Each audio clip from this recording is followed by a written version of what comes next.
who are so far apart were born on the same day of the same month of the same year, and they look like each other's family. She doesn't believe it at all. Especially when she thought of the birthmark on Ding Xia's shoulder that was exactly the same as hers. Fang Qiuyan's eyes became red at some point. Enduring the pain from the wounds on her body, she raised her hand and patted Ding Xiao on the back. "Don't cry." But just as she opened her mouth, she couldn't help choking up. No wonder Fang's mother either beat or scolded her since she was a child, and only allowed her brother and Fang Dongxue to go to school. When it was her turn, she could only work every day. If one did not do it well, he would be beaten again. In the past, she thought that she was treated like this because she was dull and did not please them. But when she heard that she was not their daughter, Fang Qiuyan finally understood what was going on. Since they are not my biological children, I definitely won't feel sorry for beating them. How could Ding Xia not cry? When she thought about her own flesh and blood suffering so much where she couldn't see, while the other person's child was held in the palm of her hand and pampered. I am sorry for you. I didn't keep an eye on you. That's why you have to suffer so much. I'm sorry. I'm sorry. Ding Xia burst into tears. Lin Wanshu could no longer administer the medicine, so she comforted them. Aunt, Qiuyan is in the family compound. We will have many opportunities to meet in the future. Let me administer the medicine to her first, and you can talk later.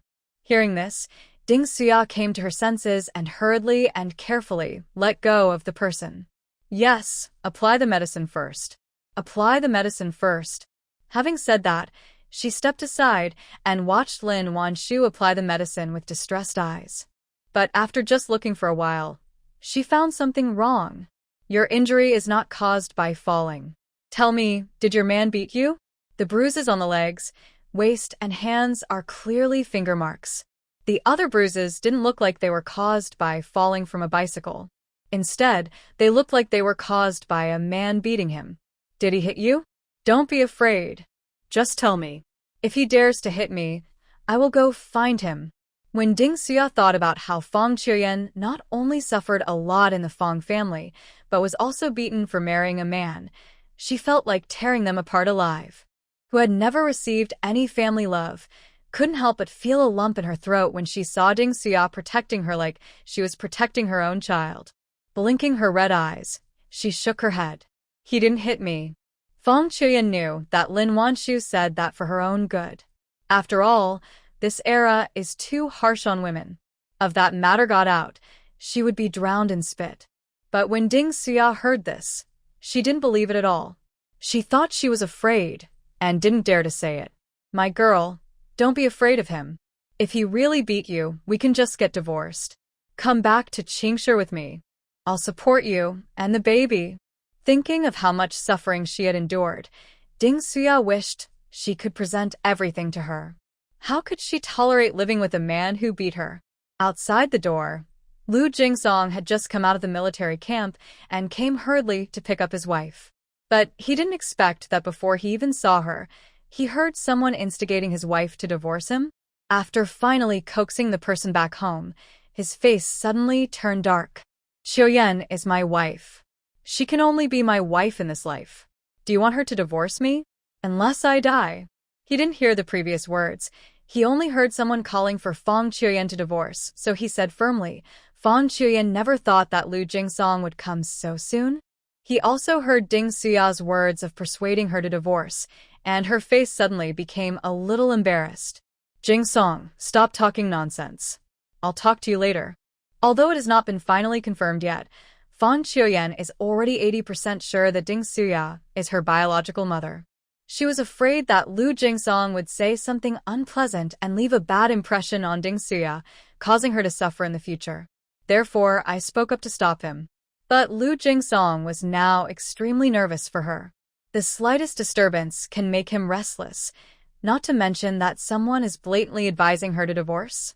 I'm not talking nonsense. I've decided to be with you for the rest of my life. I'll get angry with anyone who advises you to divorce me. Behind the curtain, Lin Wanshu heard Lu Jingsong's anxious voice and couldn't help but silently light a candle for him.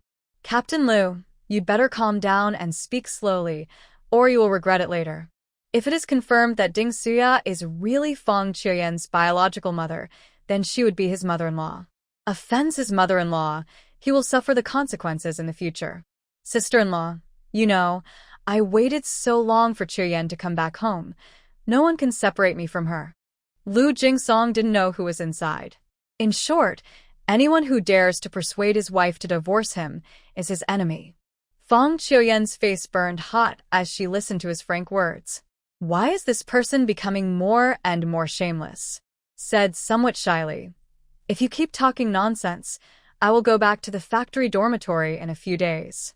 Hearing this, Lu Jingsong almost breathed a sigh of relief. If he hadn't taken into consideration the other girl behind the curtain, he would have lifted it and carried her home to spank her. How can it be so infuriating? He will go to the factory dormitory and move all her things back later. Let's see how she can still live in the factory. Ding Xia looked at Fang Qiuyan's delicate little woman attitude and immediately became skeptical about her words. Could it be that this injury was really not caused by the man outside? Fang Qiuyan didn't want Lu Jingsong to be misunderstood by Ding Xia, so she hesitated for a moment and then lowered her voice and said, I ran into a bad guy yesterday, and it was Jingsong who saved me. Hearing this, Ding Xia was shocked. Bad guy? Looking at the bruises on her body, Ding Xia suddenly felt dizzy. Did she run into a gangster? My poor child. Why is your life so miserable? Unable to hold back, Ding Xia hugged Fang Qiuyan and burst into tears again. When she thought about how much suffering and pain she had endured in places where she couldn't see, she felt so heartbroken that she almost fainted. Su Mingqi also burst into tears. Had her poor sister done wrong? Why did she have to suffer this? Outside the curtain, Lu Jingsong heard the woman inside calling Fang Qiuyan, my child, all the time, and he immediately had a bad feeling. Is she? Why do you call him wife like that? Just as I was thinking this, I heard Fang Qiuyan's voice coming from inside. Aunt, I'm fine. The criminals didn't succeed. Jingsong came in time to save me. Don't cry. Although she was 80% to 90% sure, it had not been finalized yet, so Fang Qiuyan did not call her mother directly. Ding Xia really wanted to call her Mom. She didn't want to let Fang Qiuyan down. Confirmation: invite everyone in the family compound to come for a drink and recognize her daughter in front of everyone. What's more, she was worried about the criminals and had no mood to care about this. When Ding Xia heard Fang Qiuyan say that the criminals did not succeed, she couldn't help but burst into tears of joy on the spot. Really? That's great. Thank God you're okay. Otherwise, she doesn't know what to do. Outside the curtain, Lu Jingsong heard his wife calling the woman Auntie, and he breathed a sigh of relief. Fortunately, it was not what he thought. Otherwise, he would have been in trouble. After waiting for a long time for Lin Wanshu to apply the medicine to Fang Qiuyan, he treated her like a thief and did not let Fang Qiuyan stay here any longer. While Ding Xia was doing acupuncture, Lu Jingsong simply carried her away. Fang Qiuyan wanted to explain, but he didn't give her a chance. When Lu Jingsong thought about the woman who actually advised her to divorce, he wished his wife would stay away from her. Ding Xia had the chance to say a few more words of concern to Fang Qiuyan. Lu Jingsong carried her away, and she immediately became unhappy. This idiot is really too ignorant. Not even close to the eldest son-in-law. She is not satisfied. On the other side, with the help of Chi-Chi, Su Menjing shielded her leg injury and avoided the medical staff. Finally, she quietly hid in a dark place a few hundred meters away from the family compound. She had heard from Chi-Chi that Qin Yan was attending a meeting today and was not in the army, so he would be back a little late. This is the only way Qin Yan has to go back home to his family compound, and the road is narrow with bushes on both sides. The place where she was standing happened to be a turning point. As soon as he appeared, she could sprinkle the powder unexpectedly and take him down for sure. If everything goes well, she might even get pregnant right away. After she gave birth to a son, what would Lin Wanshu have to do with her? With that kind of belly, can she give birth to a son? This was Su Menjing's last chance. With the idea of winning at last, she lay dormant quietly. as swarms of mosquitoes flew around her and bit her from time to time. I don't know how long it had been, but Chi-Chi's voice suddenly came into my mind. He's coming. Hold your breath. Victory or defeat depends on this one move, and Chi-Chi has fought hard for this moment. Fearing that Su Menjing would fail, she also secretly blocked out the smell of blood on her body. Hearing this, Su Menjing also hurriedly held her breath.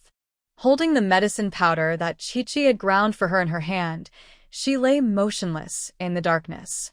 Chi-Chi silently counted numbers for Su Menjing. 5 more steps. 5, 4, 3, 2, 1. Spread it out as hard as you can. After saying this, Chi-Chi's energy was almost exhausted, and she had to retreat to recuperate. Also gave an instruction and made a move. As soon as Chi-Chi finished speaking, she sprinkled the powder in her hand out without any error. Just now, Chi-Chi blocked all of Su Menjing's smell and breath, and because it was a turn, Qin Yan didn't know that there was someone hiding behind the bushes. By the time he reacted, the powder had already spread over him. Qin Yan subconsciously held his breath. Almost instinctively, the moment the powder flew towards him, he stepped back suddenly, then raised the documents in his hand and waved them. The next second, all the powder that was flying towards his face was fanned back by him. Su Menjing never thought that she had made all the preparations, but in the end not only did he escape, but he also fanned all the medicine powder back at her. When she smelled something wrong in the air, Su Menjing fell heavily to the ground with a bang. Soon, this secluded corner regained its tranquility once again. When all the powder fell to the ground, Qin Yan walked forward and saw that the person lying in the bushes was not Su Menjing. Who else could it be? Thinking of how she had framed Li Yicheng before, his face turned cold. If such a person continues to stay in the family compound, who knows what kind of trouble he will cause? Thinking of this, he no longer cared about Su Menjing and just turned around and left. Since you dare to plot against him, you must be prepared to suffer the consequences. Was left lying on the ground.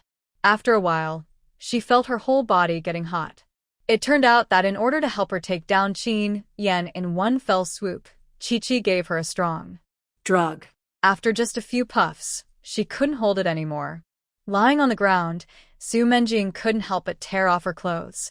While tearing it, she kept shouting, "It is so hot." Not long after, 2 or 3 male voices were faintly heard on the road. "Hey, did you hear any sound?" a man asked in confusion. "Hiss. Why does it sound like a female cat calling?" Still the kind of person who is in love. Hearing this, the 2 of them pricked up their ears again and listened carefully. After a while, one of the men shouted excitedly, "It's a woman."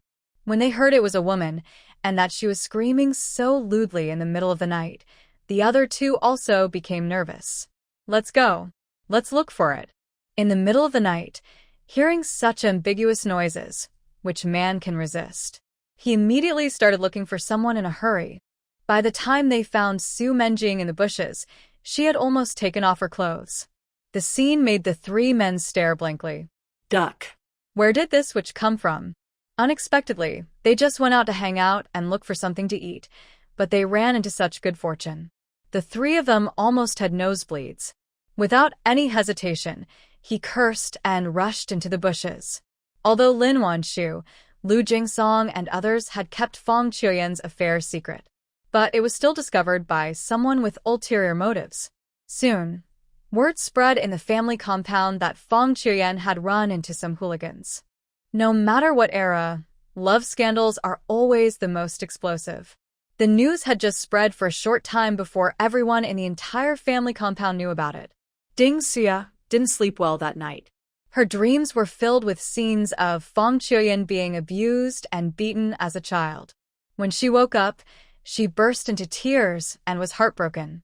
After washing up in a hurry, she didn't even have time to eat breakfast and wanted to find Fang Qiuyan. But before I had gone far, I heard low voices of discussion coming from the corner. "Have you heard? Fang Qiuyan ran into a gangster the day before yesterday." "No way? Where did you hear this news?" "Hey, everyone is saying that." Didn't you see that she hasn't been to the factory these days? I heard there's more than one hooligan. As soon as these words fell, several people were suddenly in an uproar. A few hooligans. Then, isn't it all ruined? No wonder he can't even go to the factory. He must have suffered a lot. Ding Xia had already had a nightmare the previous night, in which she dreamed that her own daughter was tortured beyond recognition. How could she bear it when she heard these vicious speculations again? But before she could rush out and tear their mouths apart, she heard an angry roar.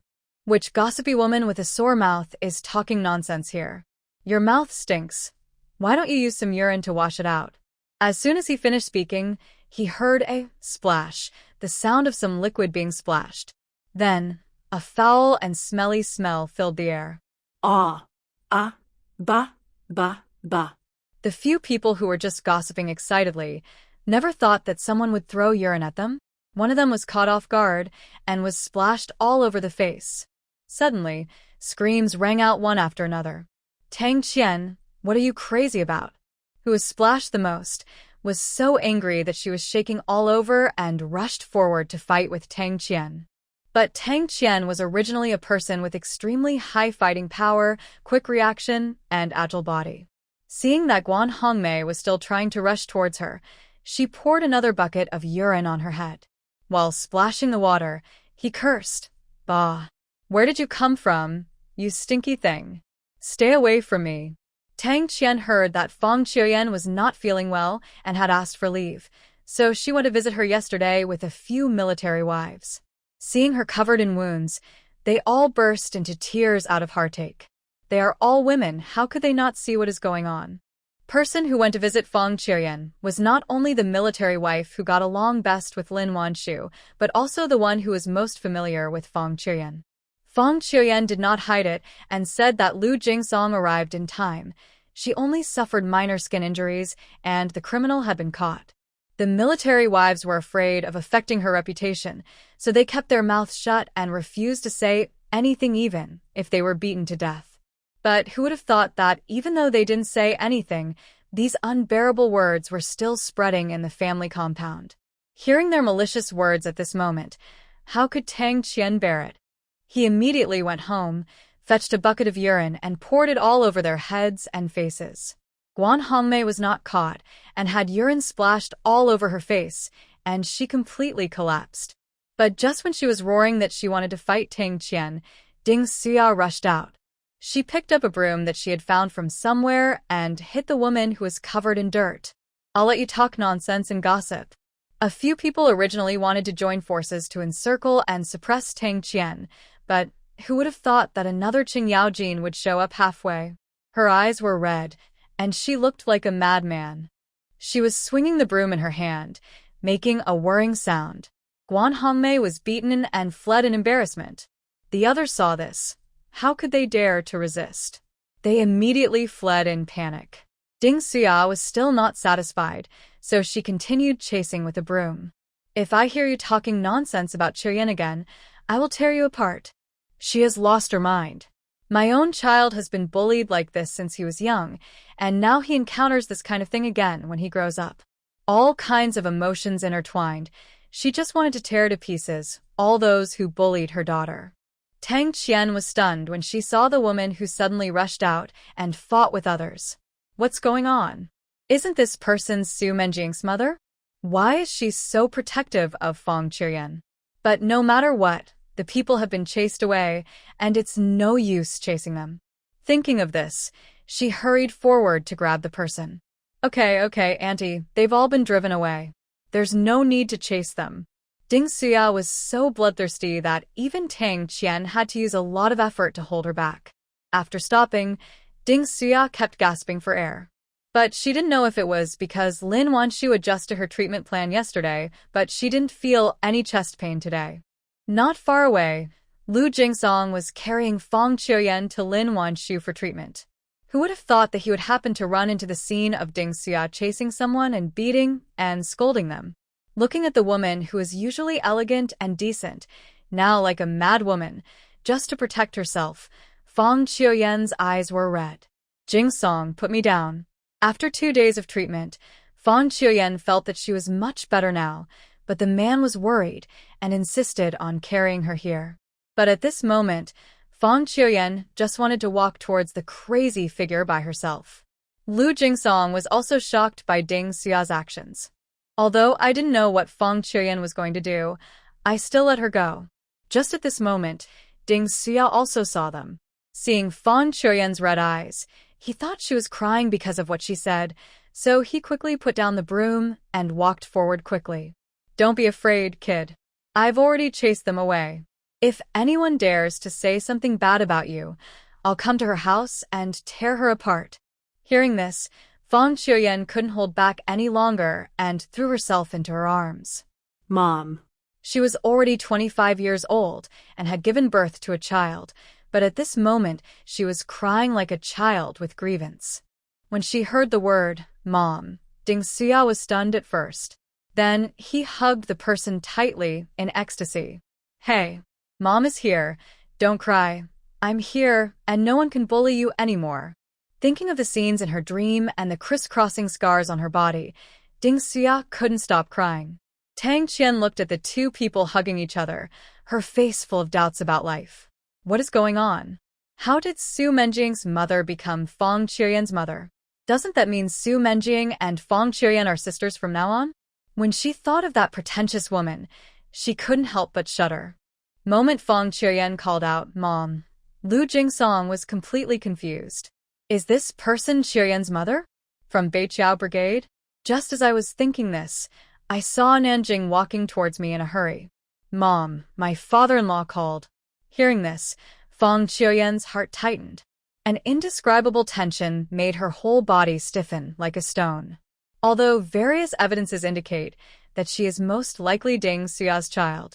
But what if we make a mistake? Had never received family love, but now she finally felt the love from her mother. She didn't dare to think about how lost she would be if she was not that kind of person.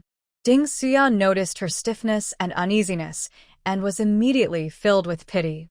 Yan, no matter what the outcome is, you are my child, and my promise to you will not change, so don't be afraid.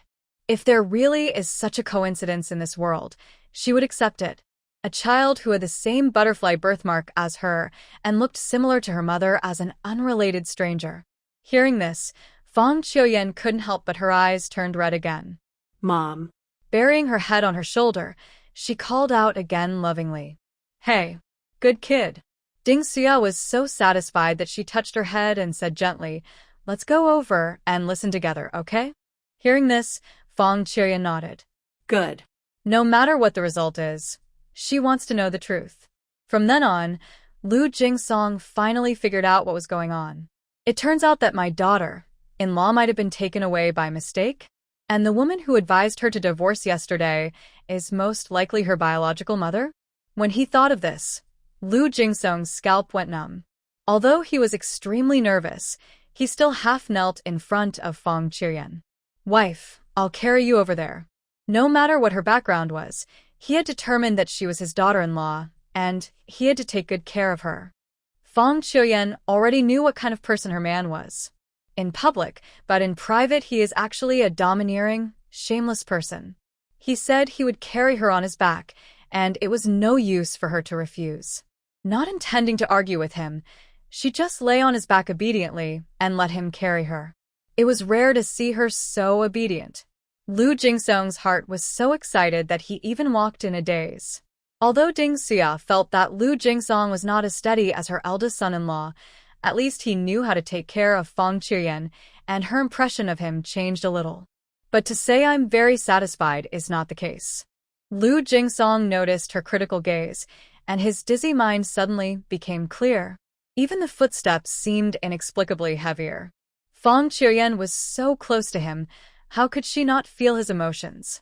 She couldn't help but feel a little gloating. He deserved it. He had bullied her like this before. Lu Jingsong felt it and was almost amused by her. Wait and see how he deals with her when he gets back. The group soon arrived at the communications room. Ding Xia couldn't wait to call back. As soon as the phone rang, the person on the other end picked it up, and then the sound of Su Weilin gritting his teeth came. Xia, We found out that our child was deliberately swapped out in the Beiqiao Brigade of Tianjin Commune. It turned out that after Su Weilin found out who the woman in labor was, he rushed to the Beiqiao Brigade that same day. But the woman refused to admit it and insisted that her daughter was her biological daughter and was not taken away by mistake. Su Weilin had no choice but to ask the police to come to his house. Thanks to her lack of knowledge, after an investigation by the police, her psychological defenses were quickly broken, and she confessed that she had come up with the idea of exchanging her own daughter with Ding Xia's because she saw that Su Weilin and his wife were well off and lived in the city. Hearing this, Ding Xia almost couldn't breathe.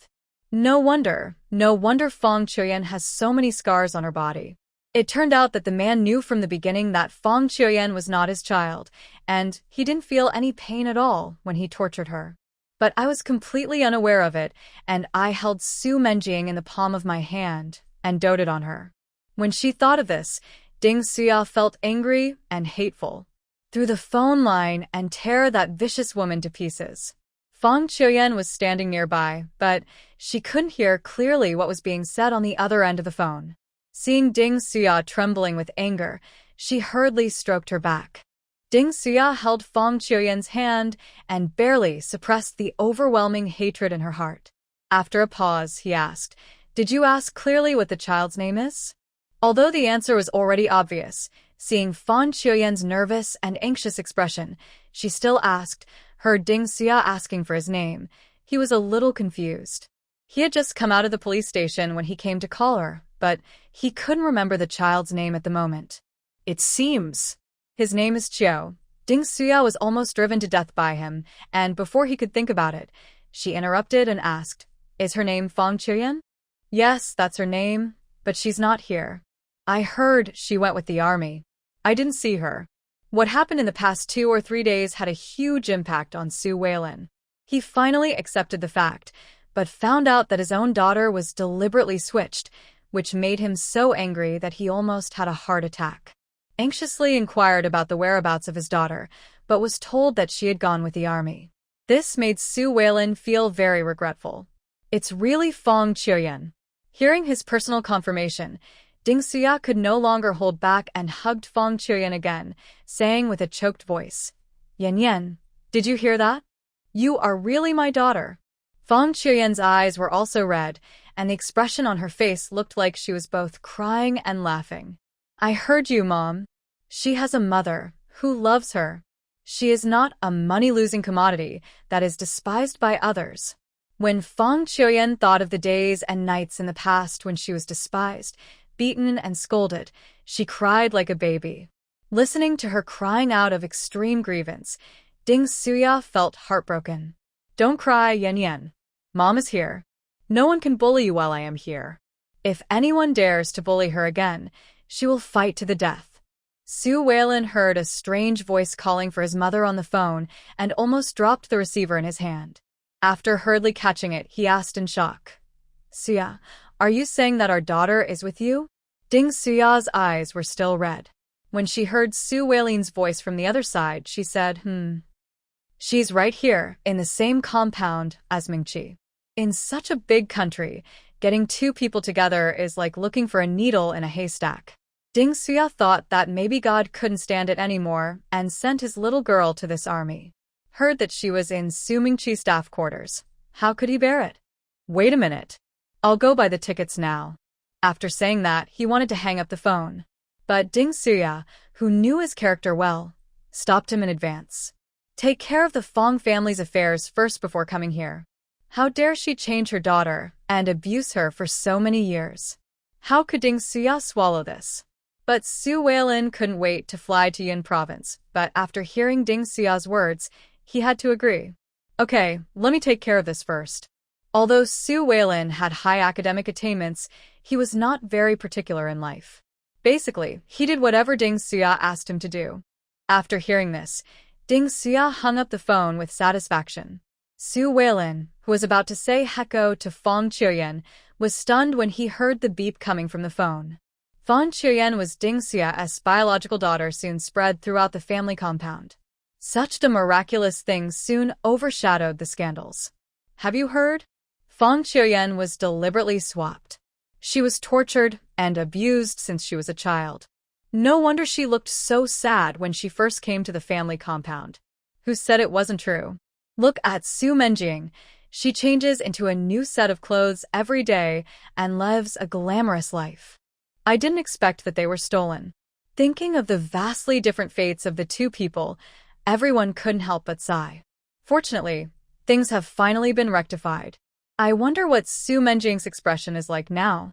It turned out that Su Menjing was too conspicuous in the family compound, and the other military wives were very dissatisfied. Now seeing her in trouble, everyone couldn't help but cheer in their hearts. Who was splashed with urine in the morning, felt extremely unhappy when she heard that Fang Qiuyan was actually Ding Xia's biological daughter. She, a woman who had been played with by others, lives so well? He manages a pharmaceutical factory, but now he has to recognize a pair of parents from the city. She is so capable, but she can't even get into a chicken farm. How can she feel balanced? Soon, the rumors about Fang Qiuyan being used by hooligans once again overshadowed the rumors about her background. The person who was describing it described it vividly, as if he had seen her being humiliated with his own eyes. Ding Xia was extremely anxious. Just when she was about to go to the Women's Federation to find Ma Qiuping to give her daughter an explanation, Nanjing came back with a serious expression. "Mom, I have something to tell you." However, Ding Xia was in no mood to listen. She just wanted to find Ma Qiuping as soon as possible and ask her to catch the person who spread the rumors and seek justice for Qiuyan. "Wait a minute, I'll go to the Women's Federation and talk to you when I come back." As she said this, she wanted to walk past him and go out. However, Nanjing, who always knew when to advance and retreat, did not give way this time. "This matter is very important. It concerns Su Menjing. Mom, you'd better listen to it." Ever since Ding Xia found out that Fang Qiuyan was deliberately replaced, she feels nauseous reflexively whenever she hears Su Menjing's name. How could she be in the mood to pay attention to her? Nanjing also saw her impatience, and without keeping her in suspense, he said directly, "Those gangsters have confessed that it was Su Menjing who ordered them to do so." Hearing this, Ding Xia's eyes widened, her face full of disbelief. What? "What did you say?" Her voice suddenly became sharp, and even her breathing became rapid, her eyes fixed on Nanjing. Nanjing also found this information somewhat unbelievable. The criminals were tried separately, and all the confessions they got said that she was the one who ordered them to do it. He believed in his comrades' interrogation abilities, and that was why he felt the result was so shocking. Ding Xia was so shocked that she couldn't speak for a long time. She knew that Su Menjing had a bad temper, but she never expected that she could be so vicious. Was so cruel to Qiuyan. Evil beast. Evil beast. Why did she do this? Ding Xia's voice seemed to be squeezed out from between her teeth. When she thought of the terrible rumors that Qiuyan had suffered, she wanted to skin her alive. Su Mingqi never expected that the person who grew up with him could be so vicious. I was already disappointed and heartbroken with her, and now all I'm left with is disgust. At this moment, Nan Zhenghui poked his head out of the kitchen and said, "Grandma, I know why." Hearing this, everyone was stunned. "You know? How do you know?" Nan Zhenghui scratched his head and smiled a little embarrassedly. "I left something in my aunt's room, so I went in to look for it when she was not around, and I saw she had left a notebook under the mat." The room where Su Menjing slept was previously owned by the Nan Zhenghui brothers. After she arrived, the room was given to her. Nan Zhenghui saw the notebook by accident. Out of curiosity, he secretly took a look at it, but only half understood it. He only knew that his aunt was going to deal with someone, but as for who that person was, he was training in the army all day and had no idea. He didn't dare tell his mother that he had secretly read his aunt's notebook for fear of being scolded. Now, hearing the adults talking about this, he quietly interjected. Upon hearing this, Ding Xia, who was already angry, immediately turned around and went back to her room angrily. I lifted the pillow and then the mat, and sure enough, there was a notebook underneath. She grabbed the notebook and opened it with shaking hands. Su Mingqi also leaned over to take a look. After reading just a few lines, she couldn't help but exclaimed. Although the handwriting on the page was a bit messy, it clearly recorded the feelings of a woman who had a crush on another man. And this man was none other than Qin Yan, who had just been promoted to deputy group leader. As you continue reading, the content below becomes increasingly shocking. It turns out that she already knew Qiuyan's identity, and the reason she did this was to completely cut off the possibility of Qiuyan being recognized. Ding Xia was so angry that her chest heaved and her hands were shaking so much that she could hardly hold the notebook in her hands. Okay, she finally understood why she couldn't teach, well, no matter how hard she tried. It turns out that it is bad from the root. Haha, Su Menjing, you're awesome. Ding Xia's face was particularly creepy. Mom, what are you going to do? Su Mingqi was also disgusted by what Su Menjing and her biological mother did. Hearing this, Ding Xia's eyes turned cold. Catch her and sentence her to whatever sentence you desire. Both Su Menjing's biological mother and Su Menjing herself have touched Ding Xia's bottom line. When Ding Xia thought about how her own daughter was harmed so badly by them, she wished she would die immediately. Where's there any trace of the mother-daughter love left? Nanjing listened and nodded. Just hearing what Mom said is enough. Originally, he was just afraid that Ding Xia would be reluctant to let her go. After all, she had raised him for 25. Hearing her say this, he breathed a sigh of relief and turned to leave. But when he sent people to control Su Menjing, he heard from the hospital that she was missing. When the military wives heard that Nanjing had sent people to arrest Su Menjing, there was an uproar. What happened? Why did he arrest Su Menjing? Even if the baby was swapped intentionally, it was Su Menjing's biological mother who did it. It had nothing to do with her, so why would they arrest her? I heard that those hooligans were instigated by Su Menjing. Someone who was well-informed whispered. As soon as these words came out, everyone couldn't help but gasp. How could there be such vicious people in this world? It's not enough to rob others of their lives, but they also want to trample them into the mud and make them unable to stand up forever? I don't know if it was because Fang Qiuyan was so miserable, but soon, the military wives' original gossip about her turned into sympathy for her. Lin Wanshu took the opportunity to quickly spread the story of how Fang Qiuyan did not give up on herself, worked hard to learn cultural knowledge, and learned how to identify and collect herbs. Although everyone knew something about her studies, they were not very clear about what they were studying. Now, when the military wives hear that she spends all her time studying except for work, they are very impressed. Just a few days, Fang Qiuyan's reputation turned around. Everyone was impressed by her strength and unyielding tenacity, and he became more and more disgusted with Su Menjing's actions. While they hated it, everyone couldn't help but find it a little strange. Where did Su Menjing go? How come so many people combined can't find the person? Since they couldn't find her, everyone naturally thought that she had fled for fear of being punished. But this is a criminal case, so even if she hides in the mountains, we still have to look for her. Just like that, after failing to find anyone in the family compound or nearby, the search team continued to expand their scope.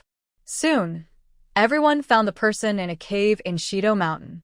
But at that time, not only was she not wearing any clothes, her body was covered with bruises, and her injured left leg was oozing pus. The whole person looked dying, as if he would die at any moment. The worst thing was that her entire body was covered with some unspeakable liquid. You don't even need to look to know what she has been through in the past few days. There happened to be quite a lot of people coming to search, and everyone saw Su Menjing's embarrassed and miserable appearance clearly. About Fang Qiuyan, and no one has seen it with their own eyes. Moreover, the gangsters confessed that not only did they fail to succeed, but their eyes were also seriously damaged because they were sprayed with pepper spray and not cleaned in time. But this time, Su Menjing was seen by so many people. Now, the rumors completely shifted from Fang Qiuyan to Su Menjing.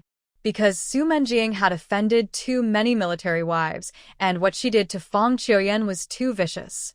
Not only did no one sympathize with her situation, everyone also cursed her privately and said she deserved it. After experiencing such a painful thing, Su Menjing not only did not die, but was saved by a medicine given by Lin Wanshu. Lying on the hospital bed in the clinic, she looked a little dazed, as if she was a body without a soul. Until she saw Fong Qiuyan coming in with Ding Xia's hand, dragging her leg from which a large piece of flesh had been cut out due to festering and rotting. She climbed off the bed and knelt down in front of Ding Xia. "Mom, I was wrong. Please forgive me." Even at this moment, Su Menjing still did not give up her desire to survive. She regretted that she shouldn't have listened to Chi-Chi and come here.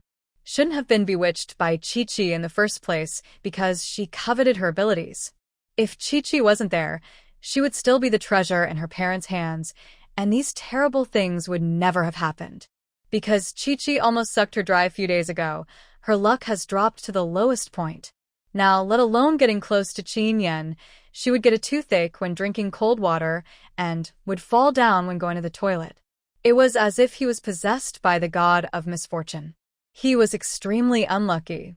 However, because the plan failed, Chi-Chi did not receive any replenishment of luck and now has become half dead and does not even have the strength to speak. She couldn't count on her at all. Su Menjing can only settle for the second best now and hope to lower her status so that Ding Xia will change her mind. Even if she had to live with Fong Qiuyan in the Su family from now on, she would be willing. However, when she saw her kneeling on the ground with a painful look on her face, Ding Xia felt no ripple in her heart. "Don't call me mom. I'm not your mom. Your mom is Quan Fong Mei, and she's in Beiqiao Brigade," he counted. Ding Xia said in a calm voice. Not only is the love and care of the past gone, but even the anger and disappointment are gone. Hearing her flat and level voice, Su Menjing was immediately overwhelmed by boundless panic. "No, Mom. You can't do this to me. I'm Ying and you love me the most, don't you? You used to bring me delicious food every day and often bought me beautiful clothes. Have you forgotten all that?" In the past, Su Menjing not only did not cherish them, but also became dissatisfied with Ding Xia because she occasionally praised Su Mingqi. But now that she is about to lose him, she suddenly realizes that Ding Xia was really good to her. "Mom, I'm sorry, I was really wrong. I will never be willful again. I will do whatever you ask me to do. Please don't abandon me." Su Menjing was crying with tears and snot and looked so miserable. After hearing what she said, Ding Xia finally responded. But it was not what Su Menjing expected. Rather, it is a kind of mockery filled with disgust that comes from deep within. "So, you also know that I'm good to you? But how did you treat me? You knew Qiuyan was my daughter, but not only did you not tell me, you even came all the way here to harm her?" "Su Menjing, I'm really disgusted. I'm disgusted that I was so foolish to be good to you. These things should have belonged to Qiuyan." Ever since the two of them came in, Su Menjing has been forcing herself to ignore Fong Qiuyan's existence. But when she heard Ding Xia say that she was disgusting and that all the good things she had done to her should belong to Fong Qiuyan, she could no longer hold it in. Looking at Fong Qiuyan with red eyes, she said unwillingly, "Why? Why did I try so hard, but you still took away everything from me?" Hearing this, Fong Qiuyan couldn't help but sneer. "Who robbed whom of everything? How come after stealing for so long you have hallucinations and think that what you stole belongs to you?" Su Menjing couldn't help but break down her defense again. "I didn't steal. I'm innocent. Why do you say that to me?" But Ding Xia was too lazy to say anything more to her. "I'll come over. I'm notifying you to move your household registration. Please change back to your Fong family name. You are not worthy of our Su family name." Hearing this, Su Menjing was shocked and scared. "No, I don't want to go, Mom. You can't do this to me. I'm your daughter. Please don't change my last name." Ding Xia smiled coldly. "I just came here to inform you. A comrade will take you to register the change later. She is now in custody, and even though she is in hospital, there are still 2 people guarding the door.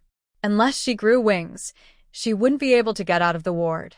Correspondingly, it is much easier to take her to change her household registration." Ding Xia took Fong Qiuyan away. "No. "Mom, don't go. Don't leave me." Su Menjing stumbled after him, dragging her broken leg. But in the end, he was stopped by the police at the door. Looking at the 2 figures walking away together, Su Menjing had a look of despair on her face. It's over. It's all over. But what made her even more ashamed and embarrassed was the strange looks she received from people coming and going at the door.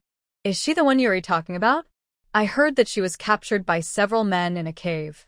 That was her. When she was sent back that day, her bottom was all cracked. TSK, TSK, TSK, it was so miserable. She deserves it. Who told her to find someone to frame someone else's own daughter? This is called evil will be punished. Listening to those comments filled with contempt and ridicule, Su Menjing wished she could faint on the spot. Why?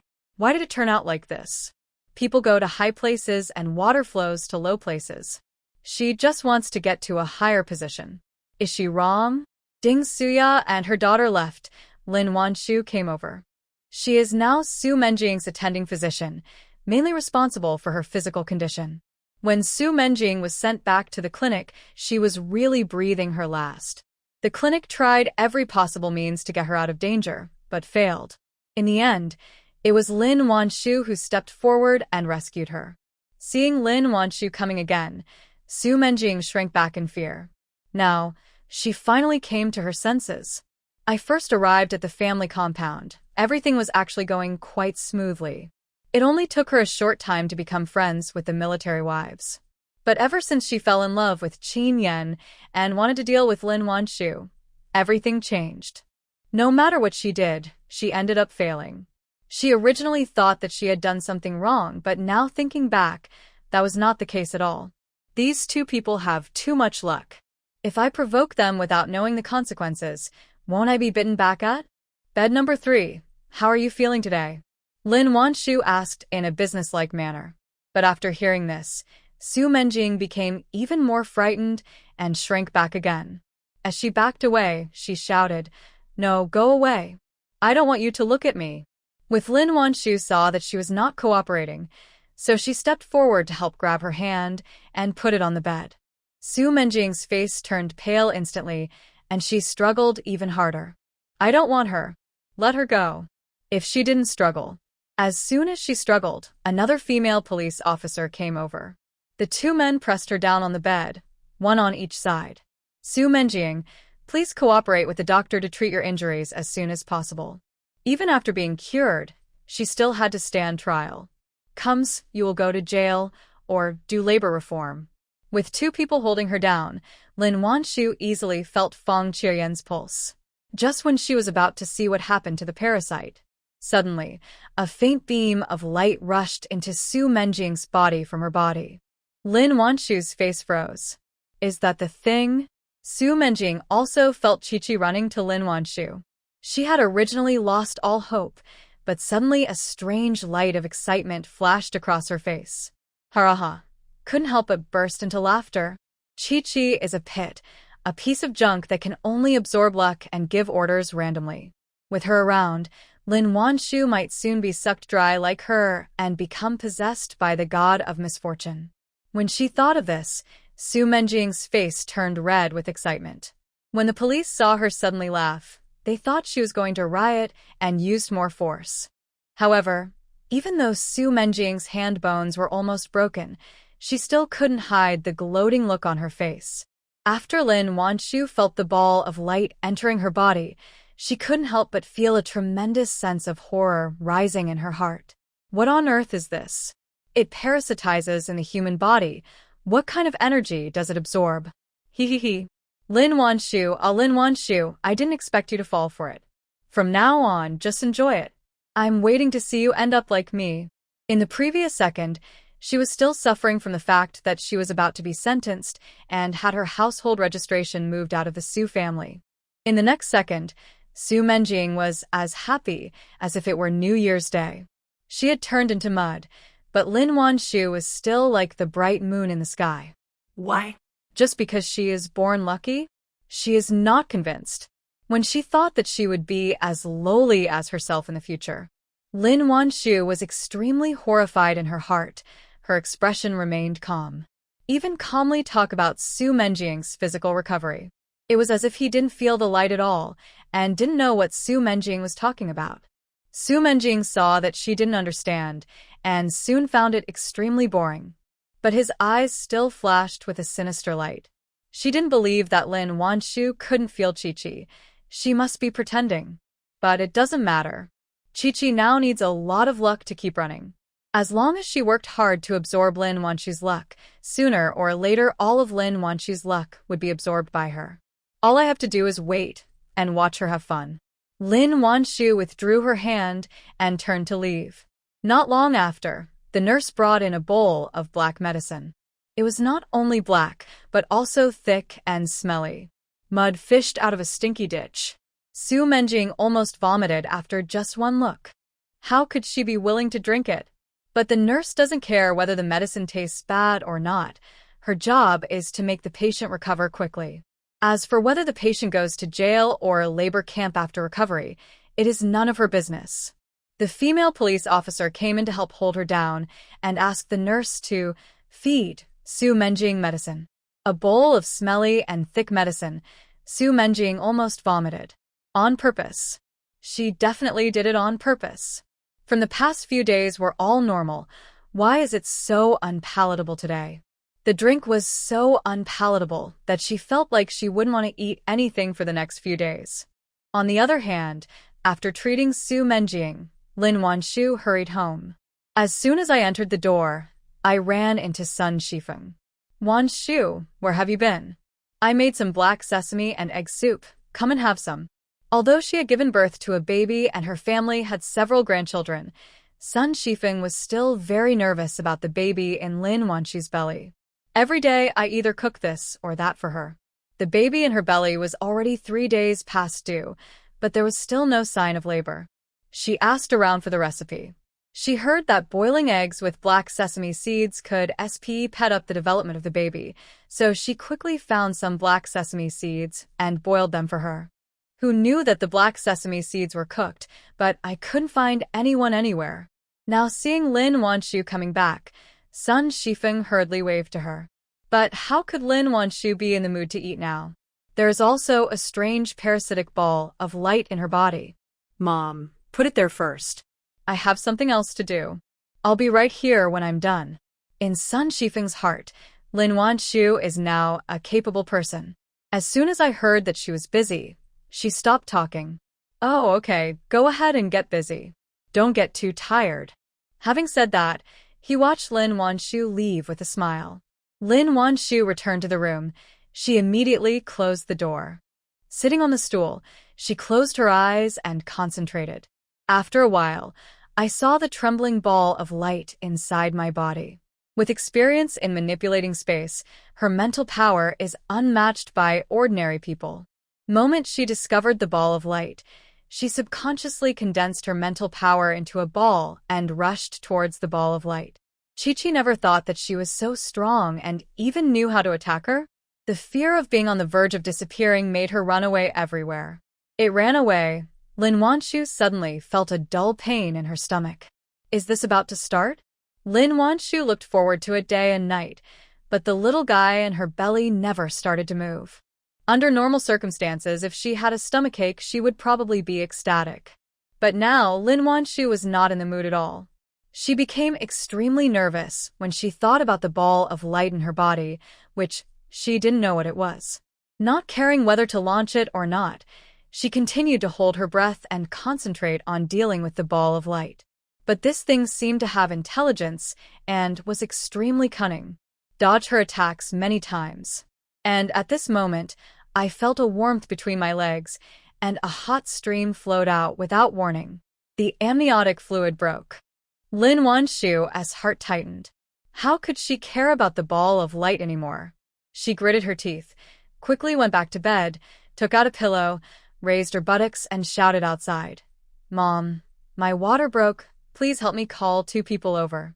As soon as he finished speaking, the door was pushed open with a bang. Wanshu, did you start it?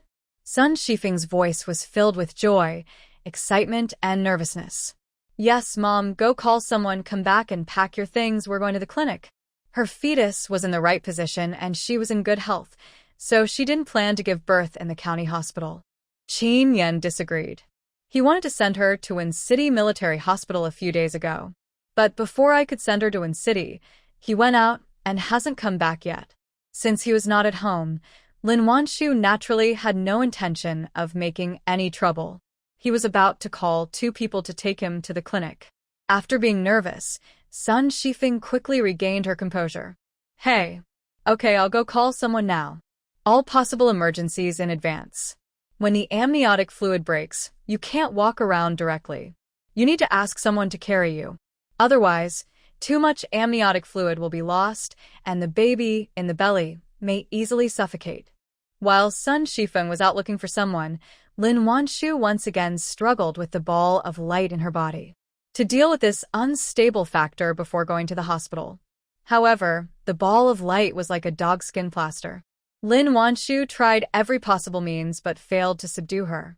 Not long after, several military wives followed Sun Shifeng in. Hearing that Lin Wanshu's water had broken, several people got a stretcher from Ji Hualan in advance. As soon as they entered the room, they first expressed concern for Lin Wanshu, then helped her onto the stretcher and carried her out. Fang Qiuyan is here too. Because she was injured a while ago, the military wives didn't let her do it. But she is obviously someone who can't sit still. While everyone else was carrying Lin Wanshu, Fang Qiuyan helped to pack up the things. In fact, there was nothing to pack because Qin Yan had already prepared it some time ago. Diapers, swaddles, small clothes, and adult supplies were all packed in several bags. Fang Qiuyan picked up the bag and followed the stretcher. Several people carried Lin Wanshu in the family compound and soon attracted the attention of others. When they heard that she was about to give birth, the military wives couldn't help but feel happy for her. He also said if there was anything I needed help with, just let me know. However, Lin Wanshu was still concerned about the light ball, so she just reluctantly thanked everyone and said nothing else. The military wives just thought she was in pain and didn't find it strange. Soon, several people arrived at the health center. Upon hearing that Lin Wanshu's water had broken, the institute's Dr. Wang Limei did not delay and asked the nurse to push her into the simple delivery room. Probably because of the water breaking, the labor pains were much more painful than when I gave birth to Miao Miao. Even though Lin Wanshu already had memories of this, she still couldn't help but gasp in pain. And the faint ball of light, when it realized that she had no time to deal with it, flashed and moved towards her belly. Lin Wanshu was shocked. Fearing that the thing would harm the baby, she endured the pain and used her energy to block its path. But Chi-Chi had finally found a suitable host and took advantage of the time when Chi-Chi was at her weakest and about to give birth. How could she give up? Using the little energy she had left, she continued to attack, trying to break through the invisible barrier. Lin Wanshu ever experienced such a weird thing? She had to endure the pain while preventing that thing from attacking the baby in her belly. Being caught between a rock and a hard place, she inevitably felt a little exhausted. Comrade Wanshu, relax. You haven't even started dilating yet. It's still early. After Wang Limei finished the internal examination on Lin Wanshu, she saw that she looked not well and thought she was too nervous, so she comforted her. When Lin Wanshu heard that her cervix had not yet opened, she felt dizzy. She originally wanted to give birth to the baby quickly and then deal with the ball of light. Now it seems that we don't know how long we will have to wait for TA to be born. Thinking of this, Lin Wanshu could only force herself to ignore the pain caused by the contractions and try to wrap up the ball of light. Although Chi-Chi's energy is almost exhausted, she cannot be killed easily. Besides, victory was just ahead. As long as she could enter the fetus body, she would have a chance of survival. How could she be willing to give up? Just like that, under the pain of contractions, Lin Wanshu and the light ball were stuck in a stalemate. This is her second child, so the labor should have been faster than the first. But maybe it was because she had to resist the ball of light, but after several hours, her cervix still didn't open. At the same time, Qin Yan, who was in the jungle, seemed to feel something and his heart suddenly skipped a beat. An indescribable panic made his eyelids twitch. It's as if something is happening. Thinking of Lin Wanshu, who had reached her due date but had not yet given birth, he quickly realized that she must be about to give birth. Was already nervous, and now he couldn't be with her in person. His heart felt like it was being stirred by something, and he couldn't be at peace for a moment. At this time, they were training in the wild. Xiaoyong saw that his face was not right, so he asked, "Is there any problem?" Qin Yan shook his head. "It's okay. I'm just a little worried about my wife. There is nothing to hide about this matter. After all, she has reached her due date." Hearing this, Xiaoyong patted his shoulder in understanding. "Just bear with it. It will be over soon." He was also worried about the one at home. After all, she was pregnant with twins, and the pregnancy was already full term and could go into labor at any time. But the training cannot be delayed. Even though he is anxious, he still has to lead the troops to carry out the training as planned. Qin Yan is now the deputy head of the group, and his job is to assist the head of the group in commanding and managing the group. Field training has come to an end, but Qin Yan feels as if every second is passing by as slowly as a year, and he wishes he could grow wings and fly back. Time passed by minute, and I didn't know how long it had been before the last class finally arrived at the assembly point. Their regiment's current training method has been improved according to Qin Yan's suggestion. Today is the first day to test the results. Xiaoyong looked at the time, and a hint of excitement flashed in his eyes. If he hadn't been concerned about his status as the team leader, he would have laughed out loud. There is no other reason, it's just that the physical fitness of the soldiers has been significantly improved after training according to the new method. The overall SPE is nearly 1 minute faster than before. Don't underestimate this minute. On the battlefield, 1 more second means 1 more chance of survival. This is why soldiers have to train day after day. Xiaoyong could imagine how excited his superiors would be if they knew that their physical fitness had improved so quickly. And this is just one of the training plans proposed by Qin Yan. If they continue to improve, I can't imagine how far they can grow as a group. What shocked him the most was the sniper cannon that Qin Yan handed in at the beginning of the year. Just over half a year, the cannon was equipped in their troops. He saw the power for the first time. He couldn't help but shout, "Wow!" He has terrifying abilities, is a master at using troops, and can also research weapons. He is simply an all-round warrior. Even the wife he married was a powerful person. In the future, Xiaoyong dared not imagine how far he could go. Because he was worried about his wife at home, Xiaoyong did not delay. After giving a brief SPE push, he led his men back. I accelerated twice on the way. But even though the SPE has been increased, Qin Yan still feels it is too slow. It took all of my strength to suppress the urge to run away. We hurried all the way like this, and by the time we got back to the army, it was already 10 o'clock in the evening. Qin Yan did not delay. As soon as the team was disbanded, he rushed to the family compound like a fly. But before he could run back home, a small figure rushed out from the door of Shin Shuwen's house.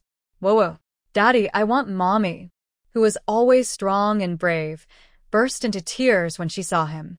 When Qin Yan saw it, he knew that his wife had indeed started it. Just at this moment, Ji Hualan also came out from the yard. Seeing her, Qin Yan didn't care about coaxing his daughter and asked anxiously, "Where's Wanwan now?" Wan Shu was sent to the clinic during the day. I took Miao Miao there in the afternoon. She hadn't given birth yet, so I brought her back. Xiao Miao Miao refused to leave, and she had to coax him for a long time before she finally brought him back. But after being brought back, Miao Miao refused to go anywhere. He sat at the door and said he wanted to wait for his mother. She sat there until 10 o'clock, but she still refused to go to bed. Ji Hualan was at a loss as to what to do with her. Just when she was about to go back and make some malted milk to coax her, Qin Yan came back.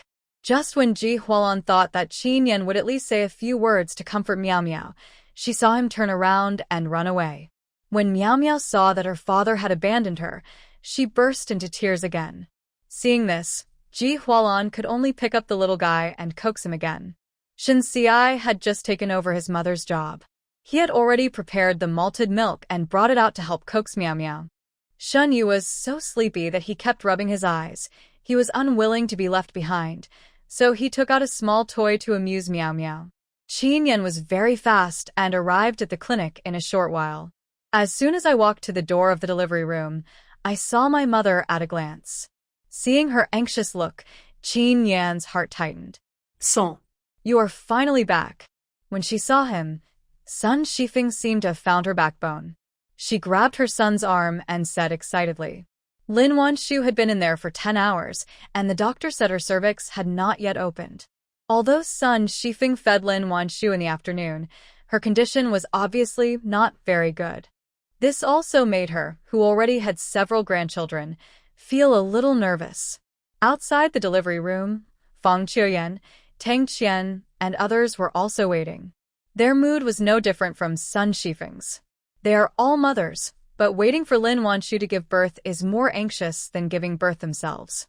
Qin Yan was already extremely worried, and when he saw that they all looked so bad, his heart sank. How is Wanwan? His hearing was so good, but he couldn't hear her voice. Qin Yan grabbed Sun Shifeng's arm and asked anxiously. I don't know either. The doctor said her cervix hasn't opened yet. Wanshu seemed very tired. I fed her, but she didn't eat much. Although she hadn't started giving birth yet, Lin Wanshu seemed to have exhausted all her strength, which was why she was so worried. Hearing this, Qin Yan almost couldn't stand. The most feared thing happened. When he thought about how she had been in pain for so long, but her cervix hadn't even opened, and now she couldn't even hear any sound, how could he stay any longer? Staggered towards the delivery room door, reached out and knocked on the door, and said in a trembling voice, Wanwan, I'm back. How are you? In the delivery room, Lin Wanshu couldn't remember how many times she had tried to stop the impact of the ball of light.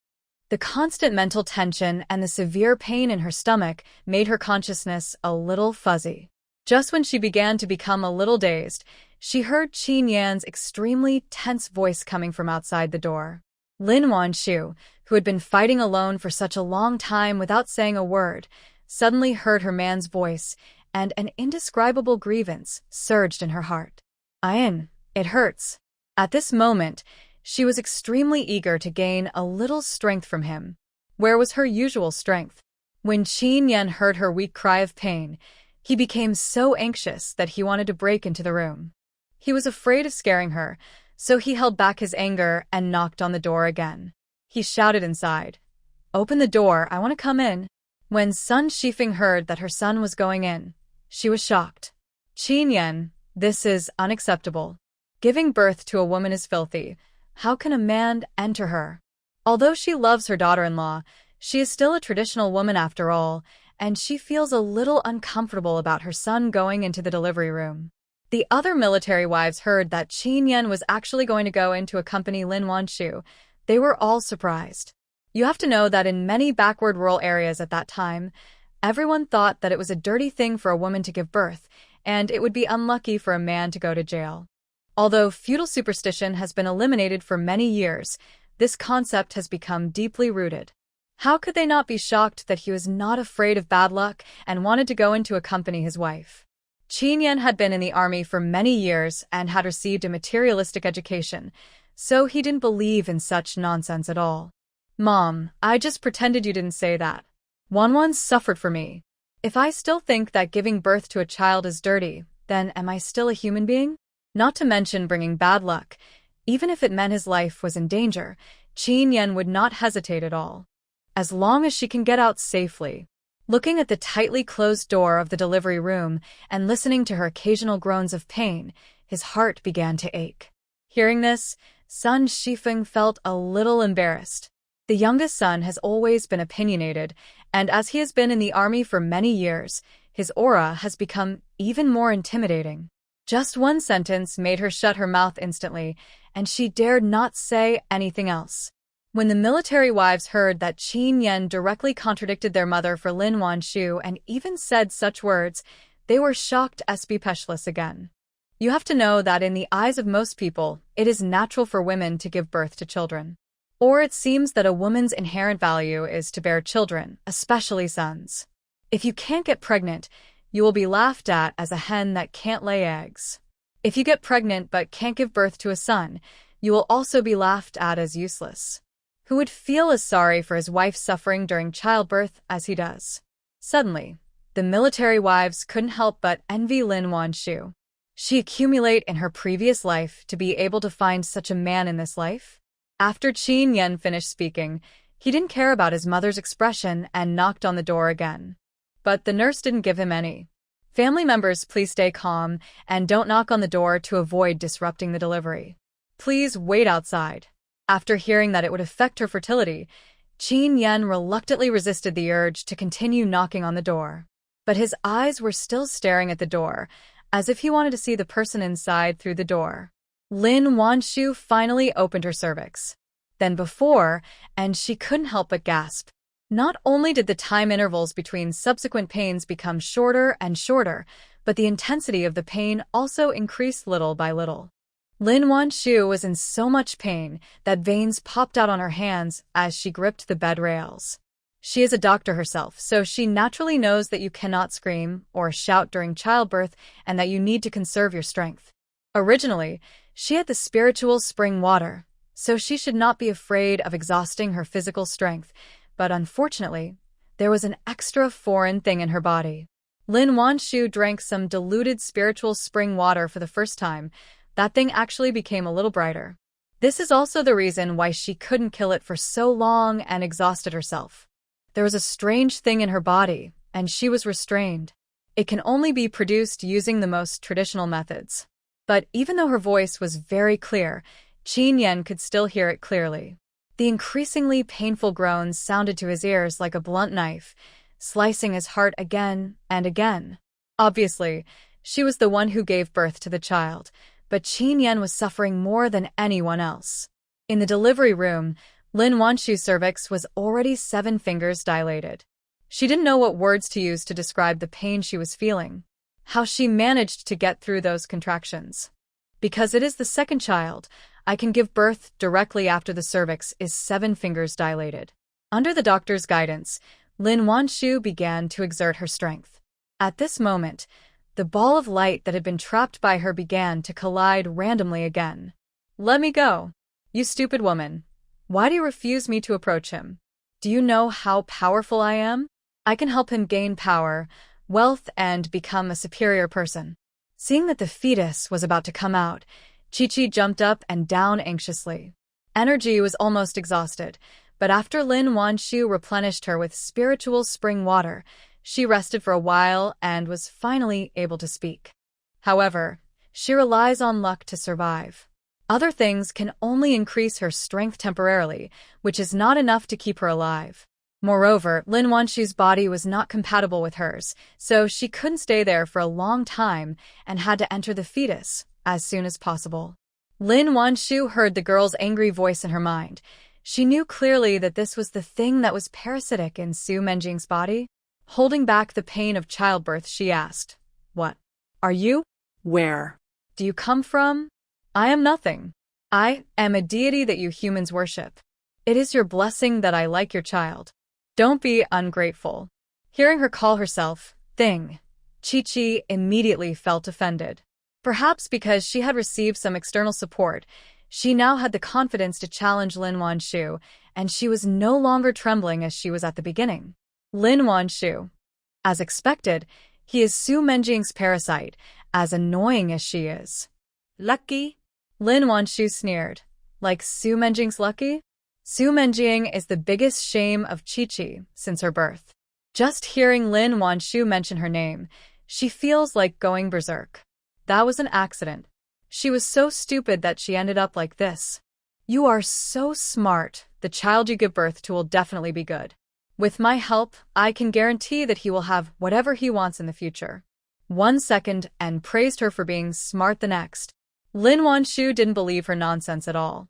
After all, how can a thing that can only survive by parasitizing others be a good thing? But in order to get more information out of her, she held back. What abilities do you have? Tell me about it. Otherwise, how can I trust you? On one hand, she had to endure the pain that was about to make her twist, and on the other hand, she had to ask questions calmly. Lin Wanshu felt as if she was split in half and a little torn. Chi-Chi saw that the production process was getting faster and faster. In order to convince Lin Wanshu, she could only grit her teeth and said, "There are many things I can do. As long as I have energy, I can do everything you can imagine. For example, I can transmit things over long distances, search for various information, and collect any intelligence you want. Hearing this, Lin Wanshu's heart skipped a beat. If she was just bragging, but if it was true, the harm would be too great. If one day she finds someone who is several times more powerful than Su Menjing, they will all be in trouble, especially since he almost killed her. Thinking of this, Lin Wanshu did not dare to act rashly. Instead, she pretended to be a little moved and continued to trick him. Seeing that she was about to be moved, Chi-Chi couldn't help but feel happy. In order to increase her persuasiveness, she also showed Lin Wanshu the scene of herself controlling Chen Fengliang and preventing him from confessing. Lin Wanshu was listening carefully. She was quickly searching for something in the laboratory using her consciousness. But before she could find it, a heart-wrenching pain swept through her body again. Lin Wanshu couldn't help but gasp in pain. At this moment, the ball of light suddenly hit her stomach. Lin Wanshu was in severe pain, and her mind was shaken. The barrier she had just set up was broken by the ball of light. No. Lin Wanshu was so frightened that her heart almost stopped beating. But she was too exhausted, and her frightened "no" was just a weak sound. Although her voice was very soft, Qin Yan, who had been paying attention to her, still heard it. The frightened voice sounded as if something terrible had happened. Seeing this, how could Qin Yan bear it any longer? With a push of the hand, the door opened with a bang. Wan. Qin Yan's breath was choked when he saw the pale woman on the bed. An indescribable panic made him shake uncontrollably. Family member of the patient, what's wrong with you? Get out quickly, the baby will be out soon. Wang Limei was also startled by Lin Wanshu's reaction. Just as she was about to ask her what was going on, she saw Qin Yan barging in. She immediately said something displeased. But Qin Yan's mind and eyes were filled with the woman on the delivery bed whose face was as pale as paper. How could he listen to what she said? Lin Wanshu also heard Qin Yan's voice, but she couldn't care less about it now. She tried her best and condensed a barrier to isolate the ball of light before it rushed into the child's body. Chi-Chi saw that the fetus was about to come out, but she still couldn't successfully enter its body, and she was immediately furious. If she can't get into the fetus body, she will die. Thinking of this, she gathered all her energy together. Then, she launched one last charge. She charged hard at the barrier. Lin Wanshu also used all her strength to block the impact of the ball of light. Qin Yan couldn't hear Lin Wanshu's response, so he came to her side anxiously. He grabbed Lin Wanshu's hand. His eyes were frighteningly red. Wan, how are you? Wang Limei glanced at Lin Wanshu, who did look very painful, but how could giving birth not be painful? She is a doctor and is only concerned about whether there is heavy bleeding or other abnormal conditions during the delivery process. Seeing that Lin Wanshu didn't react unusually, he replied, "Isn't the woman in labor fine? You should stay here and don't make any noise, or you'll affect her delivery." I told him not to come in, but he insisted on coming in. He looks so powerful, but his mental quality is too poor. After saying that, she continued to instruct Lin Wanshu to give birth to a child. Good, the head is out, relax. Hearing that the end was revealed, Lin Wanshu was delighted, feeling as if she had finally made it. He reached out and held Qin Yan's hand tightly. I didn't. A feeling as if I had been electrocuted instantly swept through my body. It turned out that Chi-Chi went completely crazy when she saw the fetus was about to come out. Based on the principle of dragging someone down with her even if she couldn't survive, she turned to attack Lin Wanshu. Using her own energy, she sent a huge electric current towards her soul. Lin Wanshu was electrocuted so much that her lips were bitten and bleeding. The pain of childbirth plus the pain of electric shock made Lin Wanshu wish she could faint on the spot. But she can't. According to Wang Limei's request, he exerted force again. The next second, my body felt lighter, as if something came out. It's born. Looking at the little baby being delivered, the midwife couldn't help but say with joy, Ah, darn you. Chi-Chi completely lost hope and frantically concentrated all her last bit of energy towards Lin Wanshu's soul. Lin Wanshu groaned, and the whole person fell into darkness. Wan Wan. Qin Yan's eyes were bloodshot. In a place where no one noticed, the flower on Lin Wanshu's wrist seemed to light up. Lin Wanshu had a dream. In the dream, a little soldier came to a company office with a few letters. Report, Captain Qin. These are letters from the 6th Company, one of which is for you, sent from the Red Star Battalion. Hearing this, Qin Yan, who was originally concentrating on writing something, stood up suddenly. Write to me. Qin Yan, who still looked a little immature, walked quickly towards the young soldier.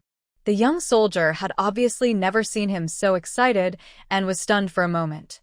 Qin has received a letter from home. Why is he so excited? However, he did not think much about it. After handing the letter to Qin Yan, he went to the next company to deliver the letter.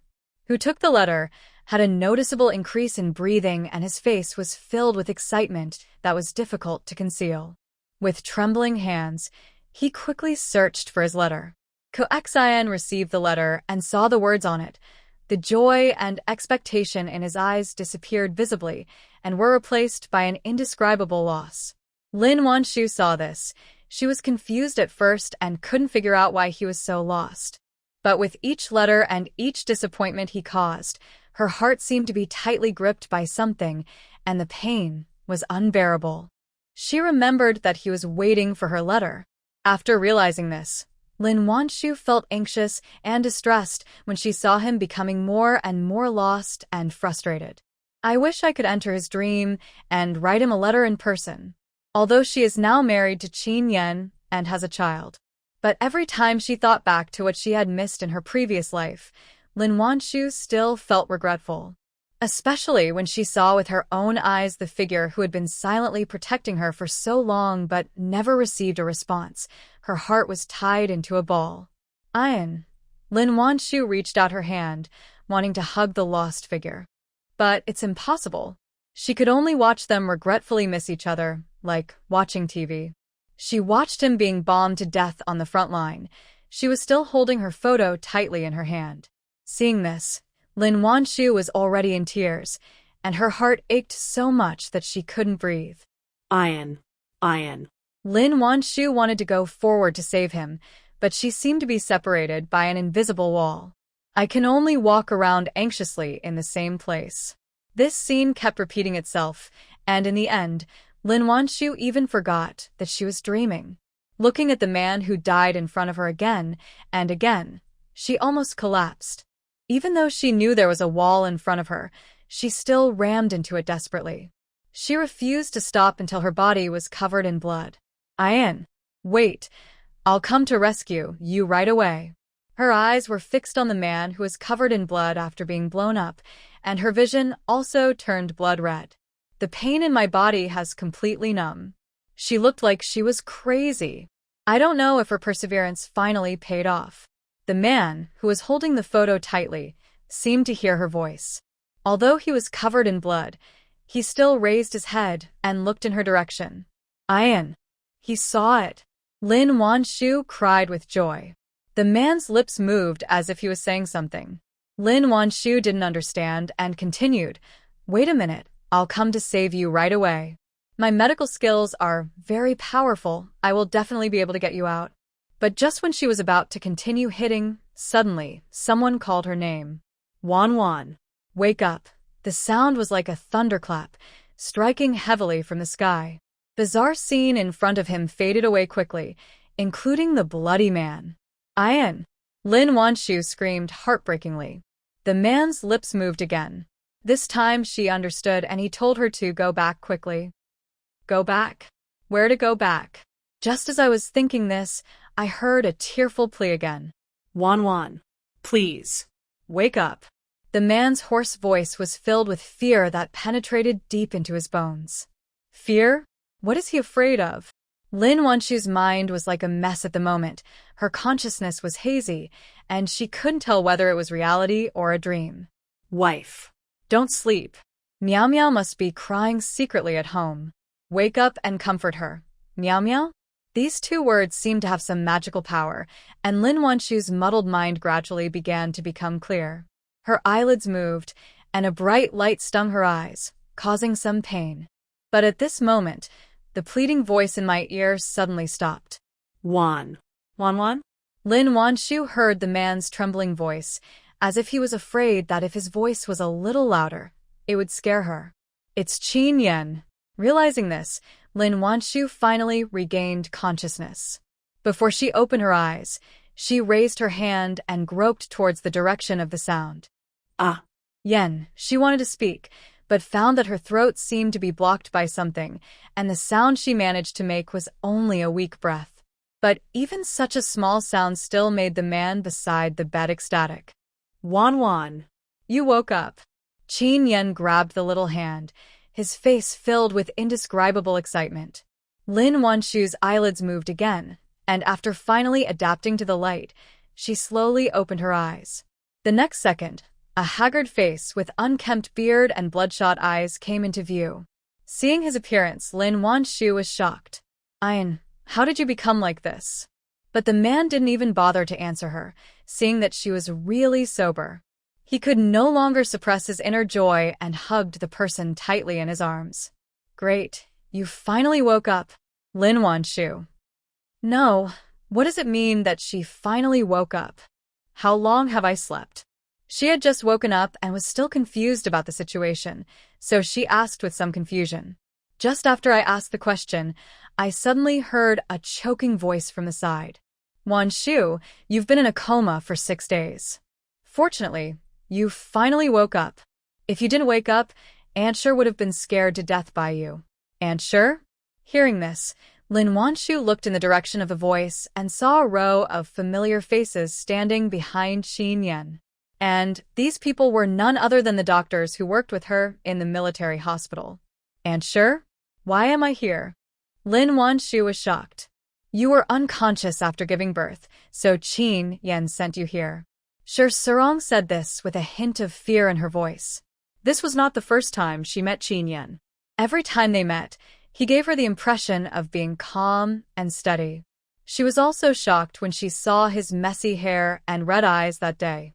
When she heard about giving birth, Lin Wanshu finally remembered the accident she encountered during childbirth. The ball of light finally knocked her unconscious, and she didn't even have the time to look at the child. Where are the children? Lin Wanshu sat up straight suddenly, but felt dizzy. But she didn't care at all. She grabbed his arm and asked nervously. Hearing this, Qin Yan pursed his lips, and his face did not look very good. In the staff quarters with my mom. Lin Wanshu was eager to know about the child's condition and didn't pay attention to his expression. She asked again, how is the child? Because of the accidental birth, Lin Wanshu was extremely anxious at the moment, fearing that something bad might happen to the child. But ever since Lin Wanshu fell into a coma, Qin Yan has been focusing all his attention on her. How could he care about the newborn baby? He didn't even know whether the child was a boy or a girl.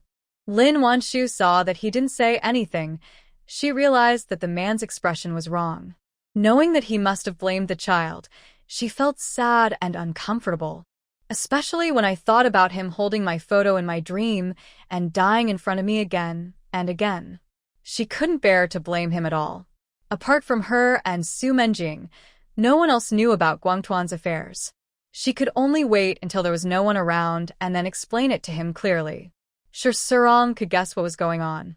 However, this is a military hospital, and Lin Wanshu did not give birth here, so she did not know the condition of the newborn. But she couldn't bear to see her so worried, so Sure Sarong comforted her. The child is definitely healthy.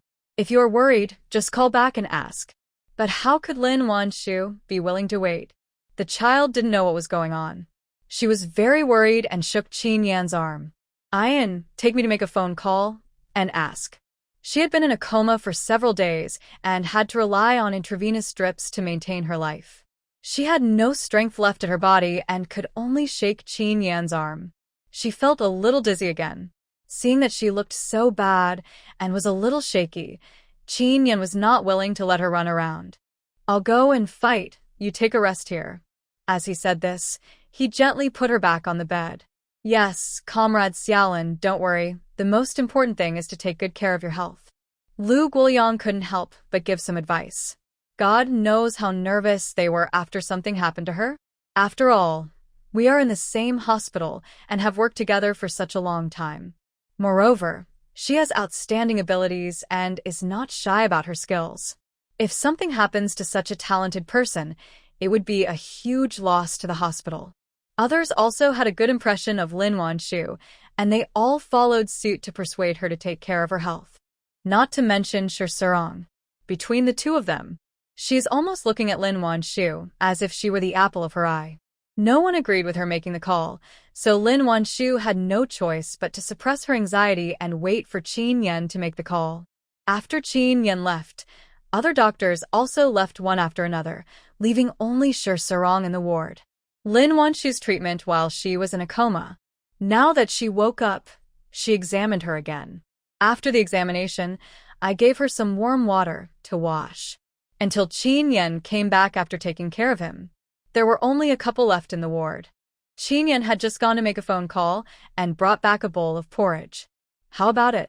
As soon as she saw him, Lin Wanshu couldn't wait to ask. Qin Yan knew she was anxious, so he didn't keep her in suspense and said, "Mom said he's fine.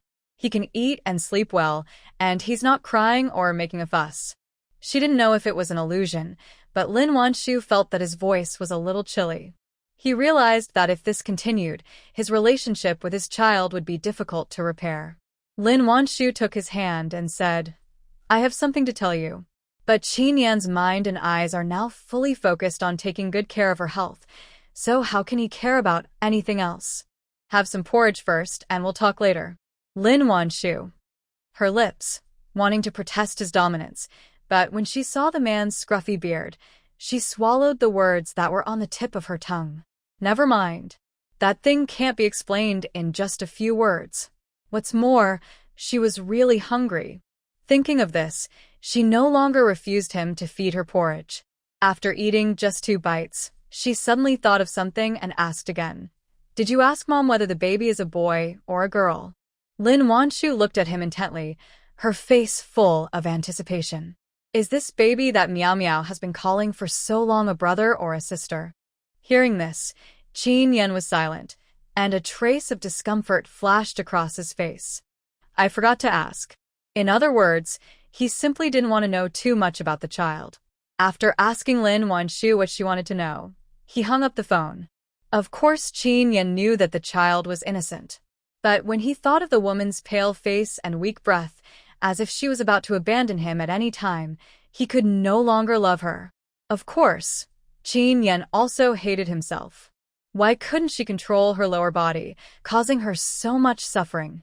No one knows how torturous the past 6 days have been for him. Qin Yan simply couldn't imagine what would happen to him if she just left him like that. Fortunately, she woke up.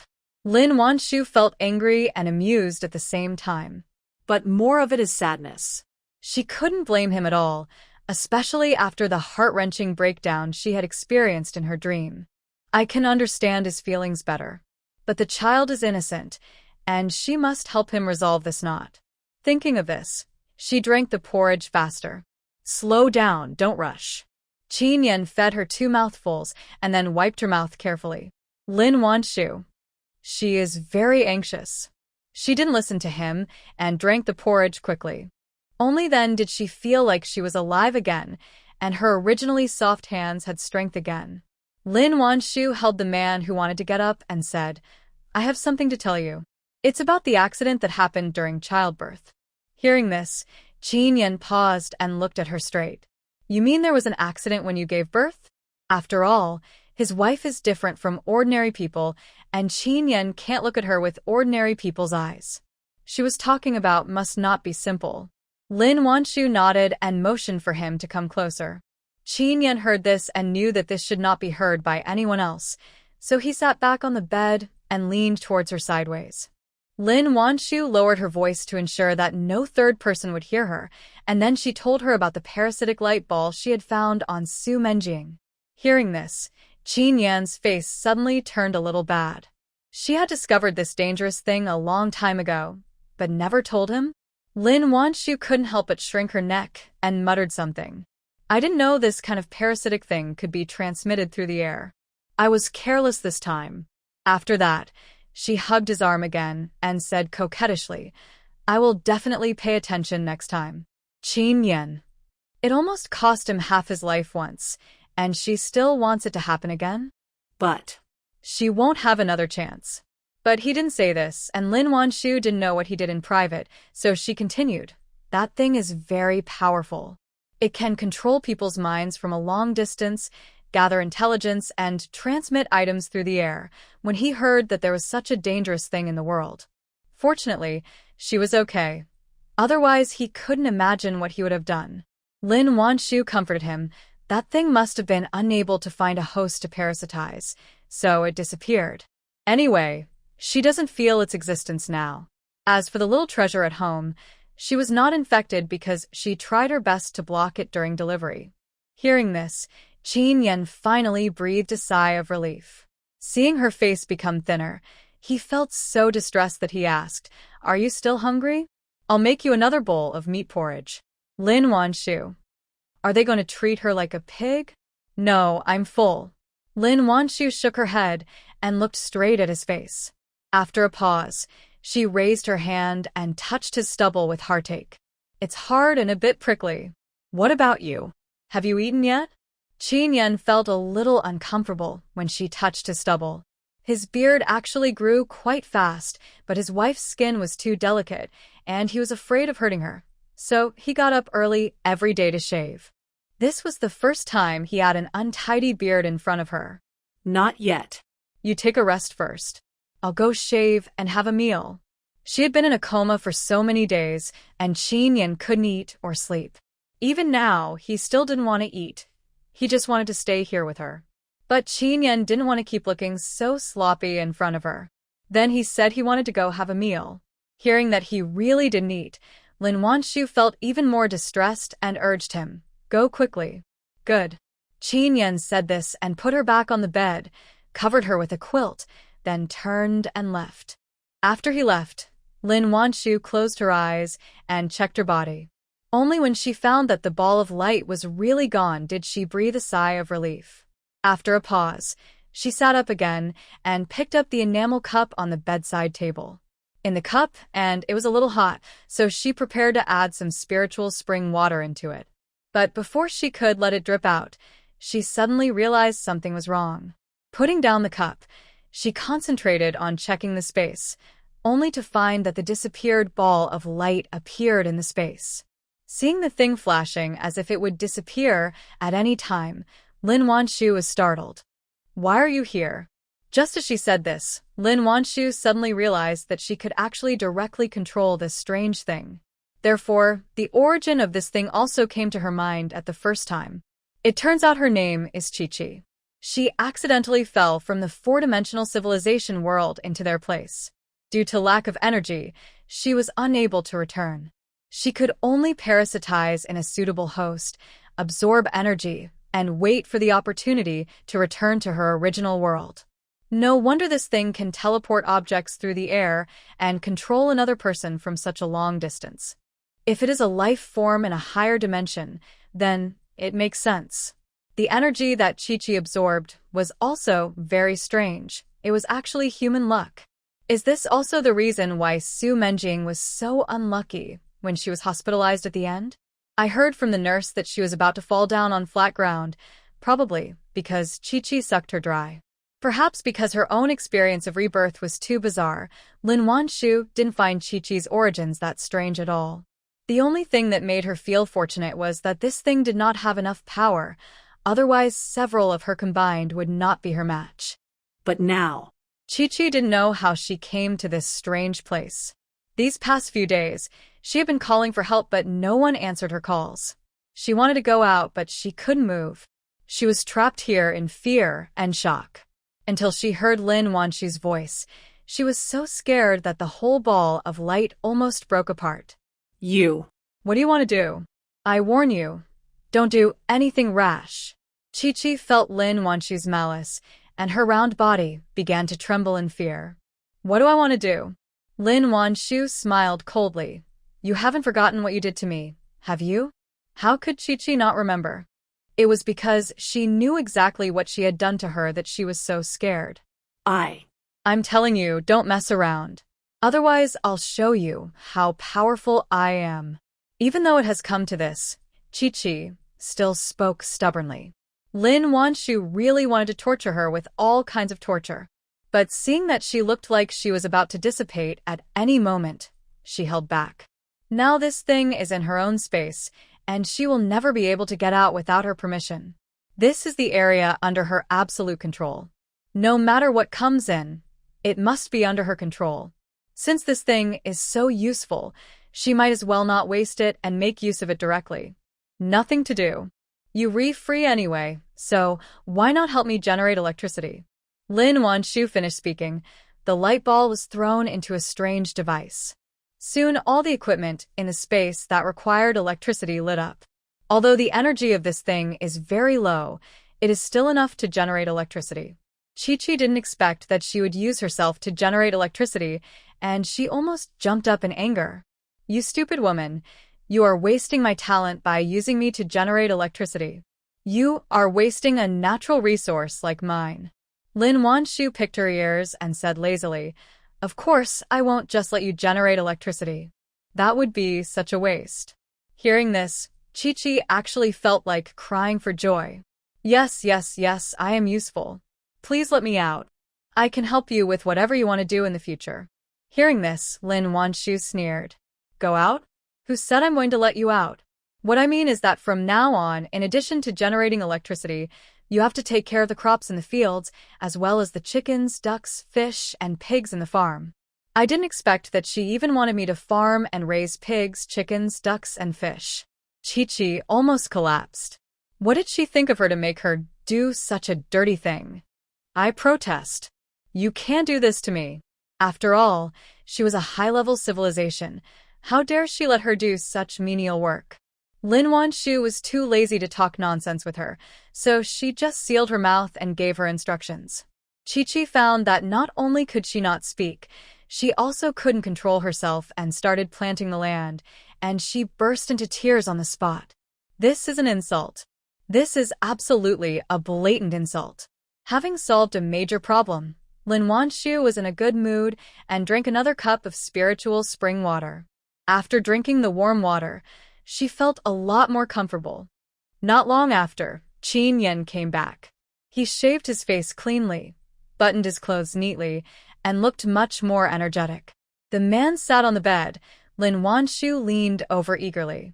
The scenes in the dream were so heartbreaking that she was left with sequelae. As soon as I saw him, I wanted to be next to him. Qin Yan feeling the same way? I finally got to be with her in this life, but I almost lost her again. I'm afraid this kind of psychological shadow will never be eliminated in this lifetime. Although he had her in his arms at this moment, Qin Yan still had a feeling of anxiety. The two of them hugged each other quietly. It was unknown how much time had passed before Lin Wanshu mentioned the matter of the ball of light. Hearing that the ball of light had actually entered his space, Qin Yan sat up straight reflexively. You mean she's in your space? Lin Wanshu nodded. Well, I don't know how she got in. I just discovered it. But don't worry, she can't hurt me now. You know, everything in this space is under my control. But Qin Yan couldn't help but frown. In his mind, the space was a private place for the two of them, so he naturally didn't want anything else to be in it, let alone something so dangerous. However, Qin Yan knew that it would be more dangerous if this thing was left outside. In space, it is actually the best place to go. Then you have to be careful. If anything unusual happens, remember to tell me. In the end, this was all he could say. Hearing this, Lin Wanshu nodded obediently. Don't worry, I blocked her perception. She can't do anything except work. Going out is even more impossible. She had already put limits on her. After hearing this, Qin Yan finally felt relieved. Lin Wanshu looked up at his bloodshot eyes, knowing that he must not have gotten enough rest, so she let him lie down and take a nap. She just drank a glass of spiritual spring water, and now she is no longer feeling unwell and does not need anyone's care. Qin Yan was indeed very sleepy, but He didn't want to sleep at all. He was afraid that once he closed his eyes, he would wake up and find that everything in front of him was a dream. Lin Wanshu not feel his fear? Suddenly, her heart felt sour and bitter, and she felt very uncomfortable. Go to sleep, I'll be here with you. I promise you'll see me as soon as you open your eyes. As she spoke, she pushed him down on the bed. Qin Yan hadn't slept for several days, and his spirit was indeed extremely tense.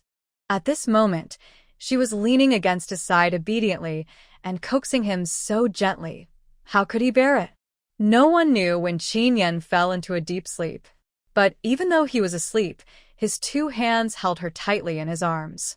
Lin Wanshu had been in a coma for so many days, but she wasn't sleepy at all at this moment.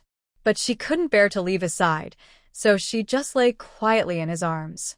Looking at his face, which became more angular due to weight loss, her heart felt as if it was stuffed with a ball of cotton, and it felt stuffy. The scenes in her dream became her lingering pain. Next 2 days, Qin Yan discovered that his wife became incredibly gentle towards him. It can be said that he is completely obedient. How could he bear this when he had already lost something and then recovered it? Now, he held her in his heart even more, wishing he could carry her even when going to the toilet. The people who came to visit, seeing the two being so affectionate, had their mouths filled with dog food and felt full before they even had their meals. However, when they thought of the dangers they had experienced in the past few days, they felt relieved. After all, they have experienced separation and death. Isn't it normal for them to be a little clingy now?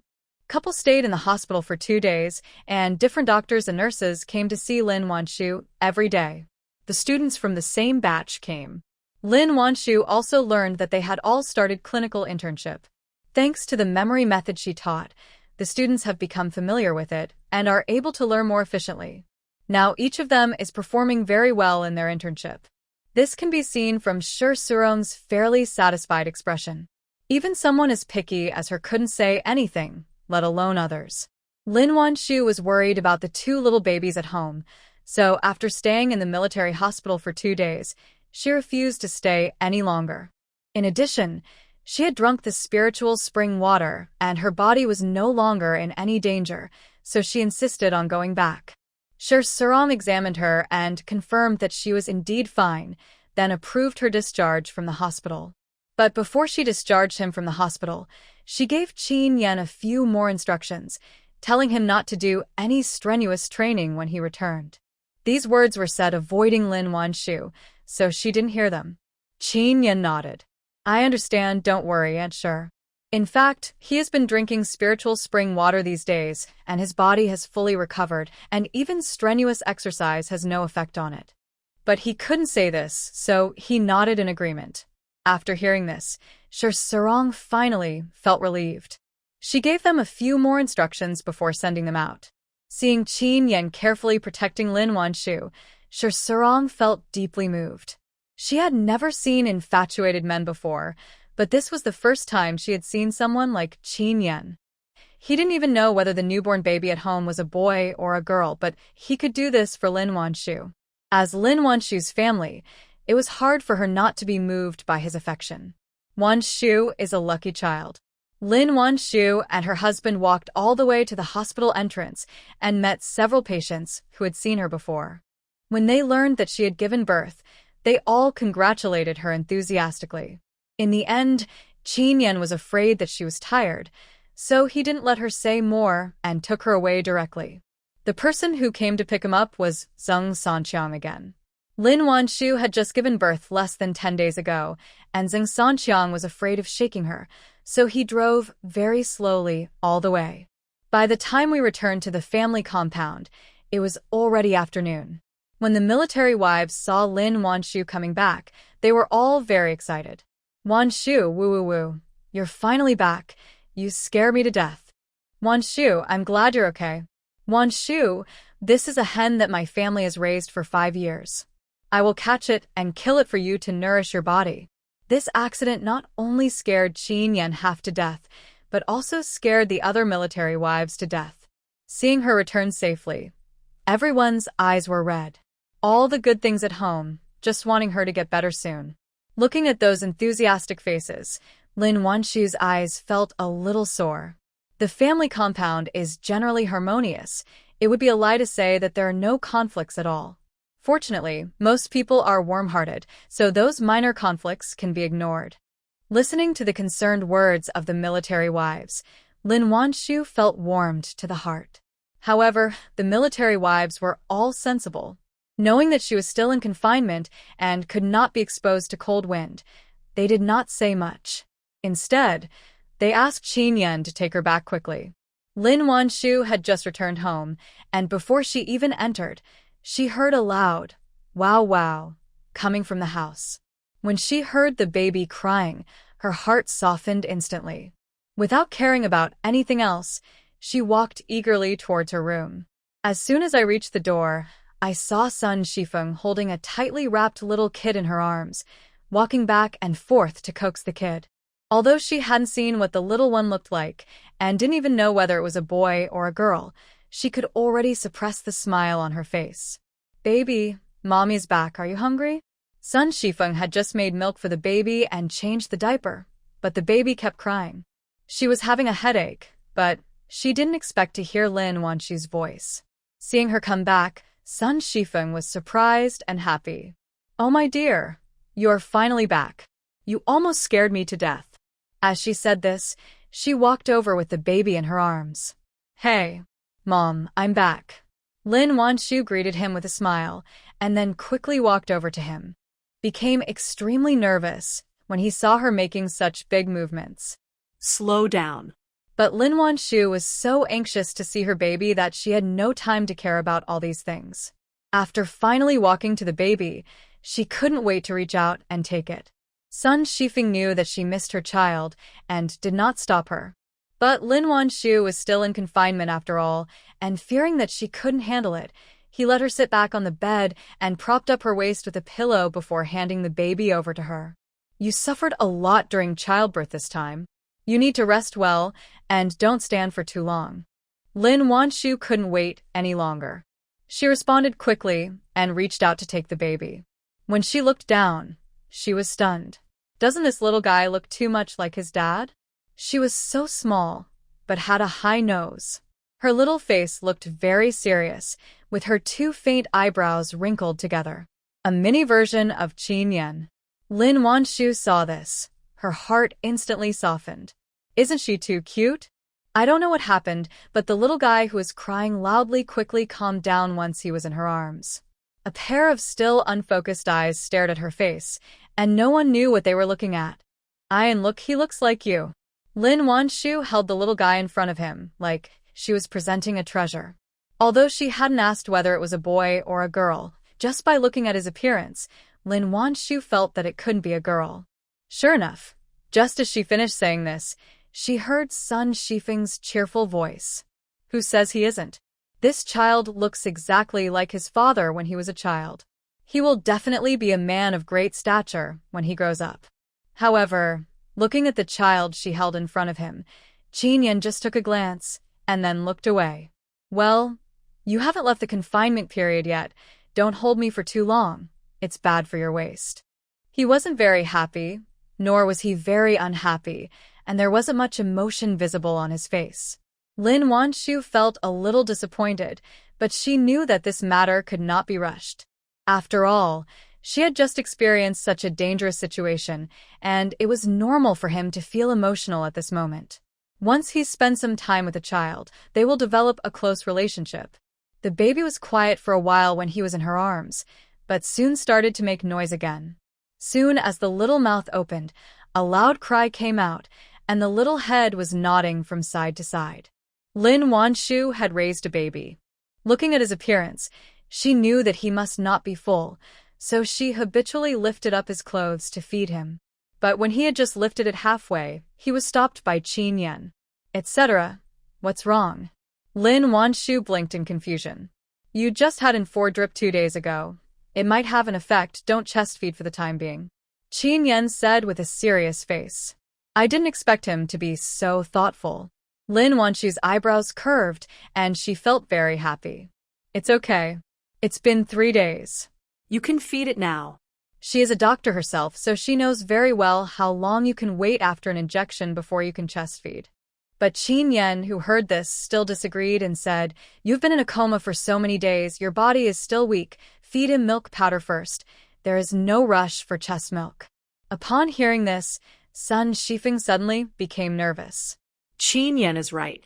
"You are still weak. Let's feed you milk powder first.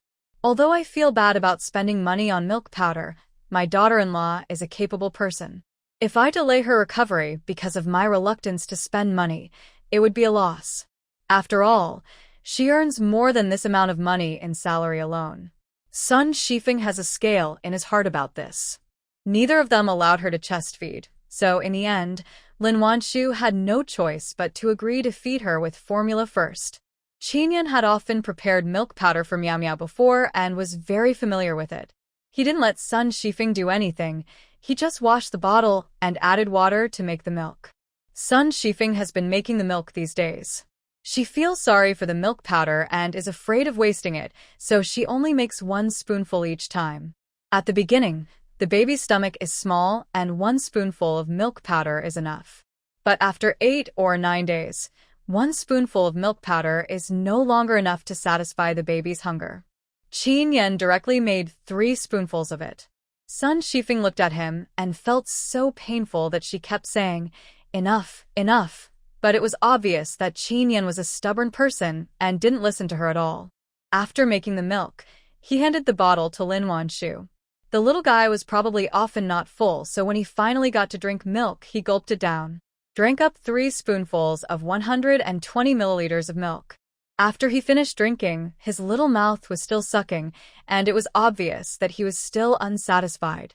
Sun Shifeng saw it, and her eyes widened. "You finished 3 spoonfuls just like that? No wonder he cried so much every day. Maybe he wasn't full?" Logically speaking, she should be happy that her grandson can drink so much, but when she thought about how expensive milk powder is, Sun Shifeng couldn't help but feel heartbroken. "No, I have to kill a chicken for my daughter-in-law to nourish her body. Otherwise, how can she survive with just milk powder?" Sun Shifeng had a good idea and tutored Lin Wanshu very seriously for 3 days. Lin Wanshu was even more cooperative and accepted all the chicken soup, fish soup, and eggs. "All I wanted was to quickly replenish my nutrition so that I could feed my baby." But after she had taken supplementary feeding for 3 days, Qin Yan still did not let her chest feed. Not only that, he also brought back several bags of milk powder. Now, Lin Wanshu didn't understand anything. It turned out that the man had no intention of letting her chest feed. After realizing this, she felt angry and amused. The person who had been gentle and kind since he woke up now had a stern face for the first time. "I want to chest feed him. Milk powder is not nutritious enough." With her arms folded across her chest, she looked at him somewhat fiercely. The nutritional content of milk powder in this era was relatively simple, unlike later generations, which had all kinds of nutrients prepared. Babies can only drink milk and cannot eat anything else. If they drink such milk powder for a long time, the nutrition will definitely not be good enough. Seeing her raised eyebrows, Qin Yan was silent for a moment before he slowly said, "I have already changed the milk powder. You don't have to worry about the nutrition.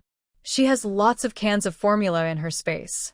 Qin Yan directly swapped the formula milk powder with the bagged milk powder. "The baby is drinking formula milk now." Lin Wanshu. "So, he is determined not to let me feed him?" Lin Wanshu originally thought that she would be angry, but when she thought of the scene in her dream, how could she still care about him? After a pause, she held the man's hand, slowed down her voice, and said softly, "Ian, Heng is our child. That matter has nothing to do with him. Please don't be hostile to him, okay? I will feel very uncomfortable." Especially when she saw the baby's facial features that were similar to his, her heart softened a bit, and she just wanted to be nicer to him. Now that she sees the little guy is not favored by his father, how can she bear it? Qin Yan pursed his lips and said nothing. Even though he didn't say anything, Lin Wanshu still felt that his attitude had softened a little. She held his hand and shook it again, then continued, "He looks so well-behaved and cute, and he looks so much like you. Can you bear not to give him something nutritious to drink?" Chest feeding is good for children, not to mention that she also drinks spiritual spring water, the nutrition of which is simply incomparable to ordinary milk powder. Besides, Meow Meow was also chest-fed until she was over 1 year old, so she couldn't favor one over the other. Qin Yan can't tell whether his son is cute or not. But the woman in his arms spoke to him in a sweet and coquettish voice, and Qin Yan felt like his bones were about to go soft. Resisting the urge to agree to her request, Qin Yan paused before saying, "You still have to go to the military hospital for internship. When you do, Hung Hung will be taken care of by Mom and will still need to be fed with formula." Hearing this, Lin Wanshu's face suddenly fell. How could she have forgotten this? It's true that pregnancy makes people stupid for 3 years. But when she thought of her poor son who couldn't get any chest milk, she felt a little distressed, so she bargained. "Then I will at least feed him for a month. Chest milk with a little spiritual spring water will definitely be good for the baby's health." Qin Yan still didn't want to agree. But she was too persistent, and after her coquettish offensive, Qin Yan finally gave in. Lin Wanshu saw that he agreed. She was overjoyed. "Great, it's settled. I know you love Hung Hung too. The little guy was just named yesterday, Qin Hung." Lin Wanshu said this, happily kissed the man on the lips, and went back to bed to feed the little guy. Qin Yan. After a while, Xiao Miao Miao came back from outside, jumping and skipping. I saw that she was holding a small bouquet of colorful flowers in her hand. She has been sticking to her mother for 3 consecutive days, and today she finally went out to play with her friends. But after playing for a while, he came back again. As soon as she entered the door, she said in a baby voice, "Mom, look, I picked flowers for my brother." These days, besides sticking to her mother, Meow Meow's favorite thing to do is to play with her younger brother. All the other kids in the family compound have brothers and sisters, but she doesn't. Meow Meow has been jealous of them for a long time. Now that I finally have a younger brother, shouldn't I seriously play the role of a big sister and take care of the baby? Lin Wanshu saw it. She said with a look of surprise, "Oh, our Meow Meow is really amazing. She picked such a beautiful bunch of flowers. Your brother will definitely like it." Hearing this, Meow Meow was extremely proud and held her chest high. Yeah. He must like it. Brothers and sisters all said that her flowers were beautiful. If my brother doesn't like it, I won't give it to him next time. Lin Wanshu praised him a few more times and gave him enough feedback. Although there was a new baby in the family, she not only did not ignore Meow Meow, but also gave her more care. Not to mention Qin Yan. He didn't like the younger one in the first place, and was afraid that the older one would be wronged. He almost spoiled Meow Meow to the sky. Perhaps Meow Meow feels the love of her parents, so she is still lively and cheerful every day. She was very happy to hear her mother's praise at this moment. After giving flowers to her brother, someone came outside and called her to go out and play. The little girl is also restless. When someone calls her, she jumps out again. After a while, Fong Qiuyan came. Or, it would be more appropriate to call her Su Qiuyan. It turned out that Su Weilin had come to the staff quarters a few days ago. He not only moved Su Menjing's household registration out, but also re-registered Su Qiuyan. However, the family reunion banquet has not been held yet. Su Qiuyan wants to wait until Lin Wanshu is out of confinement before holding it. In her heart, Lin Wanshu's position is extraordinary. Sometimes, even Ding Xia has to take a back seat. For such an important occasion, she naturally wanted her to be there as a witness. Su Qiuyan grabbed 2 chickens. She had caught one the day before yesterday and raised it herself. In her hand, one was collected by her and the people in the team, and the other was given by Lu Xiaoying. She told me to send it to you no matter what. Lu Xiaoying has finished her confinement. Now, the mother-in-law and daughter-in-law, one collects herbs and the other works in the fields, and they can earn a lot of work points every day. Although life was still a little tight, as soon as she heard that Lin Wanshu was born, she grabbed the chicken without saying a word.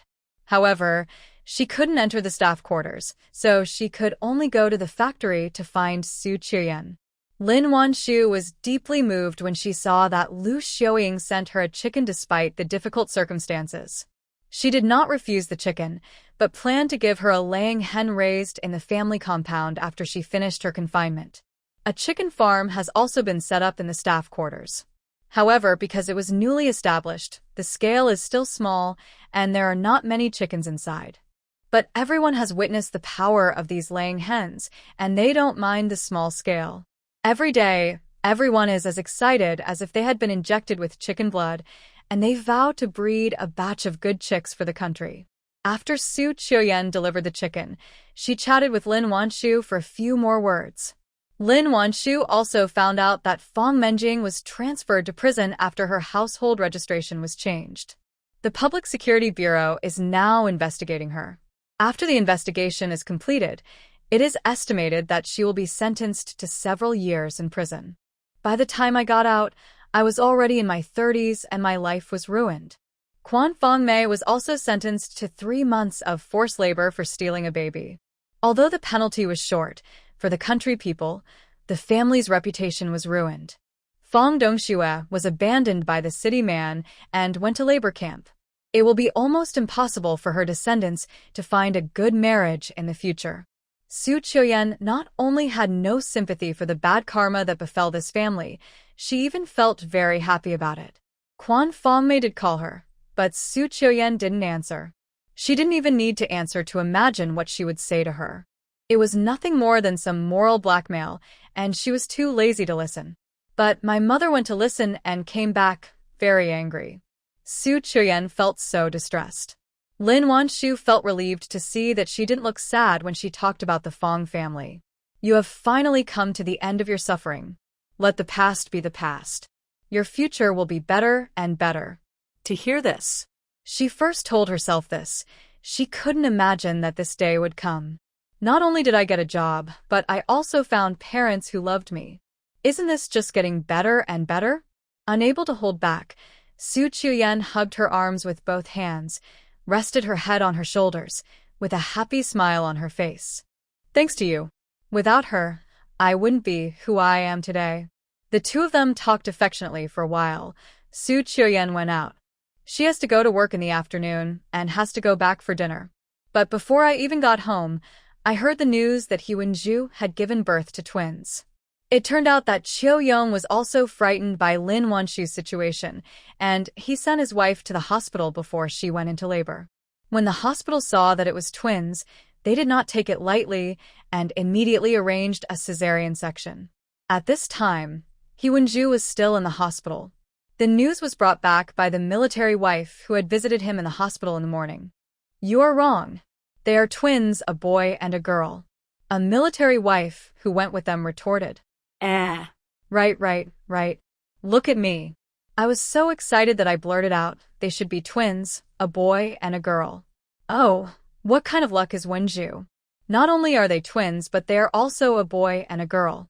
Captain Xiao was so happy that he cried. The grown man's eyes became red and he secretly wiped away tears when he heard that his wife had safely given birth to twins, a boy and a girl. What do you know? The captain was not crying for joy. I think he was just scared by Wanshu. After all, giving birth to one child is so dangerous, and his wife gave birth to 2. If a man loves his wife, who wouldn't be scared when seeing this situation?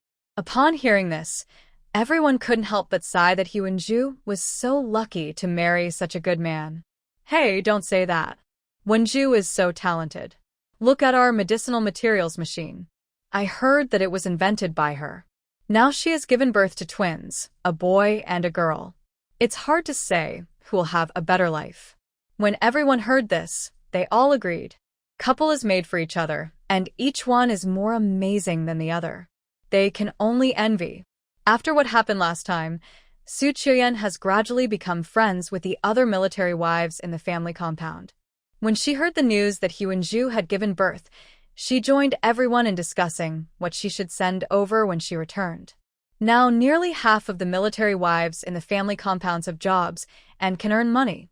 With money and bills in their pockets, they not only speak more confidently, but also act more generously and cheerfully. Chickens and eggs used to be extremely precious to them, but now they just give them away without any regret. After everyone had discussed it, they went home. As Su Chuyen walked to the door of her house, she heard her daughter's cheerful voice from afar. "Grandma, what do you think of the beans I picked?" Responded to her was Ding Suya's gentle and loving voice. "Oh, my tofu pudding is really good. I pick beans better than my grandma." Dohua laughed happily after hearing this. Su Chuyen looked at the two figures, one big and one small, in the yard, and her heart felt as if it was filled with something. Half a month ago, she would not have dared to imagine this scene. In the past, Dohua had been wronged in the Liu family. Seeing that others had grandmothers who loved them, she ran to the Fong family with great expectations. However, she never expected that there was no love waiting for her, only beatings and insults.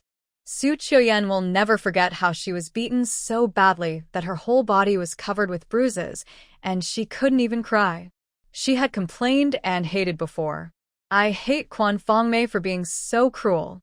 Although they were both grandchildren, she held the one born to Fong Dongxue in the palm of her hand, but treated the one born to her as worthless. Now she finally figured it out and felt relieved. She has her mother who loves her, and Dohua also has her grandmother who loves her. Ding Xia raised her eyes and saw her little girl standing at the door without coming in, so she waved at her. "Come here, Yan Yan. Mom has made something delicious for you." Although she is already a mother, Su Chuyen is still as happy as a happy little bird when she hears Ding Xia coaxing her in the same tone as she does a child. "Wow, Mom, what did you cook? I want to try it." As she spoke, she walked towards her with cheerful steps. Next to the gate, Lu Jingsong, who was repairing a chicken coop, watched his wife pass by him without even looking at him. He couldn't help but feel upset. Me sitting here, but she didn't see me at all? Fong Chuyen really didn't see it. Seeing her mother bringing her a bowl of rice cake with sauce, she was as happy as a child. This rice cake is different from the one made by Lin Wanshu. It is light yellow in color and has a more glutinous texture. It is topped with the prepared sauce and peanuts. It is fragrant, glutinous, smooth, and delicious. This is their Qingshi snack, but Su Chuyen has never eaten it. I could only watch the two siblings feasting on their food. At this moment, she just took a bite of rice cake, and her eyes couldn't help feeling a little sour. "Is it tasty?" Ding Xia hated to see her looking aggrieved. Every time she saw her, it felt like a blunt knife cutting her heart, causing her unbearable pain. It's delicious. Thank you, Mom." Fong Chuyen's voice was slightly choked. When Lu Jingsong heard this, he felt so heartbroken that he didn't know what to do. When he thought about how he used to see her, skinny and frail, working in the fields all day long but never even looked at her, he wished he could go back and beat his former self to death. If he had known her earlier and helped her earlier, why would she have to suffer so much? "As long as you like it, I'll make it for you next time." Ding Xia touched her hair, with indescribable love in her eyes. It was as if he wanted to make up for all that she had lost in the past. After she finished eating the rice cake, Ding Xia said again, "Mom bought you a few sets of clothes and put them in your room. Go and try them on to see if they fit you."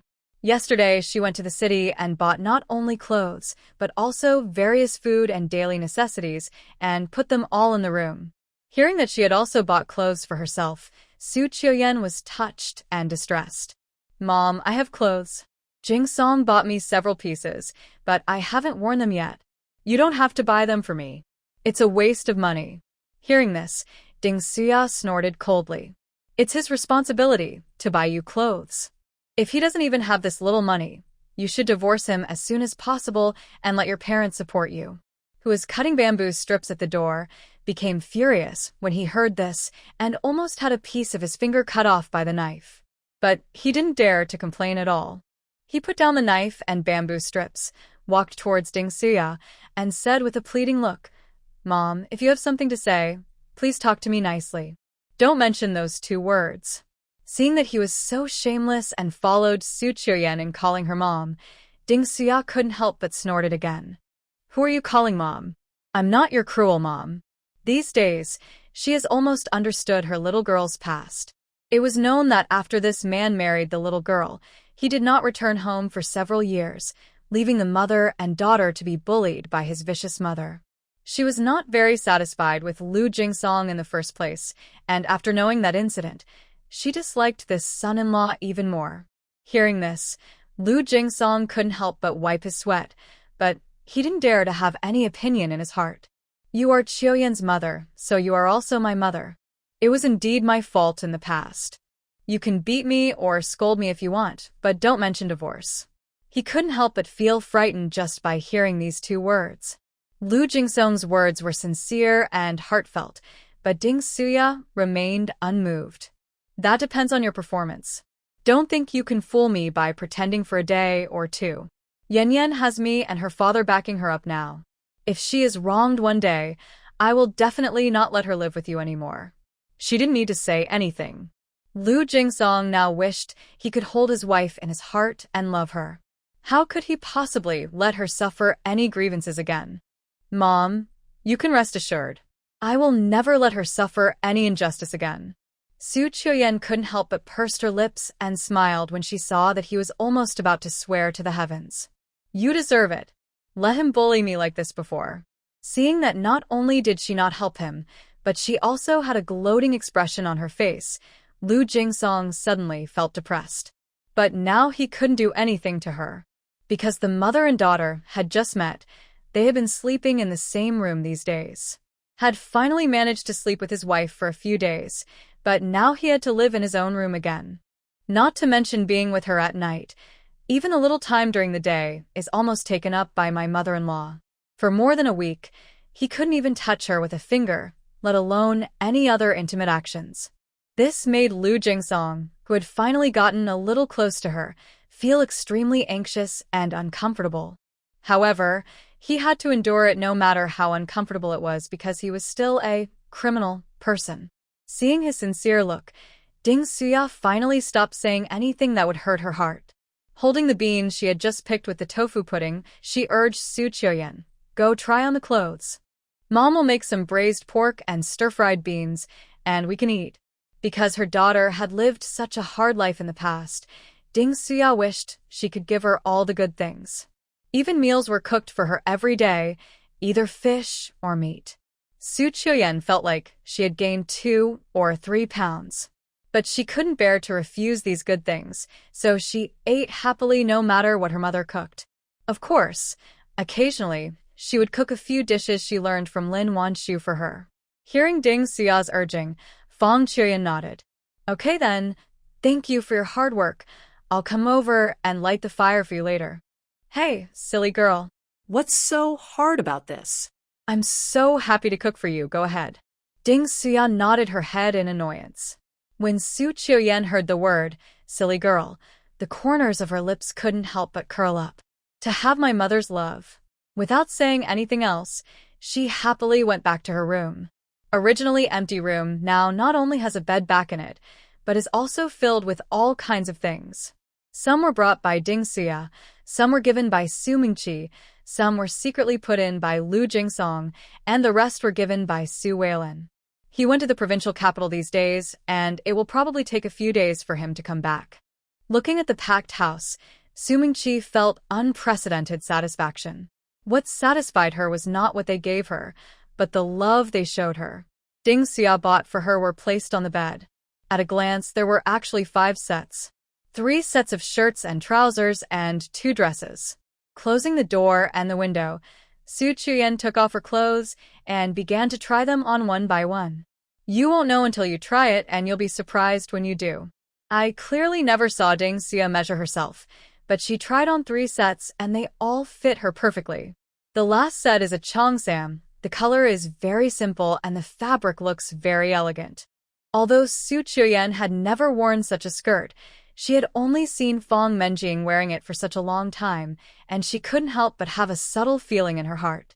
But this was a gift from her mother, so she naturally wouldn't refuse. Pursing her lips, Su Qiuyan put on her skirt. After buttoning up her dress, she unexpectedly discovered that this skirt was completely different from Fang Menjing's enchanting cheongsam. The cheongsam she was wearing was above her knees, with only a slight slit, and the cut was slim but not too tight. Moreover, the colors chosen by Ding Suya are particularly elegant, and when she wears them, she looks just like a lady from the old times. Su Qiuyan looked at the dignified and elegant self in the mirror and couldn't take her eyes away. At this moment, there was the sound of a key being inserted in the door. Su Qiuyan was startled. "Who?" she asked in a low voice. But in my heart, I had clearly guessed who the person outside was. Sure enough, as the key turned, the door was pushed open, and a tall and strong figure flashed in quickly. Seeing that it was indeed Lu Jingsong, Su Qiuyan felt embarrassed and anxious. "What are you doing here? Get out now." Afraid that her voice was too loud and might be heard by Ding Suya in the kitchen, she lowered her voice and scolded. But the man who walked in just stood there, staring at her, as if he couldn't hear what she was saying at all. Su Qiuyan's face turned red immediately when she met his gaze that was so hot that it seemed to burn her. "I didn't even know how to put my hands." Looking at her shy face flushed with bashfulness, Lu Jingsong couldn't help but walked towards her step by step. "Wife, you look so beautiful in a skirt." Looking at the graceful woman in front of him, his eyes were filled with fascination and admiration. He bought her several skirts, but she never wore them. She just wore a shirt and pants every day. Even though Su Qiuyan had seen this man's Meng before, she still couldn't stand it at this moment. Afraid that her mother might hear her, she pushed him away in embarrassment. "I'm trying on clothes. What do you think of coming in? Get out now." However, Lu Jingsong hadn't been able to be alone with her for such a long time. How could he be willing to go out when he finally got the chance? Holding the little hand on his chest, he looked at her infatuatedly, his Adam's apple rolling up and down unconsciously. The man's dark eyes made Su Qiuyan blush, her heart beat fast, and her whole body felt hot. But her remaining rationality told her that she couldn't stay like this any longer. It would be so embarrassing if her mother came over. Thinking of this, she pushed Lu Jingsong again and lowered her voice to beg, "Please get out quickly." The woman's voice was soft, but to Lu Jingsong's ears, he felt his whole body as hard as a piece of steel. Gritting his teeth and suppressing his surging anger, he coaxed in a low and hoarse voice, "It's okay for you to leave. You can come to my room tonight." When she heard these extremely ambiguous words, "My hair feels like it's on fire." How could he be so shameless? "I don't want it." She refused. He is shameless, but she is. What good can come of running to his room to look for him late at night? But Lu Jingsong has now fully understood his wife's personality. Knowing that taking it slow with her is useless, you have to be shameless. Therefore, he did not care about her rejection, but instead said slowly, "Either you come to my room tonight, or I kiss you now, you choose one." Didn't expect him to be so shameless. Her eyes widened in shock. You. Her lips, wanting to call him shameless, but she knew in her heart that it would probably be useless. Finally, she couldn't get enough of it and stepped on him. Rogue. Who was stepped on was not angry. Instead, he smiled and hugged her in his arms. "Rogue? Wife, let me be reasonable. I have only kissed you a few times in such a long time. How can I be a rogue?" The man's low and hoarse laughter sounded in her ears with a hot air current, and the ambiguous words made Su Qiuyan's heart beat wildly. "What do you mean by just a few kisses?" Seeing that she didn't say anything, Lu Jingsong kissed her red ears again and continued to coax her. "Come to my room at 12 o'clock tonight?" The man's deliberately low voice, coupled with his nervousness for fear of being discovered, stimulated Su Qiuyan so much that her body softened. If Lu Jingsong hadn't held her waist tightly with his hands, she might have lost her balance. I can't go. We'll be heard." Biting her lip, Su Qiuyan refused again, but her tone was noticeably softer. Lu Jingsong looked at the woman's watery autumn eyes and her charming little face with blushes, and his throat couldn't help but tighten. "No, I promise not to do anything to you." His voice became increasingly hoarse and difficult to understand. Su Qiuyan felt that this was not credible at all, but for some unknown reason, she nodded and agreed. "Well, all right then." But as soon as she said this, she couldn't help feeling a little annoyed. "Why did you agree to him?" When Lu Jingsong saw her nod, his blood immediately began to boil uncontrollably again. He wished he could rub the soft body in his arms into his bones. Even the breath became messy. The heavy breathing sound fell into Su Qiuyan's ears, and she felt her legs getting weaker and weaker. An inexplicable, strange emotion spread in her heart, making it impossible for her to reject him.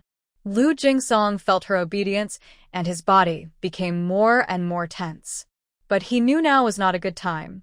Forcing himself to calm his disordered breathing, he restrained himself and placed a kiss on her forehead.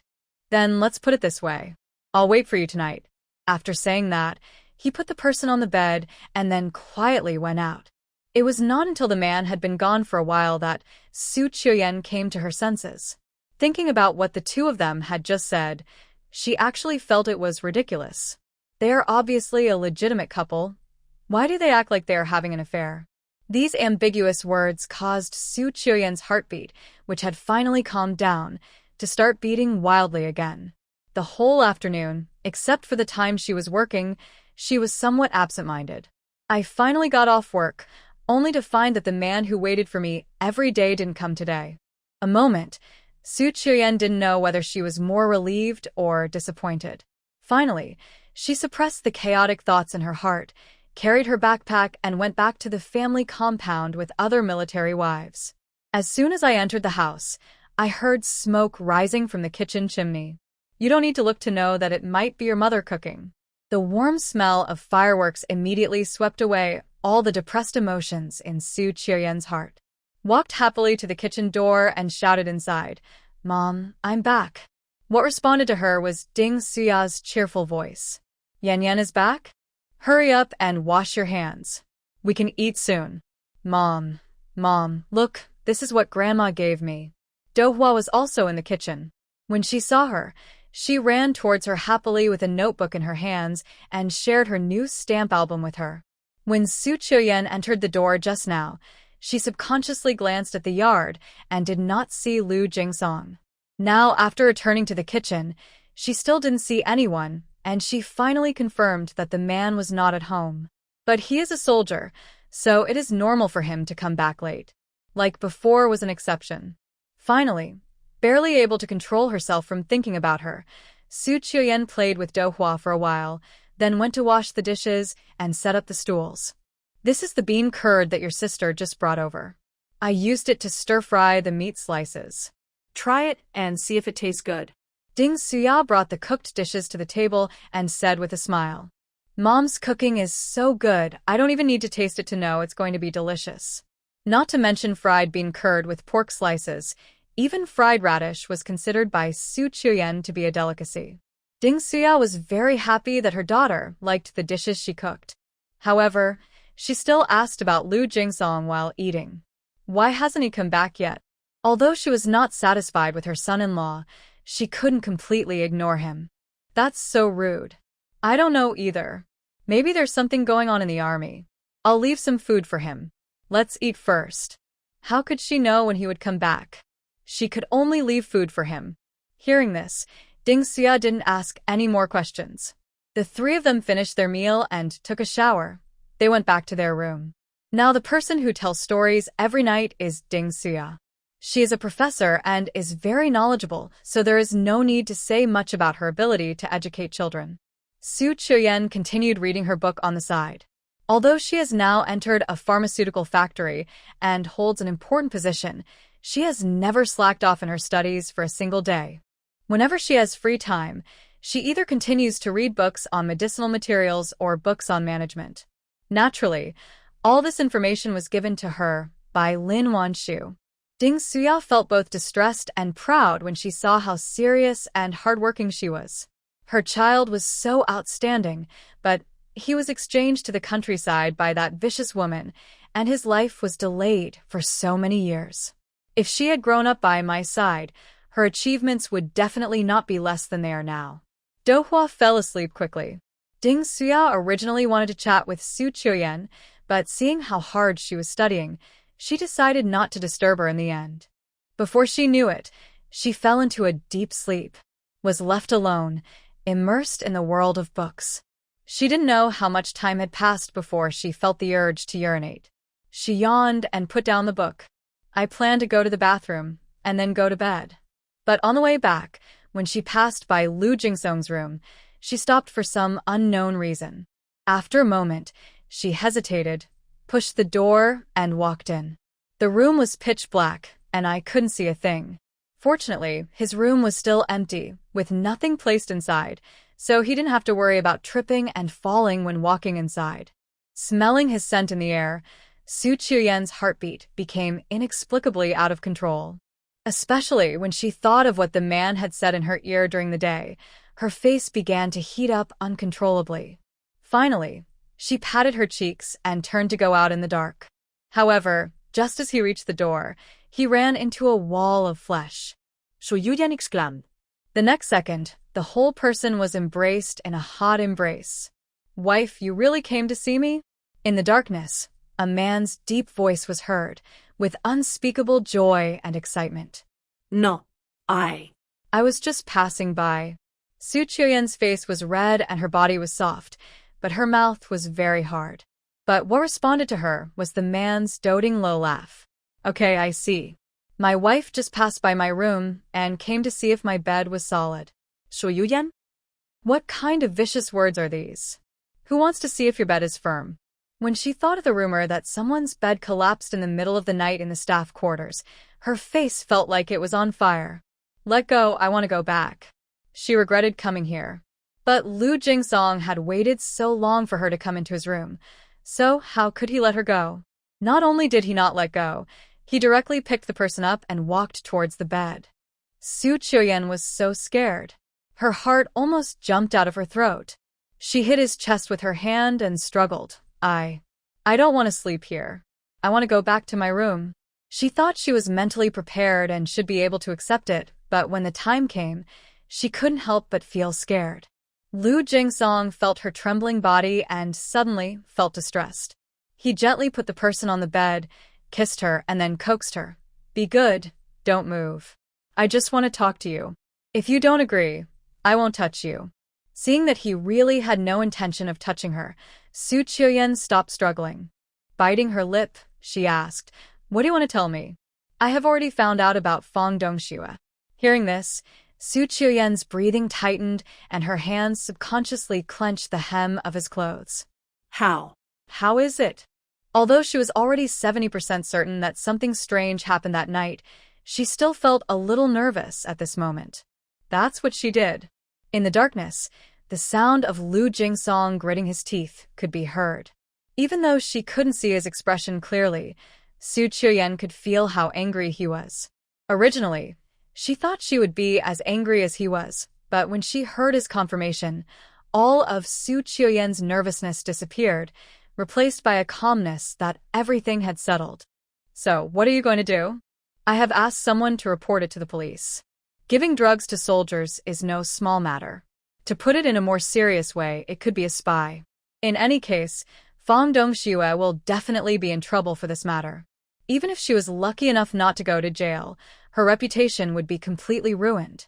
As for the betrothal money and the 4 major items that she had withheld before, which should have belonged to Su Qiuyan, he would definitely ask her to return them in cash. In short, Lu Jingsong did not intend to let this vicious woman go so easily. After hearing what he said, Su Qiuyan finally felt relieved. She would not sympathize with the person who had framed her. No matter what happened to her, it was what she deserved. Lu Jingsong held Su Qiuyan's hand tightly, his voice full of apology. "Wife, I'm sorry. I was careless before and didn't check it clearly, so I misunderstood you for so long." Whenever he thought of this, he felt extremely sad. Su Qiuyan couldn't remember how many times he had apologized. At first, she did feel a little uncomfortable. After all, the hurt she and Dohua suffered was real, and she couldn't let go of the past all at once. But this time, maybe it was because the missing family affection was made up, she felt that her heart seemed to have become stronger. Su Qiuyan was completely relieved about the suffering she had endured in the past. Besides, if she hadn't followed Lu Jingsong to the family compound, she would never have met Lin Wanshu, and she might not have been able to find her parents in this life. Because of this, she will also let go of past grudges. It doesn't matter. Let the past be the past. We can move on from now on. She won't make any unnecessary promises. Because besides Fong Dongxue, there is also his family between her and Lu Jingsong. What happened in the past was fine, but she would never tolerate them hurting herself and Do Hua again in the future. But her words were enough to make Lu Jingsong excited. Thank you, daughter-in-law.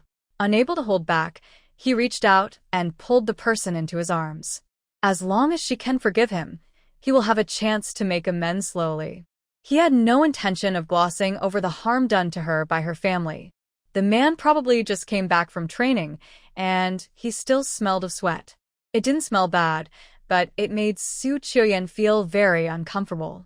Especially in this dark night, leaning on his iron-hard chest like this, she felt an indescribable panic. I want to go back. Grabbed his big hand on her waist and tried to pull it away, but the man's hand was like a pair of iron pliers, very strong. This pull not only failed to move him at all, but also made him hugged even tighter. Wait a moment, wife. Stay with me for a while. Lu Jingsong hasn't been close to her for more than 10 days. At this moment, hugging the woman's soft body and smelling her faint fragrance, he felt like his whole body was on fire. How could he let go? Although she had slept in his room for a week before, she was injured at that time, and Lu Jingsong didn't dare to do anything. Now that she had recovered and had forgiven him, the beast in his heart could no longer be controlled. Su Qiuyan was concerned about Ding Suya in the next room, afraid that he would do something to embarrass her. So how could she dare to stay? I don't want it.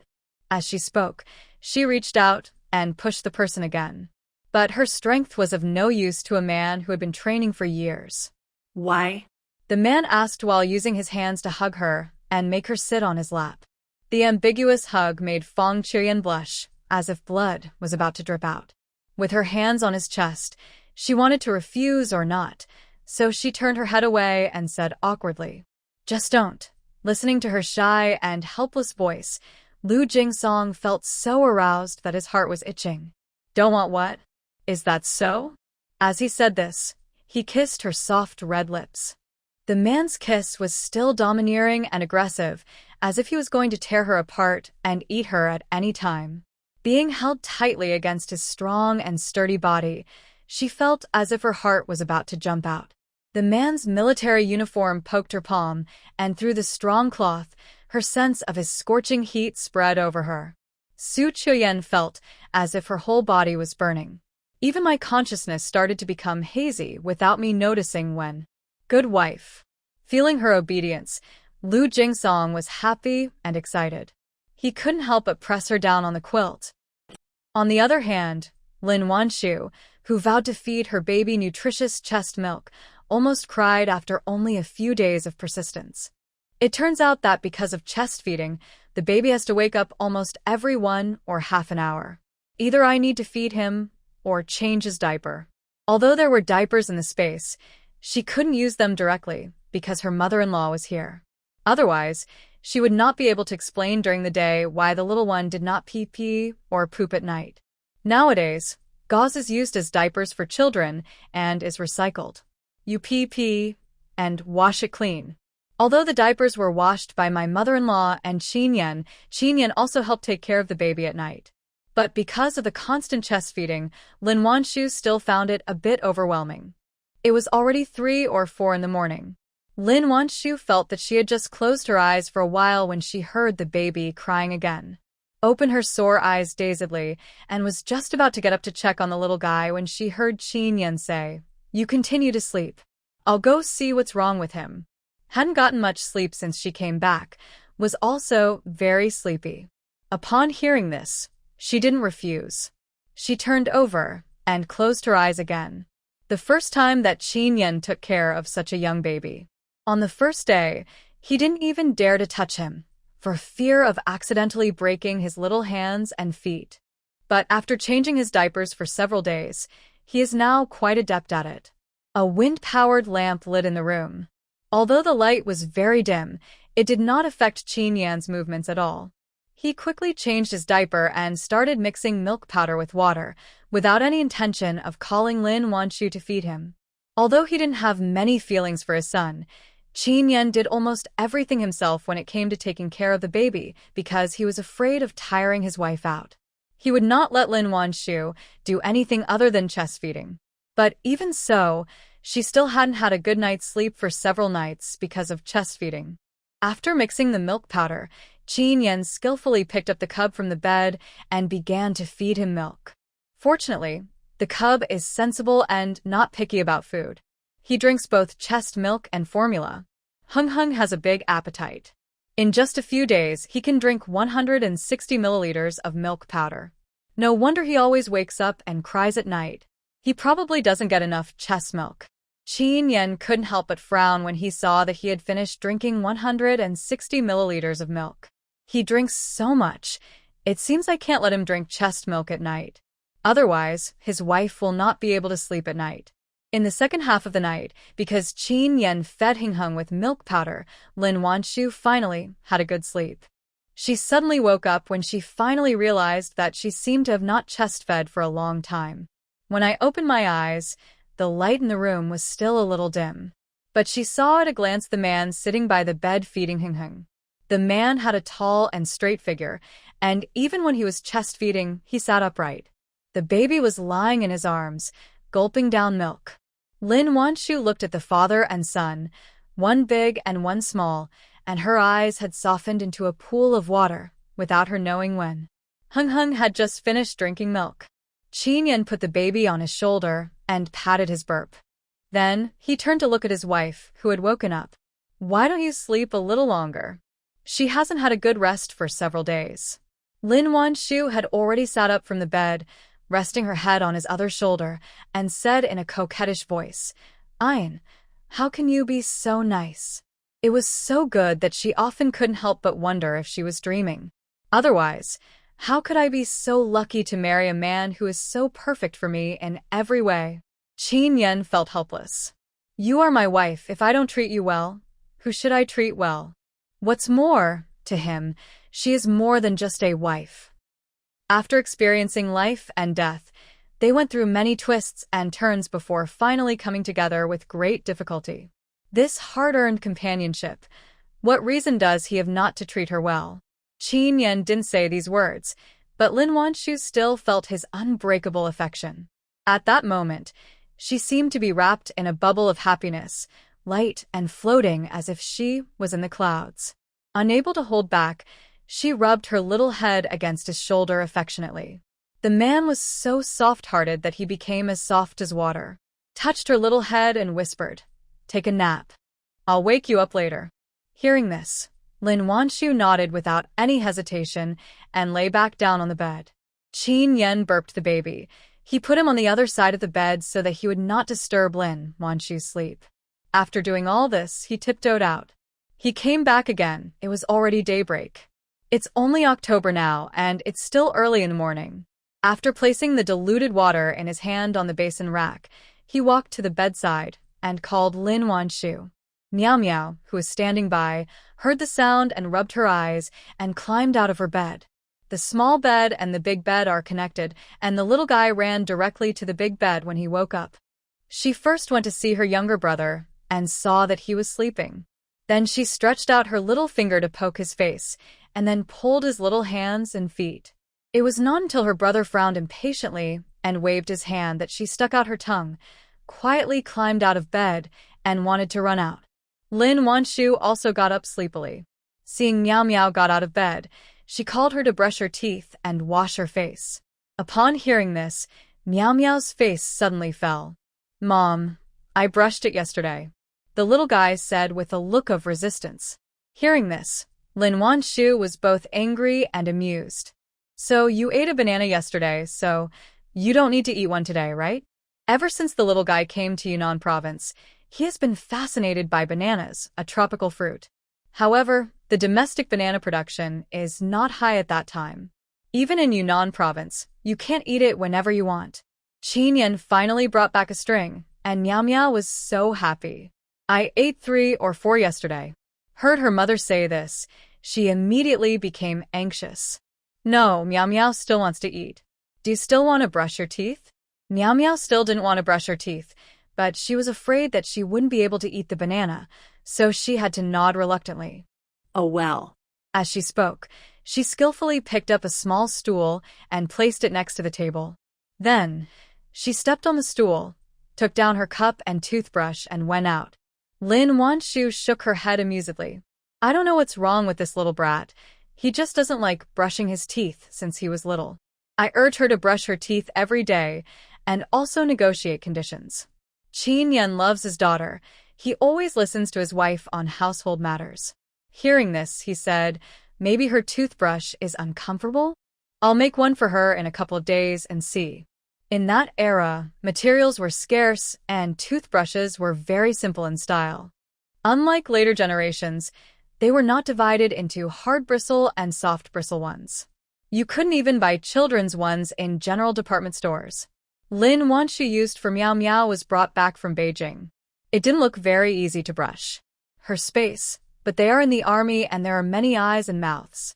She is usually very careful and will not use things that should not be there. Otherwise, it would be bad if it caused unnecessary trouble to your man one day.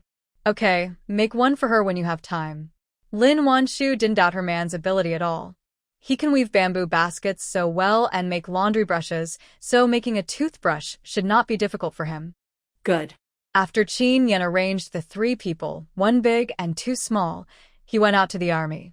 Lin Wanshu is now more than halfway through her confinement period, and with the help of the spiritual spring water, she has recovered well. However, childbirth involves opening bones, and if it is not handled properly, it may easily leave sequelae. Therefore, she did not intend to treat herself badly and decided to sit through the entire confinement period. Not long after I finished washing up, Sun Shifeng brought in a large bowl. Wanshu, Mom made you some egg noodles. They're not hot anymore. Eat them quickly. As soon as she entered the door, she put down her bowl and chopsticks, invited Lin Wanshu to have breakfast, and then ran to see her little grandson impatiently. Okay, thanks, Mom. Lin Wanshu smiled and nodded, then went to eat egg noodles.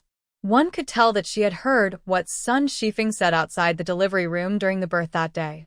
It was so painful giving birth, and my mother-in-law called me dirty. It was impossible for me not to have some resentment in my heart. However, Lin Wanshu knew that she had no ill intentions. It was just her old ideas that were at work. She believed that if Sun Shifeng were giving birth herself, she probably would not let her man in. No one is perfect and I am not perfect either. How can Lin Wanshu ask so much of others? As long as we can still maintain this superficial harmony, that's enough. After all, the person she lives with is Qin Yan, not her mother-in-law. She was reluctant to use such a small matter to embarrass her man. After breakfast, the baby woke up again, but this time he didn't cry. He just waved his 2 little hands, kicked his 2 little legs, and turned his little head from left to right. Lin Wanshu looked at the little guy on the bed with a pair of motherly eyes and thought he was adorable in every way. I couldn't help but pick her up and tease her for a while. While playing with him, suddenly, Guan Hongmei's voice came from outside. Sister Wanshu, I'm here to see you. Lin Wanshu heard that it was Guan Hongmei. She felt helpless. It turned out that during the few days since she came back, Guan Hongmei came to her house every day. She either gave her this or that, and Lin Wanshu refused the things she gave her every time, but she still came every day without fail. It was as if the fact that she had reported him and bullied him had never happened. As thick-skinned as a city wall. Just a few days, Lin Wanshu was left speechless by her. Originally, Lin Wanshu didn't intend to pay attention to her, but Li Yicheng came to her house to apologize more than once. In addition, Lin Wanshu thought he was a good person, so she didn't bother with Guan Hongmei anymore. But she never expected that Guan Hongmei would come to her every day after seeing that she did not refuse, and no matter how cold she was, she seemed not to understand.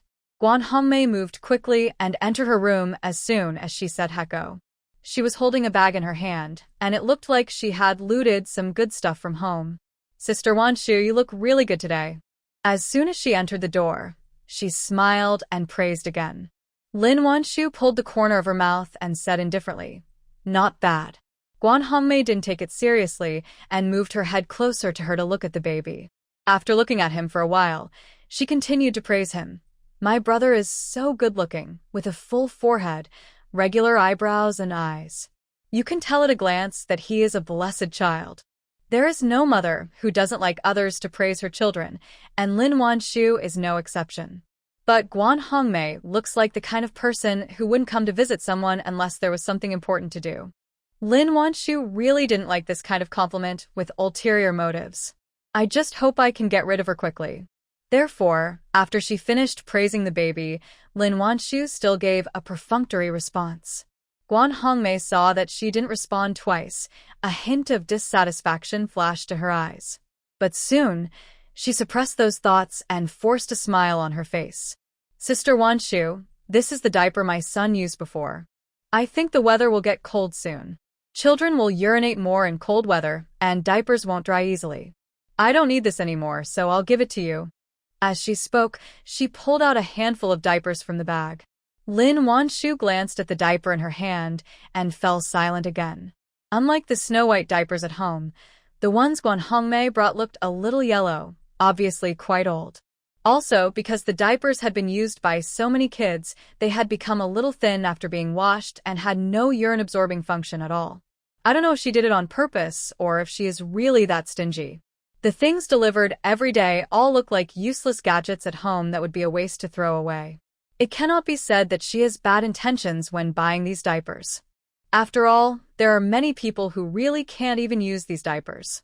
However, Lin Wanshu was obviously not among them. Putting away the polite smile on her face, she said in a light voice, "No need, I have prepared diapers in advance. Even if the weather is cold, it will be enough for him."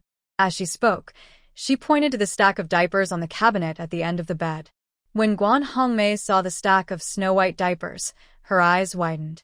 Oh my God, it's such a waste to use all this new gauze to make diapers for children. In my opinion, children grow up in a short time like blowing up balloons. It's a waste to use new ones. Just use some old ones. After saying that, she continued to vigorously promote her diapers. These are the diapers used by my sons. You have seen my sons, right?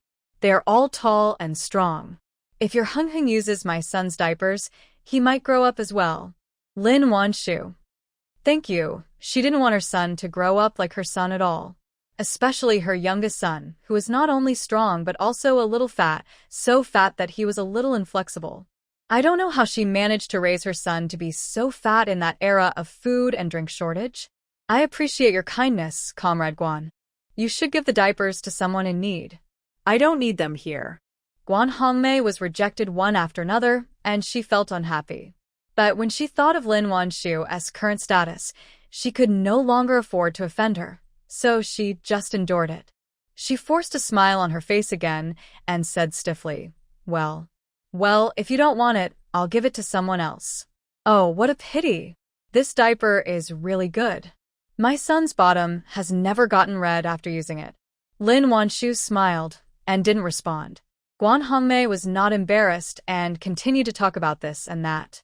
Finally, Lin Wanshu was too impatient to listen anymore, so she asked directly, Comrade Guan, you've been here for so many days.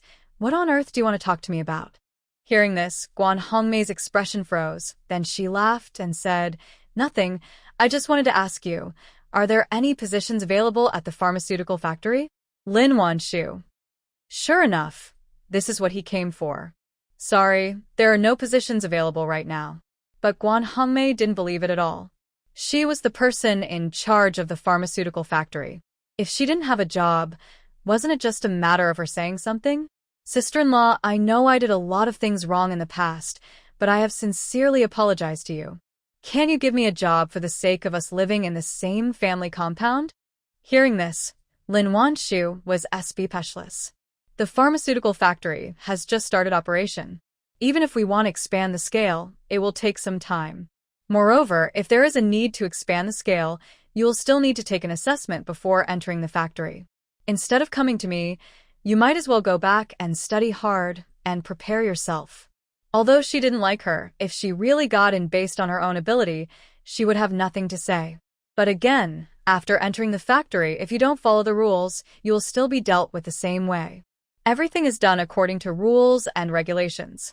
But Guan Hongmei came to find Lin Wanshu because she knew she would definitely fail the exam.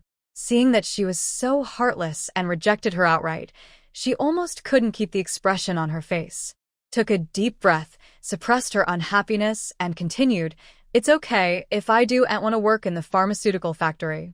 When the chicken farm expands, can you arrange for me to go in first? If I go in, I will never forget your kindness." Lin Wanshu smiled. "Sorry, the chicken farm is not my responsibility. You can talk to Comrade Hongmian. Jian Hongmian is now in charge of the chicken farm." Guan Hongmei. She come to her after searching for nothing? In the end, she pushed her to Jian Hongmian. What does that mean? Sister-in-law, stop joking. Everyone knows about the chicken farm. Jian Hongmian comes to ask you for advice every now and then. Please be kind and help me get in line. Guan Hongmei clasped her hands together and pleaded. Lin Wanshu finally put away the smile on her face. Whether it's working in a pharmaceutical factory or a chicken farm, everyone has equal opportunities. If I let you use the back door, how can I be worthy of my other sisters-in-law? If an ordinary person had said this, he would have been ashamed. But Guan Hongmei didn't think there was anything wrong with using the back door. As long as she can get the connection, it means she has the ability. If you don't tell me and I don't tell you, how can anyone else know? Lin Wanshu. Lin Wanshu was almost amused by her shameless words. Since she doesn't understand what people say, she doesn't need to give her face anymore. Who are you to me? Why should I help you get in through the back door? And why should I help you keep the secret? For the sake of your man, I won't bother with you. Do you really think if Li Chen hadn't been a good person, Lin Wanshu would never have let her in? I was too lazy to go over the past with her, so she just took advantage of me? Hearing her mention the previous incident, Guan Hongmei froze for a moment, then said with a somewhat complaining tone, "Didn't I already apologize to you for what happened before?" She's already apologized. What else does she want her to do? Hearing this, Lin Wanshu knew that it was no use to reason with her, so she said coldly, "You apologized and I've let it go for your man's sake, but that doesn't mean I have any friendship with you, and it doesn't mean I have any obligation to help you. If you have nothing to do, please go back. I'm sorry I don't have time to entertain you." Being chased away mercilessly, Guan Hongmei's face turned blue and red, looking very ugly. Finally, she angrily took back her diaper and stood up with an unhappy look on her face. If you don't want to help, then don't help. What's the big deal? Even though she was so angry, she didn't dare to openly break up with Lin Wanshu. She just muttered something in a low voice, then stomped her feet and left. Just as she passed the kitchen, a basin of water suddenly poured out and almost poured on her. Guan Hongmei was shocked. Oh. I'm so sorry, I didn't see you here, sister-in-law. Are you okay? Sun Shifeng was still holding the basin in her hand and talking exaggeratedly, but she had no intention of coming forward to show concern for her. Guan Hongmei's complexion was not very good to begin with, and now it turned even darker than the bottom of a pot. She definitely did it on purpose. I'm such a grown-up, and yet I'm wearing a floral shirt. How could she not see it? But she couldn't afford to offend Lin Wanshu, let alone this person. After all, she is the mother of the deputy leader. Although the army is based on strength, offending the leader's mother will not do her man any good. In the end, she had no choice but to suppress her anger and force a smile. It's okay, Andy's aim is very good. It's my fault for not having eyes. I almost got hit by the water Andy threw at me. I'm glad you're okay. I'm old and my eyesight isn't very good. I misjudged it and thought it was our flower wall that had become a spirit. Sun Shifeng said with an apologetic look on her face. But it would have been better if she hadn't said this. As soon as she finished speaking, Guan Hongmei felt the blood boiling in her heart. She mean by that? Was she making fun of her fancy clothes? Obviously the most fashionable pattern this year. The fabric her cousin brought back from the city is not available for purchase by others. She know what she is talking about, but she could only think about these words in her heart and dared not say them out loud. Haha, Andy is really good at joking. I have something else to do, so I'll go back first. Guan Hongmei laughed awkwardly. How could she dare to stay any longer? After saying this, She left in a hurry. Looking at her leaving back, Sun Shifeng said, "Pooh. You shameless thing. You dare to bully Arwan Shu." After saying that, just as he was about to turn around and go back to the kitchen, he saw Lin Wanshu standing at the door of the room. He didn't know how long she had been there. Seeing this, Sun Shifeng hurried over and said in a somewhat annoyed tone, "Why don't you wear a hat when you go out? Be careful not to get your head blown by the wind. You will suffer when you are old." As he said this, he went into the room to get her hat. While putting it on her, Sun Shifeng kept mumbling, "You are too shameless. She dared to report you. Why are you still being polite to her? Just kick her out." Sun Shifeng was not quite clear about the specific grudge between this military wife and her daughter-in-law before. She accidentally overheard it outside the door just now, and then she became angry. Dare to report her daughter-in-law, and still have the nerve to come to her house every day. How shameless. I've seen a lot of people like this in the team. The more polite you are to her, the more she thinks you're easy to bully. Lin Wanshu felt very complicated when she heard her concerned words. But she didn't say anything, just nodded and said, "I understand." Thank you, Mom. Some bumps cannot be healed in a short period of time. Maybe she will forget about them in the future, but not now. Because giving birth is so painful. Guan Hongmei returned. She felt very unhappy. Unable to hold back, she started to speak ill of Lin Wanshu in private again. You don't know how hypocritical she is. She's obviously already healthy and radiant, but she just does nothing but lie down and wait for others to take care of her. We are nothing like that. We're already working in the fields after only 1 week of confinement. Guan Hongmei originally thought that what she said would definitely resonate with many people. But in the end, no one paid any attention to her. Not only that, someone even said something contemptuous to her. After giving birth, you should take good care of yourself and recuperate. Otherwise, it is easy to have sequelae.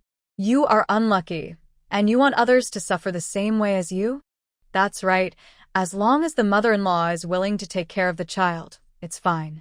How can it bother you? If you don't want to, just have another child and let your mother-in-law take care of the child too. These words made Guan Hongmei's face turn from red to blue, and from blue to black, just like a color palette. It was very interesting. She didn't understand why these people were so protective of Lin Wanshu. Wouldn't they be jealous and envious when they saw how well she was enjoying herself?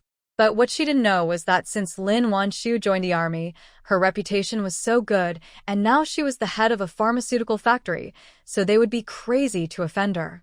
With Guan Hongmei's words, but the military wives privately laughed at her for being stupid. Lin Wanshu is so easy to get along with, but she insists on courting death. Just wait and see. She will regret it later. Guan Hongmei's words did not spread in the staff quarters, but somehow reached Li Yicheng's ears.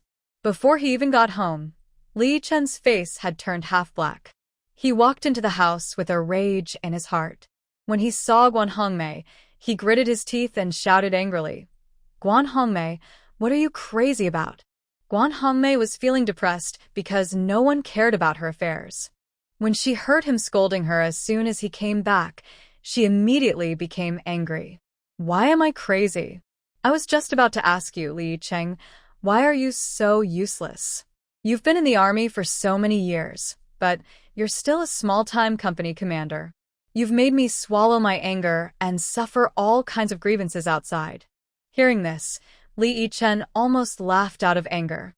"You think I'm useless? Haha, Guan Hongmei, have you forgotten what life was like before you married me? Now that you have enough food to eat, meat to eat, and new clothes to wear, you start to despise me instead?" It turned out that Guan Hongmei's hometown was in a poor mountain valley. She had many brothers and sisters in her family, and boys were favored over girls. She had been unable to make ends meet since she was a child, and when she was young she didn't even have a pair of pants to wear. After being introduced to Li Yicheng, life gradually became better. Hearing Li Yicheng's words, a trace of guilt flashed across Guan Hongmei's face, but she soon straightened her chest again. "I've been married to you for so many years, and I've only made a few sets of clothes. How dare you bring that up? There are so many military wives in the family compound, and who doesn't live a more glamorous life than me? If you hadn't sent all the money back to your hometown, would our family have to live in such a tight situation? Li Chen didn't expect her to say that, and his face turned as black as the bottom of a pot. Before you married me, didn't the matchmaker tell you clearly about my family situation? My eldest brother is paralyzed in bed because of saving me. Can I live with my conscience if I don't give him money? If it weren't for this, with his income at the time, why would he go to a poor mountain village to look for a wife? He had explained his family situation to her clearly during the blind date, but she agreed to it all. Now that time has passed, you regret it? Upon hearing this, Guan Hongmei's face suddenly froze. She had never eaten meat before the marriage proposal. During the blind date, a bowl of fatty meat was placed in front of her, and she was allowed to eat it. Guan Hongmei didn't even know what he was saying. Her eyes were glued to the meat, so she naturally nodded to everything he said. At that time, everyone envied her and said that she would have endless blessings in the future. At first, she was also feeling elated and thought she had found a lucky place, but since she joined the army, Guan Hongmei's mentality began to slowly change. Why don't other military wives do the same as them, sending most of their money back home every month, leaving only a little for themselves and living a tight life? As a military dependent, other military wives have new clothes to wear every summer and winter, but the few sets of clothes I have were made 2 years ago. Even my children's clothes are picked up from the smaller ones. There was no comparison. She felt that her life was already very happy. But after making the comparison, Guan Hongmei gradually became dissatisfied with the status quo. Even if he saved you, you have repaid him for so many years. You don't owe him anything. Now we are married and have 3 children. The children will have to get married when they grow up. If you don't save some money, what will happen to them in the future? She and Li Cheng have 3 sons in total, the oldest of whom is 7 years old. The burden is actually quite heavy. I originally wanted to be thick-skinned and ask Lin Wanshu to arrange a job for me, but she was unwilling to help me at all. The more she spoke, the more aggrieved she felt, and Guan Hongmei's eyes turned red. After hearing this, Li Cheng fell silent. It is said that boys can eat their fathers out of money. Boys have big appetites. They eat a lot at such a young age. In the foreseeable future, the little money he left behind would definitely not be enough for his children to live a decent life. But the eldest brother's family also has 3 children. The eldest brother's sister-in-law doesn't mind that he is paralyzed. She has been working hard to take care of the family for so many years. Would he be a human being if he doesn't help a little? Seeing that he stopped talking, Guan Hongmei straightened her back again. If you ask me, why don't you go and ask the regiment leader's wife to arrange for me to work in the pharmaceutical factory? I'll have a salary, and I won't have to worry about not being able to support a few children in the future. After all, Guan Hongmei still envied the jobs of other military wives. If she also had a job and went back to her parents' home, wouldn't it be a great honor for the family? Hearing her words, Li Chen, who had been silent, sneered. You want me to beg someone? How dare you say that? The previous times he went to apologize to Lin Wanshu, he had exhausted all his courage and finally gained her forgiveness, but the next moment, she started speaking ill of her everywhere. Li Cheng, what do you mean by this? Guan Hongmei's voice was a little sharp. Literally, we should just make do with the little money we have. If you feel like you can't make it, you can go back to your Guan family. Anyway, he doesn't have the face to go to them. As soon as these words were spoken, Guan Hongmei's face turned as pale as a ghost. He wanted to send her back to Guan's house? That place was still so poor? How can that be? Because of Li Yicheng's words, Guan Hongmei never came to see Lin Wanshu again in the following days.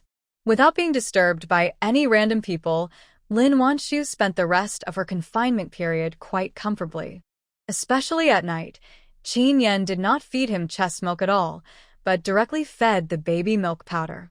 Probably because he ate enough at night, Heng Heng got up less often at night. I usually wake up every 2 to 3 hours. As for feeding milk and changing diapers, he is the one who does it whenever Qin Yan is at home. He was not at home. Lin Wanshu took care of the little one by herself. The little one accepts the mixture of chest milk and formula very well. She ate well, slept well, and was well taken care of during the entire confinement period. With the blessing of the spiritual spring water. After the confinement period, Lin Wanshu was not only not haggard, but became more radiant. Her slightly plumper figure adds an indescribable charm. Every frown and smile has a kind of soul-stirring beauty. After the confinement period, Lin Wanshu decided to set up a few tables and invite some of her good friends, military wives and their men, to have dinner together. Hung is a boy. Sun Shifeng said that according to the customs of his hometown, he should leave the confinement room one day in advance. That day happened to be a rest day, so not only did the men not have to go to the army, but even the soldiers' wives did not have to go to work.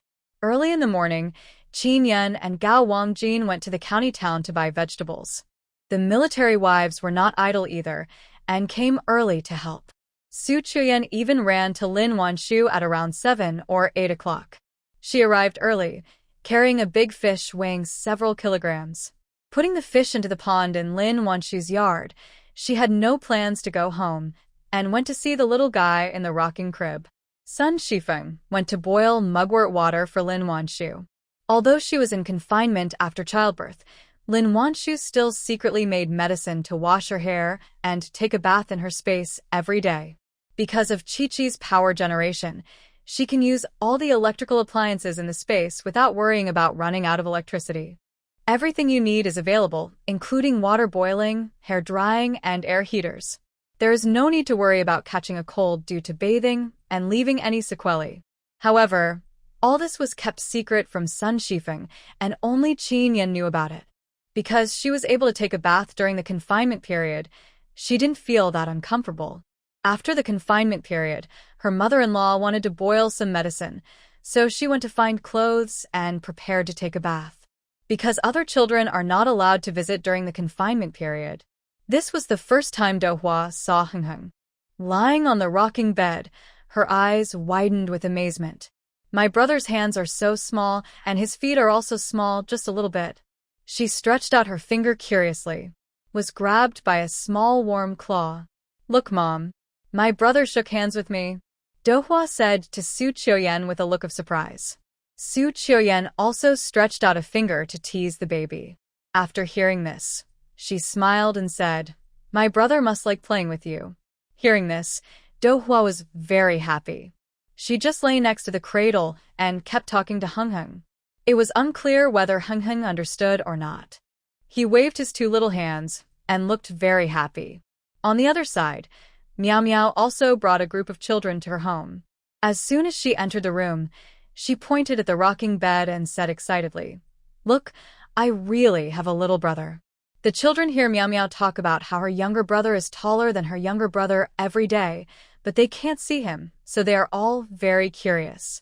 Now that her brother has finally come out, how can she hold back? Almost as soon as Miao Miao finished speaking, the children rushed towards the cradle. Soon, the cradle was surrounded by children of all ages. Looking at the tiny baby in the rocking bed, the children's faces were filled with surprise. Miao Miao saw this. She became even more proud. My brother is very good, he can fight martial arts. Hearing this, Shunyu didn't believe it at all. Miao Miao, you are lying. How could he be so young and learn martial arts? The most important thing is, can he be better than me? Really, his kicks hurt. Miao Miao became anxious when she saw that he didn't believe her. Hearing this, Shen Xiai on the side quickly grasped the key point. He kicked you? Miao Miao stuck out her tongue a little embarrassedly. My brother didn't mean it. I hurt his foot, and that's why he kicked me. Her favorite thing to do every day is to play with her younger brother. But she was still a baby after all, and she didn't use any mercy when hitting him. One time, she probably hurt Hung so much that he kicked Miao Miao, and she fell on the bed. Qin Yan's face turned black at that time. If this rebellious son wasn't still young, he would have caught him and spanked him. Lin Wanshu was worried that the baby might have hypertonia, so she checked him nervously. In the end, I realized that he was just a little too strong, and I felt relieved. But in the end, I couldn't help criticizing him. When Shin Xiai heard that the little kid actually kicked Miao Miao, his face didn't look very good. Did you kick anywhere? He asked Miao Miao with concern. Miao Miao shook her head, then whispered mysteriously into Shin Xi's ear. I spanked him secretly. Sometimes after feeding, Lin Wanshu was afraid that the baby would choke, so she would just lie on her side to sleep. Miao Miao took advantage of her mother's inattention and slapped her brother in the face to avenge herself. Brother Shin Si said that if you get beaten up, you should fight back. She remembers it all. Couldn't help laughing when she heard Miao Miao's whisper to Shin Si. It seems that the little guy won't suffer any loss at all. But this is a military unit that values the use of force. Is how most men teach their children, and even Do Hua was not immune to being educated this way by her father. Su Qiuyan was no longer surprised. Speak of the devil, here he comes. Just as I was thinking about it, I saw Lu Jingsong walking in from outside. He was carrying a large bundle of firewood on his shoulders. Their eyes met, and Su Qiuyan looked away uncomfortably. The fair little face was faintly flushed. Almost lost control that night, and even now she can't help but feel weak and helpless whenever she thinks about it. Although it didn't come to the last step, what was supposed to happen had happened. She was so ashamed that she just wanted to hide from people and didn't dare to be alone with him again. Not to mention going to his room in the middle of the night. This is also the reason why she came to Lin Wanshu early in the morning. In the morning, Ding Suya went back to her sister and brother-in-law to prepare for the family reunion banquet. Su Qiuyan didn't dare to live under the same roof with Lu Jingsong, so she came here early. Lu Jingsong looked at the woman steadily, and when he saw her flushed face and rippling eyes, an undercurrent flashed in his eyes that only the two of them could understand. Su Qiuyan's heart skipped a beat. How dare I stay here any longer? He got up and went straight into the kitchen. In the kitchen, Sun Shifeng had just boiled the hot water, put it into a bucket, and was about to take it to the shower room for Lin Wanshu. But Su Qiuyan got there first. "Auntie, let me carry it. You take a rest." As she said that, she walked out of the kitchen carrying the bucket. Just as I walked out the door, a big hand reached out to me. "I'll bring it up." The man's low and hoarse voice sounded in my ears. Su Qiuyan panicked and subconsciously took a step back. "No need. I'll fetch water for Wanshu." When he heard that it was for Lin Wanshu, Lu Jingsong withdrew his hand. Seeing that he didn't compete with her for the water, Su Qiuyan quickly left with the water. But my heart couldn't stop beating wildly. Behind her was the man's burning gaze. Lin Wanshu came out of the bath. The house was already bustling with activity. Yang Zheng was holding the baby in her arms, feeling very happy. Oh, he's so handsome at such a young age. What will he be like when he grows up? Although Heng Heng looks like Qin Yan, he also has some of Lin Wanshu's shadow. Although she is quite small, her facial features look very delicate. When people see it, they just want to take it home. Tang Chen was watching from the side, and she was so envious that she kept begging Yang Zheng to hug her too. "No, I haven't had enough of it yet. Please wait a little longer." Yang Zheng was also very overbearing. She was reluctant to let go of the little guy once she got him in her arms. The other military wives were so jealous that they all shouted that they must get her drunk and not let her go. Lin Wanshu was also very amused when she heard the jokes from the military wives. After a while, Qin Yan also came back, and in addition to Gao Wangjin, he also came back with 2 little soldiers. In addition to carrying large and small bags of food, they also brought back several packages. When Miao Miao saw the package, her eyes lit up and she ran over happily. "Why are there so many packages?" Lin Wanshu asked in surprise. "And they all arrived on the same day. Isn't that too coincidental?" The car broke down, there was a delay, and the packages piled up. Qin Yan said this, but he did not hand the package directly to Lin Wanshu, but took it back into the house. The package was heavy, and she had just come out of confinement and couldn't carry anything heavy. Xiao Miao Miao grabbed one of the packages and followed happily behind. Lin Wanshu followed into the house curiously. She knew the parcels from the Red Star Brigade and Beijing City, and she probably knew that one of the extra parcels was sent by Yu Fangfang. But who sent the other 2? The military wives were also extremely curious and urged her to open the package quickly. Especially the one sent from Northwest. They had been separated for a while, and everyone was thinking about Yu Fangfang, who had gone far away. Lin Wanshu did not delay, and the first thing she opened was the one sent from Northwest. When I opened it, I found it was indeed sent by Yu Fangfang. Her package was the largest and contained the most items. In addition to clothes and milk powder for Hingheng, there were also toys and snacks for Miao Miao and various specialties for Lin Wanshu. In the package, one of which had crooked handwriting, and you could tell at a glance that it was written by Xiao Jianxi. Miao Miao, this is a letter from brother Jianxi. Lin Wanshu handed the pencil-written letter to Miao Miao. In the room, and when they heard that the letter was from Feng Jianxi, they immediately became excited. Miao Miao, give the letter to your brother, and he will read it to you. Shunyu said impatiently. Ji Hualan teased her youngest son with amusement. How many words do you know? How dare you read a letter to your sister? Hearing this, Shunyu was not embarrassed. Although I don't know many words, Jianxi knows the same thing. It's definitely enough for me to read. When everyone heard this, they all agreed that it made sense. Miao Miao couldn't read a single word, so when she heard that her brother wanted to read a letter to her, she quickly handed it over. Children also missed Feng Jianxi. When they saw Xinyu taking the letter, they hurriedly urged him to read it. Enjoying the feeling of being the center of attention for a while, Xinyu opened the letter. But when he was about to read it, he was a little dumbfounded. What are these words? Why can't he understand any of them? Seeing his silly look, Shenxiai was speechless. You hold the letter the wrong way around. After hearing this, Xinyu subconsciously turned the letter over, and sure enough, he finally met someone. What do you know? What? What? Shenxiai couldn't bear it anymore and took the letter directly. Let me read it to you. You can't even read the front and back. Hearing this, Xinyu suddenly felt that he was more wronged than Do-yi. You can't blame me for everything. Look at his handwriting, it's like a dog paddling. How can anyone understand it?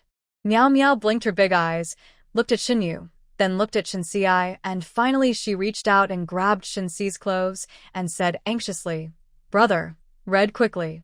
She actually didn't know what a letter was, but she saw her mother had one and wanted one of her own. Shenxiai didn't know.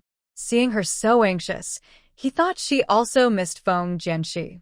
But this time he unexpectedly didn't say anything, but read the letter carefully.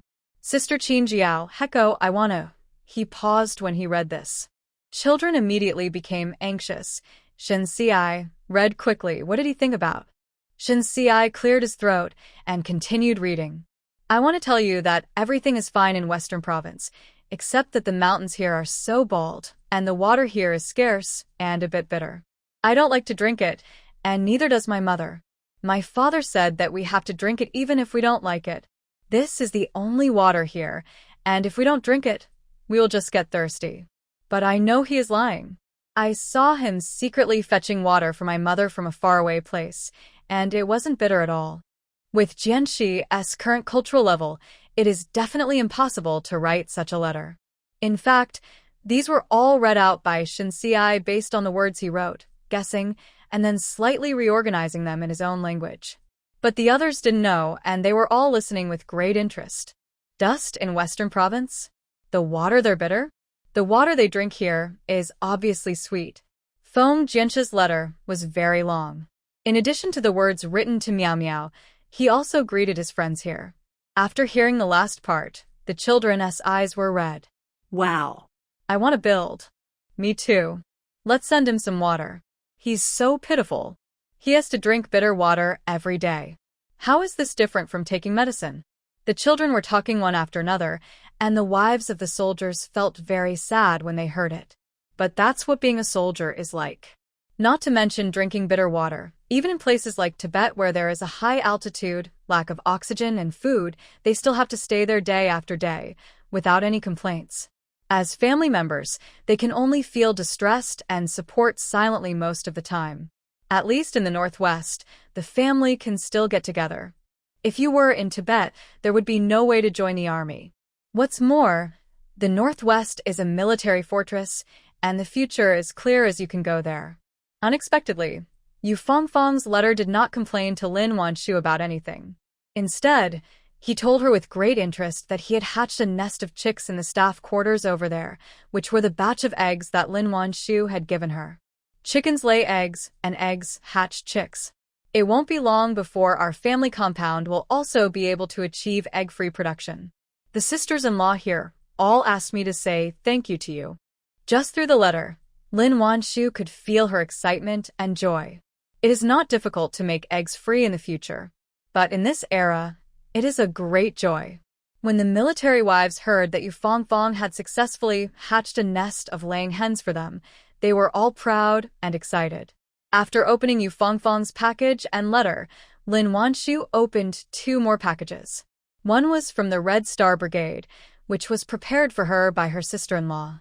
In addition to a new set of clothes for the baby's 1-month anniversary, there are other things needed for the full moon. These are their local customs. Lin Wanshu was very grateful for this. Of the other 3 packages, 2 were sent from Beijing, and 1 was sent from the provincial capital. She was not surprised to receive the package from her uncle master. After all, Qin Yan called him after giving birth to Heng. She was a little surprised that the other one was from Beijing, and the other one was from the provincial capital.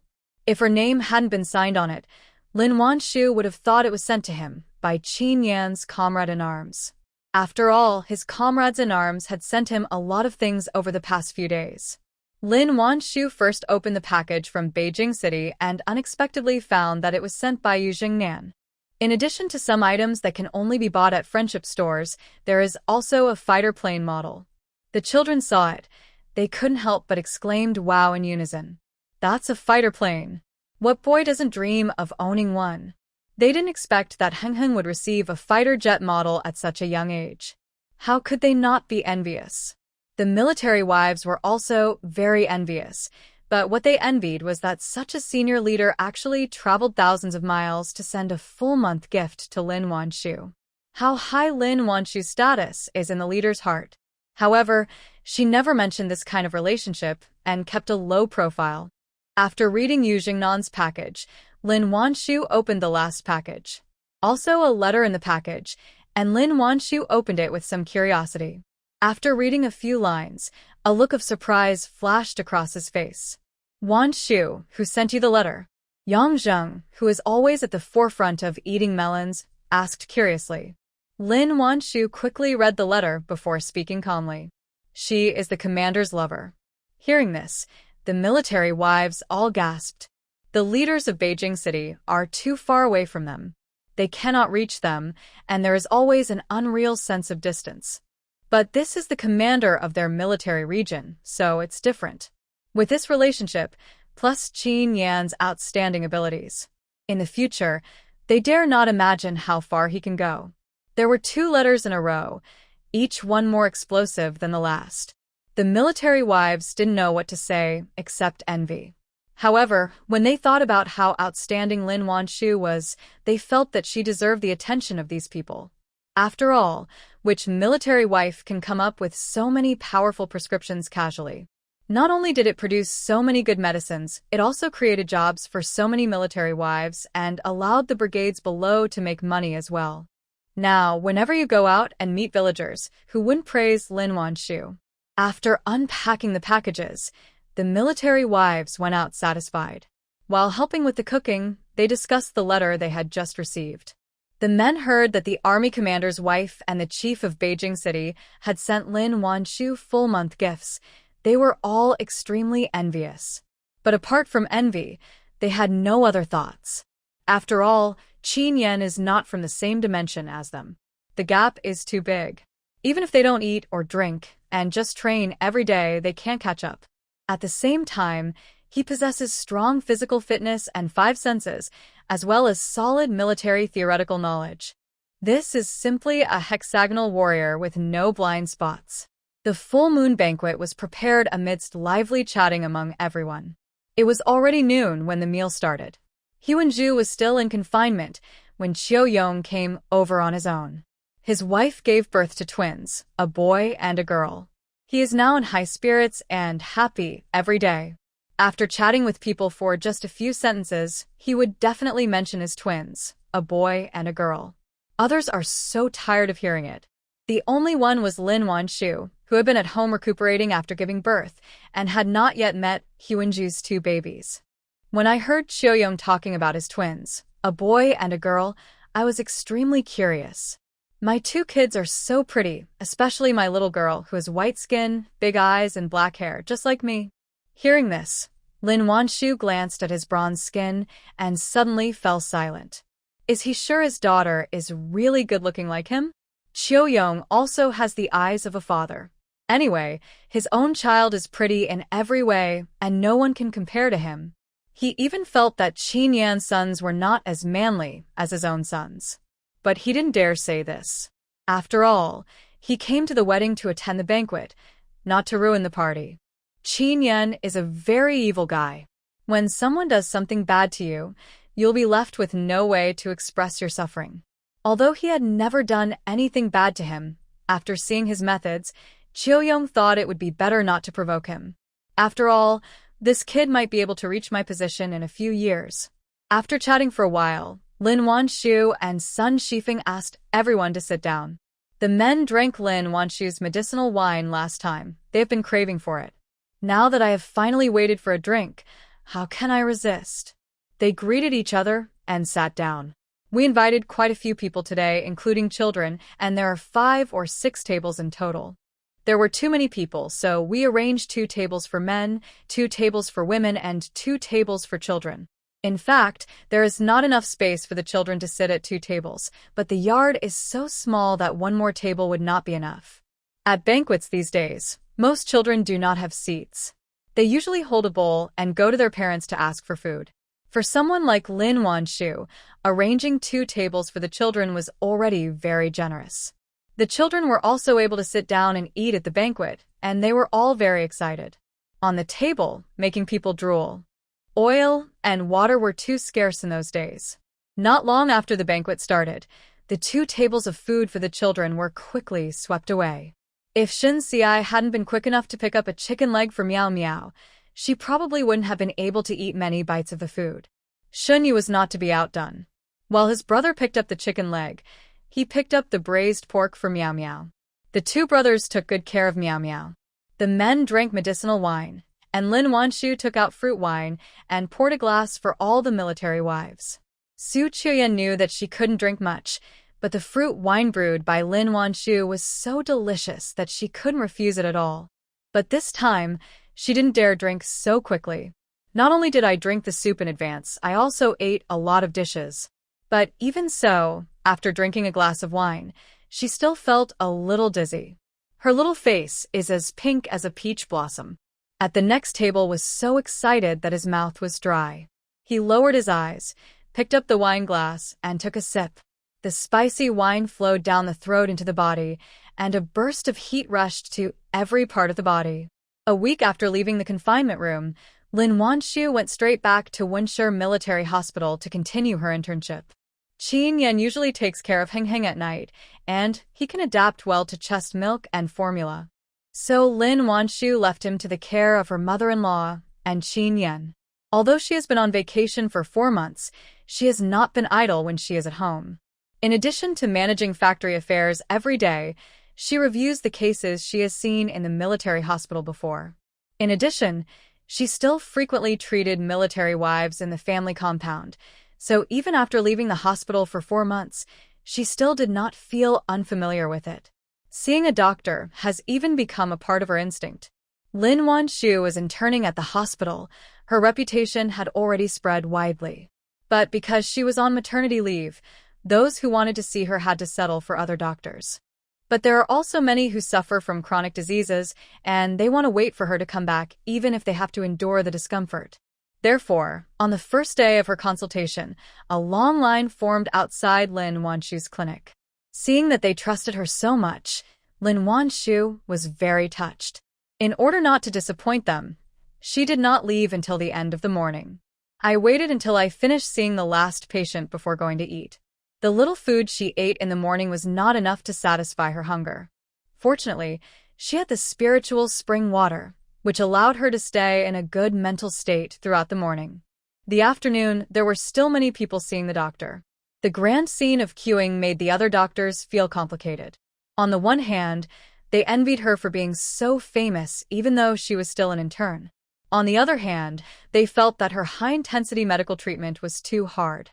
Lin Wanshu had been seeing patients all day and was extremely nervous and indeed very tired. But when she thought of those days working hard in the fields, she felt that such tiredness was nothing.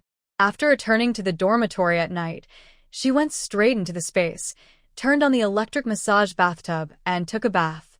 Hey, don't go too far, girl. Do you know who I am? Are you using me as a generator? Chi-Chi had been working hard to help Lin Wanshu generate electricity to heat water and then generate electricity to run the electric massage bathtub. She completely went crazy. This is really outrageous. She is a person from a low-dimensional civilization, yet you dare to treat her like this? Hearing this, Lin Wanshu said lazily, I kept you here because I thought you were still useful. Otherwise, do you think you would have a chance to talk to me? She was in her own space, and it would be easy for her to completely eliminate her. Hearing this, Chi-Chi was shocked. Even the voice began to tremble. Warn you, don't mess around. Lin Wanshu was enjoying the massage in the bathtub comfortably, her voice still lazy. Whether I will mess around or not depends on whether you are still useful to me. She finished speaking. Chi-Chi felt a murderous intent coming. It seemed as if in the next second, her entire ball of light would completely disappear in the universe. The danger of death made Chi-Chi fall to her knees in an instant. No, please don't kill me. I generate electricity. Isn't it okay for me to generate electricity? Lin Wanshu snorted coldly and threw the ball of light into the generator again. Chi-Chi wanted to cry, but had no tears. However, she no longer dared to resist and could only work hard and grow crops without complaint. Lin Wanshu's eyes flickered, and no one knew what she was thinking. Following period of time, Lin Wanshu started running between the hospital and the family quarters again. Su Qiuyan recognized her relatives not long after she finished her confinement. Not only did she invite many military families and their men to dinner, she also delivered candy and cigarettes to every household. The family reunion banquet was held in a lively and grand manner. Everyone envied Su Qiuyan for having a pair of parents who loved her so much. At the same time, Fang Dongxue, who was far away in Beiqiao Brigade, was not having such a good time. Because she drugged soldiers, she was almost arrested and sentenced as a spy. However, she became pregnant, and the matter was eventually dropped. Although she was not sentenced, her reputation was completely ruined. Everyone knew that when she was dating Lu Jingsong, she not only cheated on him, but also framed Su Qiuyan to marry in her place. Now she is pregnant with a jerk whose father is unknown. Not only did she lose her reputation, she was also in debt. In addition to the telephone repair fee owed to the post office, she also owed Lu Jingsong 1,380 yuan. Because except for the sewing machine, the other 3 of the 4 items she confiscated were taken back to the city by the scumbag. The sewing machine was taken away by her mother and given to her eldest sister-in-law. Her mother was arrested and sent to a labor camp, and she was in dire straits. Not only did her brother, sister-in-law, and father refuse to give her the money to pay it back, they even wouldn't let her into the house and would throw water at her when they saw her from afar. Without the support of her natal family and with her reputation as bad as a cesspool, soon the scoundrels in the village came over to her. Fang Dongxue wanted to refuse, but she was pregnant with a jerk. In the eyes of the villagers, she was a beautiful girl who could be slept with by anyone. Finally, she began to have unclear relationships with many men. However, those people only wanted to humiliate her and had no intention of helping her at all. Was taken advantage of completely and did not gain any benefit at all. The worst thing was that those men's wives heard that she was having an affair with their own men, and they would come and beat her up every now and then. Even her son was not spared. She had no money, little food to eat and clothes to wear, and was often taken advantage of by others. When they took advantage of her, she would get beaten. Soon, Fang Dongxue became pale and thin, looking so miserable. About how Su Qiuyan had proudly returned to the city to meet her parents, Fang Dongxue completely collapsed and even became a little abnormal. Every day, he wanders around the village with messy hair and untidy clothes. Time passed quickly, and it was the end of the year. Lin Wanshu successfully obtained her medical license. The military hospital immediately invited her to stay and work. However, Lin Wanshu still had to manage the pharmaceutical factory, and her 2 babies were in the staff quarters. She didn't want to be too far away from them, so she declined. The dean felt extremely regretful for not being able to retain this extremely talented person. But the man was determined to return to the Lan County troops, so he had no choice but to let him go. Getting the qualification certificate and returning to the staff quarters, it was only half a month before the Chinese New Year. Qin Yan hasn't had a vacation for 3 years. This year, the couple plans to take Hing back to see Qin's father.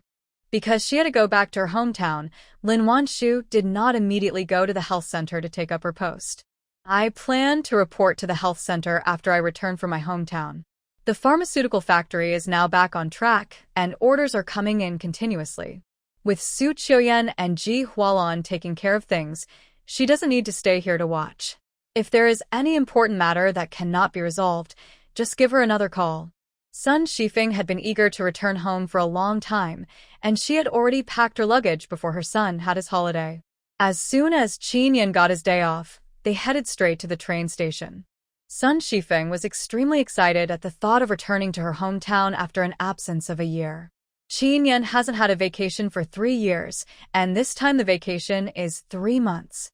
They went back, their luggage, big and small, piled up into a pile. Most of them are various things that Sun Shifeng has collected over the past year. Qin Yan found 3 large sacks and stuffed everything that could be stuffed into them. Although there were a lot of things, with Xing Sanqiang's help, there was no need for Lin Wanshu to carry them. Sun Shifeng held Miao Miao in one hand and carried her clothes in the other, while Lin Wanshu was only responsible for carrying Hing on her back. Hing is now more than 3 months old, and his pair of round eyes are very lively. It was his first time taking a train, and he was curious about everything.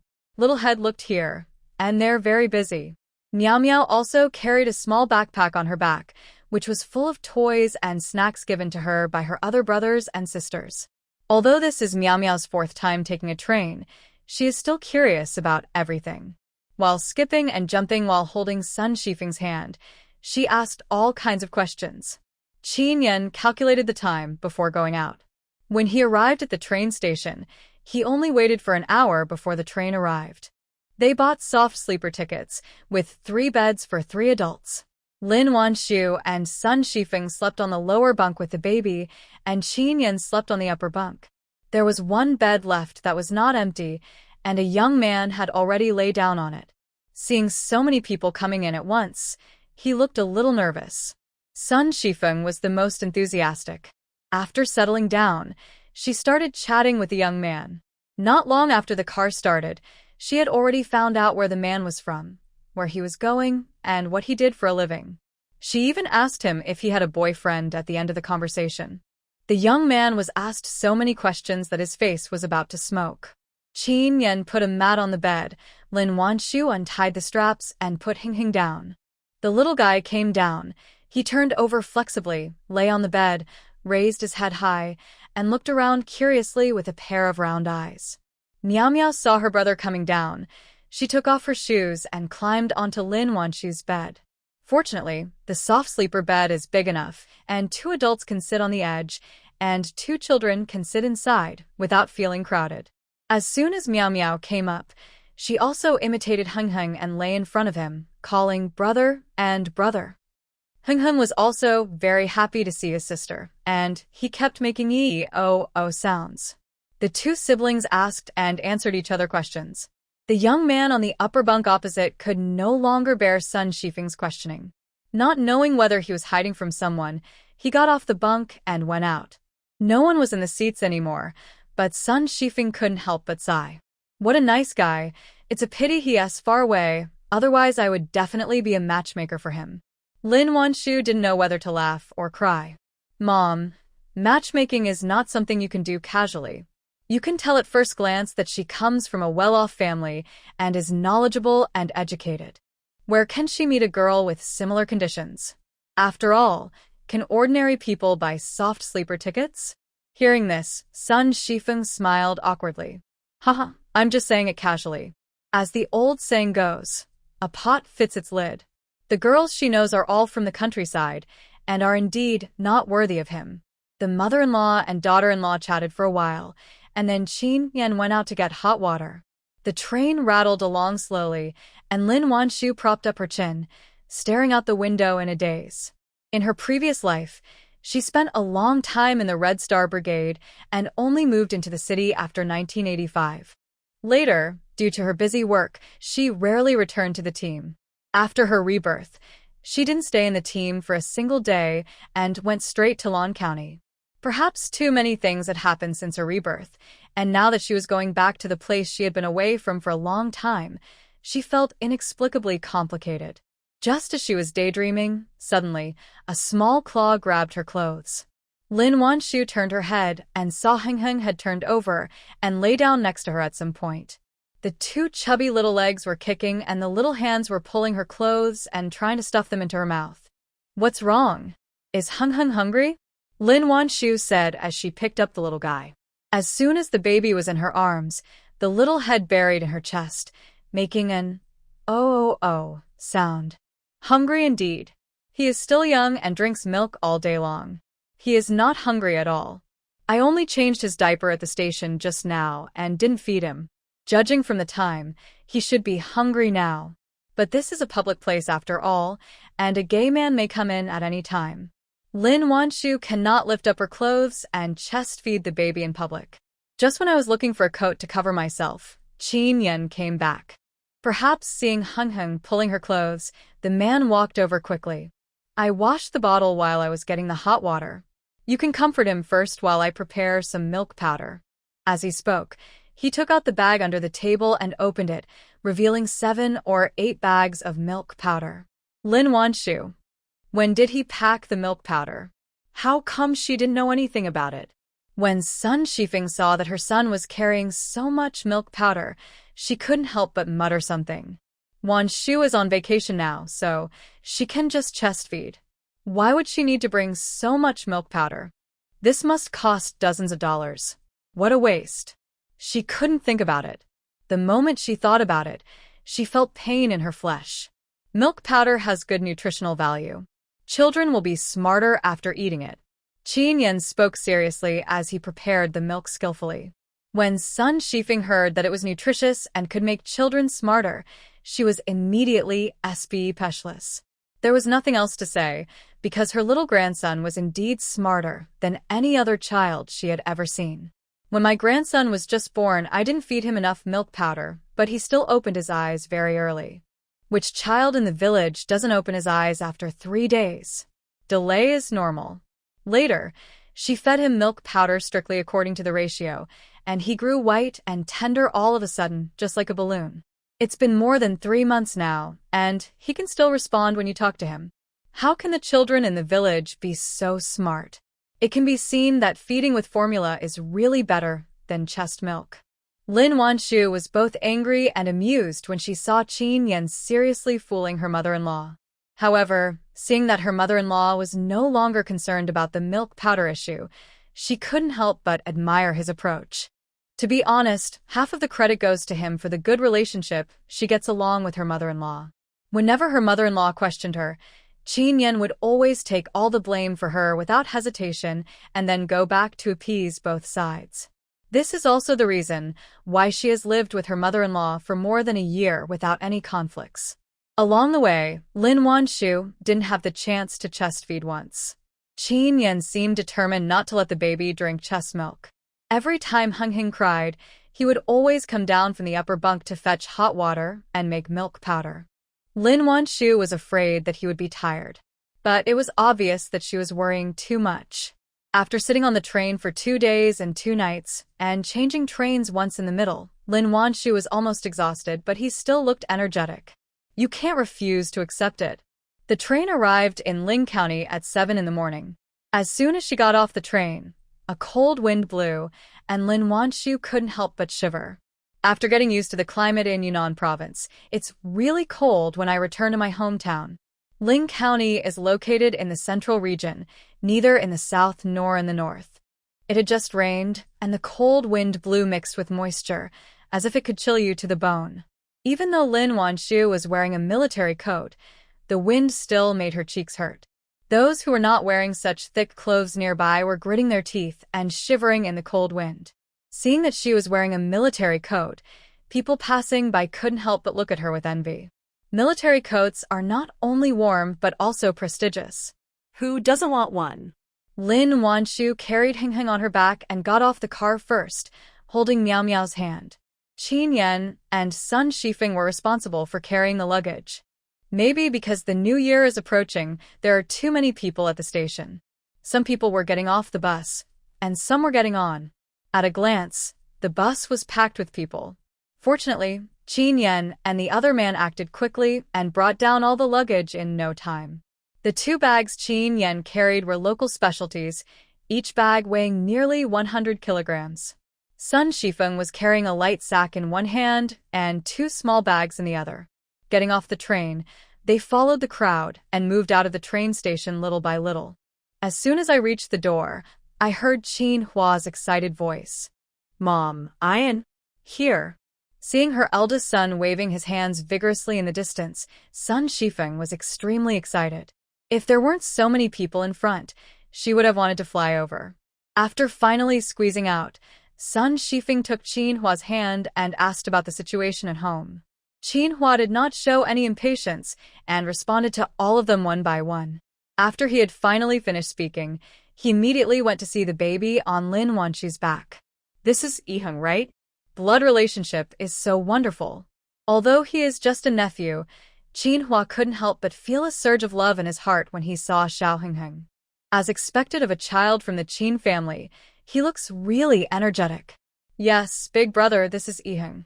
Lin Wanshu said with a smile, and then turned the little guy's head to Qin Hua and introduced him to him. Hingheng, this is your uncle. Come and say heko to your uncle. Hingheng was wrapped in a thick cotton coat and a woolen hat on his head, revealing a rosy little face. I don't know whether he understood what his mother said or not, but he kicked his little feet and babbled something, and it looked like he was really saying heko. Qin Hua saw it. He was surprised and happy. Oh, this kid is really smart. He can understand what adults say at such a young age. In this day and age, we can't even get enough food to eat, let alone talk about nutrition. Why a child cannot open his eyes when he is born is purely because of malnutrition. If the food women eat is not nutritious, how good can the chest milk they give to their children be? While Hingheng was in Lin Wanshu's stomach, he not only absorbed enough nutrition, but also drank spiritual spring water every day, so he naturally looked smart and clever. Of course, our Hingheng will definitely have a great future. Sun Shifeng loves this little grandson very much. It's not just because he's good-looking, but more because he's smarter than other kids. Hearing Sun Shifeng's words, Qin Hua not only did not feel jealous, but also said with a cheerful face, "Hey, I believe this." Looking at Yiheng's face, he will definitely be a very important person in the future. For him, no matter whether it is a son or a nephew, as long as he has abilities in the future, he will be the pride of their Qin family. Qin Yan saw that they were going to keep praising him, so he said, "Let's go back first. Don't let his wife and daughter get cold." Before getting off the car, Xiao Miao had been tied up into a small ball by Lin Wanshu.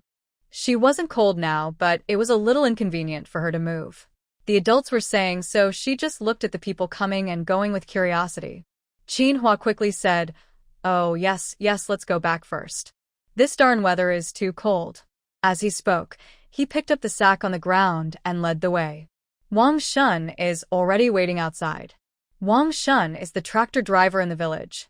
He was the one who brought Lin Wanshu here to take the train. The luggage was taken away by Qin Hua, and Sun Shifeng had nothing in her hands, so she simply picked up Miao Miao. The group followed Qin Hua all the way out of the train station. The area outside the train station is still bare. There are some weeds in the summer, but nothing in the winter. There were several tractors and quite a few bicycles parked in the open space. It was obvious that they were also here to pick up people. Who else could it be but Wang Shun standing next to the car parked at the end? Seeing them coming out, Wang Shun hurried over in small steps. "Brother Qin, you're back." He rubbed his hands together and greeted shyly. There was no way. Although they were in the same team and had played together when they were young, Qin Yan had become successful now. He felt inexplicably awkward standing in front of him. However, to Lin Wanshu's surprise, Qin Yan, who was usually aloof and taciturn, smiled gently after hearing Wang Shun's words. Well, come back to celebrate the new year. Seeing his friendly smile, Wang Shun suddenly felt flattered. Hey, it's good to be back. It's more fun to celebrate the new year when you're back.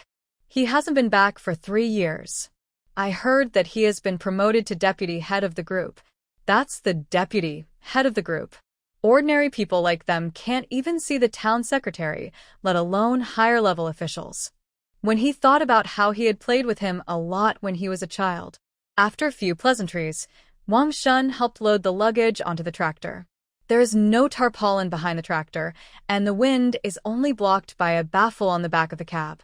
Qin Yan placed the soft sack behind the baffle and then helped Lin Wanshu, her son, and Sun Shifeng sit down. He and Qin Hua sat on both sides of the tractor. Qin Hua sat next to Sun Shifeng, holding her arm with one hand to prevent her from being thrown out if she lost her balance. Qin Yan not only supported Lin Wanshu, but also stretched out his long legs to protect the mother and her 2 children firmly in the small corner. After Wang Shun saw that everyone was seated firmly, he picked up the handle and started the tractor. The lump of iron made a rumbling, roaring sound. Lin Wanshu thought Heng Heng would be scared and was about to cover his ears. But she saw the little guy kicking his legs happily with an excited look on his face. Xiao Miao Miao was probably tired from riding the train. She hugged her father's legs with both hands, and her little head was leaning against Lin Wanshu, looking drowsy. Lin Wanshu's military coat was not buttoned up. Seeing that Miao Miao wanted to sleep, she opened the coat and covered her tightly. The tractor rattled along the winding dirt road. Has no shock-absorbing function at all, and even the slightest bump can throw people flying. Fortunately, with Qin Yan's protection, she could sit safely. But this day is really too cold. Even if you wear warm clothes, the cold wind can still find gaps to get in. The wind was so strong that people could not help but shiver. Qin Yan saw this. He felt so distressed that he leaned over and held her in his arms. In such a cold weather, every second in the car is torture. I don't know how long it drove, but suddenly, the tractor stopped. Then, a familiar voice was heard. Brother Wang, I also want to go back to the team. Can you give me a ride? It's He Manxiang. Lin Wanshu was a little surprised that she met her as soon as she came back. He turned his head and looked towards the rear of the car. Soon, a figure wearing a thin cotton coat, holding a child about 7 or 8 months old, was struggling to climb onto the tractor. Perhaps because her clothes were too thin, she was shivering from the cold.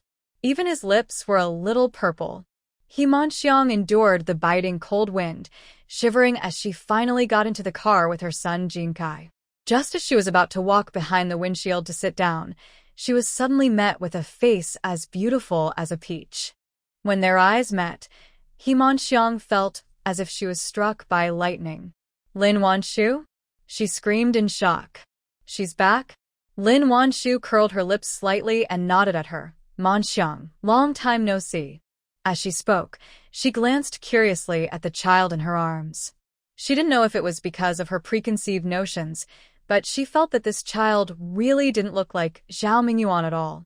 When He Manxiang heard this familiar voice, she finally confirmed that the person in front of her was really Lin Wanshu, and it was not her illusion. In an instant, her face turned blue and white, which was very ugly. Why is she back? And still looks so glamorous? Mingyuan, why haven't you sat down yet? I'm going to drive. Wang Shun was driving a tractor in the front just now, and his hands and feet were numb from the cold. I just wish I could go home right away and make a fire to warm myself. Seeing He Manxiang standing there in a daze and not sitting down, he urged her impatiently. After seeing Lin Wanshu's radiant face, He Manxiang couldn't help but feel ashamed and embarrassed. It is obvious that she was so embarrassed and miserable in the past, with not enough food to eat and warm clothes to wear, but now she is prettier and more glamorous than me. Such embarrassment made her want to disappear right there. So how could she be willing to sit in the same carriage with Lin Wanshu? But my son Jin Kai in my arms kept crying. If she gave up taking the bus and chose to walk home, the journey would take at least 1 or 2 hours. Ming Yuan's wife? Seeing that she still didn't move, Wang Shun was a little angry. Do you want to take the car? If not, get off quickly. I'm freezing and don't have time to wait for you here. The weather was too cold, and he was so frozen that he didn't have the patience to talk to her properly. He Manxiang bit her lip and then slowly sat down. She can't go down. My son is already sick. If he continues to be exposed to cold wind, his condition will definitely be worse when he returns. Even for the sake of the children, she had to sit in the car. He Manxiang sat down on the bench on Qinhua's side. She felt that her life had never been so dark. How could this happen? She was clearly reborn and even married Zhao Mingyuan first, but her life was worse than her previous life. Lin Wanshu glanced at He Manxiang's changing expression and couldn't help but be amazed. In the end, she ignored it, retracted her gaze, and hid back in Qin Yan's arms. It was really cold today. Qin Yan helped her adjust her scarf and hat to make sure the cold wind couldn't find any gaps to get in. After doing all this, he hugged her again, trying his best to prevent the wind from reaching the three of them. The man's actions of caring and loving were so natural, as if he did this many times in his daily life. He Manxiang felt it was extremely dazzling when she saw Lin Wanshu, who was being tightly protected. Especially when the biting cold wind blew, her eyes turned red. Why didn't Qin Yan die? Obviously, Lin Wanshu should be a pitiful widow now. But now this man is not only alive, but has also been promoted to deputy head of the group. How could she not vomit blood? Wow. I don't know if my son Jin Kai in my arms was cold or uncomfortable. He kept crying. He Manxiang had no choice but to quickly pull the cotton clothes covering him tighter. Yes, she has a son, the son of the future richest man. Before the reform and opening up, Zhao Mingyuan had not yet made great achievements. Once the policies are relaxed in the future, prosperous days will be ahead. At that time, Lin Wanshu's man still had to go to the battlefield. Who will have the last laugh is still unknown. Hugging the child tightly, He Manxiang kept comforting herself in her heart, and then she slowly calmed down. However, the weather was too cold, and she had to give her thick cotton coat to her son.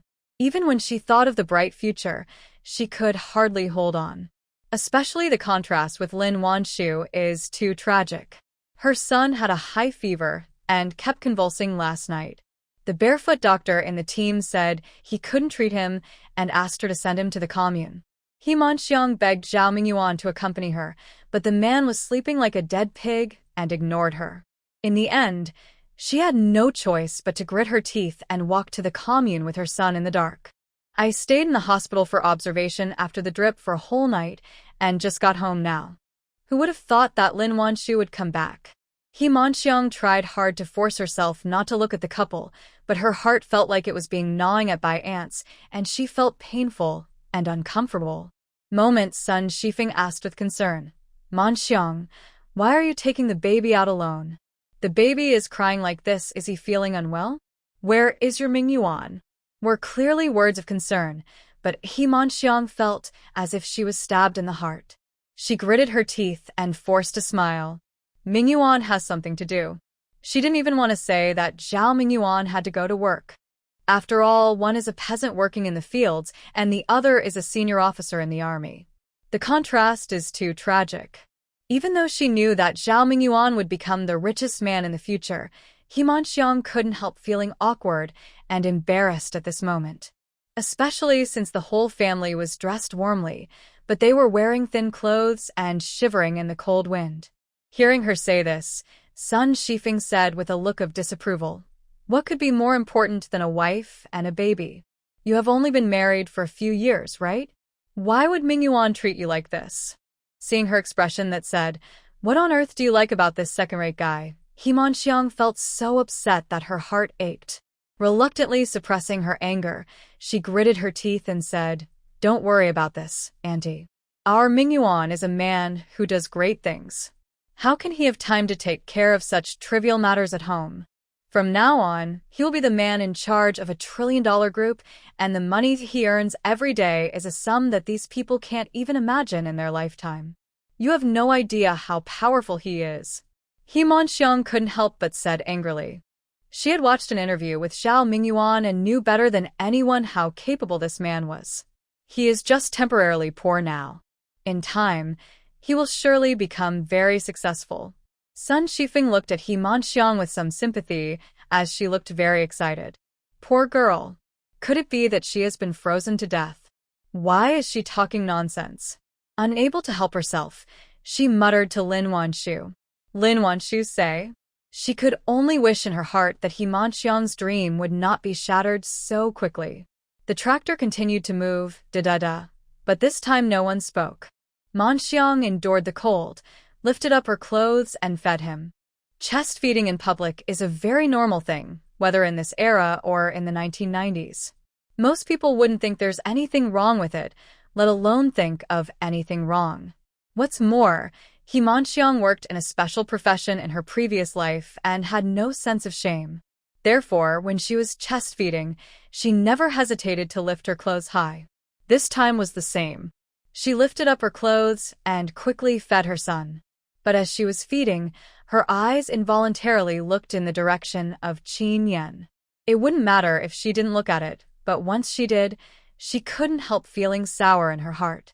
She knew that Qin Yan was handsome before, but his personality was too cold and his aura was too chilling, which made her not even have the courage to peek at him. It just so happened that a group of educated youth came to the team. Some of the male educated youth were handsome and elegant, some spoke in a pleasant and funny way, and most importantly, they were city people. Not only were they well-dressed, but they also had a cultural atmosphere that country people did not have. Therefore, He Manxiang was dazzled by the male educated youth throughout her teenage years and had no time to pay attention to Qin Yan. Until she suffered a heavy loss at the hands of Qin Zihui in her previous life that she came to her senses. After her rebirth, she focused all her attention on Zhao Mingyuan and had no time to care about anything else. What's more, Qin Yan was a short-lived man in his previous life, and she never considered taking him down. At this moment, seeing him looking down at the woman in his arms with a gentle expression, she inexplicably felt a trace of regret in her heart. If she was reborn and not obsessed with marrying Zhao Mingyuan, but instead found Qin Yan in advance, would she now be the captain's wife that everyone envied? After all, she was reborn, so she could call Qin Yan back home in advance to prevent him from being killed by a shek. The more she thought about it, the more He Manxiang regretted it. A moment, I felt like I had missed out on $10,000. Not sure whether it was intentional or unintentional, she straightened her exposed chests. However, the man sitting opposite seemed to have no idea that there was someone here, and he never looked over here from beginning to end. In his eyes that only had Lin Wanshu in them made He Manxiang feel even more uncomfortable. If she had known that he was such a loving wife, why would she look for Zhao Mingyuan? Although having a lot of money can make life very comfortable, being an official's wife doesn't seem to be much worse than the wife of the richest man. The tractor finally returned to the Red Star Brigade in the bleak, cold wind. He Manxiang was sitting at the back, so logically she should have been the first to get off the bus. But she didn't get up for a long time and still maintained the posture of feeding the child. Her body subconsciously assumed the seductive postures that she had learned in her previous life. While feeding, she kept a vague glance at Qin Yan from the corner of her eye. However, to her dismay, Qin Yan was only concerned with helping Lin Wanshu get out of the car and still didn't look in her direction. If Sun Shifeng hadn't been talking to her just now, He Manxiang would have wondered if she had become transparent. How could he ignore me so completely? Qin Yan jumped lightly and jumped off the tractor gracefully. Then he turned around and picked up Xiao Miao Miao first. Then, he carried Lin Wanshu and Heng Heng out of the car together. Finally, he reached out and helped his elderly mother. Old mother Sun Shifeng. Do you have to be so double-standard? When He Manxiang saw this, her teeth were almost broken. Why? Why is Lin Wanshu so lucky? Not only did she marry the richest man in her previous life and enjoy all the wealth and glory, but in this life she married a man who loved her so much. She is unwilling to accept this. How exactly am I worse than her? The tractor stopped under the locust tree at the entrance of the village. As the new year was approaching, there was not much work to do in the team, and most of the members were idle. Only a small number of people signed up to repair water conservancy projects. Although this job pays a lot of work, it is extremely physically demanding. Generally, only those who are physically strong or whose families are extremely poor will sign up. When the members don't have to go to work, they gather in groups of 3 or 4 to warm themselves by the fire. Seeing Qin Yan coming back, they all surrounded him. Qin Yan, you've finally come home for the new year. I haven't seen you for several years. Who was familiar with him came up and patted his shoulder, saying with a look of joy on his face. Qin Yan, I heard that you were seriously injured last year. Are you okay? An elderly man asked with concern. Although Qin Yan didn't talk much, he answered every question, and his attitude was very humble. This made the villagers even more enthusiastic. The women surrounded Lin Wanshu and asked her questions out of curiosity. Wanshu, I heard that you're a doctor now, right? Wanshu, I saw you in the newspaper. You are really amazing. Our team hasn't produced anyone as promising as you in all these years. Is this your son? He's so handsome. He looks just like his father. Enthusiastic words came one after another, and Lin Wanshu didn't know whose reply to give first. In the end, it was Sun Shifeng who rescued her.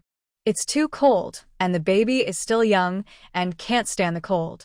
My second daughter-in-law will stay for 2 or 3 months this time, and we'll have plenty of opportunities to chat later. After hearing this, everyone felt embarrassed to surround him anymore. After all, it was really cold that day. Lin Wanshu finally walked out of the enthusiastic crowd and couldn't help but breathe a sigh of relief. After saying goodbye to everyone politely, she carried Hing Hing on her back and held Miao Miao's hand and walked home. Qin Yan chatted with the villagers for a few words, and without staying any longer, he followed with his luggage. Although the Qin family had all left, the people who had been watching did not disperse. Instead, they all gathered together to discuss Qin Yan and Lin Wanshu. After all, one of them is an officer and the other is a doctor. They are not only respected but also have salaries. Who wouldn't be envious? He Manxiang was still sitting on the tractor holding Jinkai, listening to everyone's envious words, and she felt even more regretful in her heart. If I had known earlier, she had known earlier that she would be reborn, she would have chosen Qin Yan. Unfortunately, there is no medicine for regret in the world. Since she has already chosen Zhao Mingyuan, she will just grit her teeth and bear it. At least he will have endless money in the future. Pursing her lips, He Manxiang then hugged Jinkai and climbed out of the car, trembling. Coincidentally, Wang Yongsheng was also passing by the village entrance. When he saw He Manxiang getting off the car with the child in her arms, his eyes lit up and he walked forward. Manxiang, why are you coming back so early? As he said this, he wanted to reach out and help her. But He Manxiang glared at him fiercely. Stay away from me. I don't need your help. He Manxiang had complicated feelings towards this man. Whenever she encountered setbacks from Zhao Mingyuan, he would always appear by her side in time. And every time after accepting his care and kindness, He Manxiang felt regretful. She was afraid that Zhao Mingyuan would misunderstand her and divorce her, which would be a loss for her. Therefore, after glaring at Wang Yongsheng, she quickly left with her son in her arms. Wang Yongsheng looked at the two figures, one big and one small, gradually going away, his eyes full of loss. They were his woman and child, but he didn't even have the qualifications to talk to her openly. Just thinking about it makes me feel so depressed. But he couldn't say anything, and in the end, he could only leave dejectedly. As soon as the others left, the people who were roasting by the fire under the locust tree in the distance began to talk. What do you think is the relationship between Wang Yongsheng and He Manxiang? Why do I always see him around her? It is said that if you don't want others to know, don't do it. There is no wall that is impenetrable in this world. Although He Manxiang always looked left and right to make sure there was no one around before accepting anything from Wang Yongsheng. But Wang Yongsheng sent gifts too many times. It is inevitable that someone will see you. Who knows? People say Zhao Mingyuan's son doesn't look like him. What do you think is going on? Romantic gossip is always the most attractive. As soon as these words were spoken, everyone couldn't help but let their imagination run wild with excitement. He Manxiang was unaware of the rumors behind her. She returned home shivering in the biting cold wind.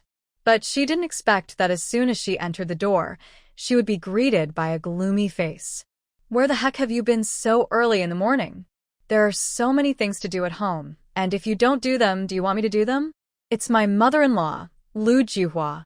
He Manxiang thought that now that she had given birth to a son, her life would be better than before. But the truth is not like that at all. Lu Jihua didn't care whether she gave birth to a son or not, and she would torture her whenever she got the chance. She was sent to work in the fields before she even had a few days' confinement.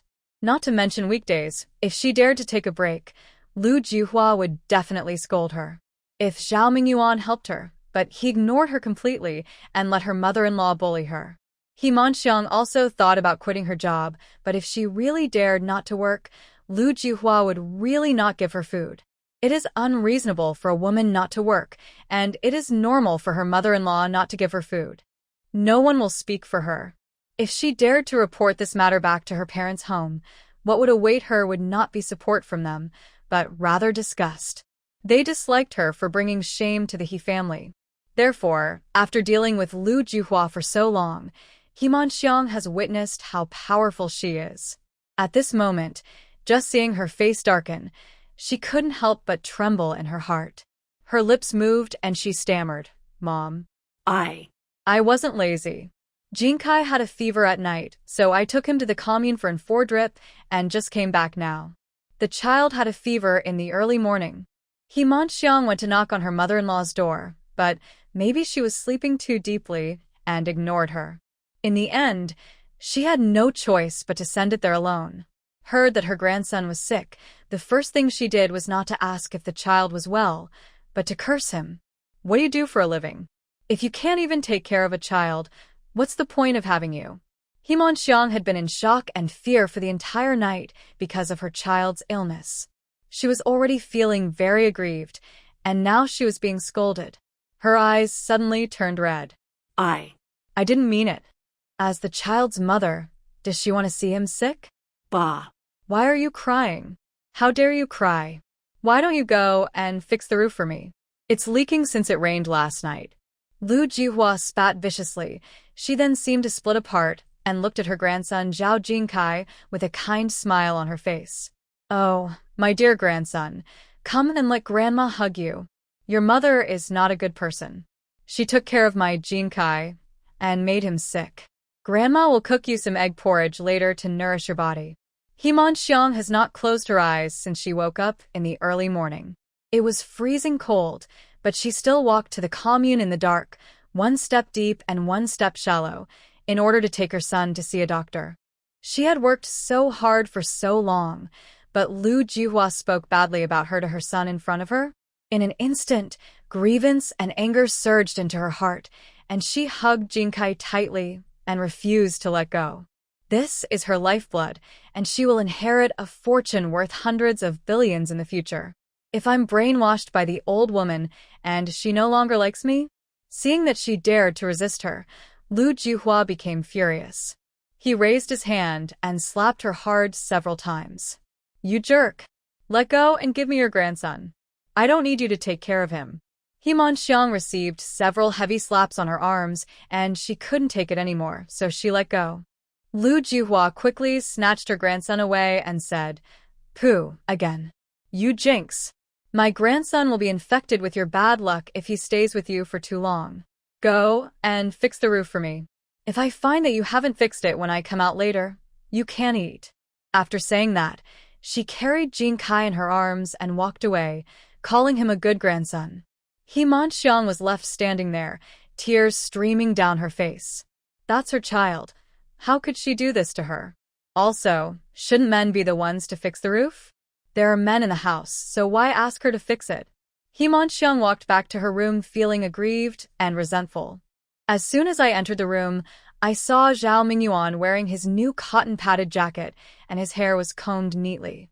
He actually looked quite like he did in his previous life. Manxiang was stunned where she stood. He looked at Zhao Mingyuan with a somewhat infatuated look. This is the future richest man. And he is her man now. It's just a little injustice. What's the big deal? Soon, Manxiang, who had comforted herself, walked forward gracefully, twisting her waist. Mingyuan, where are you going dressed so neatly? Manxiang's voice is as gentle as it can be, and her figure is as soft as it can be. If this happened in her previous life, she would have charmed a lot of men. But she was tortured too harshly by Lu Juhua in this life. Not only was she skinny, but her skin was also yellow and black. In addition, she had just been blown by a cold wind, so her face was purple and her hair was messy. How could she look beautiful at all? What's more, Zhao Mingyuan doesn't like women at all. He felt disgusted by her hypocritical look, so how could he have any sympathy for her? Where I go is none of your business. Just do your job well. After saying that, he flicked the non-existent dust off his sleeves and walked out with a happy look on his face. Manxiang looked at his leaving back and suddenly thought of Qin Yan, who had just taken good care of Lin Wanshu in the car. Suddenly, her heart felt like it was soaked in bitter water. He'd be nicer to himself? Not to mention being as good as Qin Yan. At least it should be 1/3 as good, right? Manxiang endured all the discomfort when she thought of the future glory and wealth. It doesn't matter. She is the future wife of the richest man. What does this little grievance matter? Finally, Manxiang worked hard to get a ladder. She didn't care that it was cold outside, and it had just rained, so everything was wet and slippery. She climbed onto the roof to fix the leak. On the other side, Lin Wanshu and others had just returned home. As soon as I entered the yard, I saw Lu Saixia holding a chicken and preparing to cut its throat. There were 3 little boys standing next to her, tallest to shortest, staring with wide eyes, curiously watching her kill the chicken. The oldest one among them was the first to discover Meow Meow, and his eyes immediately lit up. Sister. It's Meow Meow's sister. Upon hearing this, the other 2 little boys turned their heads reflexively. When we found out it was really Meow Meow, we were so excited. Sister, you are finally back. The second child, Qin Wu, reacted the fastest.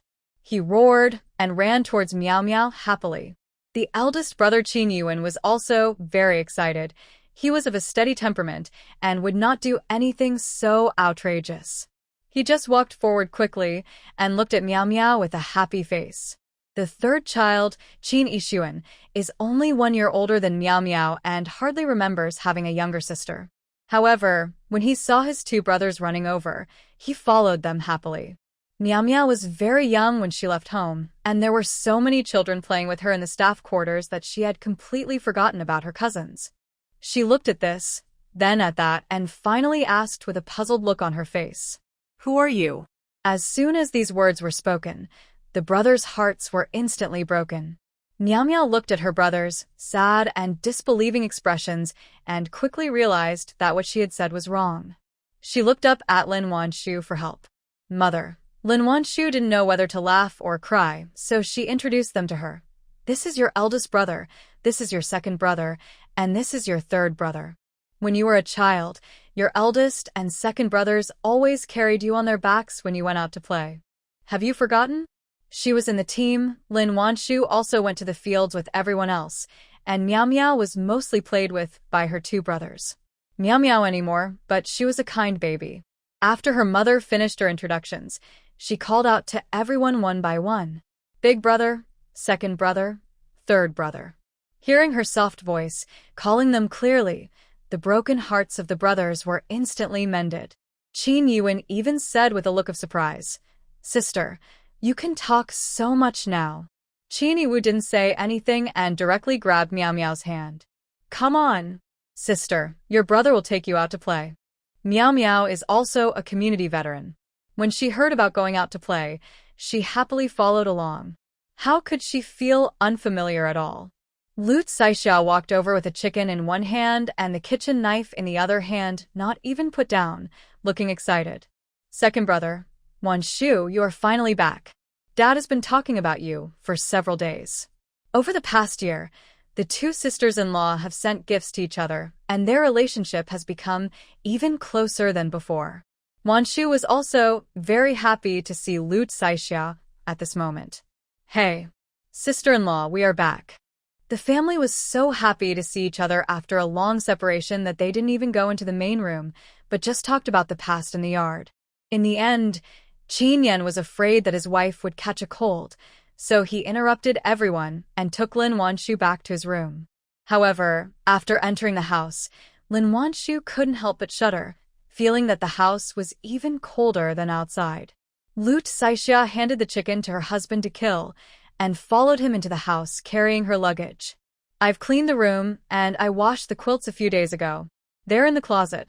You can just take them out and put them on. Lin Wanshu entered the house. She found it exceptionally clean. Not only was there not a single cobweb, there wasn't even a speck of dust on the table or the stools. It shows how attentive the cleaner is. Thank you, sister-in-law. I am sorry to trouble you. Lin Wanshu looked at the bright and clean room, feeling extremely grateful. Hey, we're all family. Why are you being so polite? Lu Saixia waved her hand and put the luggage bag on the table in her room. You guys clean up first, I'll go cook. I'll call you when I'm done. She is a very efficient person, and she is always quick and decisive in both speaking and doing things. After saying that she was going to cook, she turned around and left without saying anything else. Qin Yan had already opened the cabinet and took out the bedding, quilt covers and quilt cores. The bed is being made now. The army, as housekeeping, is very strict. Not only must the SP-ped be fast, but also the quality. Qin Yan was indeed a hexagonal warrior. Lin Wanshu suspected that there was nothing he couldn't do. Neatly spreading the bedding layer by layer on the bed, he began to put on the quilt. The quilt cores of this era were not as soft and warm as those of later generations. Instead, they were very heavy. In the past, when Qin Yan was not at home, Lin Wanshu was exhausted after making a quilt by herself. But such a heavy thing still seemed weightless in his hands. I don't know how he did it. He just stacked the quilt core and quilt cover together, but after he rolled it a few times and opened it again, the quilt core was actually inside. Lin Wanshu looked at the quilt he had put on with a look of surprise. How did you do that? Teach me. It was cold last year, and she didn't see him put on the quilt like this. Seeing him put on a quilt so easily without relying on brute force at all, Lin Wanshu was extremely surprised. The woman's sparkling eyes were full of admiration, and Qin Yan enjoyed it very much. Good. With a smile in his eyes, he rubbed the woman's little head. Then, without any trouble, he took out the quilt again and explained the techniques to her. As she had learned a new skill, she could easily put on the quilt without having to crawl into it or shake it with brute force. Hing didn't know if he felt his mother's happiness or because he came to a new environment, but he looked very excited, kicking his two little feet and wanting to come down and play. Lin Wanshu didn't restrain him. After the man made the bed, she put him on it. But because he could roll over now, she folded the quilt and placed it beside the bed to prevent him from rolling over and falling. After putting Hing on the bed, Lin Wanshu took out a rattle and put it in his hand, letting him play with it by himself while she went to pack up her things. The bag containing clothes inside the sack had been taken out by Qin Yan. Lin Wanshu hung them one by one on the wardrobe. With the addition of a baby, the closet seems a little crowded. However, most of them were clothes for the mother and her two sons, and Qin Yan only had 2 or 3 sets. After putting the clothes away, Lin Wanshu placed the mouthwash cups on the table one by one. Before long, the originally empty room was filled with the things they often used. Qin Yan looked at the room where she had lived for many years, which was gradually filled up by her things, and an indescribable feeling suddenly arose in his heart. Lin Wanshu didn't notice her man's mood. She moved a stool and was about to hang the curtain, but she was grabbed by a pair of big hands around her waist and lifted up. The feeling of weightlessness made Lin Wanshu couldn't help but let out a low cry. Just when I was about to ask him what he was doing, my whole body was placed on those strong and broad shoulders. Lin Wanshu never thought that he would do this. She was so embarrassed that her ears turned red. Ian, what are you doing? Put me down. In fear of being heard, Qin Yan held her thighs with both hands and said in a serious tone, "Help you hang the curtain." It turned out that there was a curtain in their room, separating the bed from the outside. When the curtain was drawn, the bed could not be seen, so privacy was well guaranteed. It wasn't there originally, but Qin Yan added it on purpose when they got married. However, the rod for hanging the curtain is a bit high, so I have to bring a stool and raise my hands high to reach it. Lin Wanshu, who would hang curtains like this? If someone saw her, wouldn't she be so embarrassed? I was about to protest. I felt the man's excitement like a teenager. Instantly, her heart softened, and she swallowed the rejection that had not yet been uttered. Her face was red, and her voice was a little delicate. "Then you have to hold me up well. If you fall, I will ignore you." She was responded by a man's somewhat brisk voice. "It won't fall, just hang it." The couple, who already had 2 children at this moment, acted like a pair of 16 or 17-year-old boys and girls who were just beginning to fall in love, extremely childish. But when she thought of the things she had missed in the past, Lin Wanshu couldn't help but want to indulge him in this rare and extraordinary behavior. Couple packed their luggage. Lin Wanshu was not idle either. She went out to help Lu Caixia cook. I have to say that Lu Caixia is indeed a capable person.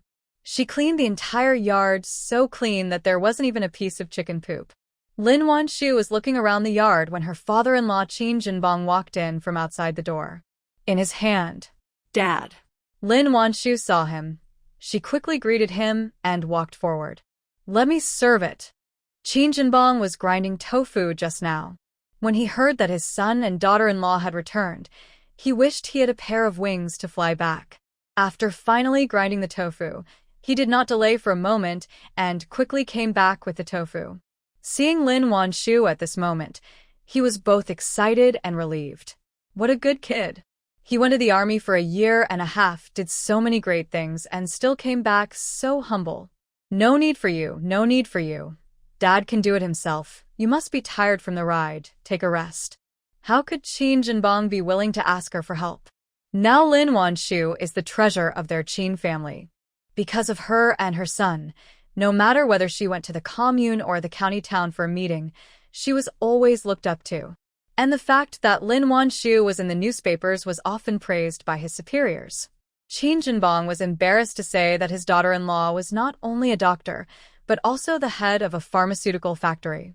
I'm afraid that being too high profile will arouse other people's jealousy. Qin Jinbong brought the basin of tofu into the kitchen and asked impatiently, "Where's Hingheng?" Having a new baby is a great joy, especially when it is a grandson born to him by his most promising son and daughter-in-law. Qin Jinbong couldn't stop talking about it before the little guy even came home. Now that the person is back, how can he bear it? "It's in the room. I'll get it for you." Lin Wanshu finished speaking. She saw Qin Yan walking and holding his son. As soon as Qin Jinbong saw the chubby little guy, he was immediately overjoyed. He didn't even bother to ask his son, whom he hadn't seen for 3 years. He hurried forward, clapped his hands, and said to the little baby, "Hingheng, I'm your grandpa. Come here and let grandpa hug you." Hingheng was not afraid of strangers. He looked at Qin Jinbong curiously and then opened his hands. Qin Jinbong's heart was melted by the cuteness. He took his grandson and looked at his well-behaved and clever appearance. He was so fond of him that he didn't want to let go. After teasing the baby for a while, he seemed to remember his tool son. Seeing that he was healthy and his aura became more restrained and steady, he patted his shoulder with satisfaction. "I'm glad you're back." Like thousands of fathers in China, when Qin Yan was injured, Qin Jinbong wanted to inquire about his whereabouts 800 times a day, but when the person really stood in front of him, he didn't know what to say. Just 4 simple words. But these few short words are filled with a father's love and pride for his son. Has always been introverted, responded to his father's concern with a tenderness in his eyes that he was not even aware of. The father and son had been separated for too long and had almost experienced the separation of life and death, so naturally, they had a lot to talk about. There happened to be a brazier burning in the kitchen, so several people sat around the brazier and started chatting. Lin Wanshu brought a bunch of leeks and picked them while listening to them talk. The firewood in the brazier was burning with a crackling sound, and the hot current was blowing towards the face, warming the body. In weather like this, it's so comfortable to stay at home and warm yourself by the fire. As soon as Sun Shifeng returned home, she couldn't sit still. She would check to see if there was enough firewood in the pile, then check on the 2 pots of medicinal herbs she planted, then check to see if the 2 old hens she raised were still laying eggs. She walked around the house inside and outside. Lin Wanshu was almost dazzled by her, so she invited her to come over and warm herself by the fire. "Mom, stop working and come sit down and take a rest." Lu Saixia laughed and said, "Hey, Mom, you know that person, just let her see it." Without seeing enough. Hearing this, what else could Lin Wanshu say? She could only let her go. A few people were roasting fire and chatting, and Qin Yan threw 2 sweet potatoes into the fire. The Qin family is not as short of food as other families. They don't eat sweet potatoes for every meal, nor do they suffer from heartburn after eating too many sweet potatoes due to lack of oil and water like other families. Therefore, they still like to eat roasted sweet potatoes.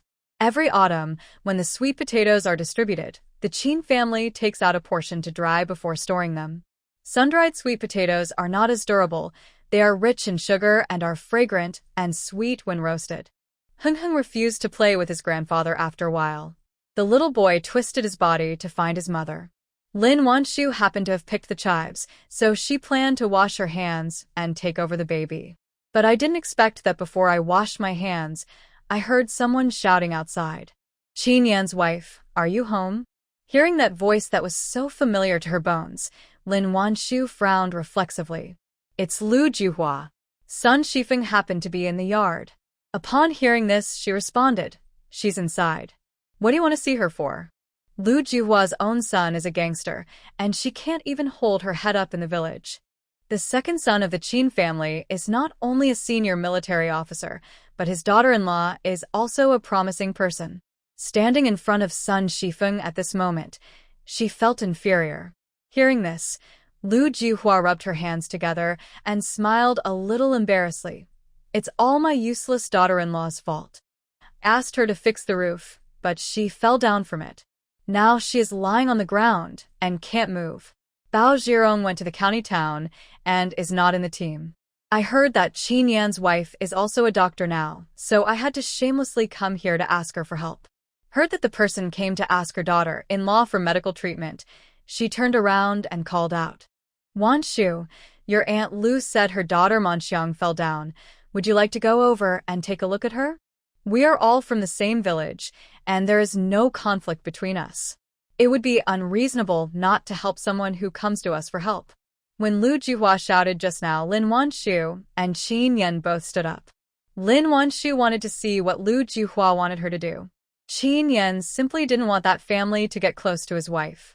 The two of them just walked out of the kitchen door at this moment. Wanshu was a little surprised to hear that Lu Juhua came to ask her to go see He Manxiang. Lu Juhua was almost dazzled when she saw a woman who was dressed in bright clothes and looked like a fairy concubine walking out of the kitchen. Confirming that it was Lin Wanshu, she became even more uneasy. But when she thought of the unlucky star falling like that, she gritted her teeth, licked her face and smiled. "Qin Yan's wife. You see, I have no other choice, so I came to you for help. Can you go over and help me?" It wasn't that she cared about He Manxiang. She was just afraid that if she got hurt, there would be no one to do the work. This was the first time Lin Wanshu had seen Lu Juhua since her rebirth. Seeing that the arrogant person in her previous life was now so humble, she couldn't help but be surprised. "What you said is serious. Manxiang and I washed clothes together before we got married. Since she fell, I have to go and take a look for both emotional and logical reasons. After all, she is the matchmaker between herself and Qin Yan. If it weren't for her matchmaking, I might have missed this silly man in my life. Because of this, Lin Wanshu felt that she would be able to heal her leg injury no matter what. It can also be considered as settling a cause and effect. Okay. Thank you so much, Lu Juhua said excitedly. Because someone was injured, Lin Wanshu did not delay and returned to the house, took out her medicine box, and was about to follow Lu Juhua. Qin Yan was naturally worried about Lin Wanshu going to the Zhao family alone. As soon as Lin Wanshu walked out of the door, he took the medicine box and said, "I'll go with you." Both of them have experienced 2 lives, so Lin Wanshu would naturally not refuse her man's company. Handed the medicine box to him, without hesitation. Well, "Let's go." As they spoke, the couple walked out of the door one after the other. Ling County is different from Yun Province. The distance between each household in the countryside here is a bit far. It took them about 6 or 7 minutes to walk to Zhao's house. Before entering the door, I heard He Manxiang's painful cries from inside. "Help! Come and help me." Because the weather was so cold, even her voice for help was trembling. When Lu Juhua heard her ghost, like howling voice, she immediately felt extremely dissatisfied. "What are you yelling for? It's useless. You fell down when I asked you to fix the roof. What else can you do besides eating?" Lin Wanshu heard the harsh words that she was familiar with. She finally felt the reality. She said, how could Lu Juhua change her personality? After all, she had earned such a huge fortune in her previous life, but she could still boss her around. At all that her son is a gigolo and acts with such self-righteousness that it is astonishing. After Lu Juhua finished yelling at the people inside, she turned around and gave Lin Wanshu a flattering smile. "Qin Yan's wife, I'm sorry to have embarrassed you." The facial expression change made Lin Wanshu amazed. It turns out she has this side, but it doesn't seem strange when you think about it. Perhaps because she became rich too quickly in her previous life, Lu Juhua had already become a wealthy old lady known in the area before she even had the chance to meet anyone of high status. In the days that followed, she always looked down on others. Even Lin Wanshu was no exception. Now seeing that she was so humble and flattering, Lin Wanshu was filled with emotion for a moment. "It's okay. I'll go see her."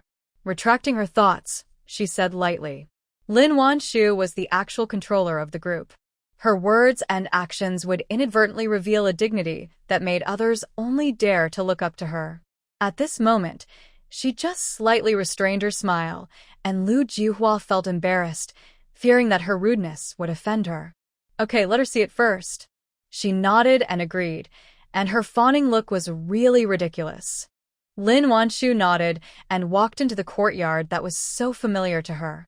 After all, she lived here for many years in her previous life. Qin Yan, who was following behind her, had his brows knitted into a knot before he even entered the door. If possible, he hoped that she would never have any contact with this family in her life. When he thought of the suffering she had endured here in her previous life, he couldn't show any good face to Lu Juhua. Normally his aura was intimidating enough, but now with his brows frowned, Lu Juhua's legs and feet almost trembled. What's going on with the second son of the Qin family? She hadn't offended him, had she? Why did he look at her like this? Under the eaves in the yard, He Manxiang felt her waist aching as if it was broken. She was unable to move at all. She could only lie half-lying on the ground motionless, wailing helplessly for help. It was extremely cold that day, and it had just rained in the morning, so the ground was still wet. She had been lying there for more than half an hour, and her body was almost numb from the cold. Hearing Lu Juhua still scolding her like that, He Manxiang felt aggrieved and angry. If she hadn't asked me to repair the roof, how could she have fallen from it? She has not had a good day since she got married. At this moment, all the grievances accumulated together, and her tears fell like pearls from a broken string. Just when she was in pain and despair, suddenly, Lin Wanshu's voice came from above her head. "Manxiang, I heard you fell. I came over to take a look at you." Hearing this, He Manxiang's crying stopped abruptly. He looked up with some surprise on his face. "Lin Wanshu? How did she get here?" Or when she was so embarrassed and helpless. By shame and embarrassment, her mind went blank. "Lin Wanshu, what are you doing here? Are you here to laugh at me?" Himanxiang ignored the severe pain in her waist, raised her head high, and cursed in a sharp voice. As she finished her words, she was slapped hard on the head. I had such a hard time inviting Qin Yan's wife to come and save you. What's your attitude? Lu Juhua knew that she was nothing in the outside world, so when she asked for help, she was very humble. But when it comes to Himanxiang, she is just the arrogant mother-in-law who beats and scolds her daughter-in-law whenever she wants. No respect at all. Himanxiang thinks she is reborn and has a sense of superiority, not to mention that she took the lead and married the future richest man. Needless to say, I was very proud of myself. But now, not only was she caught in such an embarrassing state by the richest man's wife in his previous life, but she was also slapped in the face by her mother-in-law in front of her. This kind of shame and embarrassment made her so angry that she almost wanted to die. Strictly speaking, there is no hatred or grudge between Lin Wanshu and Himanxiang. After all, Lin Wanshu and Zhao Mingyuan were not a proper couple in their previous life, so she could just snatch him away. What's more, she also brought herself and Qin Yan together. Although her original intention was not necessarily good, the result allowed Lin Wanshu to find her true love. Because of this, she would not add insult to injury at this time. After thinking for a while, she said to Lu Juhua, "Aunt Lu, Manxiang's condition is unknown. You can't hit her like this. If she injures her spine, she may become paralyzed." Hearing this, Lu Juhua was shocked. You mean she might be paralyzed? How can that be possible? We in the Zhao family cannot have a paralyzed daughter-in-law. In this day and age, good people can't even get enough to eat even if they work hard every day. Who would want to support a useless person who can't work, can only eat, and needs someone to take care of him? Lin Wanshu had witnessed Lu Juhua's selfishness and viciousness in her previous life. She didn't find her reaction strange. But when Himanxiang heard that her mother-in-law actually wanted to kick her out of the house, she felt like the sky was falling. But she didn't blame her mother-in-law, but instead took out all her resentment on Lin Wanshu. Lin Wanshu, what nonsense are you talking about? How could I be paralyzed? Do you think you can be a doctor just because you know a few words? Who the heck are you? Yelled at Lin Wanshu hysterically. He looked like he was crazy. Lin Wanshu looked at Himanxiang, who looked like she was going insane, with pity. I was clearly reborn, so how come I ended up living like this? She really couldn't understand. Knowing that Himanxiang was now in a frenzy and could not be communicated with, Lin Wanshu turned to Lu Juhua and said, "Auntie, you misunderstood what I meant. Manxiang fell from such a high place, and we don't know where she was injured. We need to check her out. If we move her rashly, it may cause irreversible damage." This time Lu Juhua finally understood. It turned out that she was afraid that when she hit Himanxiang, she might accidentally hurt her waist, which might lead to paralysis. "But I understand. It's impossible not to fight." But she would not beat him in front of Lin Wanshu again, to avoid the trouble of Himanxiang blaming her if she couldn't be cured. Thinking of this, she smiled again and said, "Okay, I'll listen to you. I won't hit her. Qin Yan's wife, please take a look at her." When Himanxiang saw that they ignored her existence, she was so angry that she almost vomited blood. "I don't want her to treat me. Mom, tell her to go away." Even though Lu Juhua treated her like a human being and beat and scolded her, in Himanxiang's heart, she was still a member of her family. Lin Wanshu was the outsider who came to see her laugh and take advantage of her misfortune. When Lu Juhua heard this, she immediately became angry. "You don't want to treat it? Are you looking for an excuse to be lazy and not work if you don't treat the injury? Himanxiang, I tell you, if you can't treat it, get out of here and go back to your mother's house. Our Zhao family can't afford to support a useless person." What Himanxiang feared most was being sent back to her parents' home and divorcing Zhao Mingyuan. If she were to stay away from Zhao Ming, what would be the point of her coming back to life? Thinking of this, she, who was originally full of anger, suddenly became timid. Reaching out and pulling Lu Juhua's trouser leg, she begged, "Mom, please don't chase me away. I will treat it.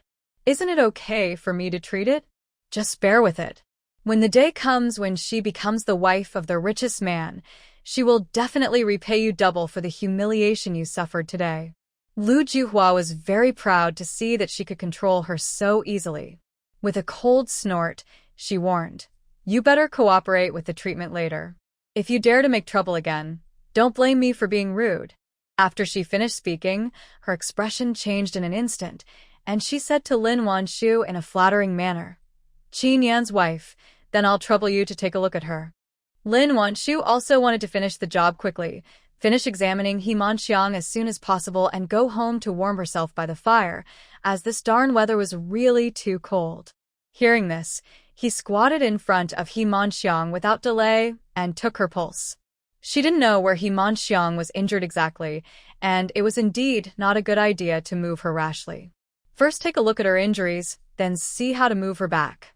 Lin Wanshu was too hot when she was warming herself by the fire just now, so she had taken off her military coat and was now wearing a woolen coat, which makes it look grand and elegant when worn. This style is a classic even in later generations. How amazing such an outfit is in this age, when there are only bulky cotton coats. He Manxiang had just scolded Lin Wanshu. She was unable to make any large movements due to her injuries. Therefore, she did not see Lin Wanshu, but only vaguely saw a piece of her clothes. At this moment, He Manxiang suddenly had an illusion, as if the noble and elegant wife of the richest man in the previous life appeared in front of her. In an instant, the emotions that she had managed to suppress surged up again. Why did she live such a glamorous life in both lives? And he finally managed to become the future richest man, but he lives such a miserable and embarrassing life? Even after using all her skills in her previous life and giving birth to a son, she still couldn't get Zhao Mingyuan to show any sympathy for her. Jealousy and resentment once again filled her mind, and He Manxiang's eyes were bloodshot. Lin Wanshu quickly discovered that she had a dislocation of the facet joint of her lumbar vertebra. Special techniques must be used to reposition the dislocated joint as quickly as possible. After taking her pulse, she reached out and touched her waist, then said to Qin Yan, "Yan, go find a board. Aunt Lu and I will carry Manxiang back later."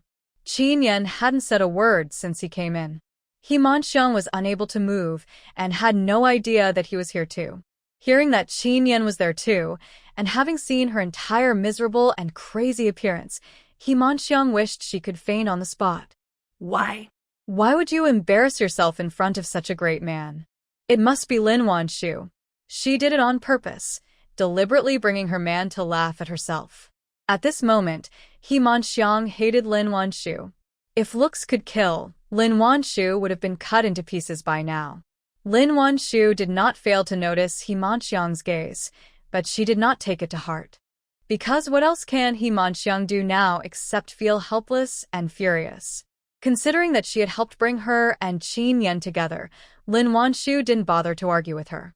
Paying off this karma, if she provokes her again in the future, she will definitely not be polite. Qin Yan understood his daughter-in law and knew that she wanted to seek treatment for He Manxiang, and he could not persuade her.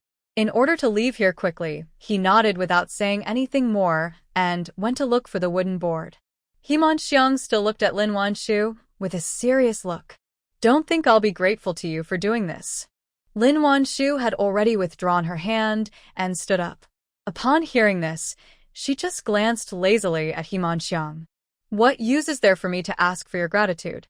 This light sentence made He Manxiang, a reborn person, break down immediately. "Why do you look down on me? Does she still think that she was the richest man's wife in her previous life?"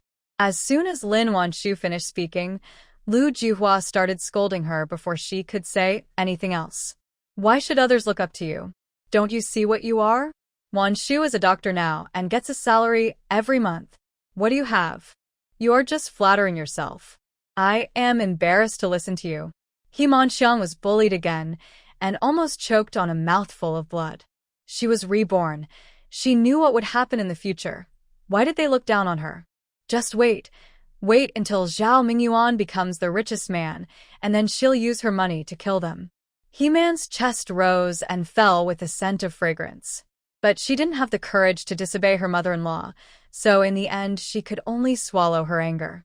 It was unknown when Qin Yan would be back, and Lu Juhua was afraid that Lin Wanshu would catch a cold, so she moved a stool for her to sit in the shed, where there was also a fire burning. As for whether her daughter-in-law would get frozen, she couldn't do anything about it. Lin Wanshu didn't refuse, so she sat down by the fire and waited for Qin Yan to come back. However, before Qin Yan could wait, he met two unexpected people. Ming Yuan. Seeing Zhao Mingyuan appear at the door, He Manxiang shouted with a look of grievance. As soon as Zhao Mingyuan stepped into the door of his house, he heard He Manxiang's hoarse voice, and he almost got goosebumps all over his body. Before he could see clearly what was happening to He Manxiang, he couldn't help but curse. He Manxiang, what's wrong with you? Just trying to talk? Maybe she knew that Wang Yongsheng was coming and wanted to charming him on purpose. Wang Yongsheng just wanted to come and see He Manxiang and his son. Therefore, the first thing he noticed when he entered the door was He Manxiang lying on the ground. Manxiang, what's wrong with you? When he saw her embarrassed and pitiful appearance, I couldn't help but walk forward quickly, wanting to help her up. But how could He Manxiang possibly ask him for help? Before Wang Yongsheng even got close to her, she angrily shouted, "Who are you calling Manxiang? Do you think I know you well?" Hearing her angry curse, Wang Yongsheng froze in place. An indescribable discomfort surged in my heart. How can you not be familiar with each other? Passionate and clingy, she was during those days and nights. Not only did she praise him for being awesome, she also gave birth to a big fat boy for him. However, these are just self-deception. How could Wang Yongsheng not know in his heart who her enthusiasm was for? But the clearer it became, the more unwilling he became. Obviously a man-loving loser, how can he marry such a knowledgeable and thoughtful wife? But I have nothing? When Zhao Mingyuan saw He Manxiang lying on the ground, he not only showed no concern, but also said with disgust, "He Manting, what's wrong with you? Why are you lying on the ground? Just lie down. Why can't she go somewhere else? Why does she have to block the way between herself and Wang Yongsheng?" Hearing this, He Manxiang looked at him in disbelief. He really see that he fell down and can't get up? But when she thought of Lin Wanshu still being here, she could only swallow her dissatisfaction and looked at him pleadingly. "Mingyuan, I accidentally fell down when I was fixing the roof just now. Now I can't move. Can you help me up?"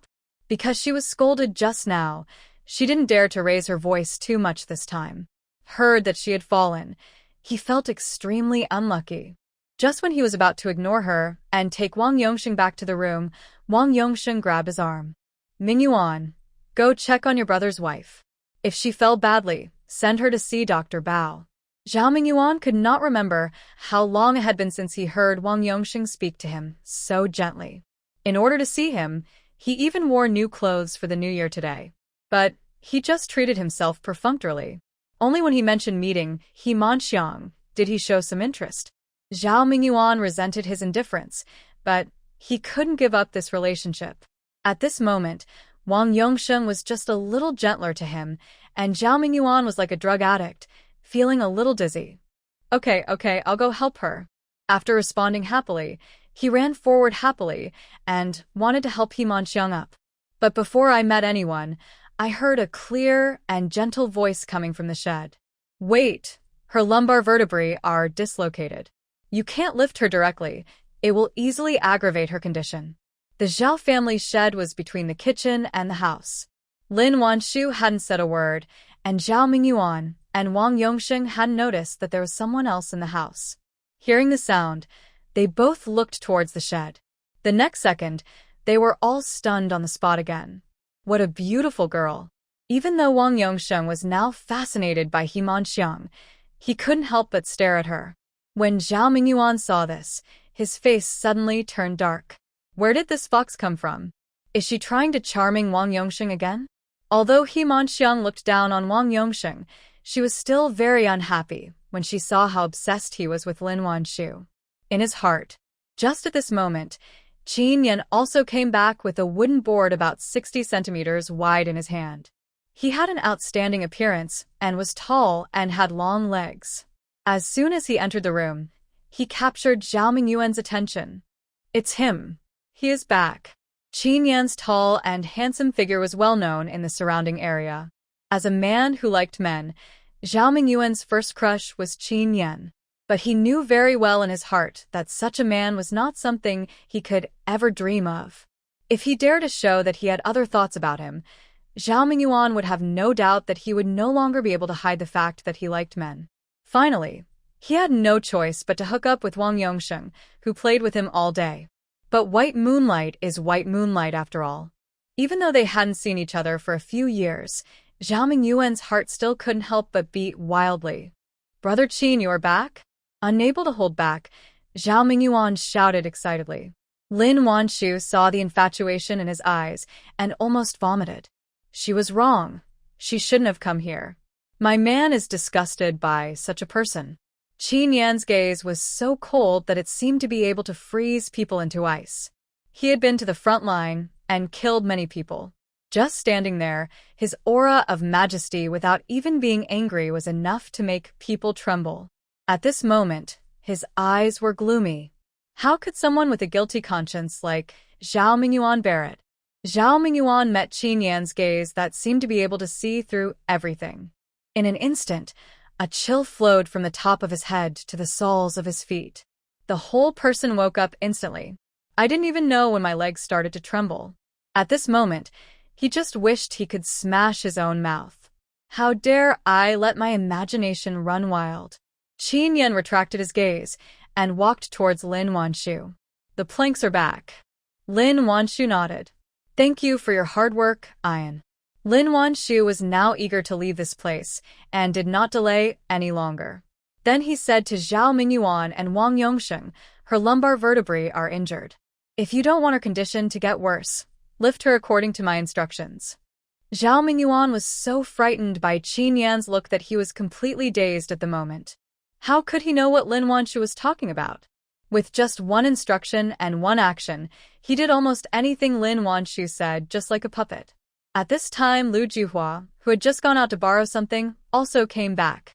Seeing that Wang Yongsheng wanted to help carry his daughter-in-law, she hurried forward. "Yongsheng, you don't need to help. Auntie and Mingyuan can carry it." Although he looked down on He Manxiang, she was still the daughter-in-law of their Zhao family after all. How can you let a good-looking man move things around? What does that look like? Hearing this, Wang Yongsheng could only step aside in disappointment. He Manxiang, who was carried onto the wooden board by her mother-in-law and the man, comforted herself again. Although her mother-in-law always beat and scolded her, she was still very nice to her when it came to the critical moment. Thinking of this, she glanced at Lin Wanshu in a demonstrative manner. Even if she was the wife of the richest man in her previous life, so what? In this life, the daughter-in-law of the Zhao family can only be her, He Manxiang. Lin Wanshu. Following time, whether intentionally or unintentionally, He Manxiang kept talking to Zhao Mingyuan in a gentle voice. Still uneasy. So how could he know what she was talking about? Just responding to her unconsciously. But even so, it was enough to make He Manxiang ecstatic. He still has her in his heart. Otherwise, how could he be so gentle to her in front of so many people? Thinking of this, all of He Manxiang's grievances and anger disappeared. All that is left is pride and joy. Especially showing affection in front of the future richest man's wife in his previous life, this kind of stimulation made her extremely excited. Even when Lin Wanshu repositioned her small joints, she didn't cry out in pain. Looking at the woman in front of her massaging her waist, He Manxiang felt very proud. If Lin Wanshu knew what she had missed, how interesting would her expression be? Lin Wanshu found He Manxiang too quiet and couldn't help feeling a little strange. But she was too lazy to think about it. She was protected by Qin Yan, and no one could get close to her. Even if Qin Yan is not around, she still has Chi-Chi in the space who can help her warn of danger. Because if anything happens to me, Chi-Chi will be doomed too. If He Manxiang didn't have any bad thoughts about her, but once she dared to have any strange thoughts, she would definitely let her know how to write the word, regret. After repositioning the tibia, Lin Wanshu applied medicine to He Manxiang and then fixed the position of her waist with a board. He Manxiang watched her skillful movements and felt inexplicably strange in her heart. Why didn't I hear that Lin Wanshu could treat illnesses in my previous life? And the medical skills seemed to be pretty good? After her treatment, He Manxiang felt that the pain in her waist was no longer so severe. The more she thought about it, the more suspicious it seemed, and her eyes kept moving back and forth between Lin Wanshu. Lin Wanshu didn't care. After the patient was cured, she took out some medicine from the box and told Lu Juhua some precautions. Then he said, "We are all from the same village, so I won't charge you for the treatment. However, the ingredients of these medicines are quite expensive, so the total cost for oral and external use is $2.50. Hearing this, Lu Juhua's eyes suddenly went dark. $2.50.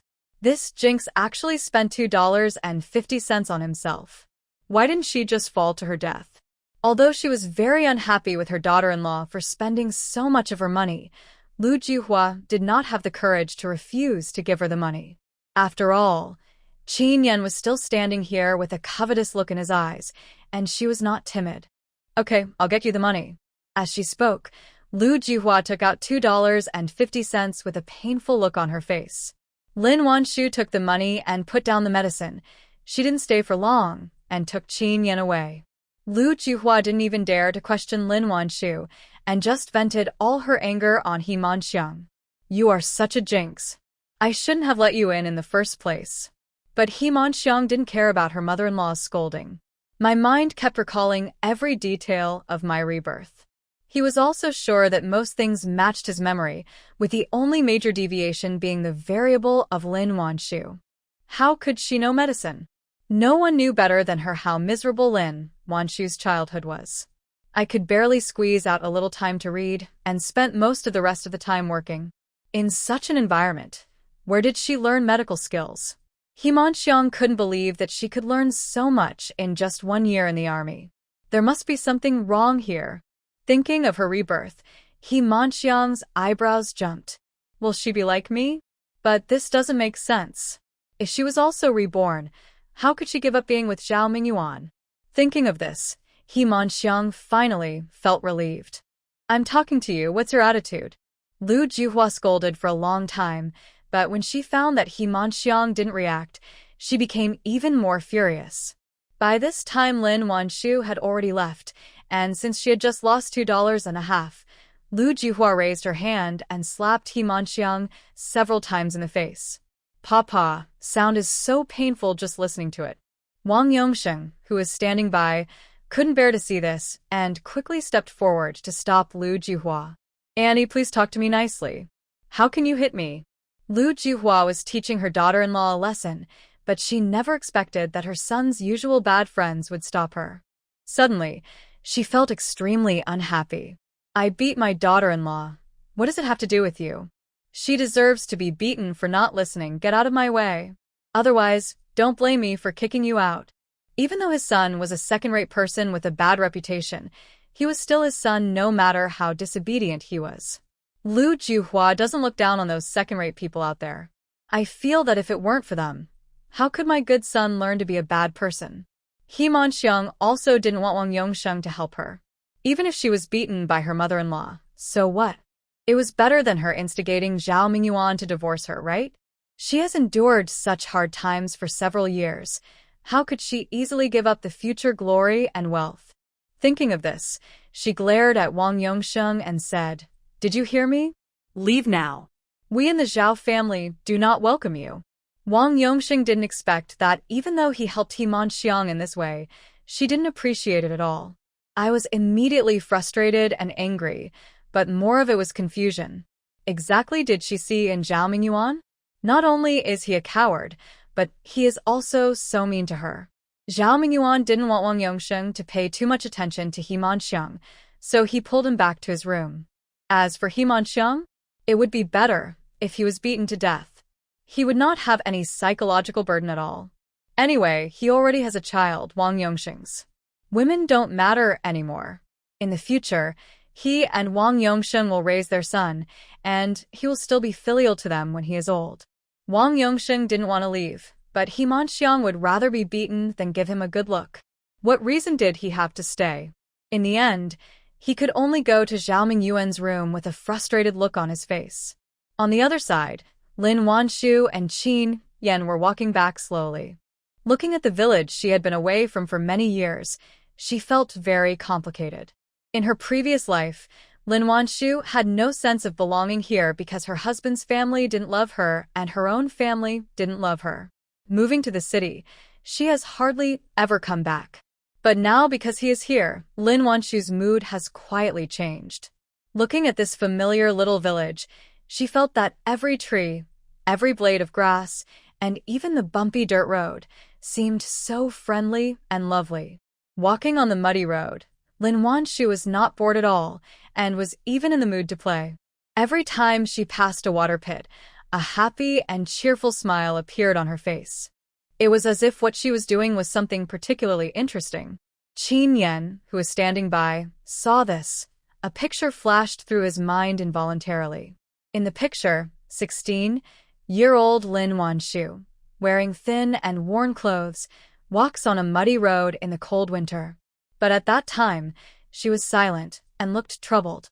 After the rain in winter, the weather was bitterly cold and the roads were wet and slippery, just like they are now, with puddles everywhere. Lin Wanshu carefully avoided puddles one after another, as if she was afraid of getting her half-new shoes wet. However, the more you fear something, the more likely it is to happen.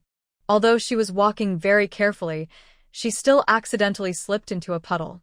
The muddy water soaked her cotton shoes. The girl's face showed a look of surprise at first, and then her round cat-like eyes turned red on the spot. It looks as pitiful as it can be. Qin Yan finally mustered up the courage to come for her, but she seemed not to hear him calling her and just walked away with her head down, distraught. Lin Wanshu was concentrating on avoiding the puddles, when suddenly, she thought of this scene from her previous life. At that time, it had been almost half a year since teacher Ming passed away, but she still couldn't get over it. Especially when it rains, her mood becomes particularly depressed.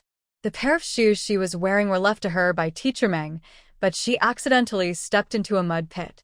At that moment, Lin Wanshu felt that her whole world was dark. The person who cared about her the most was gone. She would never have the chance to repay her properly. Now he has even soiled the only pair of shoes she had left for herself. How could she not be sad? At that time, Lin Wanshu was completely immersed in sadness. The sounds from the outside world seemed to be isolated by an invisible barrier. However, thinking back now, wasn't that faint voice Qin Yan's? If it were in the past, she might not understand why he called her. But now, Lin Wanshu's eyes suddenly felt a little sore. Why did she decide to help He Manxiang, even though she knew that He Manxiang had bad intentions in marrying Qin Yan? Because He Manxiang gave her the opportunity to get to know this man, that was enough. Nothing can measure Qin Yan's position in her heart. There was another puddle ahead, but Lin Wanshu did not go around it directly. But, Comrade Qin Yan. Qin Yan was still thinking about his previous life. When he heard the voice, he subconsciously turned his head and met the woman's eyes that seemed to contain thousands of words. I want to cross that puddle, can you help me? Lin Wanshu pointed to the medium-sized puddle in front of her. Obviously, it sounded extremely childish, but Qin Yan's eyes softened in an instant. Okay, I'll support you. Without any doubt or impatience, he said it in a doting tone. Lin Wanshu held his hand. Then, he jumped lightly and crossed the puddle in front of him. The silver bell-like laughter echoed in this somewhat remote path as the woman stepped over the puddle. Looking at her cheerful and unrestrained appearance like a girl who knows nothing about the world, Qin Yan's heart suddenly became a little out of control. That was holding her tightened a little unconsciously. It's as if trying to grab something. As the two of them walked along, you couldn't tell at all that they already had 2 children. Instead, they looked like a young couple who had just started dating. Their relationship is so good that it can be described as sweet as honey. At this moment, Qin Yan's heart was more satisfied than ever before. I got home. The meal was ready. Meow Meow, who went out to play with a few brothers, has also returned. At this moment, they're sitting around the brazier roasting sweet potatoes. Saw her mother coming back. Her eyes lit up. She opened her small mouth, which was covered with carbon ash, and showed a big smile. Come here, Mom. Here are some delicious roasted sweet potatoes. Meow Meow likes to eat roasted sweet potatoes the most. When she was in the staff quarters, Shinsiai and his friends often roasted them for her. Now that she's back home, her brothers indulge her. As soon as I came back from playing, I eagerly found some sweet potatoes to roast for her. Lin Wanshu looked at her daughter's face, which looked like a little cat, and felt a little amused. I took out a handkerchief, wet it with hot water, and wiped her little face. Meow Meow was holding a half-eaten sweet potato in her hand and raised it in front of Lin Wanshu. Mom, eat. Lin Wanshu took back the handkerchief and said with a smile, Thank you, Meow Meow. Mommy doesn't want to eat it. You can eat it yourself. But the little guy still insisted on giving her the sweet potato. Lin Wanshu. Well, so he gave it to her because he couldn't eat anymore? After pinching her little nose and scolding her with a smile, Little rascal, Lin Wanshu took half a sweet potato and started eating it without any disgust. Wanshu, how is Lu Juhua's daughter-in-law? Sun Shifeng finally looked around her home after a year away. She was now washing dishes and preparing to eat. It's nothing serious. I think it will be fine in half a month. Lin Wanshu finished eating the sweet potatoes. She went forward to help wash the dishes. Hearing this, Sun Shifeng didn't ask any more questions after all. It was someone else's business. But there was one thing she had to ask Lin Wanshu. When do you plan to go to your parents' home? I can prepare something for you. After all, I've been away from home for more than a year. It would be unreasonable not to visit my parents when I come back. Hearing this, Lin Wanshu was silent. My original good mood was half gone. But what the mother-in-law said was right. Even if she hated the Lin family, she had to go back and take a look. Otherwise, she would definitely be criticized and accused of being unfilial. Half lowered her eyes, paused, and then said, The day after tomorrow. Meow Meow and Hung Hung are tired from sitting. Let them rest tomorrow. Okay, I'll prepare it for you. Sun Shifeng had also heard about her childhood. After all, Li Xiuji was well known for her power. How could she be so easy to get along with? However, since the two families have become relatives, they have to maintain this superficial interpersonal relationships. Other things can only be put aside for the time being. Mom, you don't have to help me prepare. I prepared some things myself before I came back. Lin Wanshu still didn't want to let that family get away with it. After hearing this, Sun Shifeng didn't say anything else. After all, her young daughter-in-law was a promising young woman. Now that she is ready, she won't worry about it. On the other side, Lin Jimin returned from the commune in the cold wind with a sad face. As soon as I entered the house, Li Xiuji came to greet me with an anxious look on my face. Lao Lin, how is it? Lin Jimin's clothes were still a little damp, and he was shivering all over from the cold. Seeing his wife's anxious look, he didn't know how to start. Finally, he let out a long sigh. I went to ask for help, but they said I had to pay 5,000 yuan to redeem him, or I would be arrested and sent to a labor camp. Although she was mentally prepared that this matter was not easy to resolve, Li Xiuji still couldn't help but screamed in surprise when she heard Lin Jimin say that. $5,000? Why so much? People say that he is committing adultery, which is quite serious. If the amount is large, he may be sentenced to more than 10 or 20 years in prison. Lin Jimin looked a little annoyed. He has been an honest farmer all his life. How could something like this happen to him? As the old saying goes, a dragon gives birth to a dragon, a phoenix gives birth to a phoenix, and a mouse gives birth to a mouse that can dig holes. Lin Yaoqing's father is a dishonest man, and his son is also of the same kind. It turns out that Lin Yaoqing, like Lin Joshua, was a child brought to the Lin family by Li Xiuji. After she married Lin Jimin, they gave birth to a boy and a girl. Because she felt sorry for her son who had lost his father at a young age, Li Xiuji doted on him very much.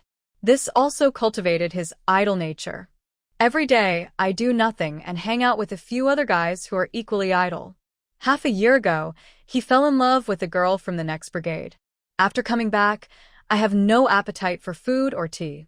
Every day, I think about what to give the girl to please her.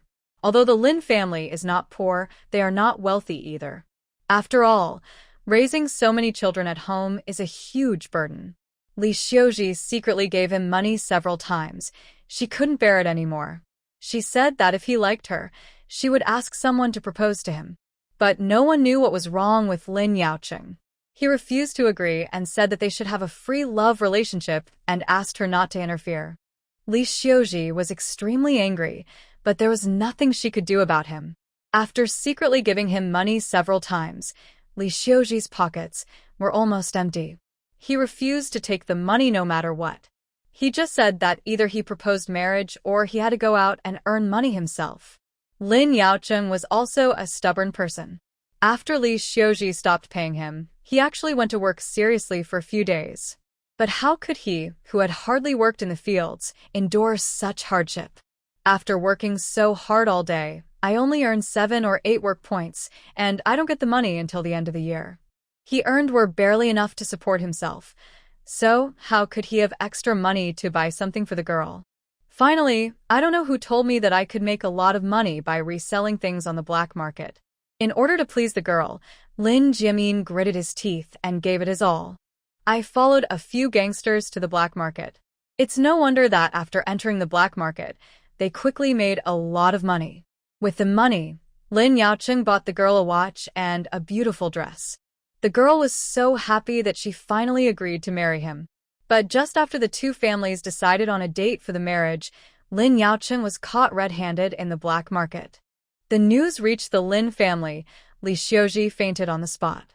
When she woke up, she begged Lin Jimin to find someone to rescue her son. Lin Jimin is also a farmer who works hard in the fields. Where can he find someone to rescue him? The two of them wandered around like headless flies for a while. Someone finally came to tell them that someone in the commune had a way and asked them to go over and look for it. Lin Jimin then went to the commune early in the morning in the drizzle and biting cold wind. But who would have thought that the man would actually ask for $5,000 before helping him rescue the person? When she heard that she might be sentenced to another 10 or 20 years in prison, Li Xiuji immediately panicked. Grabbing Lin Jimin's clothes, she begged, Jimin, please think of a way to redeem him. Yaocheng is still so young, he can't go in. After more than 10 or 20 years of forced labor, his life will be ruined when he comes out. Lin Jimin felt overwhelmed when he saw Li Xiuji crying. How can I have money? You know what the situation is like at home. $5,000. Even if I sell him, I can't raise that much money. Hearing this, Li Xiuji suddenly became anxious, and her voice rose several degrees. How can you be without money? Don't you have a great daughter? I heard that she is now a doctor and her husband is an officer. Go call her and ask her for money. Because she was worried about her son these days, Li Xiuji didn't know that Lin Wanshu had returned. I thought she was still in the army. Li Xiuji didn't mention Lin Wanshu, but when she did, Lin Jimin couldn't help but sigh again. Wanshu is a capable woman, but you know how he treated her in the past. How can I beg her now? She had been with the army. If they had not sent her a letter from time to time, she probably would not have remembered that there was such a person as him in the Red Star Battalion. Hearing him say this, a trace of guilt flashed across Li Xiuji's face. How could she have imagined that one day she would become so powerful? Although she felt guilty, she couldn't help but defend herself. How did I treat her? Didn't I just beat her a few times and let her go hungry for a few meals? Which child in the village didn't go through the same thing? Just because I'm a stepmother, you say that to me? Lin Jimin. Just a few hits? A few meals of hunger? Li Xiuji, it's okay for me to lie to you, but don't lie to yourself. Also, what do you mean all the kids in the village came here like this? Then, why didn't she ever beat the 2 children she brought with her? Li Xiuji was surprised that he knew everything. But soon, she glared at him with confidence again. Since you saw it all but didn't tell me, doesn't that mean you condone me doing this? Why are you blaming me now? Lin Jimin was silent. He didn't know what to say. When he saw Lin Wanshu's face, he couldn't help but think of his dead wife. She died. Her cheeks were sunken and her teeth protruded from her lips, making her look hideous. If he gave her the sweet potato in his hand, maybe she could hold on. But he hesitated, and she died. Whenever Lin Jimin saw Lin Wanshu's watery eyes, he couldn't help but think of his deceased wife's wide-open eyes, as if questioning why he was so cruel. Lin Jimin couldn't face himself, nor could he face Lin Wanshu, and in the end he could only escape. Even if he saw Li Xiuji beating him and not giving her food, he just pretended not to know. Li Xiuji continued, "I don't care. You have to take it whether you want it or not. Anyway, you have to get the money for me no matter what." She couldn't just watch her son being arrested and sent to jail. Then his life would be ruined. Lin Jimin looked confused. Ask him to ask Lin Wanshu to borrow money to save the son of her stepmother who abused her? Is she crazy? Or am I crazy? I'm not going. If you want to go, go by yourself. He doesn't have the face to do so. Seeing that he actually rejected her, Li Xiuji immediately went crazy. She grabbed his clothes with both hands and shook him hard. "Lin Jimin, you useless wimp. Why don't you help me? Doesn't Yaoqing have your last name? Is it true that he has been calling you dad for so many years? Call me quickly, go now." Li Xiuji was cursing when suddenly a little head popped out of the door and said timidly, I heard that my elder sister is back. She came back today." As soon as these words were spoken, the shouting and cursing stopped abruptly. Li Xiuji stared at the little girl Lin Jiadong at the door. "What did you say?" Lin Wanshu finished lunch. It was already 1 o'clock in the afternoon. After sitting in the car for such a long time and having no rest after returning, he went straight to treat He Manxiang's lumbar spine. She was extremely tired by now. But although she was tired, she felt very uncomfortable because she hadn't washed her body for 2 days. The sun came out a little at noon. Lin Wanshu boiled a large pot of water and gave herself and her 2 babies a bath. She came out of the shower room. A gust of cold wind blew in, and she couldn't help shivering from the cold. The 2 babies had been carried back to the room by Qin Yan. Lin Wanshu did not delay either. She put the bucket on the washing table and hurried back to her room. "To wash my clothes after I wake up." Xiao Miao Miao didn't know whether she was tired from riding the car or from playing, but she had fallen into a deep sleep in the bed. Little Hung Hung was standing beside them, sucking his hands and kicking his feet, bulged up into lumps as he kicked. Qin Yan was not in the room and no one knew where he was. Lin Wanshu didn't care. The weather was too cold. She went back to the house and got into bed directly. "As soon as I got in, I found it warm inside." Lin Wanshu stretched her leg and found 2 hot water bottles underneath. Little Hung Hung probably saw his mother coming, so he kicked his little feet even harder and babbled something. Lin Wanshu was so adorable by the little guy that her face was bleeding. I couldn't help it and kissed him on the face. After being kissed, the baby seemed even more excited and waved his 2 little hands as if he was saying hecko to his mother. After kissing him, the unscrupulous mother fell beside him as if the battery had run out and closed her eyes. The little baby saw this. He paused, waving his hands. Then, the little head turned sideways and tilted up, as if wanting to see what's wrong with its mother. But he was too small, and apart from turning his head and looking up, he could not make any other unnecessary movements. Finally, he twisted his body, turned over with great effort, and lay on the bed, calling, "E-O-O," as if he wanted to wake up his mother. Qin Yan entered the room. He saw his wife sleeping soundly next to the baby. The little baby had turned over at some point and was stretching out a little paw, trying to grab his mother's eyes.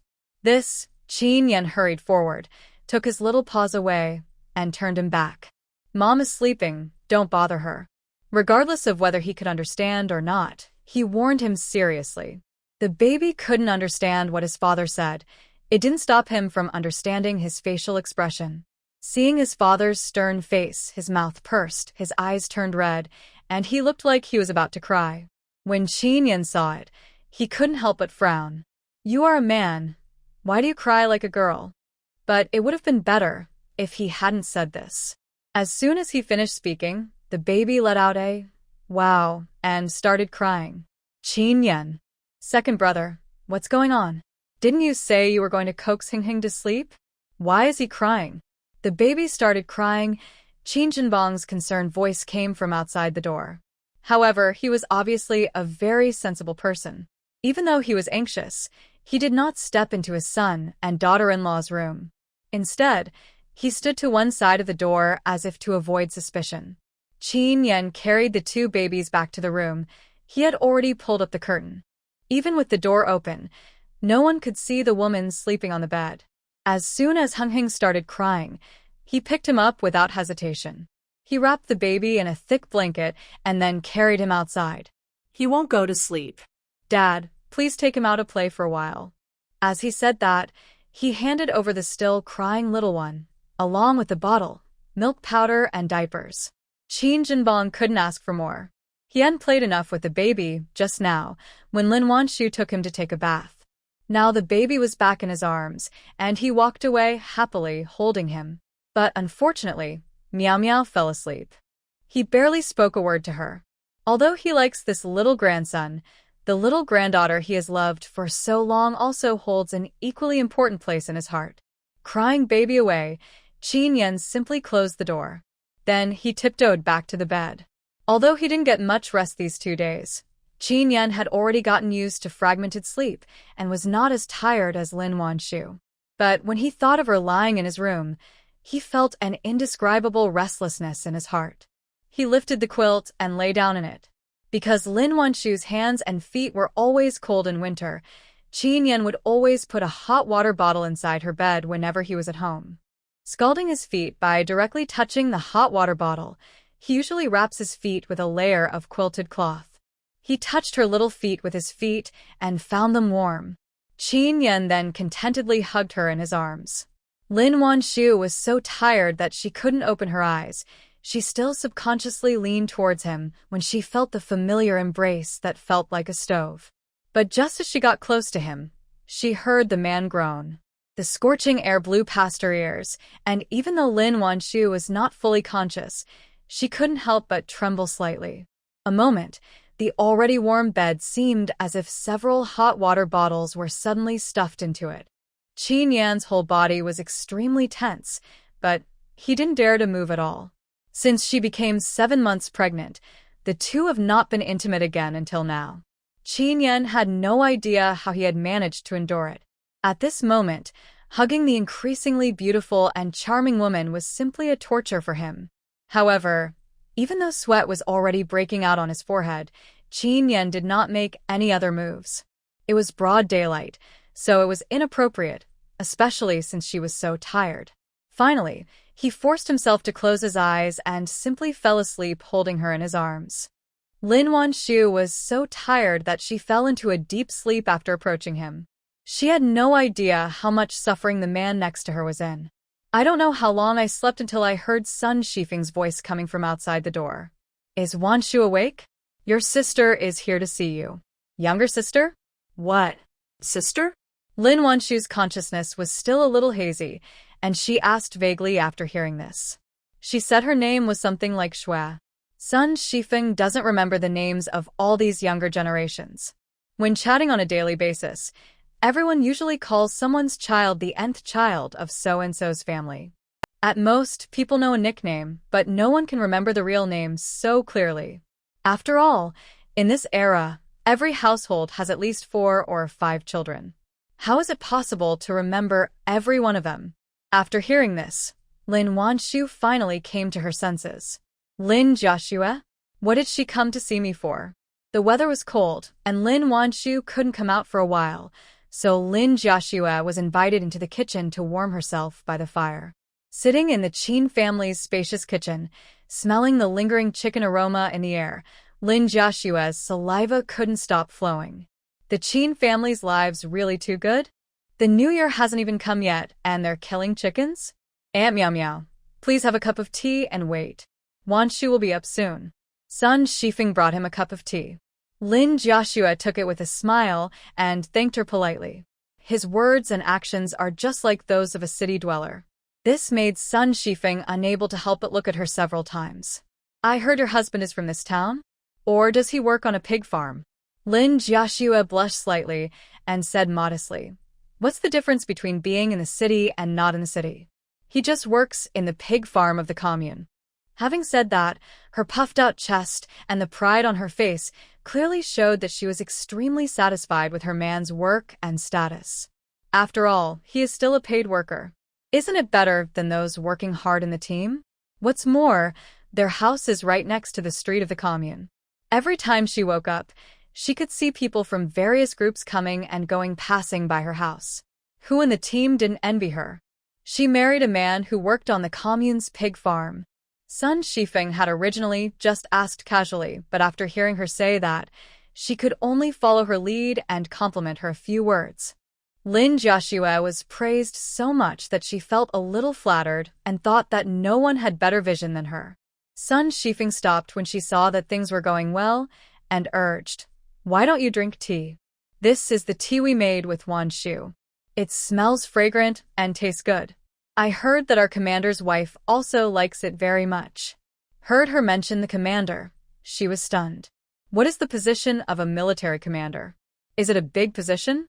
But she didn't dare to ask, for fear of being embarrassed and being laughed at. In the end, she could only follow Sun Shifeng's advice and pick up the tea. The tea is put to the lips. A refreshing fragrance comes to the nose, which makes people feel refreshed.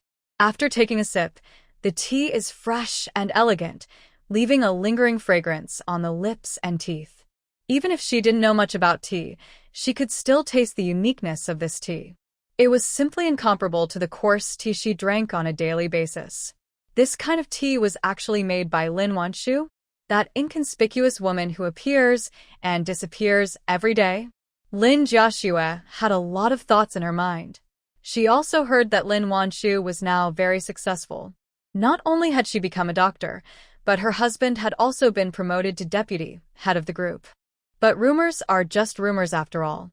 She didn't believe it unless she saw the person with her own eyes. After all, no one knew better than her what Lin Wanshu was like before she got married. After drinking half of a cup of tea, Lin Wanshu still didn't come out. Lin Jiaxue couldn't help but frown. Sister Wanshu is really something. She loved sleeping before she got married, and she is still like this after she got married. It's really hard for you, Aunt Sun, to be so generous and tolerant. Lin Jiaxue applied eye drops to Lin Wanshu without leaving any trace, and praised Sun Shifeng by the way. If an ordinary mother-in-law said this, she would definitely be dissatisfied.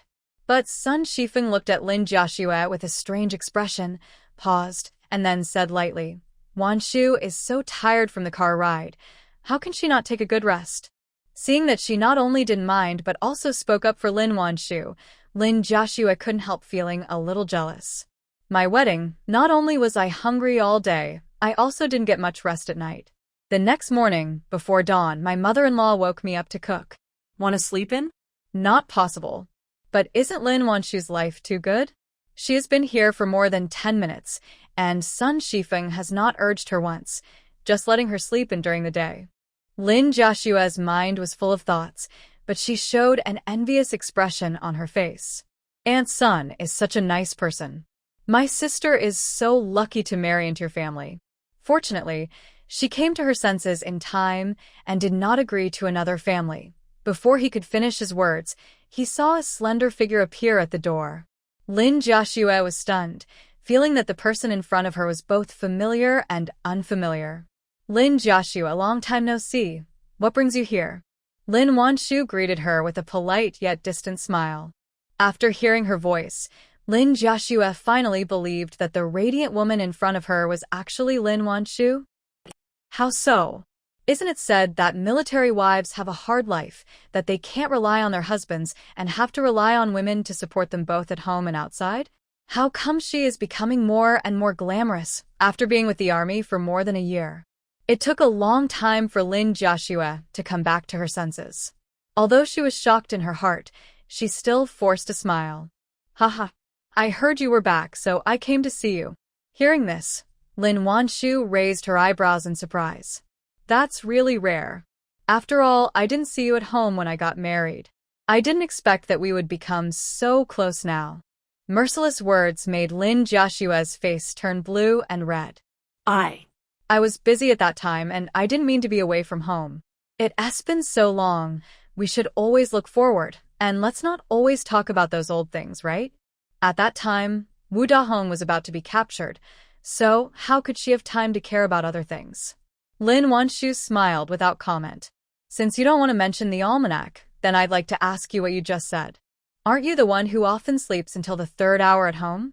When did I become so blessed? It turned out that she had been up for a while, and happened to hear Lin Jiaxue applying eye drops to herself, so she listened at the door with interest. As soon as these words were spoken, Lin Jiaxue's face turned purple. She just put some eye drops in her eyes out of habit. Is to try your best whether there is a chance or not. If Sun Shifeng believed it, but if she didn't, she wouldn't lose anything. After all, she lives in the commune now, and the affairs of the Red Star Brigade cannot affect her.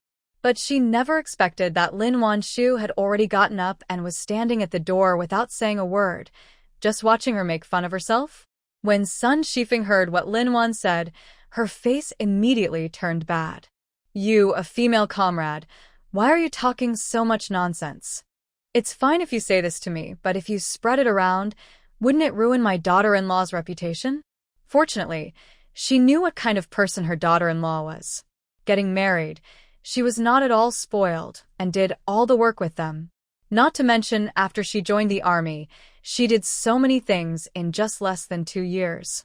Is there anyone in this area who can compare to her? Listening to Sun Shifeng's angry rebuke, Lin Jiaxue felt even more embarrassed and awkward, and she wished she could dig a hole in the ground and crawl into it. But when she thought of what her mother had told her, she could only admit her mistake with a blushing face. You don't need to apologize. If you came here to say bad things about me in front of my mother-in-law, then I'm sorry I can't entertain you. Go back to where you came from. Lin Wanshu's expression was somewhat cold. Lin Jiaxue panicked after being ordered to leave. She shouldn't have said such nonsense just now. Now she has offended Lin Wanshu.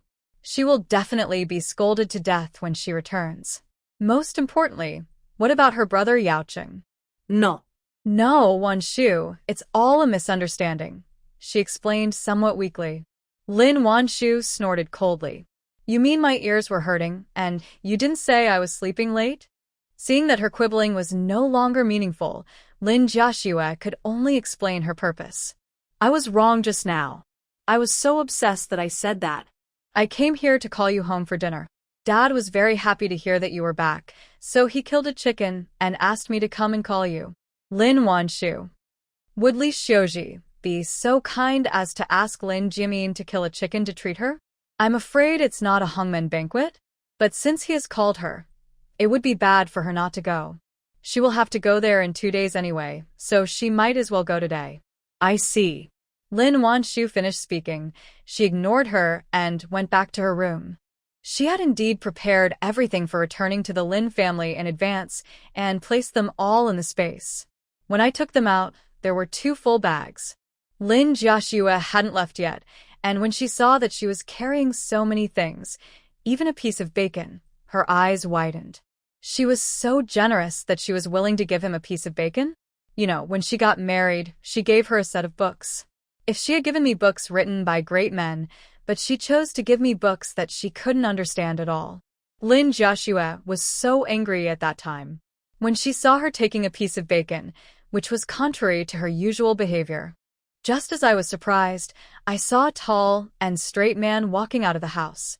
With just one glance, Lin Jiaxue was stunned on the spot. What a strong aura. Then the factory director of her husband's factory. No. There is no comparison at all.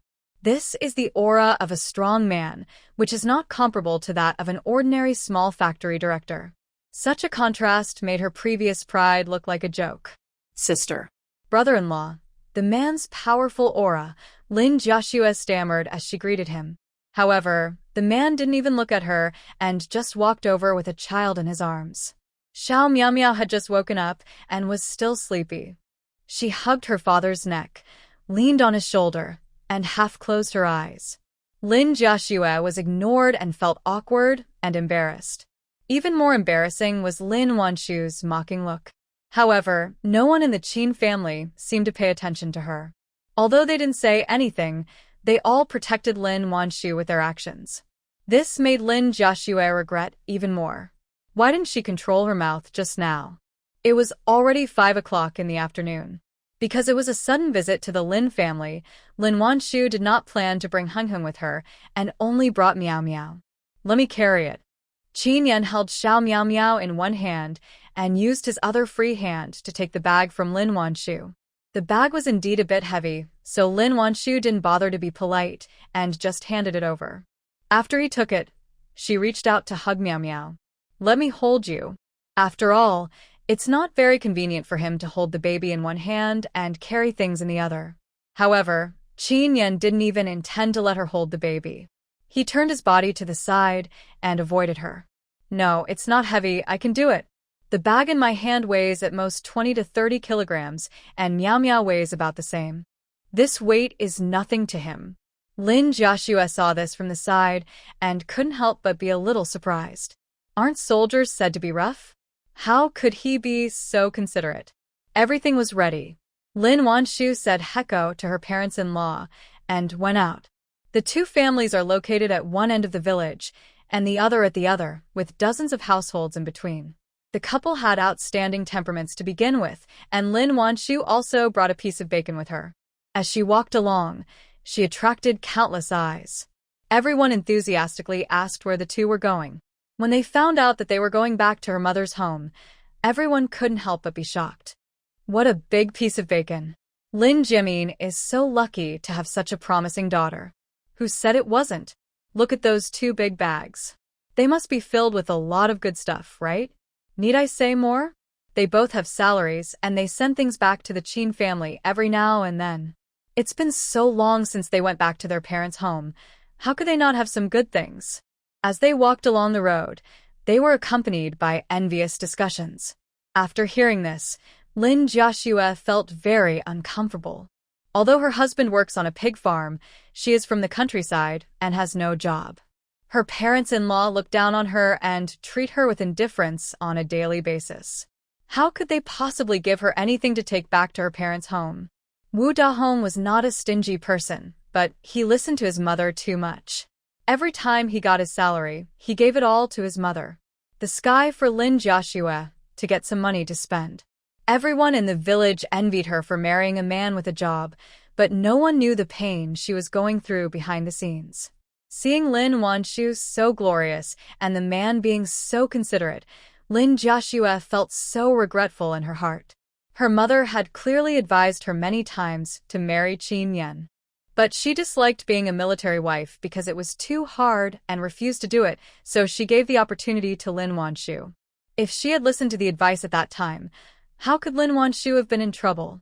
The more she thought about it, the more she regretted it. Lin Jiaxue couldn't help but blame Li Xiuji. If she had persisted a little longer and tried to persuade him a little more, how could she have missed such a good marriage? Not long after, they arrived at the end of the village. The Lin family's house is at the foot of the mountain. The road in the village ends abruptly at their door. Behind it is a steep hillside, and there is no road going up. Before entering the door, I could see smoke rising from the chimney in the distance. From time to time, Li Xiuji's scolding voice could be heard from inside. It sounded like he was scolding a child, but also like he was scolding Lin Jimin. Lin Wanshu looked at the door that she had not stepped into for more than 10 years in her previous life, but there was no trace of nostalgia in her eyes, only indifference. Xiao Miao Miao got down halfway and started walking on her own.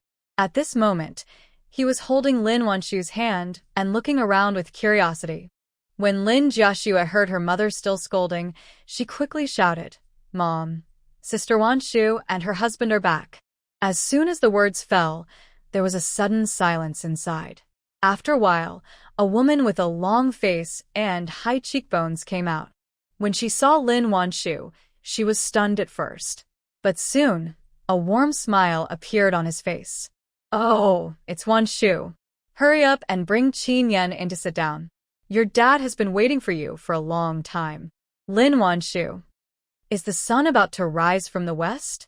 Li Xiuji actually smiled at her so warmly.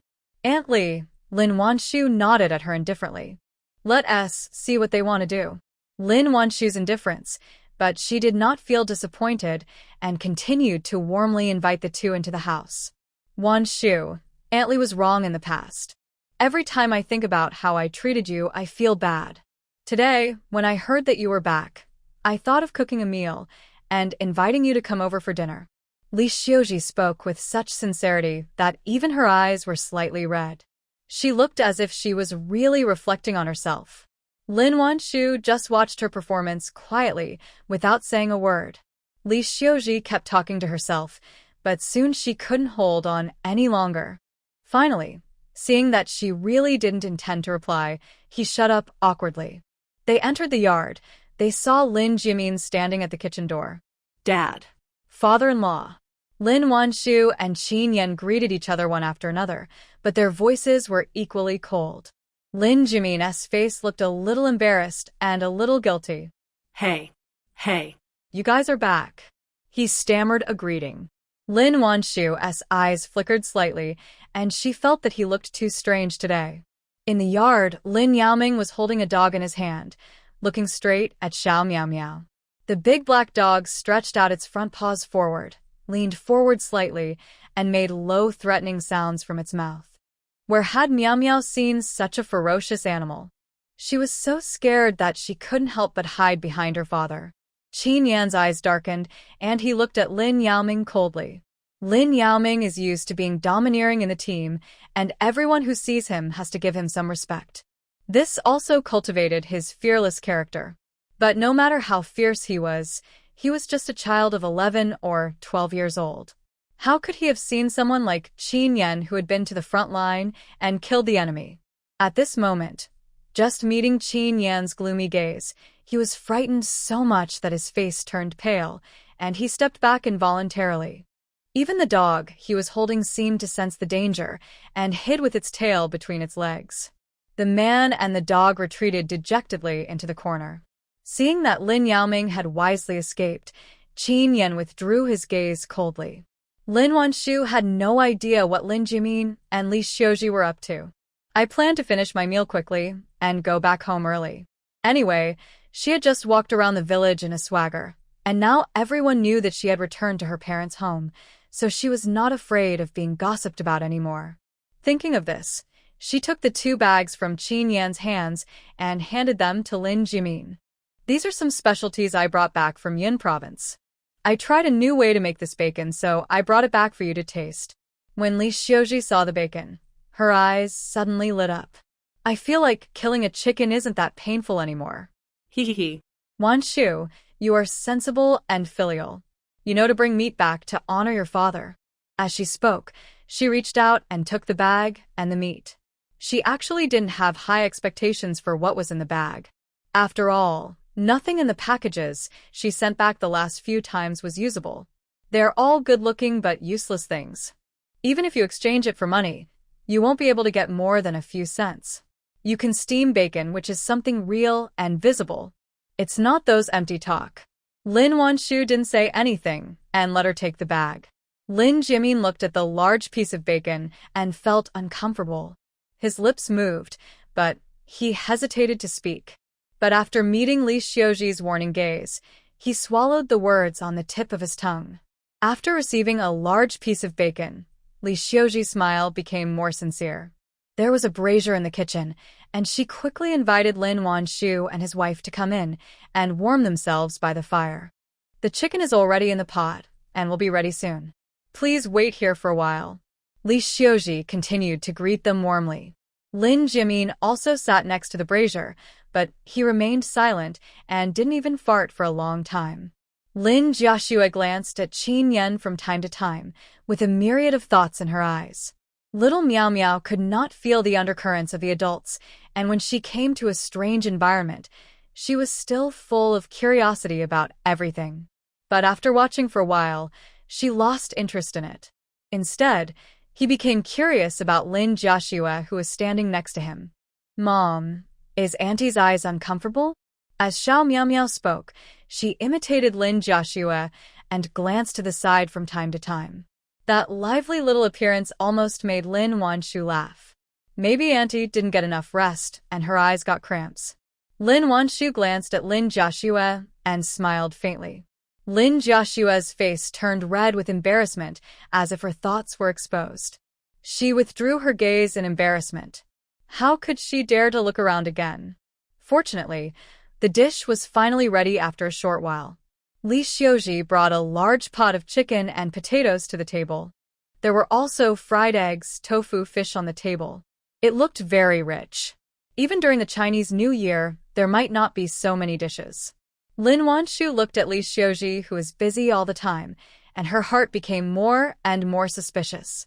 What exactly are Lin Jimin and Li Xiuji keeping in suspense? Why do they look weirder than each other? After the meal was ready, Lin Yaoming and Lin Jiadong also came in.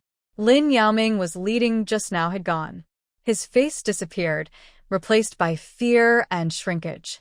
Lin Jiadong was originally a timid person, and now that she saw her cold-faced brother-in-law, she was even more scared. She didn't dare to get close to him, and just hid in the corner. 3 of the 4 children born to Li Xiuji have arrived, but Lin Yaocheng is the only one missing. Lin Wanshu blinked and asked in surprise, "Where is Lin Yaocheng?" Hearing this, Li Xiuji froze for a moment. Then she said nonchalantly, "Maybe he was delayed by something. Let's not wait for him. Let's eat first." Lin Wanshu found it a little strange. For such a big thing as killing a chicken, Li Xiuji was reluctant to call her precious son back to eat. But she didn't ask any further questions. She just sat down and prepared to eat. The atmosphere was surprisingly weird. Only Li Xiuji greeted Lin Wanshu and Qin Yan warmly. The others barely spoke. Even Lin Wanshu and Qin Yan, who were being greeted, only responded indifferently. Probably the only person who was not affected in the whole audience was Miao Miao. Li Xiuji gave her a big chicken leg, and she started to eat it. Lin Jiadong was so greedy that she was drooling. At home, the chicken legs are either Lin Yaocheng's or Lin Yaoming's. Lin Jiadong was also born from Li Xiuji's belly. She was obviously not favored. Even Lin Jiashua can't compare to her. From childhood to adulthood, she had never eaten a chicken leg and could only look at Miao Miao with envy. Li Xiuji had just poured wine for Lin Wanshu, Qin Yan, and Lin Jiashua. When they met, none of them drank, so they winked at Lin Jimin. In Lin Jimin's eyes, but after hesitating for a moment, he still picked up the wine glass. "Wanshu, Qin Yan, Daddy wants to toast you and wish you success in your career." This was said in a very proper way, but Lin Jimin's eyes flickered. Lin Wanshu became more and more confused. She lowered her eyes to look at the wine in the glass, hesitated for a moment, and then picked it up. But just as he put it to his lips, he heard Chi-Chi screaming, "No, you can't drink this wine." Lin Wanshu had no intention of drinking it. She just wanted to smell this so-called medicinal wine. When she heard Chi-Chi's words, she felt a chill in her heart. There is something wrong with this wine. Lin Jimin knew about it, but he still acquiesced to Li Xiuji's behavior. "In my mind," Chi-Chi's voice continues, "this wine has been spiked. Don't drink it.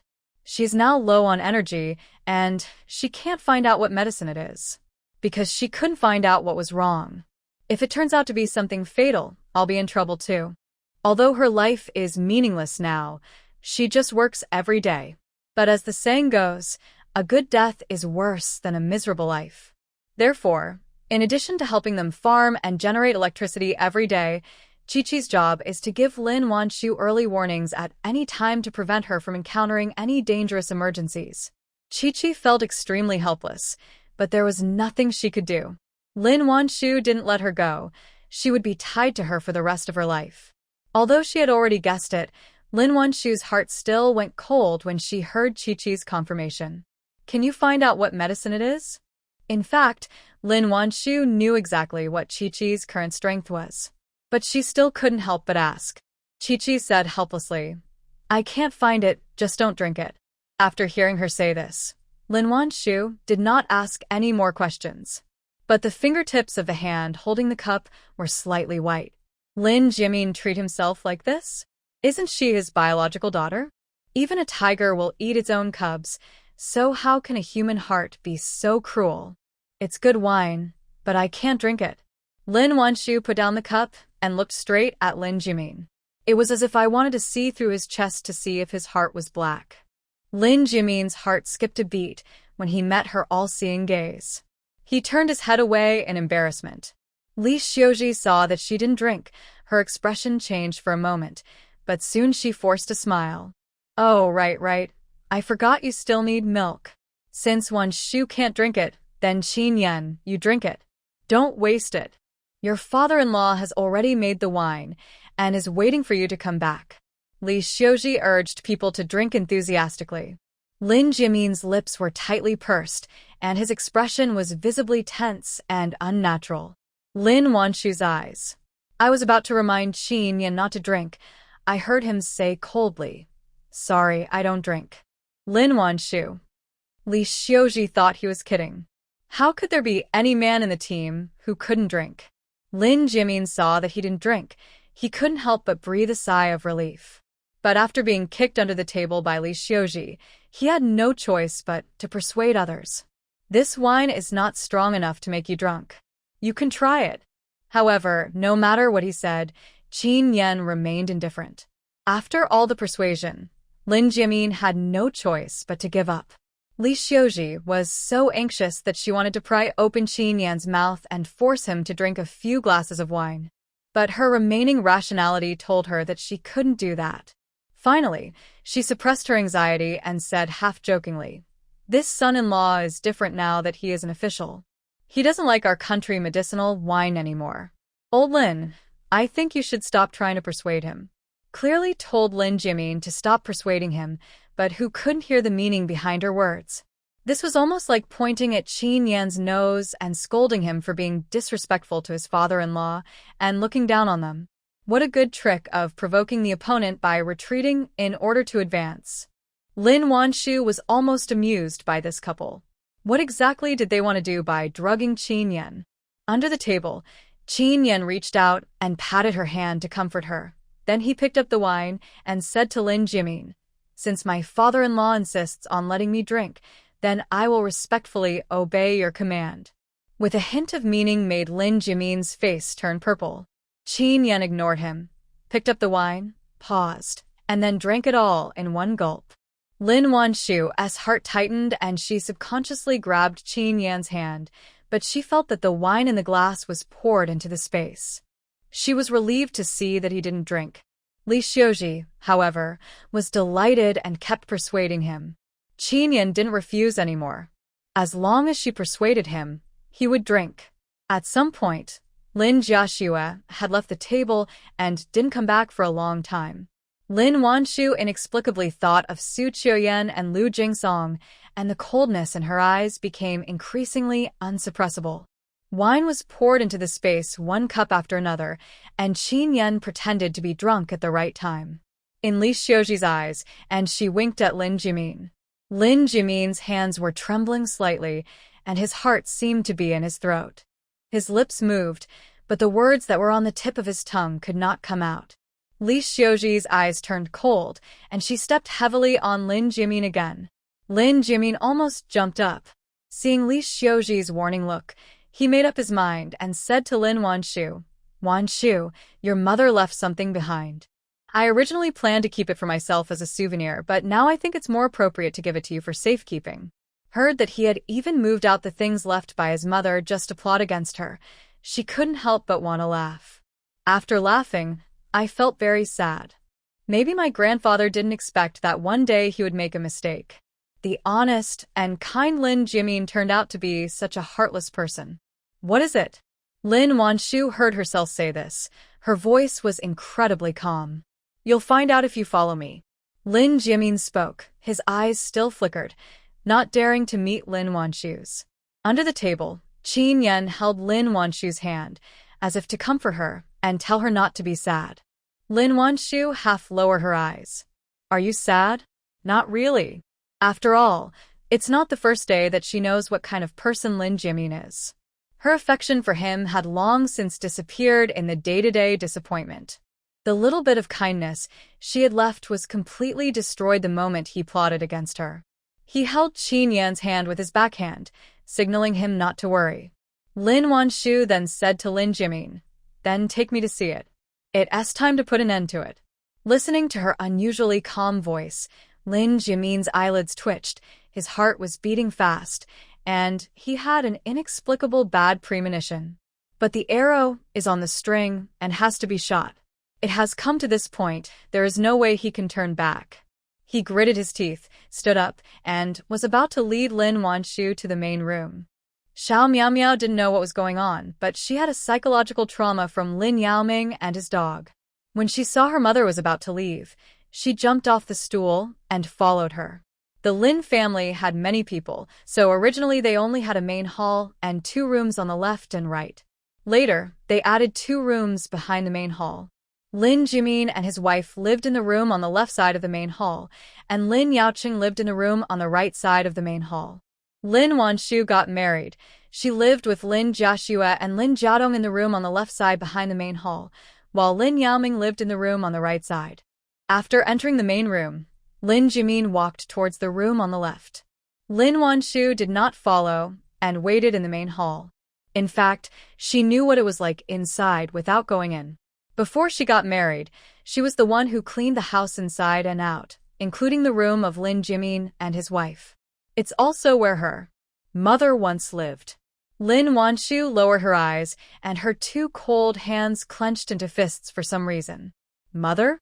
Miao Miao noticed that her mother was in a bad mood, so she raised her little hand and held the clenched fist. Lin Wanshu came back to her senses when she heard her daughter's uneasy voice. Crouching down, she touched her head. Mom is fine, Miao Miao, don't worry. But Miao Miao was still worried, so she opened her arms and hugged Lin Wanshu's neck. Miao Miao is here. Miao Miao will protect you. Hearing her sweet, comforting voice, Lin Wanshu's heart softened instantly. The chill in my heart was also dispelled a little. I don't know how long it took, but Lin Jimin finally came out. In his hand was a thin photo.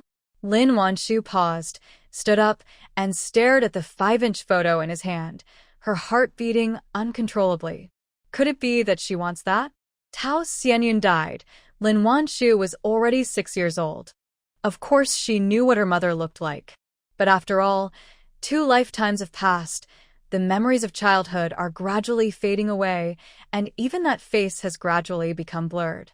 The only impression I have is of my mother dragging her skinny body and grinding the tree bark she had found with great difficulty into powder for her to eat. Thinking back to that sunken cheek, Lin Wanshu's eyes couldn't help but feel a little sour. But she didn't want to show such emotions in front of Lin Jimin, so she blinked and forced herself to suppress the discomfort. Lin Jimin's steps seemed a little heavy, and he even turned the photo in his hand over. It's as if he doesn't dare to face the person in the photo. It was only a few steps away, but it felt like a century had passed. When he finally reached Lin Wanshu, he paused before raising his hand, which seemed to weigh 1,000 pounds. This is a picture of your mother. Lin Jimin's throat seemed to be blocked by something, and he barely squeezed out a sound. Heard that it was indeed a photo of her mother. Her heart skipped a beat. Without any hesitation, she raised her hand to take it. Lin Jimin subconsciously clutched the photo, as if trying to hold on to something. Lin Wanshu smiled coldly.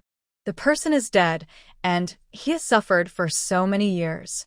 Who is he pretending to be affectionate for now? Take it. She spoke each word with great emphasis, her voice sounding like ice that had not melted for 1,000 years. Lin Jimin moved his lips as if he wanted to say something, but in the end he said nothing. The hand loosened little by little, and the photo was carefully taken away. The moment the handover was completed, Lin Jimin suddenly felt a little panicked. It was as if something was about to completely disappear from his life. Lin Wanshu took the photo and turned it over to take a look. On it was a young and beautiful woman. Looking at that youthful face with a sweet smile, Lin Wanshu could no longer control herself, and her eyes turned red. Mother! This is Mom when she's not hungry. It was the face she remembered. Reaching out and carefully stroking that face, Lin Wanshu's vision had become blurred. Lin Jimin looked at her, tears falling and her face full of grievance, and suddenly he panicked. I don't know whether this sorry was directed at Lin Wanshu or the person in the photo. Lin Wanshu laughed, and her laugh was quite sarcastic. You rewrite.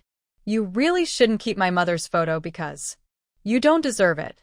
Hearing the words, you don't deserve it, Lin Jimin seemed to have suffered a huge blow and took 2 steps back heavily. Anyone who has seen him and Tao Xianyan standing together has a look of confusion on their face. It seemed as if she didn't understand why Tao Xianyan would marry a farmer like him who had nothing and could only work in the fields. She is so beautiful and has such a good temper. Every time Lin Jimin woke up at night, he felt like he was dreaming. While he was grateful for his good luck, he couldn't help but become suspicious, as if he was schizophrenic. It was not until she died and he married Li Xiuji that Lin Jimin finally felt at ease. But how could he easily forget such a beautiful woman when he once had her? For some unknown reason, he kept the only photo of her and hid it secretly until now, and no one knows about it. But when he heard Lin Wanshu's words, unworthy, Lin Jimin felt like a despicable man who had stolen a fairy's clothes and secretly trapped the fairy at home, and was finally exposed. Sorry, Lin Jimin murmured again. He didn't know why he allowed Li Xiuji to abuse the daughter left to him by the fairy, just like he didn't know why he didn't give her that bite of food in the first place. For most of his life, he has been living in a daze and confusion. Lin Wanshu used the bag as a cover to carefully place the photo into the space.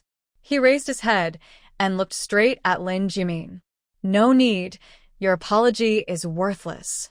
From the moment he acquiesced to Li Xiuji's plot against him, he was already dead in her heart. She no longer wanted to maintain the little bit of face she had left. Hearing her decisive words, Lin Jimin's face turned pale.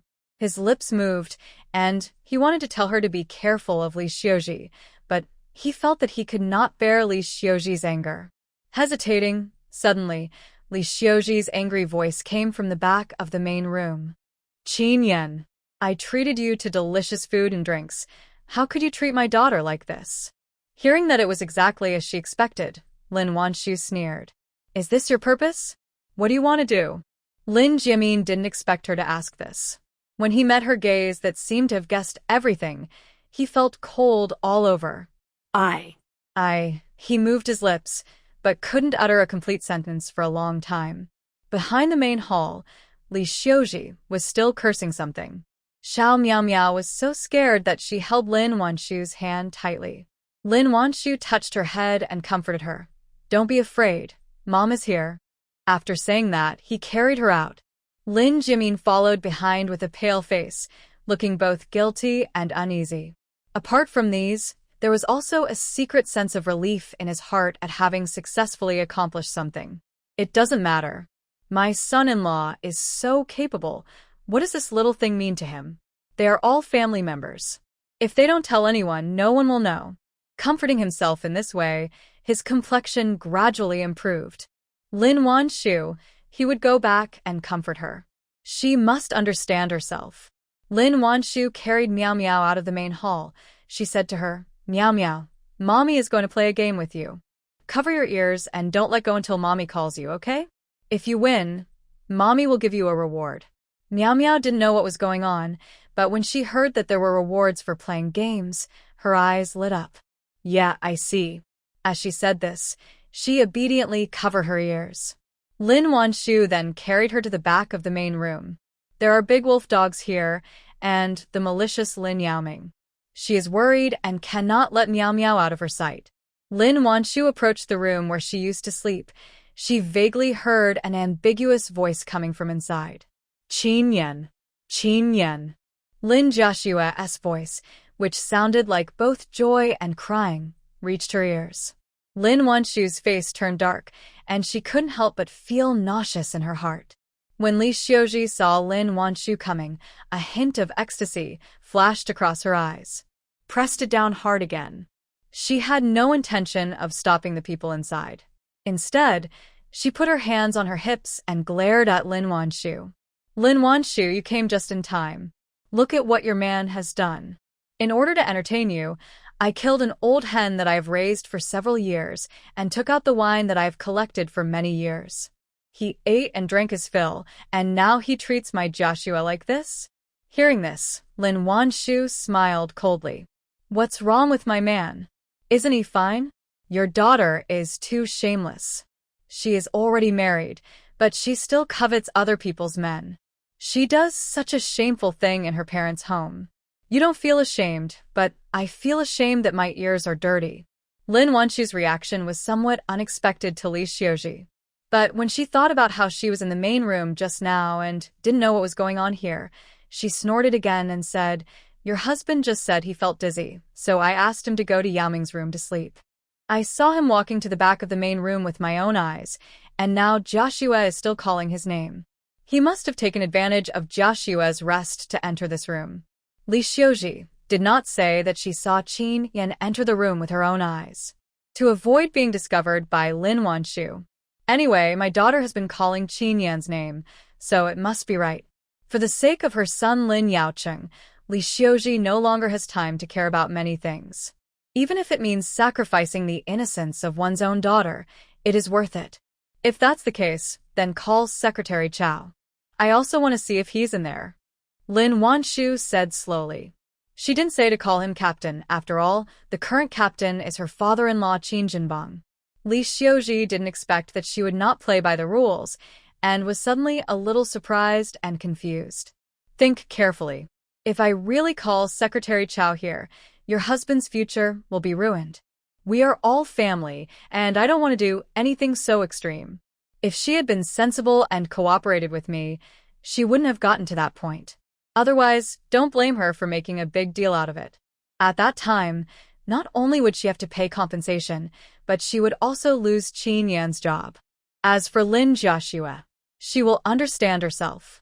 After all, this is the only bloodline left by her father. What's wrong with her sacrificing her reputation for her brother? Hearing her threatening words, Lin Wanshu couldn't help but sneer. A family? Li Xiuji, when you say this, don't you feel guilty? She was able to survive this long was because Qin Yan secretly supported her. Otherwise, she would have starved to death as a child. She has done so many bad things to me.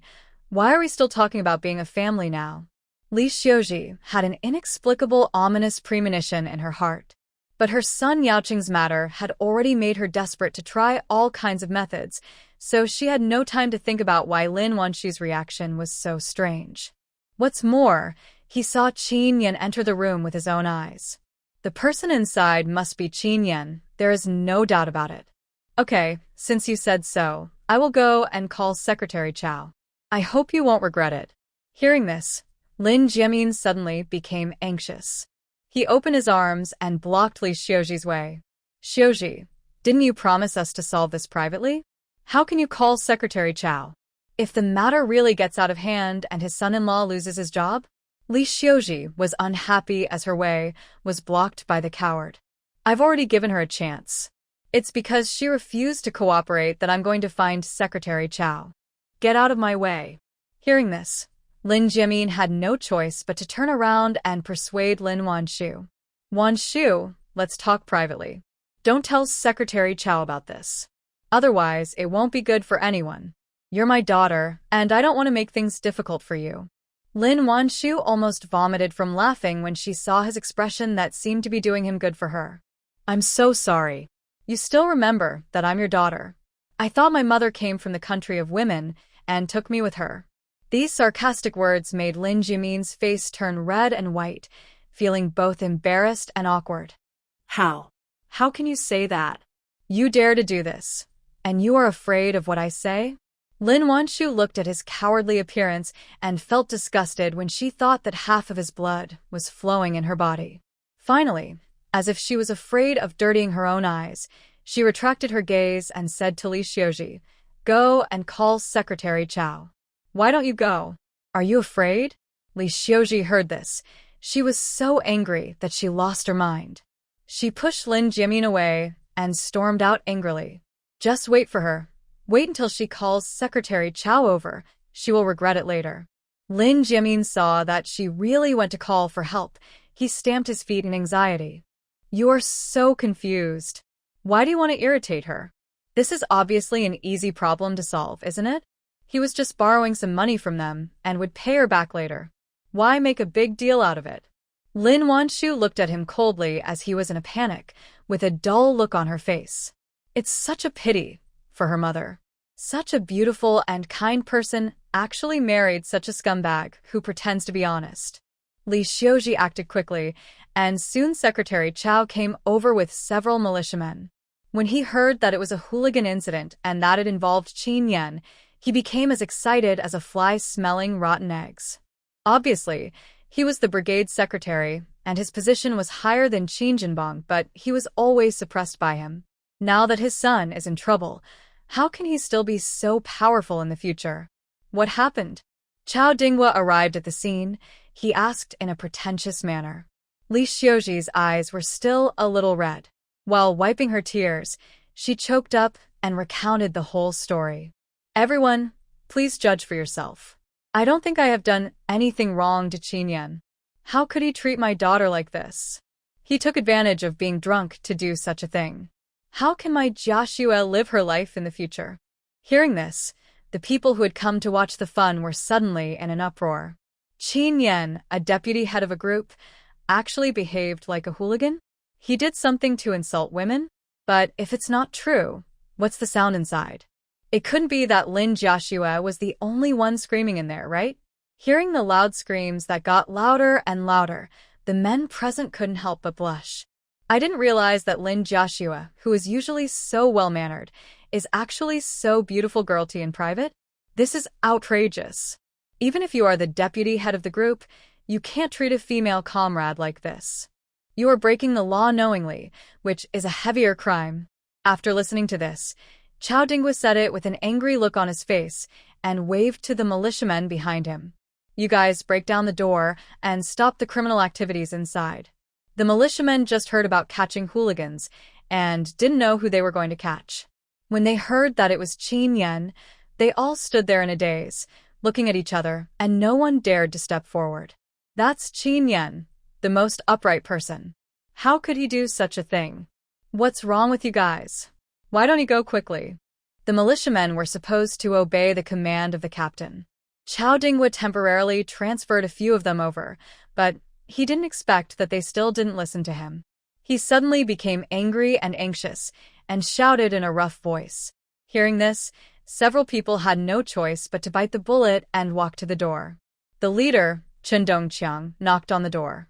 Whoever's inside, open the door. However, after he knocked several times, Lin Jiaxue's voice not only did not stop, but became even more uncontrollable. The sound made some men bleed from their noses. The women couldn't help but curse, shameless. A small number of people also noticed Lin Wanshu standing in the corner, and they couldn't help but cast sympathetic glances towards her. Pitiful that such an excellent and beautiful woman, but her man is still with another woman. As expected, all men in this world are unreliable. A moment, the entire backyard was in an uproar.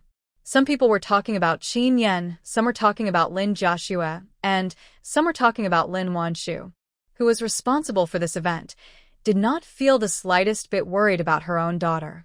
Instead, she was trembling with excitement. As long as he opens this door, Qin Yan will be ruined. Lin Wanshu wanted to live a glorious life. Pa. No matter how much salary they earn, they should use it all to compensate her. Amid the noise, Chen Dongqiang led 3 militiamen and began to knock on the door. In those days, every household was not well off, and doors were basically made of wood. How could they withstand the pounding of several grown men? After just 2 or 3 hits, it was knocked open with a bang. The door opened. A colorful figure appeared on the bed on the left. Her face was flushed, her expression was dazed, and her indescribable movements made people's blood boil. Just as everyone was staring at Lin Jiaxue, someone suddenly asked in confusion, "Where's Qin Yan? Didn't they say he was being a hooligan?" After hearing this, everyone suddenly woke up from their dream. After taking a closer look, sure enough, apart from Lin Jiaxue, who kept calling Qin Yan's name, there was no sign of Qin Yan. Just when everyone was confused, someone outside the crowd suddenly shouted, "Qin Yan is here. He brought the police." Hearing this, everyone was shocked. Li Xiuji felt as if struck by lightning and was unable to recover for a long time. How so? Where is Qin Yan? She clearly saw him go in with her own eyes. Why did he disappear?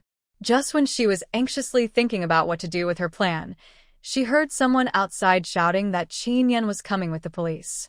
Heard the word, public security, her eyes went dark and she felt as if she was about to collapse. Lin Jimin's face turned pale and he looked incredulous. How could he report it to the police? It was obviously just a small matter. As long as he cooperated with them and borrowed some money to redeem Lin Yaocheng, it would be fine. Why make such a big fuss? When the police heard that it was a deputy regiment commander of the army who reported the case and said that someone had drugged him, they were scared to death. I didn't care about much at that time, I just rode my bike and flew over like I had wings. At this moment, seeing a crowd of people watching something, the leading captain shouted, "Move aside, the police are here, let us in." When they heard the police were coming, everyone subconsciously made way. Just now, everyone was just watching Lin Jiaxue, and no one thought of going forward to cover her with a blanket. Now the police came, but she still remained the same. The police officer walking in front was a young man. How could he have seen such a scene before? He couldn't help but blush. Finally, he ordered 2 ants to put clothes on her. Then, based on Qin Yan's identification, the trembling Li Xiuji was detained. And just at this moment, Qin Jinbong also came over. When he heard that Li Xiuji wanted to drug his son, he was furious. This is the most promising son of their Qin family. He almost died on the front line defending his country. How could she harm him like this? Ace. Ace. We must interrogate him thoroughly. Why did he frame our Qin Yan? We must give us an explanation. Even without him saying anything, the police were eager to interrogate the woman on the spot. Is there shoot in her head? This person is from the military, and he's a deputy regiment commander. Did she know what being the deputy head meant? How dare she drug him and frame him? You really don't know how to live or die. Captain Qin, rest assured, we will investigate this thoroughly and give Deputy Captain Qin an explanation. Public Security Captain Tan Yongchao couldn't help but wipe the sweat from his forehead. It's true that when you are in the middle of a situation, the blame comes from the sky. In their jurisdiction, Li Xiuji was still calculating how much money Qin Yan should pay in the previous second, and was detained the next second. At this moment, both legs were shaking like sieves. No. No. It shouldn't be like this, you can't arrest me. She was arrested. What about her son? Lin Jimin. Save me. Please save me. Li Xiuji shouted at Lin Jimin with a horrified look on her face. But Lin Jimin subconsciously shrank back, as if he was afraid that the police would notice him and arrest him. Listening to Li Xiuji's cries for help, he wished he could cover his ears and pretend he couldn't hear anything. What can he do? He is just a farmer. But soon, he didn't need to hide anymore, because the police handcuffed him too. No. No. You can't arrest me. It has nothing to do with me. It's Li Xiuji. She was the one who ordered it all. Li Xiuji and Lin Jimin were both taken away together. Also taken away was the unemptied wine in the jug. Lin Jiadong looked at Li Xiuji, whose hair was disheveled and who was shouting like a mad woman, with a dazed look on her face. There was neither fear nor worry. It's like a puppet without a soul. And this dazed face suddenly turned pale when he heard people talking obscenely about Lin Jiaxue. Mom, how could she do this? That's my sister. Why treat her like this? The children in the village all mature precociously. Although Lin Jiadong is not even 10 years old, she already has a sense of shame. I am also confused about some things. Knowing that it was her mother who drugged her sister in order to harm her brother-in-law, she couldn't help but tremble. Is this really their mother? Why is she scarier than the devil? Before Lin Jimin was taken away, he finally remembered his most promising daughter. Wan Shu, please save me, Dad didn't mean it, I was forced to do it. He pleaded helplessly, hoping that Lin Wan Shu could help him. Response he got was a cold look from Lin Wan Shu. Go explain this to the police. Taking action against Qin Yan had already touched her weak spot. Lin Wan Shu also agreed to this result. She would have no sympathy or mercy, even if he gave her a life. Lin Jimin was taken away with a look of despair on his face. No one had any sympathy for his arrest. It is said that if there is a stepmother, there is a stepfather. If it weren't for his indulgence, would Li Xiuji dare to treat Lin Wanshu like this? No one would harm their own child like this. If Qin Yan had not been so vigilant today, what would have been the fate that awaited him? Labor reform is always a light punishment. You might even get shot. But he knew the consequences would be so serious, and still did it. How can anyone sympathize with such a person? As for Li Xiuji, she was notorious to begin with, and the women in the team had suffered a lot from her. When they saw her being captured, everyone couldn't help but applaud. The only victim, Lin Jiaxue, immediately became the topic of conversation among the team members.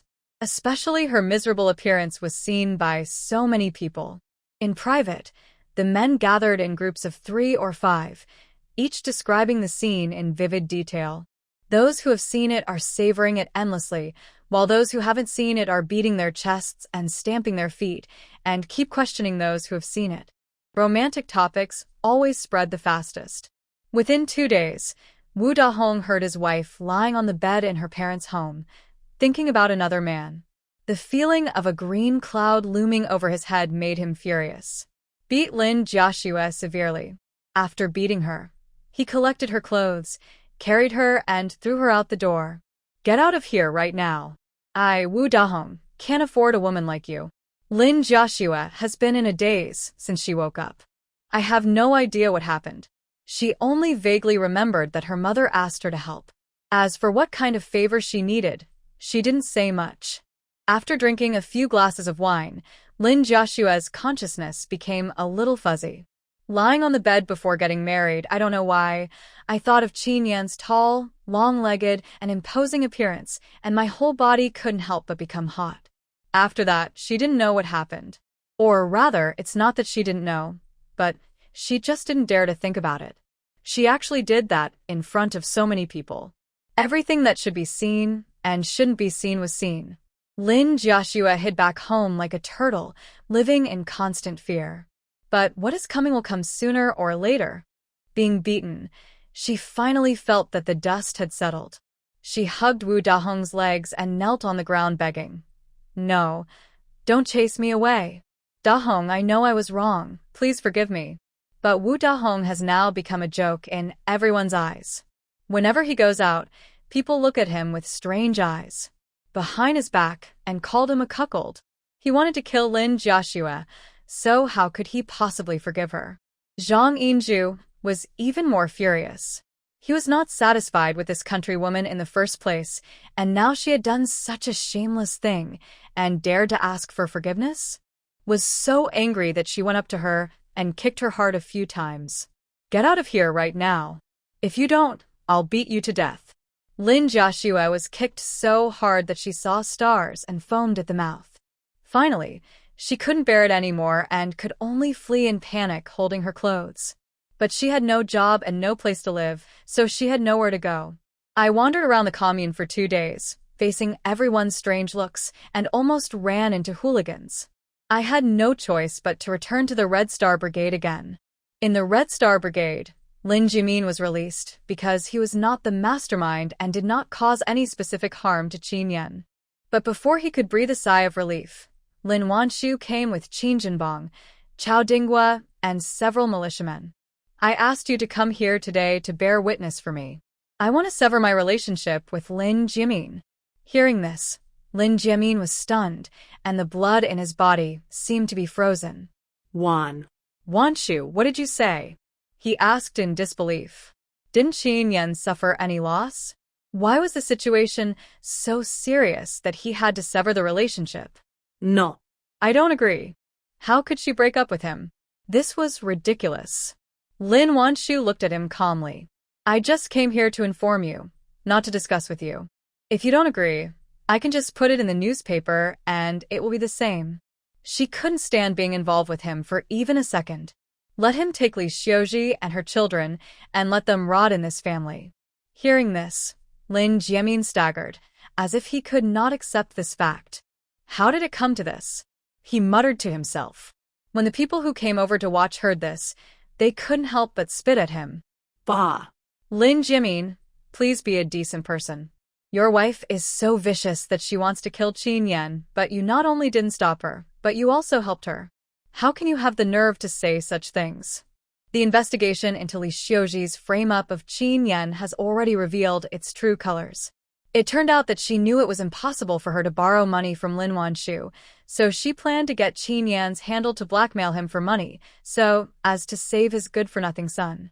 Lin Jimin, this fool, not only does not know how to take care of his own promising daughter, but he also frames his son-in-law for the sake of his good-for-nothing stepson. Who wouldn't call him mentally ill if they heard this? Seeing that no one understood him, Lin Jimin felt confused and helpless. Why is this happening? He just wants everyone to be well, is he wrong? Because what Lin Jimin did was so evil and so unpopular. Everyone stood on Lin Wanshu's side. Severance of the relationship went incredibly smoothly. Lin Jimin pressed his fingerprints on a piece of paper with trembling hands. My mind went blank. At this moment, he suddenly realized what he had lost. But it's too late.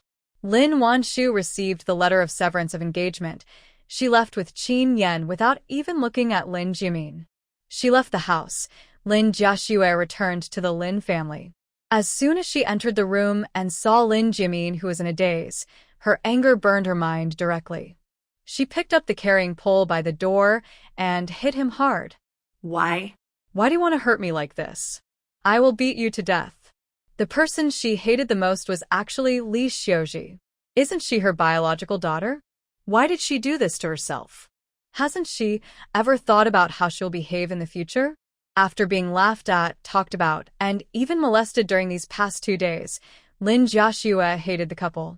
However, Li Xiuji is still detained in the Public Security Bureau and has not been released, so she can only vent all her anger on Lin Jimin. Lin Jimin is a grown man, and it is impossible for him to be beaten by a woman. But he was still immersed in the grief of being severed by Lin Wanshu. What's more, Lin Jiaxue was holding a carrying pole in her hand and acted like a madman, beating him randomly. He had no way to resist at all. In the end, he had no choice but to flee in a panic. Was beaten so badly that his whole body was covered with bruises, and he felt very aggrieved. Why did they all treat him like this? What had he done wrong? Lin Jiaxue returned to the Red Star Brigade. Rumors continued to follow her. Whenever she went out, she was met with obscene teasing from men. How could she, who had been pursued by men in the past, bear this? In the end, she simply didn't dare to go out, and just planned to wait until Wu Dahong calmed down, and then she would go back to coax him. Here, Lin Jiaxue was like a rat crossing the street, hiding here and there. On the other hand, after He Manxiang had been recuperating for 10 days, her waist was completely healed, just as Lin Wanshu had said. Originally, she wanted to lie in bed and be lazy for a few days, preferably until the new year. But I didn't expect that I would be caught by my mother-in-law when I went to the toilet. He immediately took a broom and beat her up. No matter how hard a broom hits someone, it will only cause minor skin injuries and will not hurt tendons or bones. He Manxiang was beaten so hard that she cried loudly. In the end, she had no choice but to accept her fate and go to work. The Chinese New Year is just 2 or 3 days away. Because of my injury, there is basically no one doing the housework. Everyone has to wait until she recovers. Washing clothes and cooking, my mother-in-law doesn't even do any cleaning of the house. He Manxiang got out of bed. She started cleaning the house inside and out. After cleaning, you can't rest, you have to go up the mountain to chop firewood. After lying in bed for more than 10 days, how could she bear to do so much work all of a sudden? I was so tired that I felt my waist bones started to ache again. Looking at the 2 solid bundles of firewood, He Manxiang looked worried. Why did Lin Wanshu find everything so easy in my previous life? Why is everything so difficult when it's my turn? When will Zhao Mingyuan start doing business? She can't stand it any longer. Just as He Manxiang was pounding her waist with a bitter face, suddenly, a caring voice came from behind her. Manxiang, your waist has just healed, right? Why are you out working now? It's Wang Yongsheng. If it had happened a few days ago, He Manxiang would have definitely asked him to get out. but her waist was aching slightly, and she was really too tired, so she didn't say anything unpleasant this time. Wang Yongxing took advantage of the situation and saw that she did not refuse him, so he quickly said, "This firewood is too heavy. Your waist is just right, you can't carry it. Let me do it. Anyway, I have a good relationship with Ming Yuan." After hearing what he said, He Manxiang, who didn't really want to refuse, didn't say anything. Wang Yongxing knew that she had acquiesced, and he was delighted. He picked up the firewood and gestured to her excitedly. "You walk in front, and I will protect you from behind." I have to say that Wang Yongxing is quite good at coaxing people.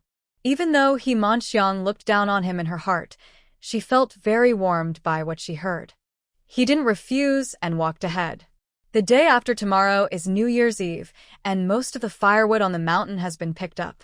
She walked a long way before she picked up 2 bundles of firewood. From here, the two walked one after the other. Wang Yongxing hadn't been close to her for 2 months and was missing her very much at the moment. His gaze did not shrink. He Manxiang worked in a special industry in her previous life. How perceptive was she to men's gazes? Zhao Mingyuan didn't know what was going on. Recently, she had been teasing him openly and secretly, but he never showed any intention of getting intimate with her. He Manxiang is a healthy woman both physically and mentally. Moreover, she has experienced a lot in her previous life, so her needs in that aspect are naturally great. He never gave it to her, and she missed it badly. Being stared at by a man with such passion at this moment, she couldn't help but feel her heart beating faster. In the end, she didn't know whether her legs were weak or something tripped her, but she stumbled. Careful. Wang Yongxing threw down the firewood and rushed forward to support the man. He Manxiang was pulled by a strong force. Her center of gravity was unstable, and she screamed and fell directly into the man's arms. Noskolin, noribyuk. Wang Yongxing quickly noticed her abnormality and was immediately delighted. Sure enough, his strategy was right. He just kept satisfying her, but she didn't know how to appreciate her own goodness. Now he was keeping her hanging, and sure enough, she took the bait. Without any hesitation, he hugged the person and kissed her eagerly, not caring that they were still outside. That eager movement made He Manxiang feel indescribable, and her whole body became weaker and weaker. Just let his lips kiss you passionately. But as they kissed, He Manxiang suddenly realized something was wrong. Why does this smell look so familiar? Like those invisible kisses in the night. This discovery suddenly made He Manxiang sober up. Looking at the man in front of her who was kissing her obsessively, she was shocked and scared. He pushed him away suddenly, raised his hand, and slapped him hard. "You are obscene." After cursing, she picked up her firewood and ran away quickly. Wang Yongxing didn't expect that he would be slapped in the face while kissing. He was so angry that he kicked the stone next to him. But the stone was actually buried in the ground, with only a corner exposed. Not only did he fail to kick the stone away, but his foot was also hurt. When He Manxiang returned home, she locked herself in the room with a bang, her face full of fear. Why did Wang Yongxing's kiss feel so familiar? Obviously, she had nothing to do with him. Recalling those nights, Zhao Mingyuan would always turn off the lights and even blindfold her. Originally, He Manxiang thought this was his special hobby and was happy to cooperate. But now thinking about it, I feel inexplicably frightened. Could it be that the man at night was not Zhao Mingyuan but actually Wang Yongxing? He Manxiang was shocked by her own thoughts. Just thinking about it, He Manxiang felt it was too absurd. She was Zhao Mingyuan's legally married wife and had given birth to a son for him. Even if he didn't like her, could it be possible that he didn't want a son of his own? Soon, He Manxiang rejected this inexplicable idea. Just thought that the kiss was a coincidence and that such a thing could never happen. After comforting herself over and over again in her heart, He Manxiang finally calmed down. Thinking that there was still a lot of work to do at home, she didn't dare to delay. After smoothing her hair and tying it up again, He Manxiang went out to cook. And just at this moment, Lu Juhua also came back. Holding Zhao Jingkai in her arms, her face looked very bad. Bah! Your grandson doesn't look like your son. My Jinkai is so good-looking, with a full forehead and big earlobes, just like my Ming. You can tell at a glance that he is a blessed child. As soon as she entered the yard, Lu Juhua started muttering curses. Hearing this, Xiang, who had just comforted herself, felt her heart rise to her throat again. In fact, ever since her son Jinkai was born, she has heard more than once that people say he doesn't look like Zhao Mingyuan. However, Xiang has always scoffed at this. I didn't cheat on my man, so how could I not know whose child the money was? After all, Zhao Mingyuan is the future richest man. She would have to be crazy to steal a child from outside. Besides, it is normal for children to not look like their parents, but like their grandfather, uncle, or grandfather. Therefore, she didn't take these words to heart. But she had just discovered that Wang Yongxing's breath was particularly familiar, and now when she heard her mother-in-law say this, the terrifying thought suddenly came to her mind again. You're asking for trouble. You haven't even cooked yet. What are you doing here? Lu Juhua was furious because someone had just talked about her precious grandson. Then she saw Xiang standing blankly at the kitchen door, and she became even more angry. But Xiang seemed not to hear anything and stared straight at her son Zhao Jinkai in her mother-in-law's arms. Once the seed of doubt was planted, Xiang found that everything was wrong. His son has single eyelids and puffy eyes, while Zhao Mingyuan has big eyes with double eyelids. Zhao Mingyuan had delicate features and fair skin, and looked gentle and handsome. In later generations, when he put on a suit, he looked like a nobleman. I can't say that I'm as white as jade. I don't have dark skin either. But their son's skin is darker than both of theirs. The more she looked, the more frightened she became. Her whole body began to shake uncontrollably. Could it be that the son is really not Zhao Mingyuan's child? Did Zhao Mingyuan hire someone to cheat on him? He'd do that. Seeing that she was still motionless, Lu Juhua became increasingly angry. Raising her hand, she slapped Xiang hard several times. You jerk. I told you to be lazy. I told you not to work. I'll beat you to death. Being beaten up, Xiang finally came to her senses. Impossible. Impossible. She murmured. Her son must be Zhao Mingyuan's child, otherwise who will inherit his future property. I clearly didn't cheat on my husband, so how could I have given birth to someone else's child? Lu Juhua looked at her and saw that she was talking in a weird way, as if she was crazy, and she couldn't help but be frightened. Xiang, what are you crazy about? I'm not crazy. As Xiang spoke, she pushed Lu Juhua away, and without caring about her darkening face, she turned and went straight into the kitchen. No matter what the truth of this matter is, Zhao Jinkai can only be Zhao Mingyuan's son. After some hypnosis, Xiang calmed down again. Dinner in an orderly manner, Zhao Mingyuan also came back. Today, he is still dressed neatly and cleanly, completely different from the rough men in the team. In the past, these were Xiang's favorite qualities. She felt that he was worthy of being the richest man because he had strong self-discipline. But at this moment, she always felt that there was something wrong with him. Finishing her meal and taking a bath, Xiang carried the baby back to the house. Early in winter. It's pitch black outside at just 7 o'clock. Zhao Jinkai was very hungry and was crying loudly. In the past, Xiang would have started to get nervous even before her son started crying. But now, she was feeling very upset. Cry, cry, cry. Why are you crying? Are you the reincarnation of a starving ghost? After cursing, she lifted her clothes roughly and fed him. Zhao Jinkai could feel his mother's emotions. He was too hungry to care about much. He opened his mouth and started sucking. Just at this time, Zhao Mingyuan also came back from taking a shower. Seeing Xiang, with her white skin exposed as usual, he couldn't help but frown and turn his head away. When Xiang saw this, she tightened her hands unconsciously, and Zhao Jinkai was strangled so hard that he burst into tears. If you can't even take care of a baby, are you still a woman? When Zhao Mingyuan heard the child crying, he became very annoyed and scolded the child. Hearing this, Xiang, who had always been gentle and considerate to him, got angry for the first time. Yes. I just can't lead the way well. If you can lead the way well, why don't you do it? As she spoke, she stuffed the still crying Xiao Jinkai into Zhao Mingyuan's arms. Zhao Mingyuan had never held a child before. Feeling the softness in his arms, he almost threw the child away. Himanxiang, why are you going crazy? Himanxiang saw that there was no trace of pity on his face, only disgust, and her heart instantly turned cold. Ha ha ha. Am I crazy? Zhao Mingyuan, have you ever held the child once since he was born?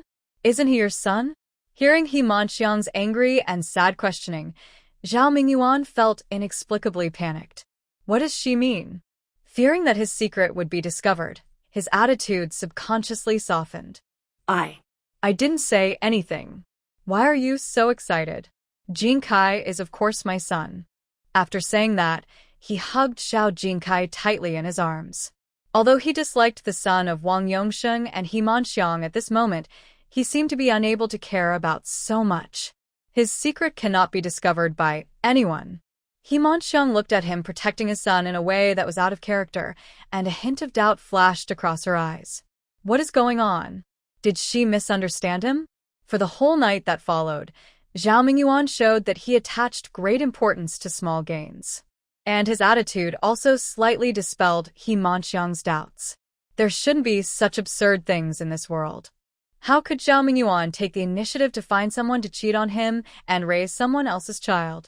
Lin Wanshu cured Himanxiang easily spread quickly throughout the team.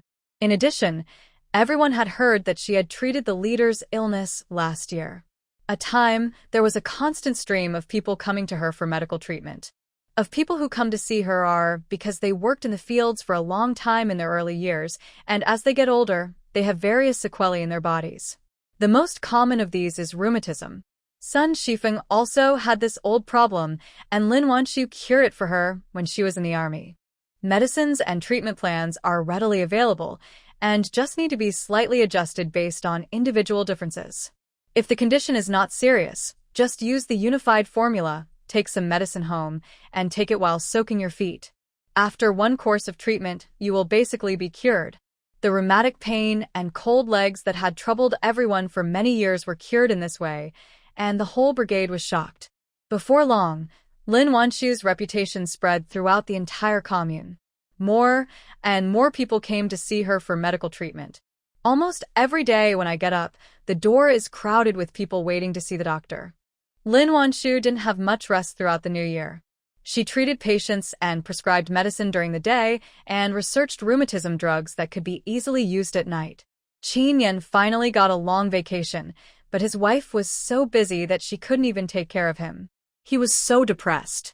In addition to being depressed, he felt more sorry for her and was afraid that she would exhaust herself. Lin Wanshu was indeed very tired.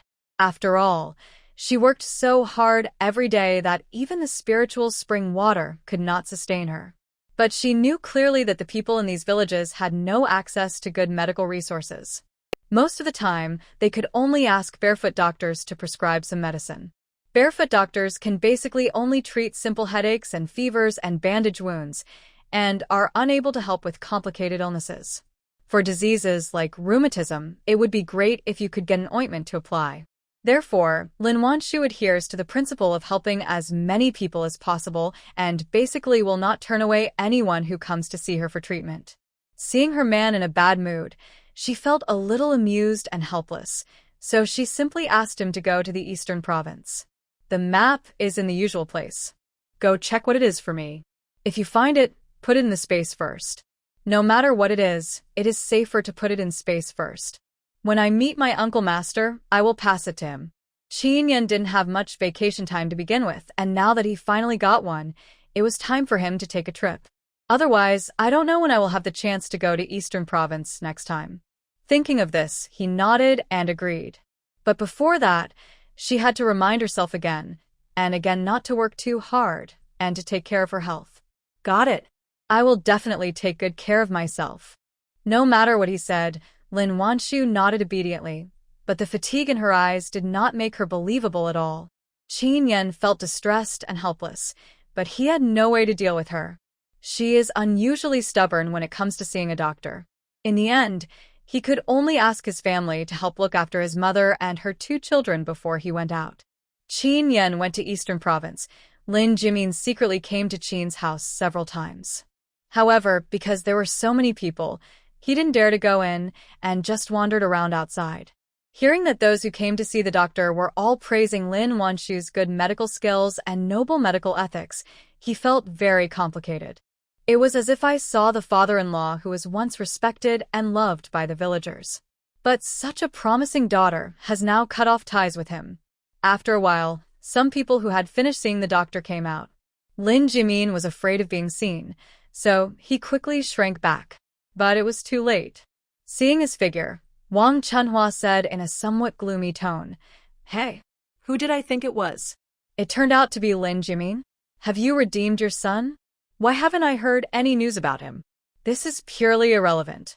Is there anyone in the team who doesn't know that Lin Yaoqing was sentenced to 8 years of hard labor because of the phone call?" Even the person who had hinted at offering $5,000 to help get him out was sent in. Li Xiuji, who was in prison awaiting sentencing, fainted on the spot when she heard that her son was sentenced to 8 years. The reason why she knew the news was that someone she had offended in the past went to the commune to visit her and inform her.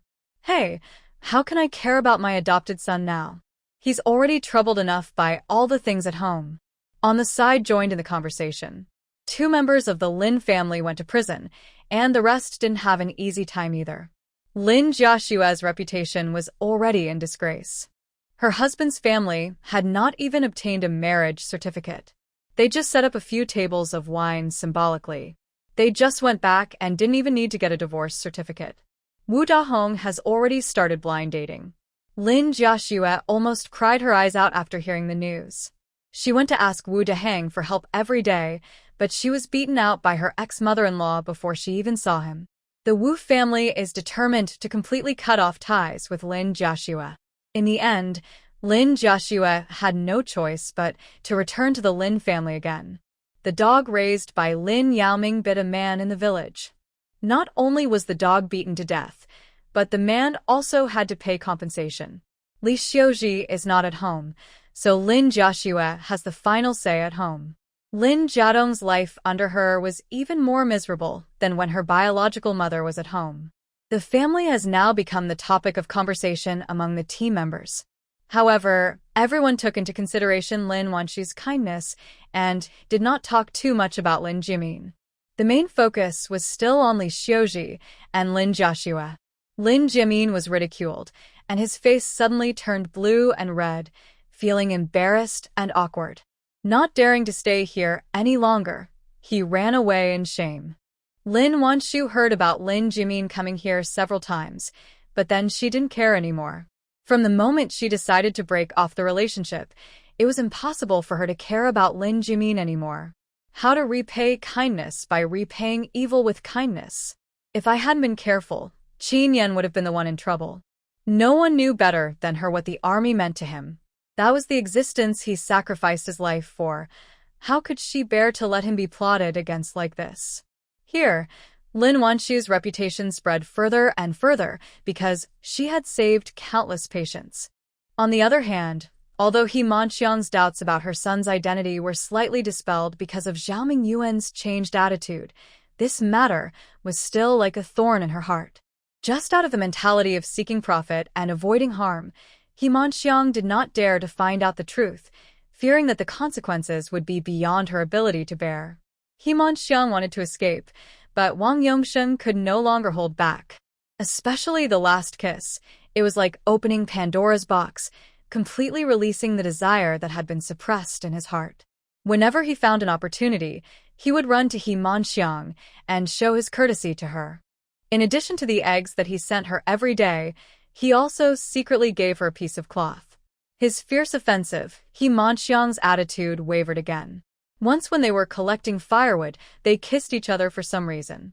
He Manxiang, who had been single for 3 months, felt as if her whole body was being gnawed by ants. Without caring that they were outside, she just half-heartedly let the other party do whatever he wanted to her. However, at the critical moment, He Manxiang's whole body stiffened and her eyes suddenly widened. It's him. It must be him. He Manxiang is a veteran, and her perception in certain aspects is still very sharp. What's more, these two were intimate more than once or twice. It was impossible for He Manxiang to deceive herself even if she wanted to with that familiar body movement. The moment she discovered the truth, she felt as if she had fallen into an icy cave. Zhao Mingyuan really hired someone to cheat on him. Why on earth did he do this? Wang Yongxing didn't notice anything unusual about her and wanted to go further. But before he could succeed, He Manxiang pushed him away again. Get out of here. After saying that, she covered her messy clothes and ran away in a panic. Wang Yongxing looked at He Manxiang's back with disbelief. What does she mean? Are you kidding him? Because he was rejected repeatedly, Wang Yongxing had no way to vent his anger, and finally could only secretly ask Zhao Mingyuan out. Zhao Mingyuan had been neglected by Wang Yongxing for some time and was feeling depressed. Now that he finally took the initiative to find him, he was overjoyed. He immediately put on his new clothes and went out happily. He Manxiang was devastated and heartbroken because she found out her son was not Zhao Mingyuan's.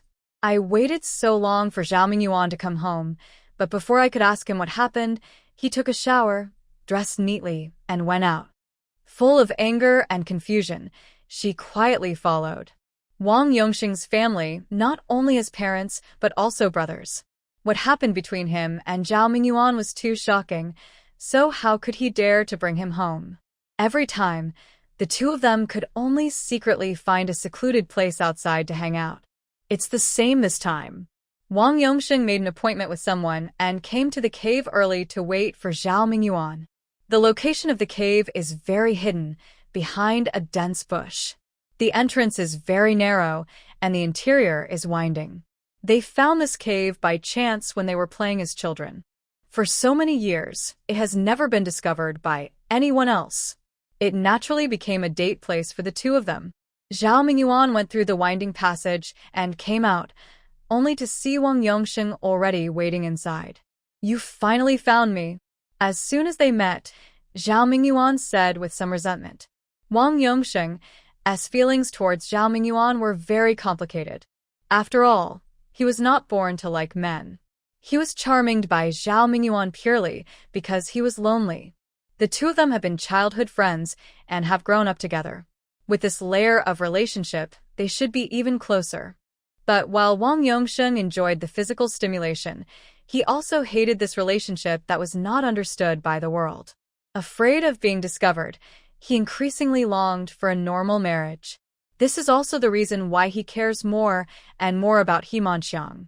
Because he and He Manxiang still had to be together through him, Wang Yongxing hid the annoyance in his heart and patiently comforted her. Soon, the two of them rolled into a ball. Had quietly followed into the cave, felt like she was struck by lightning when she heard the ambiguous voices of the two men inside. Then, a feeling of nausea surged up uncontrollably. She spit it out with a sound.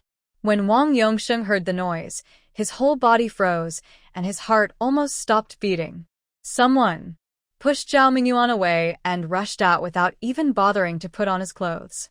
At this moment, he had only one thought in his mind. We can't let that man get away, otherwise both he and Zhao Mingyuan will be doomed. However, he never expected that the person who ran into him and Zhao Mingyuan was He Manxiang. Manxiang.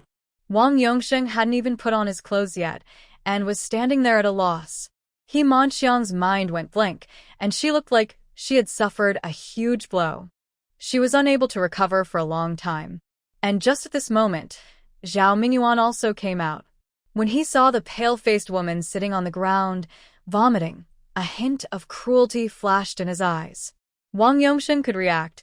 Zhao Mingyuan grabbed He Manxiang and strangled her neck tightly. How could He Manxiang have thought that he would do this?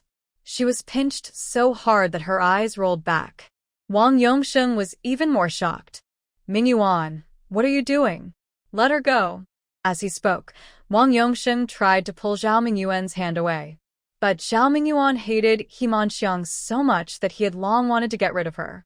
Today, she happened to run into the muzzle of the gun. How could he let go? We can't let her out, or we'll both be doomed. This place is so secretive, no one will find out even if she is killed. However, He Manxiang treats Wang Yongxing differently after all. Firstly, she was his first and only woman, and secondly, she gave birth to a son for him. How could he possibly watch Zhao Mingyuan strangle her to death? He Manxiang didn't want to die either, so she looked at Wang Yongxing with pleading eyes and barely squeezed out 2 words from her throat. Help! Help! Seeing her pleading look, Wang Yongxing immediately ignored everything and followed her example, strangling Zhao Mingyuan's neck with his arm. He gritted his teeth and said, "Let him go." How could Zhao Mingyuan have thought that he would treat him like this? His face was full of disbelief as he stared at him. Wang Yongxing didn't dare to meet his gaze, but he refused to let go and still held his neck tightly. The feeling of suffocation soon made Zhao Mingyuan lose his strength. In the end, I could only let go reluctantly. He Manxiang finally breathed in some fresh air and suddenly burst into a violent cough. Seeing this, Wang Yongxing quickly let go of Zhao Mingyuan and went forward to support He Manxiang. "Manxiang, are you okay?" He Manxiang was almost strangled to death just now. She was so frightened that she lost her soul and couldn't stop shaking all over. Wang Yongxing felt so distressed that he kept rubbing her back. Zhao Mingyuan looked at Wang Yongxing's nervous face, and his eyes suddenly turned bloodshot. He almost strangled him to death just now because of this woman. Wang Yongxing felt Zhao Mingyuan's resentful gaze and knew that he had to appease him immediately, otherwise He Manxiang might suffer at his hands again. Thinking of this, he said to the 2 of them, "Let's have a good talk." He Manxiang experienced the shock of discovering the truth and the terror of being almost strangled to death. Now that she was protected by Wang Yongxing, she quickly calmed down. She couldn't divorce Zhao Mingyuan, even if he liked men, but not her. After all, he is the future richest man. "Mingyuan, don't kill me. I won't tell anyone. I love you even if you don't like me and only like men. I won't divorce you. If you like Yongxing, then I agree. You can bring him home anytime, so you don't have to worry about being seen outside." He Manxiang immediately expressed her sincerity, and no one would doubt her words when seeing her sincere look. He Manxiang's words were indeed sincere from the bottom of her heart. She married Zhao Mingyuan just for his status as the richest man? Now that she had such a big handle on him, she was completely relieved. After all, in this conservative era, if his habit were discovered by others, he would be doomed. If I could provide him with cover, maybe he would still remember her kindness. Besides, his own biological son is registered in the Zhao family's household registration. His future property can only be inherited by her son. No matter how you calculate it, this is a good deal. Hearing this, Zhao Mingyuan looked at He Manxiang with suspicion. Could she be so kind? Just vomited. So how could she accept his relationship with Wang Yongxing so easily? Manxiang continued, "If you don't believe me, let him go home tonight. I can sleep on the floor and give you my bed." After saying this, she looked at Zhao Mingyuan with tears in her eyes again. "I know you definitely don't want this to happen. After all, liking a man is not something you can control. Whether I accept it or not, our relationship has become like this. I can only think in a positive way. At least I am still your wife." To deliver this speech, He Manxiang used almost all of her acting skills from her entire life. Plus, she was really nice to Zhao Mingyuan on a daily basis. Not only was she gentle and considerate, but she also never fought back or retaliated when he hit her or scolded her. Therefore, Zhao Mingyuan finally believed what he said. Wang Yongxing, who was still hugging He Manxiang, felt both happy and sad. The good thing is that he and her story can finally be spoken openly, but the sad thing is that she loves Zhao Mingyuan so wholeheartedly that he probably won't be able to stand by her side in this life. But this is already the best result. Thinking of this, he turned around and coaxed Zhao Mingyuan. "Mingyuan, please listen to Manxiang on this matter, okay? I'll come to see you in the evening." Although it was a pity that He Manxiang didn't like him, it didn't matter. As time went by, he didn't believe that he couldn't win her over. Zhao Mingyuan was still somewhat reluctant, but there was no better way at the moment. After all, if you kill someone and the truth comes out one day, you'll die too. Even if you are lucky enough not to be caught, You will live in constant fear for the rest of your life. After much thought, He Manxiang's method is actually the safest. After all, she was his legally married wife, and with her protection, he didn't have to worry about others' suspicion. Oh well. After thinking for a moment, Zhao Mingyuan finally agreed. He Manxiang and Wang Yongxing both breathed a sigh of relief. Because Wang Yongxing had a clear path with He Manxiang, he became more and more unscrupulous in the following days. During the day, he was either trying to please He Manxiang or coaxing Zhao Mingyuan. But at night, he could only be with Zhao Mingyuan. The main reason was that Zhao Mingyuan guarded against He Manxiang like a thief and basically didn't give Wang Yongxing any chance to get close to her. He Manxiang could only listen to the two grown men talking in the corner, wishing she were deaf. However, she also felt how deep Zhao Mingyuan's feelings for Wang Yongxing were. Because of this discovery, she directly encouraged Wang Yongxing to coax Zhao Mingyuan so that he could do business quickly. She also promised that after the matter was accomplished, she would give him what he wanted. Wang Yongxing had been kept in suspense for so long that he couldn't stand it anymore. Without He Manxiang telling him, he wanted to get Zhao Mingyuan away. After hearing He Manxiang's ambiguous words, after a sweet romance with Zhao Mingyuan, he really did as He Manxiang said and began to coax Zhao Mingyuan into doing business. Zhao Mingyuan had Wang Yongxing all to himself during this period of time, and he felt so comfortable all over that he agreed to Wang Yongxing's words in a daze. When he realized what he had agreed to, he was immediately frightened. After all, Lin Yaoqing's previous experience is still here. If he goes to the black market now, isn't that courting death? Don't worry, I'll go with you. Nothing will go wrong. Wang Yongxing was also afraid of being caught, but he was short of money and could not immediately take out money to buy things for He Manxiang. The black market has always existed, and there have always been people doing business. There are only a few people who can be caught. Wang Yongxing felt that Lin Yaoqing was caught because he was extremely unlucky. If he were in his place, he definitely wouldn't do it the same way. When Zhao Mingyuan heard that Wang Yongxing wanted to go with him, he gritted his teeth and said nothing more. He Manxiang saw that Zhao Mingyuan agreed. She was so excited that she almost jumped up. She wasn't worried at all that he would be caught. After all, he is the richest man. He must have extraordinary vision and means to have earned such a huge fortune. Agreed to do business in the black market, soon regretted it. Because Wang Yongxing's so-called companionship with him was just to keep watch outside and let him go to the black market alone. I have to share the money I earn with him. But his slight regret was quickly soothed by Wang Yongxing's sweet words. Zhao Mingyuan was completely dominated by Wang Yongxing and was completely devoted to him. Even the risks of going to the black market were gradually put behind him. But Zhao Mingyuan had just arrived after all, and his vision was not very good. Although he made some money, it was not much. After he got on the right track, Wang Yongxing found that the risks were indeed smaller than he had imagined, so he gradually relaxed.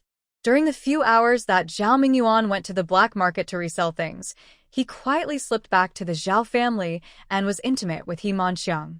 After He Manxiang learned that Zhao Mingyuan was a man-lover, she no longer had any thoughts about him. On the contrary, when I heard how brave Wang Yongxing was at night, I was gradually attracted to him. In addition, he was the father of her child, so she got together with him without any resistance. In this way, Zhao Mingyuan worked hard and suffered fear in the black market, while He Manxiang and Wang Yongxing became more and more sweet at home. Chi-Chi heard about the strange relationship between the three people and told Lin Wanshu in vivid detail. Lin Wanshu no longer knew what expression to make. As Chi-Chi entered the space for a longer time, Lin Wanshu's control over her became stronger and stronger. In other words, Chi-Chi has gradually integrated into the space and is showing a tendency to become a part of it. Because of this reason, Lin Wanshu also gave her a little freedom. Allow her to see the outside world occasionally. Wan, who are they? Why are they asking me to stare at them? I don't know if it's because Chi-Chi has gradually merged with the space, but her voice is becoming more and more childish, and she is becoming closer and closer to her. You don't need to keep an eye on him, he's not important. Come back and help me look after the lab. Lin Wanshu is now becoming more and more adept at using Chi-Chi. Upon hearing this, Chi-Chi came back obediently to help her record the experimental data. Without complaints and resistance, she is now soft and cute. However, Lin Wanshu still didn't completely let down her guard. She would probably be able to give her more trust only when she no longer posed a threat. Lin Wanshu no longer paid attention to what happened to He Manxiang and the other two. There is no wall that is impenetrable in this world. If they continue to act this way, something bad will happen sooner or later. The holiday was already halfway through, and Qin Yan also found the things left by Sun Haidao. Lin Wanshu took a look and found that most of them were Taoist books. From astronomy to geography, from elixir to magic, Taoist classics cover all aspects. Maybe all the books in their entire gym are here. No wonder he hid it so well. In this special era, if these things were discovered, he would be in big trouble. But Lin Wanshu knew very well that these things would be priceless treasures in the future. Looking at the piles of books in the space, Lin Wanshu felt extremely fortunate that these books were not damaged. Finding the books, Qin Yan visited an old comrade in the eastern province before returning to Ling County. We arrived at the county town. Although the distance from the county town to home is not short, it is nothing to Qin Yan. Getting off the car, he didn't stay and went straight towards home. But not long after he walked out of the county town, he suddenly stopped. Away from him, there was a chaotic noise coming from this moment. Run. The inspection team is coming. Get out of the way. Don't block my way. Duck. Stop pulling me. In the black market, Zhao Mingyuan made a big deal today. If it succeeds, he can earn 300 yuan in one go. That's $300. He can't even make that much money in a year. In the black market came too easily. Zhao Mingyuan was so greedy that he didn't care about the risks. Grit your teeth, make up your mind, and just do it. But he never expected that he would be so unlucky today and run into the inspection team. What he could not have imagined was that Wang Yongsheng did not even notify him. Didn't they agree that he would do the business inside, and he would keep watch outside? But at this moment, he didn't have time to think too much. The fear of being caught by the inspection team made him run away and panic along with the crowd. Fortunately, he was located at one of the exits of the tunnel, so he had a much better chance of escaping than others. However, at a critical moment of life and death, how can the people inside still have any moral principles to talk about? Everyone was pushing and shoving him, and he was pushed to the side when he finally reached the exit. Was so angry that he started cursing. Just as he finished cursing, someone grabbed his collar and pulled him back. Get out of here, you piece of shoot. Zhao Mingyuan was hit so hard that he saw stars and his face was bruised and swollen. The shouts and hurried footsteps behind me were getting closer and closer. Stop. Don't run. More people continued to flock here.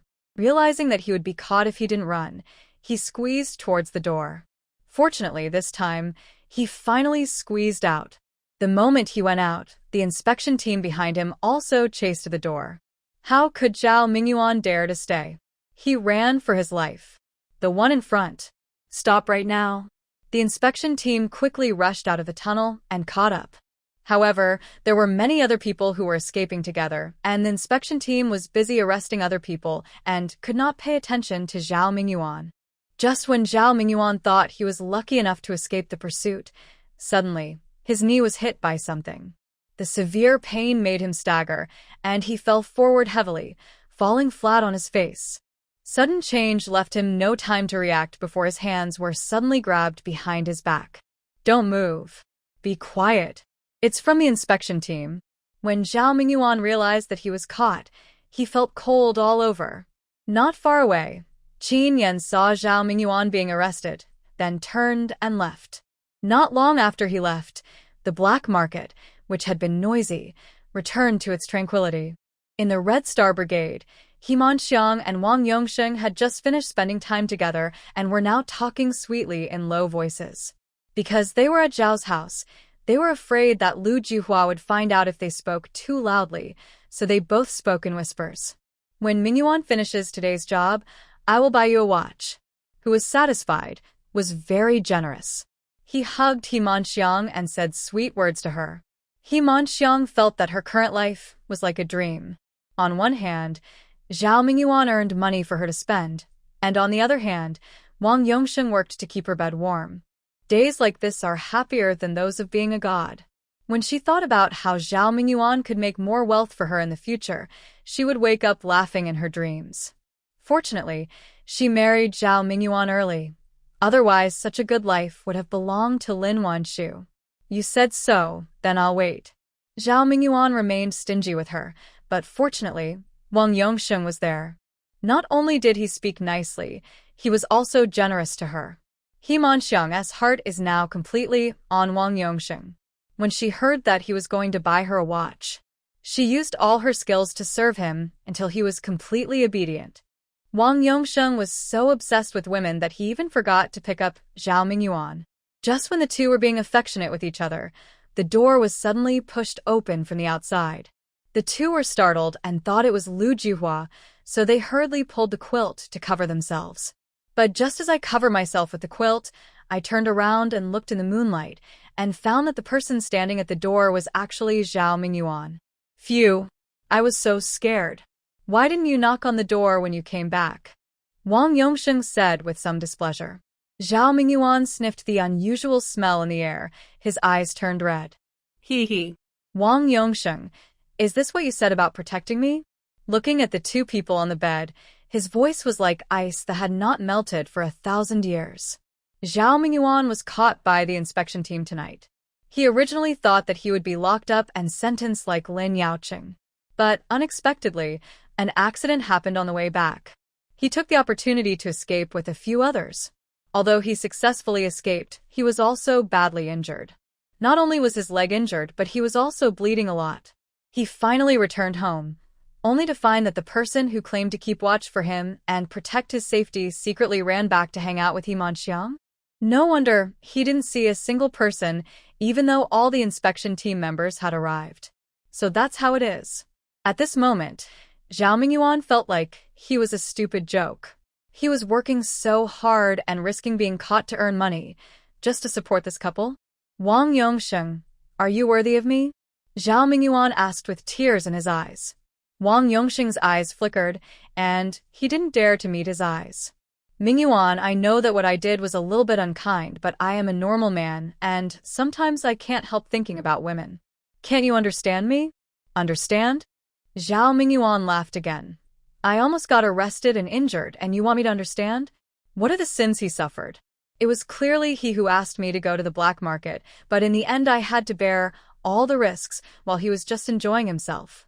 Hearing that Zhao Mingyuan was almost caught, He Manxiang was shocked. Without even bothering to put on her clothes, she hurriedly got out of bed. Mingyuan, you said you ran into the inspection team just now? How are you? Are you okay? He can't be caught. If he is arrested, how can I live a life of wealth and glory in the future? He Manxiang's reaction was beyond Wang Yongsheng's expectations. I didn't expect that the woman who was so affectionate with me just now would be so caring towards another man in the blink of an eye. This made him feel very uncomfortable, even if this man is not normal. Zhao Mingyuan looked at the various marks on He Manxiang's body, and suddenly his blood boiled. Unable to hold back, he walked up and grabbed her neck. Which? I told you to charming my man. Go to heck. Wang Yongsheng saw that the situation was not good and was afraid that the matter would get out of hand, so he hurried forward to comfort Zhao Mingyuan. Mingyuan, calm down. You can't strangle her to death. If you do, you won't survive. Listen, don't be stupid, and let go. For fear of angering others, he did not dare to stand on He Manxiang's side this time, and spoke with an expression as if he was thinking about Zhao Mingyuan. Zhao Mingyuan's feelings cannot be understood by the world. Wang Yongsheng is like his life-saving straw. As long as he is a little bit nice to him, he will throw himself into the fire. Therefore, Wang Yongsheng just softened his tone slightly, and his hand loosened subconsciously. He Manxiang quickly broke free, shrank back into the bed, and trembled all over. Madman! This madman! Wang Yongsheng breathed a sigh of relief when he saw Zhao Mingyuan let go of He Manxiang. Just as I was about to put my arm around his shoulders and say a few words of concern, I heard Lu Jihua's voice coming from outside. Mingyuan, it's so late. What are you guys arguing about? Is that witch He Manxiang being disobedient again? Hearing this, the three of them were all shocked. Wang Yongsheng was quick-witted and grabbed his clothes and climbed out of the window. As soon as he left, Lu Jihua came over. Didn't care what her son and daughter-in-law were like in the house and just barged into it. After looking at her son standing at the door and then at the He Manxiang, Lu Jihua was immediately furious and started to scold him. How do you serve a man? You let him stand here in such a cold day. He Manxiang was naked, and her mother-in-law came in and scolded her, but she didn't dare to say a word. After all, I was stealing someone just now. Thinking of this, she didn't care about being embarrassed or not. She went forward and pulled Zhao Mingyuan and said, Mingyuan, let's go back to bed. Zhao Mingyuan hated He Manxiang so much now that as soon as his arm was grabbed, he pushed her hard reflexively. Get out of my way. When he touched that slippery and soft body that was completely different from a man's, he felt nauseous physiologically. When Lu Jihua saw He Manxiang being pushed to the ground, she couldn't help but applaud. You can't even take care of a man. When He Manxiang heard her gloating voice, she suddenly became furious. At that moment, she was so impulsive that she wanted to tell everyone that her son was a useless waste. But when the words came to her lips, she swallowed them. Just bear with it. After all, I still have to rely on Zhao Mingyuan to live a good life. What's more, this old woman has to help me raise a grandson who is not related to me by blood. It's quite pitiful to think about it. But these are all her retribution. Lu Jihua felt so happy to see that she dared to be angry, but not to say anything. It was dark and Zhao Mingyuan had his back to the door, so she didn't notice that he was injured. He just warned He Manxiang a few words before turning around and leaving. Zhao Mingyuan looked at He Manxiang, who was lying on the ground. His eyes were dull, and no one knew what he was thinking. He Manxiang sensed his ill intentions and felt a chill in her heart. After all, he had nearly strangled himself to death twice in a row. Because Zhao Mingyuan was almost caught, the plan to go to the black market was put on hold. They had earned was lost because of the last delivery. After all this trouble, in the end it was all in vain. He Manxiang was extremely depressed. But she didn't dare to say anything, for fear that Zhao Mingyuan would suddenly go crazy and kill her again. Because Zhao Mingyuan was injured, Wang Yongsheng did not dare to look for He Manxiang openly during this period. Instead, he turned around and coaxed Zhao Mingyuan. Soon, the two of them got together again and fought fiercely. Zhao Mingyuan was afraid that Wang Yongsheng's heart would be completely attracted by He Manxiang. During this period of time, he tried his best to charming Wang Yongsheng. Wang Yongsheng only occasionally finds a chance to be with He Manxiang. The three of them maintained a strange balance. Soon, He Manxiang became pregnant again. No one knew why she came here to find Lin Wanshu to show herself. I've been having trouble eating lately and have been feeling nauseous. Wanshu, can you tell me what is going on? In fact, she had already consulted a barefoot doctor and confirmed that she was pregnant. But she just wanted to hang out with Lin Wanshu. Let her know that she is pregnant with Zhao Mingyuan's child. Lin Wanshu had just finished taking her pulse when she saw the smugness in her eyes and was immediately speechless. If she guessed correctly, according to the information provided by Chi-Chi, the baby in her belly is Wang Yongsheng's again, right? I don't know what she is proud of, but this is their choice and has nothing to do with her. You are pregnant, but the fetus is not stable. Go back and have a good rest. Don't lift heavy objects. Probably because she didn't take good care of herself during the last confinement period, He Manxiang's body was seriously weakened. Lin Wanshu gave these instructions in a businesslike manner. He Manxiang looked at her calm face and suddenly felt suffocated. When she thought about how Lin Wanshu didn't know what she had missed, her heart felt like it was being gnawed by ants, and she felt extremely uncomfortable. But she couldn't tell anyone about her rebirth and had to keep it in her heart. After getting the medicine, she couldn't help but ask a question. If there's a man who will be very rich in the future and you should marry him, but you miss him, what will you do? Hearing this, Lin Wanshu finally raised her head, glanced at her, paused, and then said seriously, I'm already married, and my lover and I have a good relationship. No matter how rich other men are, it has nothing to do with me. Whatever I want, I will earn it myself. Not only did she not get the answer she wanted, but she was also shown off. He Manxiang was extremely depressed. Just wait a little longer. After the reform and opening up, when Zhao Mingyuan becomes rich, she will be able to appreciate his envious gaze.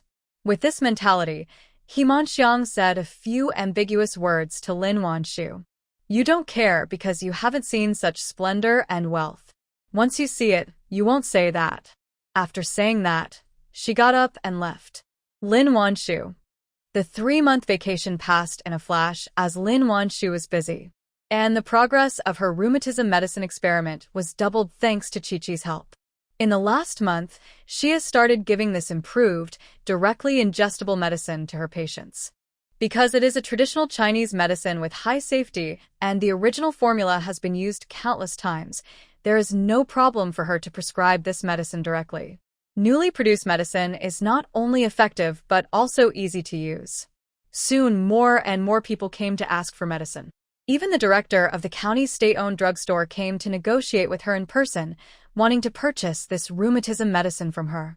But how could Lin Wanshu have so many medicines to sell to him?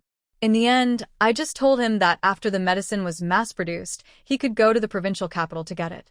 It turned out that the reputation of their pharmaceutical factories' drugs had spread, and many provincial drug depots came to purchase drugs from them. According to Su Chuyen, military wives used to only have to work 8 hours a day, but now they have to work overtime. But even so, the SP pet of production still cannot keep up with the SP pet of orders.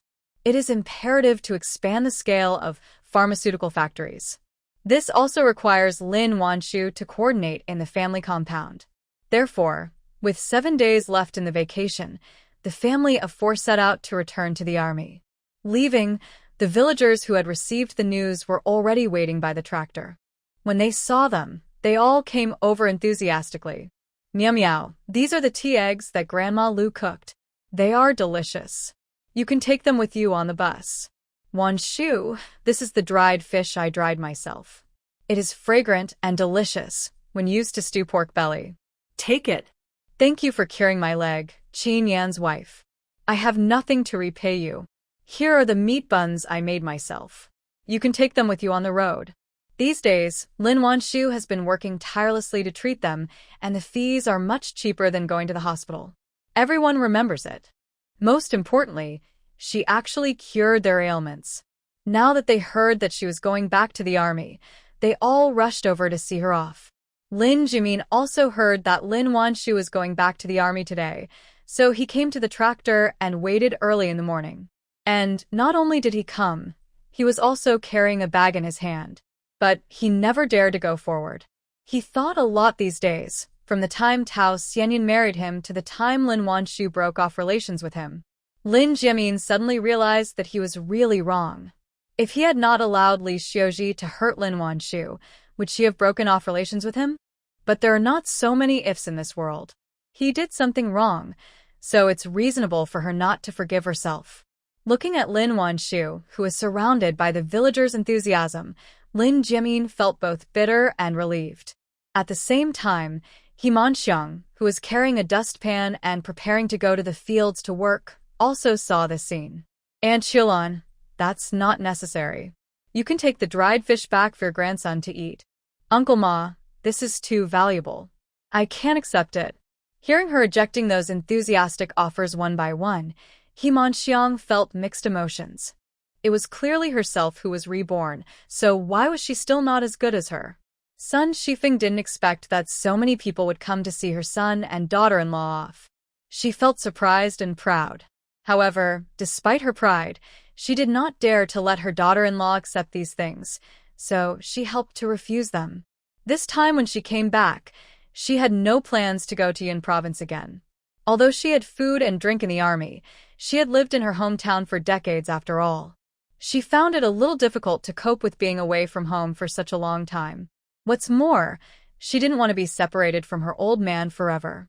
Lin Wanshu also saw what her mother-in-law was thinking, but she didn't say it directly, for fear that her mother-in-law would misunderstand that she disliked her. Just let Qin Yan convey his meaning. Hing is already 6 months old, and they can take care of him by themselves. She can go to Yan province or stay at home. Her son and daughter-in-law said so. Sun Shifeng did not force herself. Lin Wanshu said goodbye to the enthusiastic villagers and got on the tractor. But when the car started, she found a bag near the cab. And isn't this bag the one she used to carry things back to the Lin family that day? Realizing that this was a gift from Lin Jimin, Lin Wanshu smiled coldly. Without even looking at what was in it, she picked up the bag and threw it out. Lin Jimin, who was hiding behind the corner, couldn't help but tear up when he saw the bag thrown on the ground. She really will never forgive herself again. The return journey was smooth, and it was exactly noon when the family of 4 arrived at the family compound. Who got the news rushed back from the factory directly, and soon filled her yard again. Wanshu, you're finally back. I missed you so much. Yang Zheng was the one who rushed to the front. She hugged the person without any hesitation. Those who fell behind, unable to hug Lin Wanshu, rushed to hug Xiao Miao Miao and Xiao Hingheng. Hey, let me see who this little beauty is. Ji Hualan hugged Miao Miao, who was wearing a dress, and was very fond of her. Hingheng fell into Tang Chen's hands. Holding the 6-month-old chubby boy in her arms, she weighed him and said, Okay, Wanshu, your boy is really strong. I can hardly hold him anymore. Su Qiuyan had a lot of things to do at the factory, and when she rushed back, she could hardly squeeze into the yard. After finally getting a chance to squeeze in front of Lin Wanshu, she said excitedly, Wanshu, our factory just received another big order from Beijing. Heard that the pharmaceutical factory had taken on another big order, they all wailed. Wanshu, you have to think of a solution quickly. If this continues, our factory may have to work in 2 shifts to produce so many drugs. These days, the factory's performance is booming.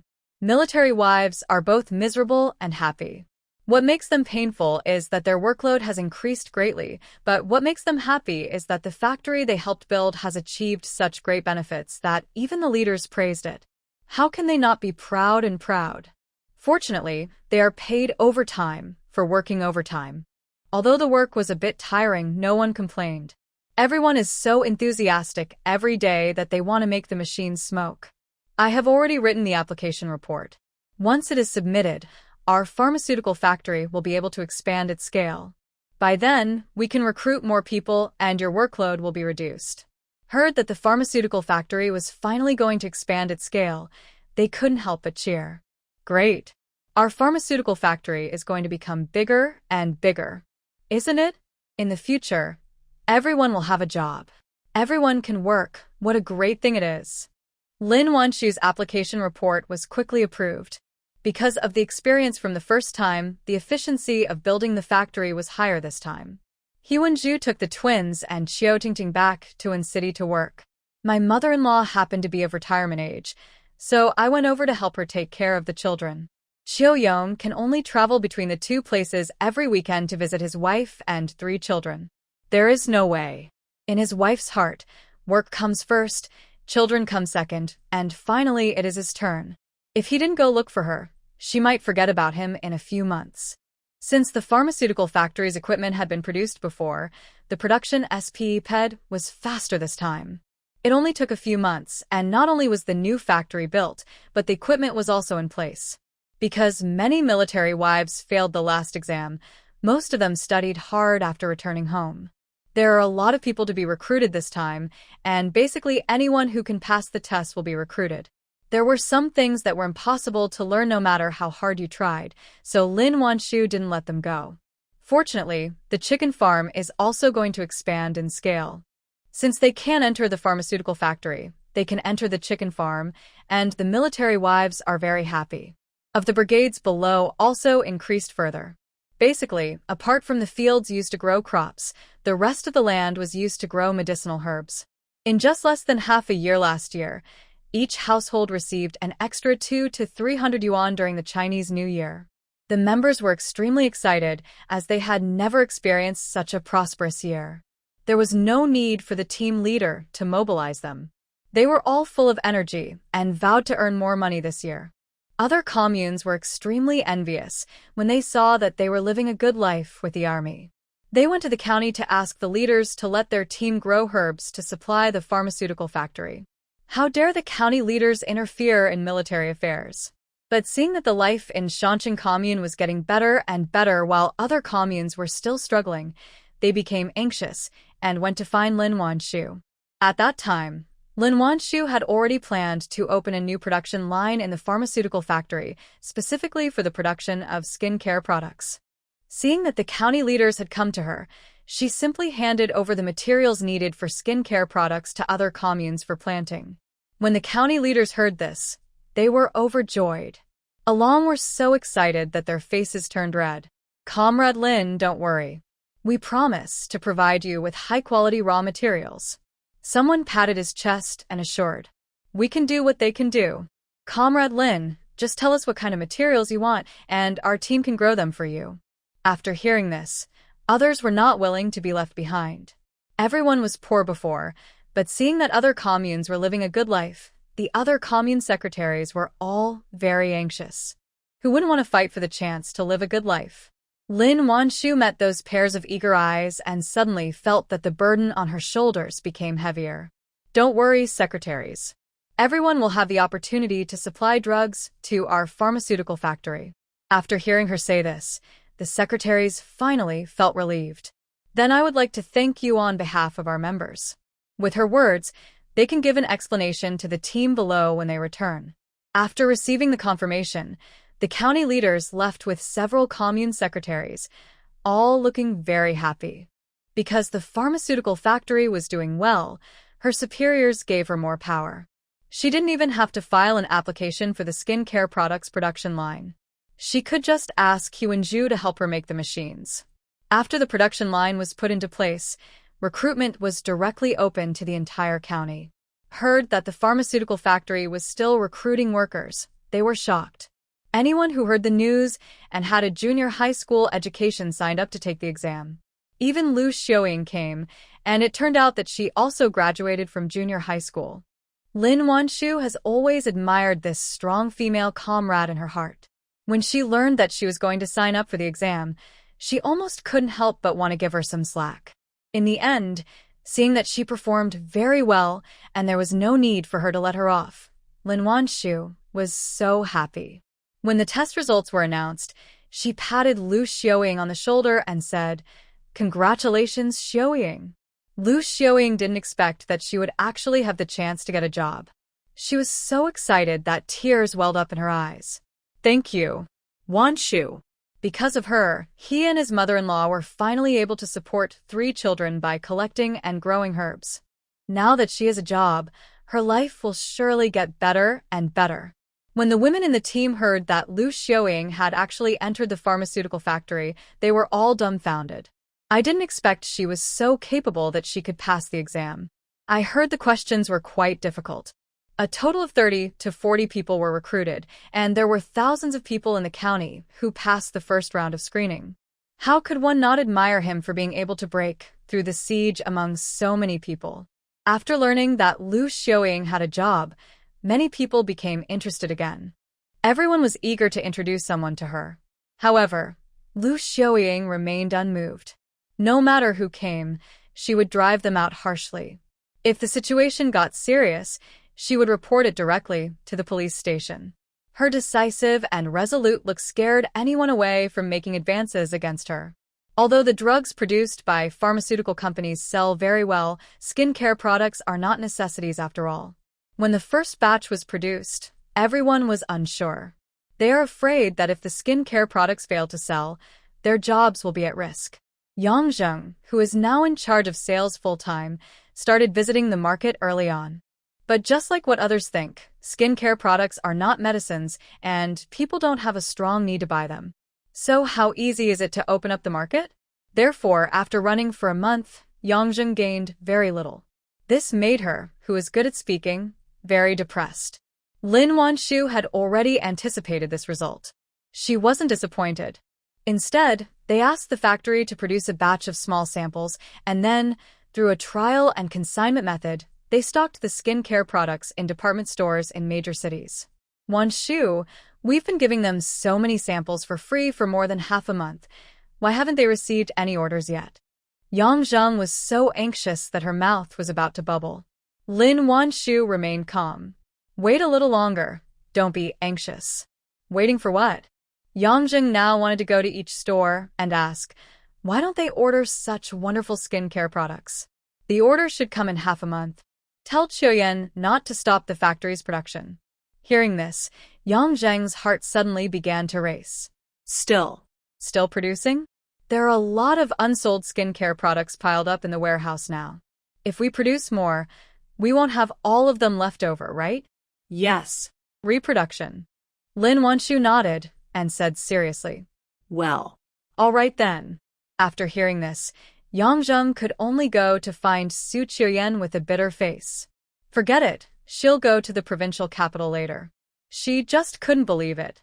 How could they not buy such good skincare products?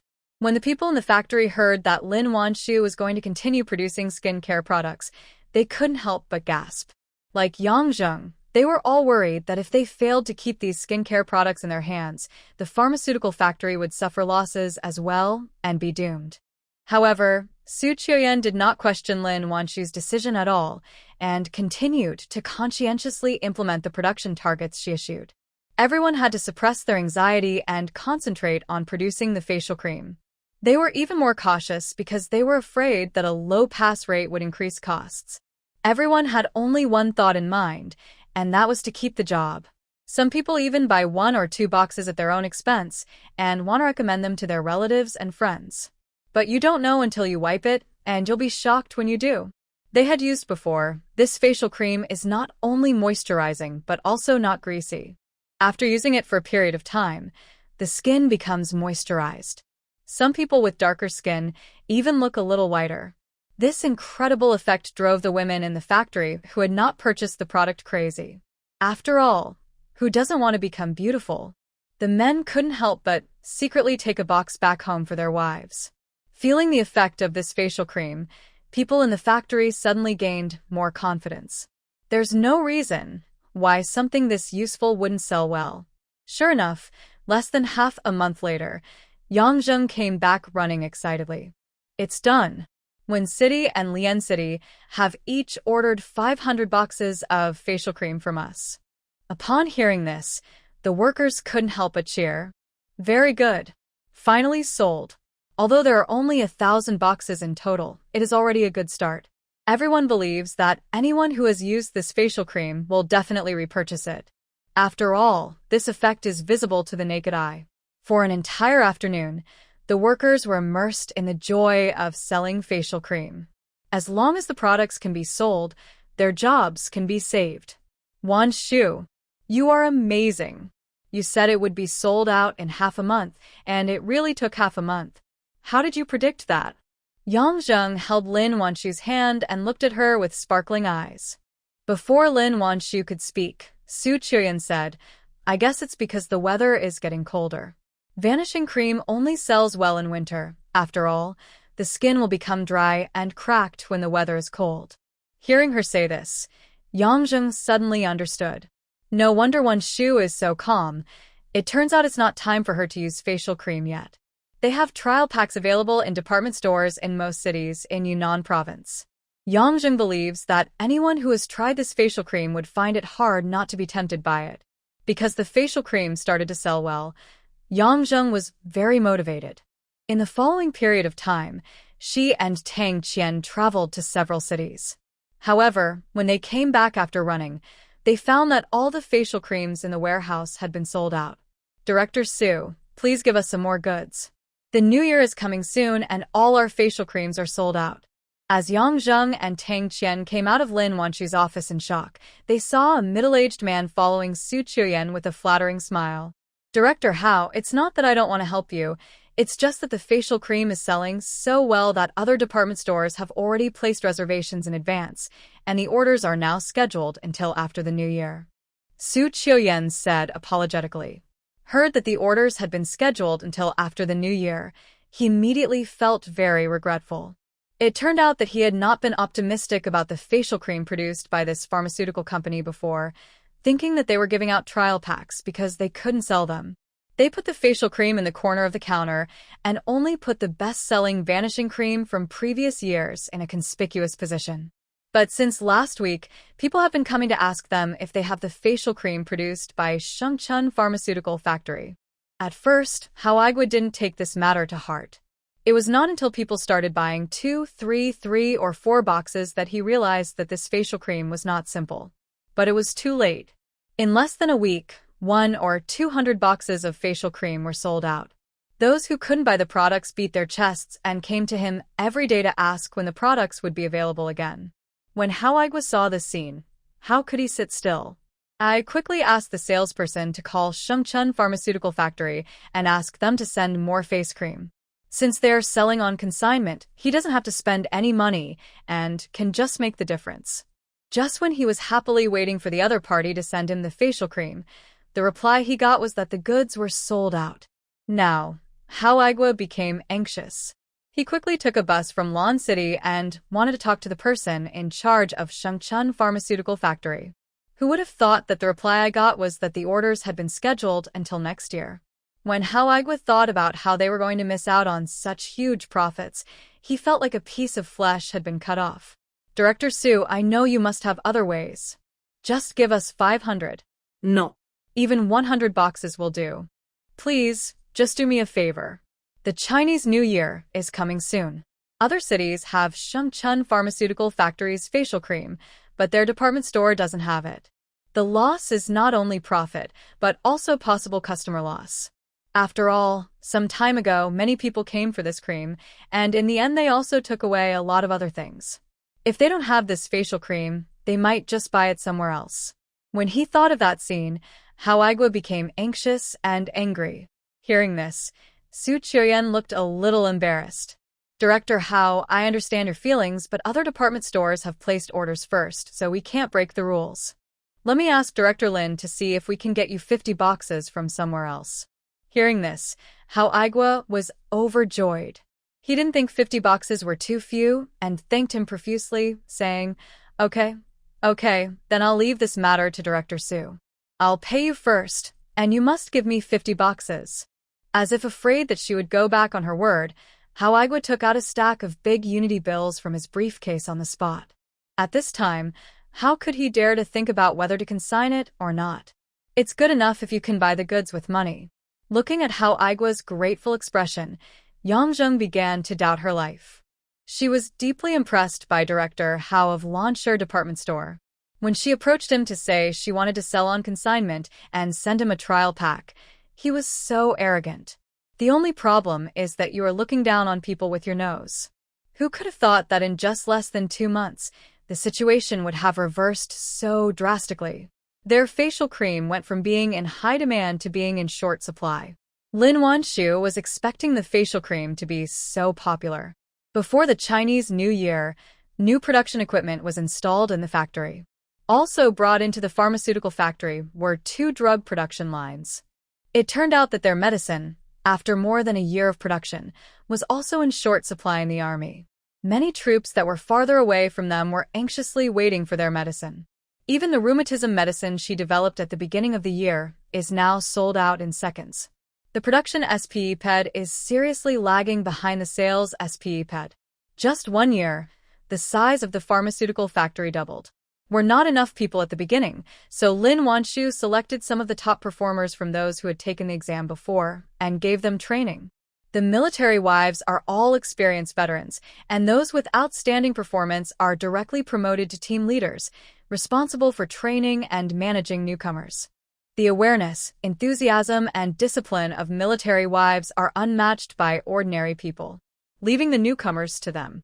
In addition to managing the factory on weekdays, she occasionally has to treat people with difficult and complicated diseases. Many of these patients were recommended by Wen City Military Hospital. Wanshu rarely treated patients for other minor illnesses, except for those who were military wives and children in the family compound. There are too many things to do, and she is busy every day. However, she basically completes her work during working hours, and when she returns home, she spends her whole life accompanying her man and baby. Heng is now almost 1 year and 3 months old, and he walks steadily. Most factories these days have nurseries. The vast majority of workers in the pharmaceutical factory are women. Lin Wanshu also set up a nursery in the factory and hired several efficient and caring aunts to take care of the children. Children under the age of 2 can be sent to nurseries, and after they are 2 years old, they can be sent to the kindergarten in the family compound. Little Hung Hung has been in the nursery for the past year. He sees his mother every day and doesn't make trouble. Little Meow Meow has officially entered kindergarten. The children in the kindergarten are all from the staff housing compound. She knows them all and can play with them all. Perhaps because she has a baby at home that she doesn't have to worry about, Lin Wanshu doesn't feel overwhelmed even though she has so many things to do every day.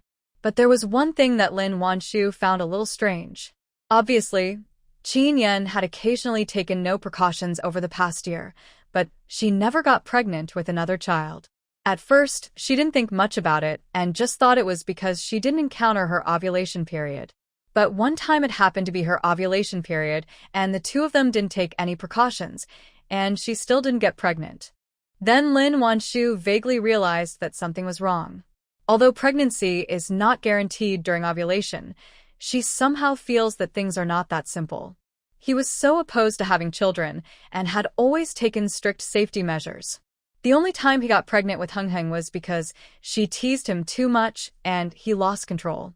But why, in the past year, he no longer takes measures as strictly as before? Lin Wanshu would not dwell on the issue and think that her man's feelings for her had deteriorated. After all, the way he looked at her sometimes made her blush and her heart beat fast. The only possibility. In order to verify her idea, Lin Wanshu planned to take Qin Yan's pulse to see what was going on. But he refused to cooperate and just said that he was in good health and not feeling unwell anywhere. He refused to let her feel his pulse, and Lin Wanshu had no way to deal with him. Because as long as she touched his wrist, even if he was asleep, he would wake up in an instant. The more the man acted like this, the more Lin Wanshu felt that he must be hiding something from her. It was another night.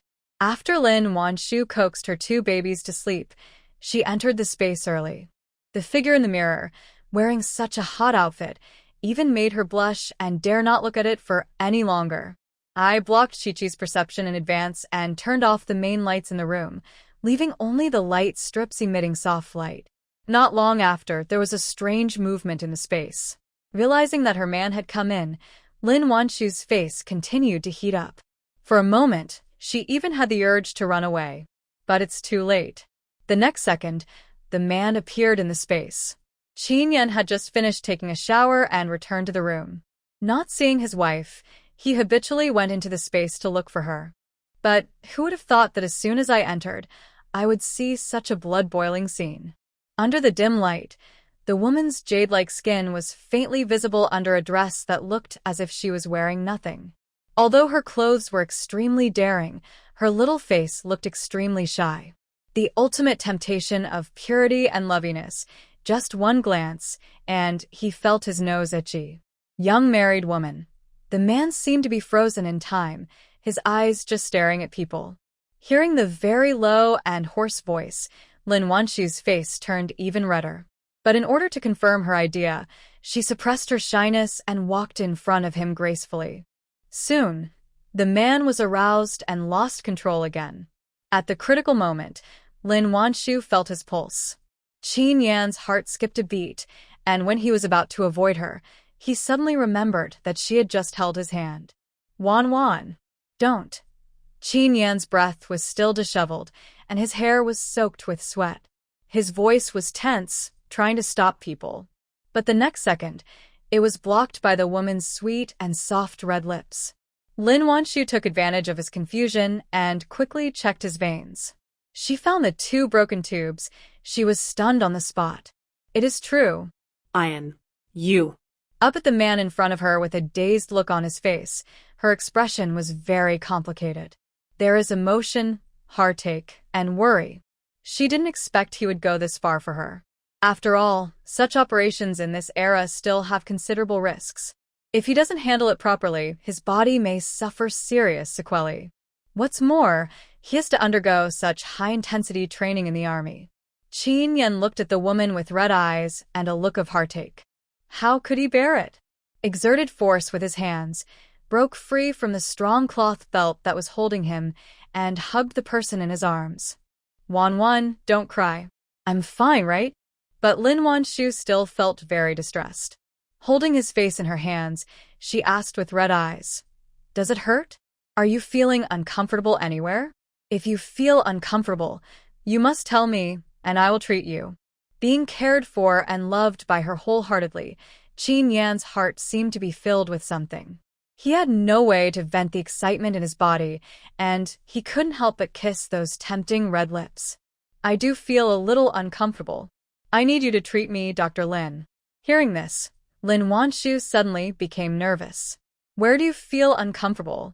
As she spoke, she wanted to come down to examine him.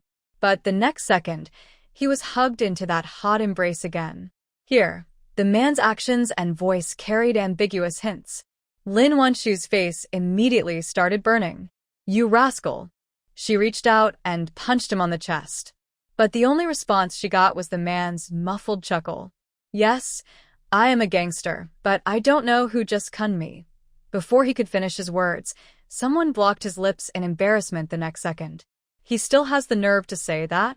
If he hadn't refused to cooperate, would she have resorted to such tactics? Ever since she found out that her man had secretly performed an operation while she was unconscious, Lin Wanshu has been extremely nervous about him. Fearing that there might be any sequelae, she would prepare some medicinal food for him to nourish his body from time to time. Qin Yan didn't feel uncomfortable anywhere. After all, after the operation, he drank spiritual spring water, and his body recovered very well. But how could he bear to refuse his wife's concern? Qin Yan drank all the medicinal food she cooked without hesitation. I don't know what ingredients these medicines are made of, but after taking them, Qin Yan's already strong physique became even stronger. From morning to night, I am full of energy. During the day, as he released all the excess energy through training. But at night, Lin Wanshu suffered. Ever since the two of them had their talk, no one knew where the safety measures had been thrown away. I don't know if it was for this reason, but the man seemed particularly excited. Lin Wanshu felt that if he continued to act like this, she would not be able to work during the day. Stop his medicinal diet. Who had been stopped from taking medicinal food, still felt very regretful. Wife, I think I can still make up for it. A man who has always been serious and solemn is now trying to fight for his own benefits at the risk of his face. But the woman rejected it mercilessly. She doesn't want to be torn apart at such a young age. Seeing that she really didn't intend to cook medicinal food for him anymore, Qin Yan had no choice but to give up. However, the medicinal diet was stopped, but some of the stubbornness seemed to be engraved in his bones. Lin Wanshu, who thought she could finally take a break, suddenly felt like crying but had no tears. Did she shoot herself in the foot? It is October 1977. When the announcement of the resumption of the college entrance examination echoed across the vast land, the whole country was excited. People spread the word everywhere. The college entrance examination has been resumed. Ha ha ha. I can finally take the college entrance examination. Does the resumption of the college entrance examination mean that everything will return to normal? No one knows what the future will be like, but at this moment, everyone is cheering for this major reform. It was noisy outside, but the family compound was relatively quiet. After all the military wives are basically workers now, and whether the college entrance examination is resumed or not has little to do with them. Instead of spending this time, it would be better to produce more medicine and facial cream. After all, if the factory's performance is good, they can get more benefits. Not to mention anything else, in the more than 2 years since they entered the factory, their pockets have become fatter and their backs have become straighter. Now, not only do the men in the family not dare to raise their voices to them, but even the people from their husband's family have become much more polite to them. The so-called economic base determines the superstructure.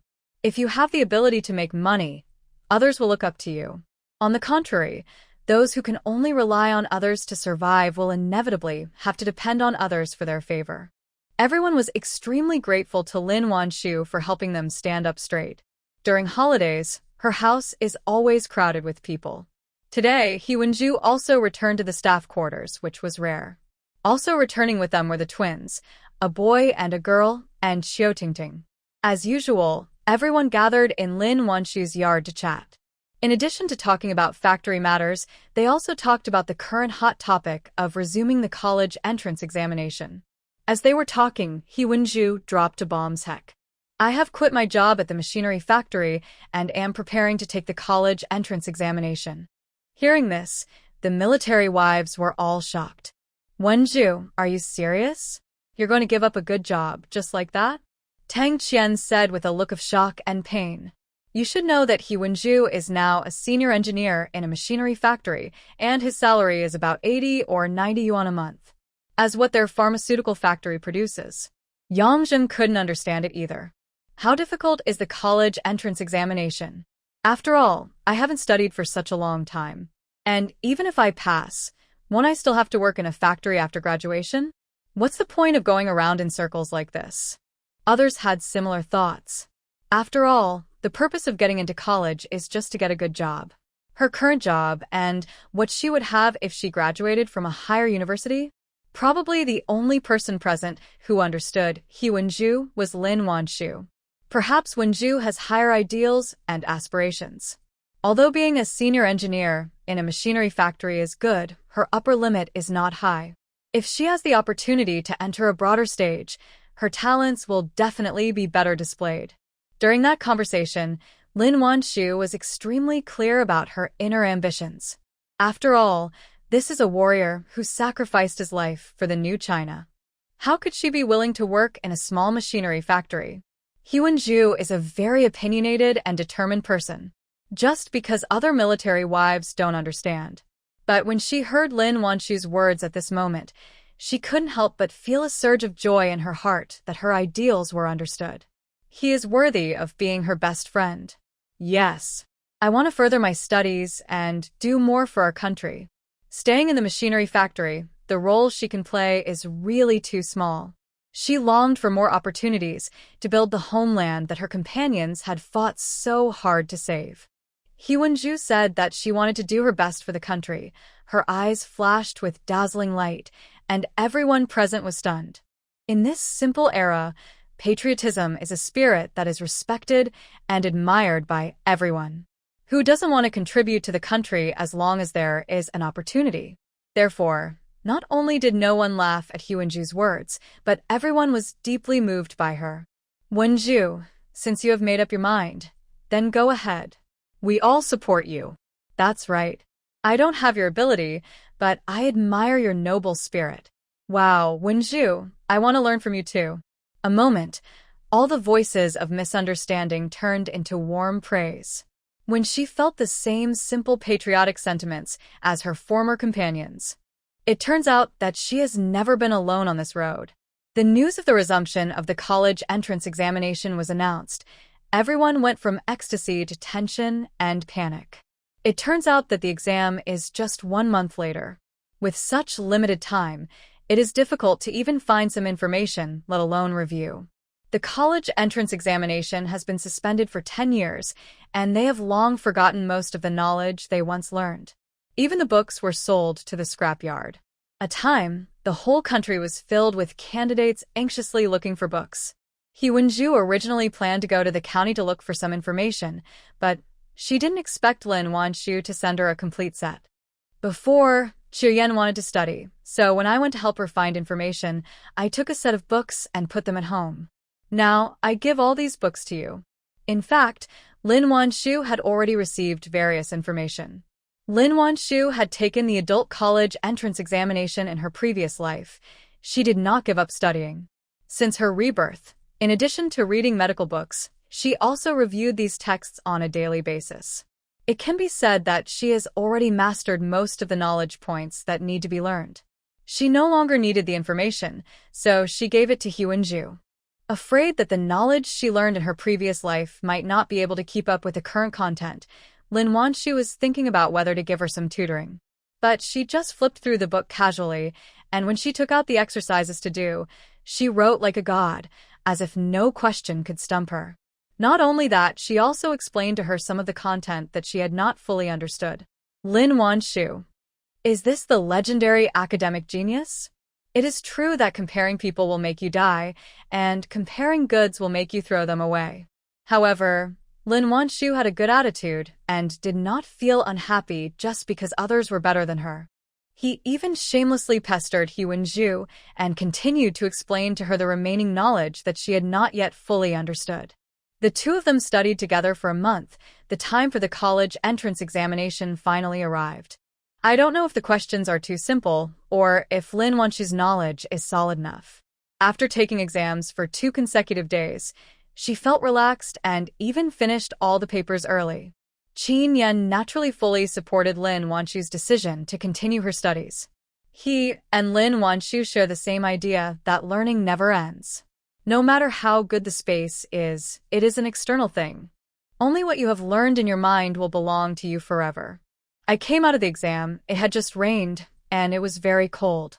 Lin Wanshu gathered her scarf and walked out of the examination room. As soon as she walked out of the door, she saw 2 small figures running toward her. Mother! Mother! Xiao Miao Miao, who was already over 4 years old, ran like a gust of wind. She rushed in front of her and hugged her thighs. Just turned 2 years old, was not to be outdone. He moved his 2 short legs very quickly, following closely behind his sister and running in front of her. He raised his little head high and looked at her with a pair of bright eyes. Looking at the 2 little babies, one tall and one short, Lin Wanshu's heart was melted by their cuteness. He squatted down, picked them up one by one, kissed them left and right, and then asked, "Are you cold?" "It's not cold. I'm wearing lots of clothes." Xiao Miao Miao quickly shook her head, fearing that her mother would dress her up to look plump again. Now that she's a little older, she's very opinionated and would rather be a little cooler than wear so many clothes. "I have too many clothes on, and I can't move. It's so uncomfortable." Little Heng Heng didn't know what his mother was talking about, but when he saw his sister shaking her head, he shook his head too. After a while, Qin Yan also came up. With them were Chiu Yong and his twin boy and girl. "Comrade Xiaolin, have you seen my wife? Why hasn't she come out yet?" Chiu Yong spoke. He couldn't help but stick his head out to look behind the door. The twins are only 7 or 8 days younger than Heng Heng and are already 2 years old. At this moment, one of them is sitting on his father's arm. The 2 of them were wearing the same clothes and hats, and at first glance they looked exactly the same, but upon closer inspection, one was lively and active, while the other was gentle and quiet. The more lively one is the younger sister An, and the quieter one is the older brother Ping Ping. I heard that the 2 nicknames were given by Chiu Yong. It is conceivable how much psychological trauma Lin Wanshu's childbirth had caused him. Lin Wanshu's hands had been taken over by Qin Yan.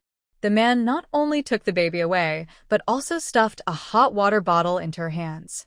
Lin Wanshu held the hot water bottle in both hands, feeling extremely comfortable.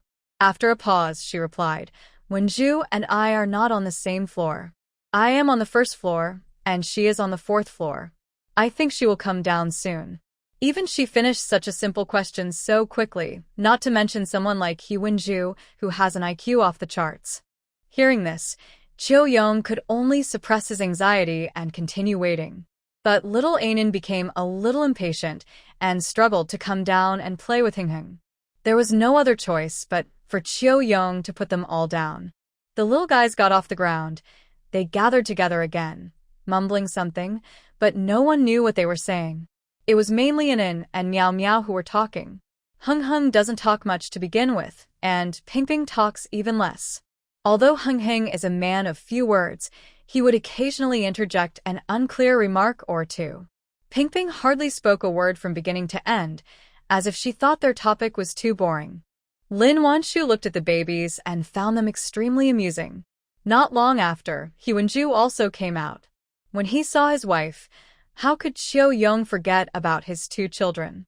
He hurried to greet her. "Wife, how are you? Are you cold? Here, take the hot water bottle and warm your hands first." Chiu Yong himself didn't feel that cold, so naturally he didn't think of preparing something like a hot water bottle. He saw Qin Yan install one, so he followed suit and installed one for He Wenju. Anyway, whatever other people's wives have, his family should have it too. Hyunju took the hot water bottle, covered her hands, and said, "It's okay." Hearing that her tone seemed to be unsatisfied, Cho-young's heart suddenly tightened. Guessing that his wife might not have done well in the exam, and fearing that she might feel bad, he quickly comforted her. "It's okay. If it's really not okay, we can take the exam again next year. You are so smart, you will definitely be able to get into university." Listening to his stammering words of comfort, Hyunju finally realized that he had misunderstood her words. However, since the results had not come out yet, she couldn't say anything proud and complacent, so in the end she didn't explain anything further. Just nodded. "Yeah, I understand." After that, she walked to Lin Wanshu again and asked with concern, "Wanshu, how about you? How did you do in the exam?" Lin Wanshu curved her eyebrows and looked at her with a smile. "It should be okay." Hearing her say this, Hyunju felt relieved. In the following days, Cho-young tried different ways to coax his wife every day, for fear that she would be unhappy. Hyunju originally wanted to explain that her test scores were not as bad as he thought, but in the end, for some reason, she did not say it. She just looked at the man with gentle eyes as he tried to clumsily make her happy. She has always been aloof, but during this period of time, she has been unusually enthusiastic and clingy. So happy that he felt like he was floating. The corners of his mouth were raised so high that he couldn't suppress it. Time flies, and it is the end of the year.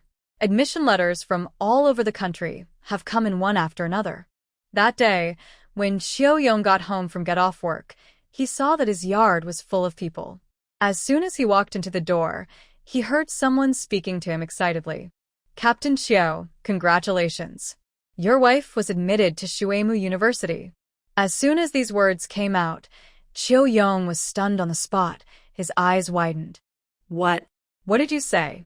What is Mizuki University? His wife do poorly in the exam?" Cho-young wondered if there was something wrong with his ears. "I heard that Wenju was admitted to Shuemu University. She's in the Department of Aeronautics and Astronautics. I heard that she's going to build rockets." Yang Zheng's voice changed in tone with excitement, as if the person who was admitted to Shuemu University was not Hyunju, but herself.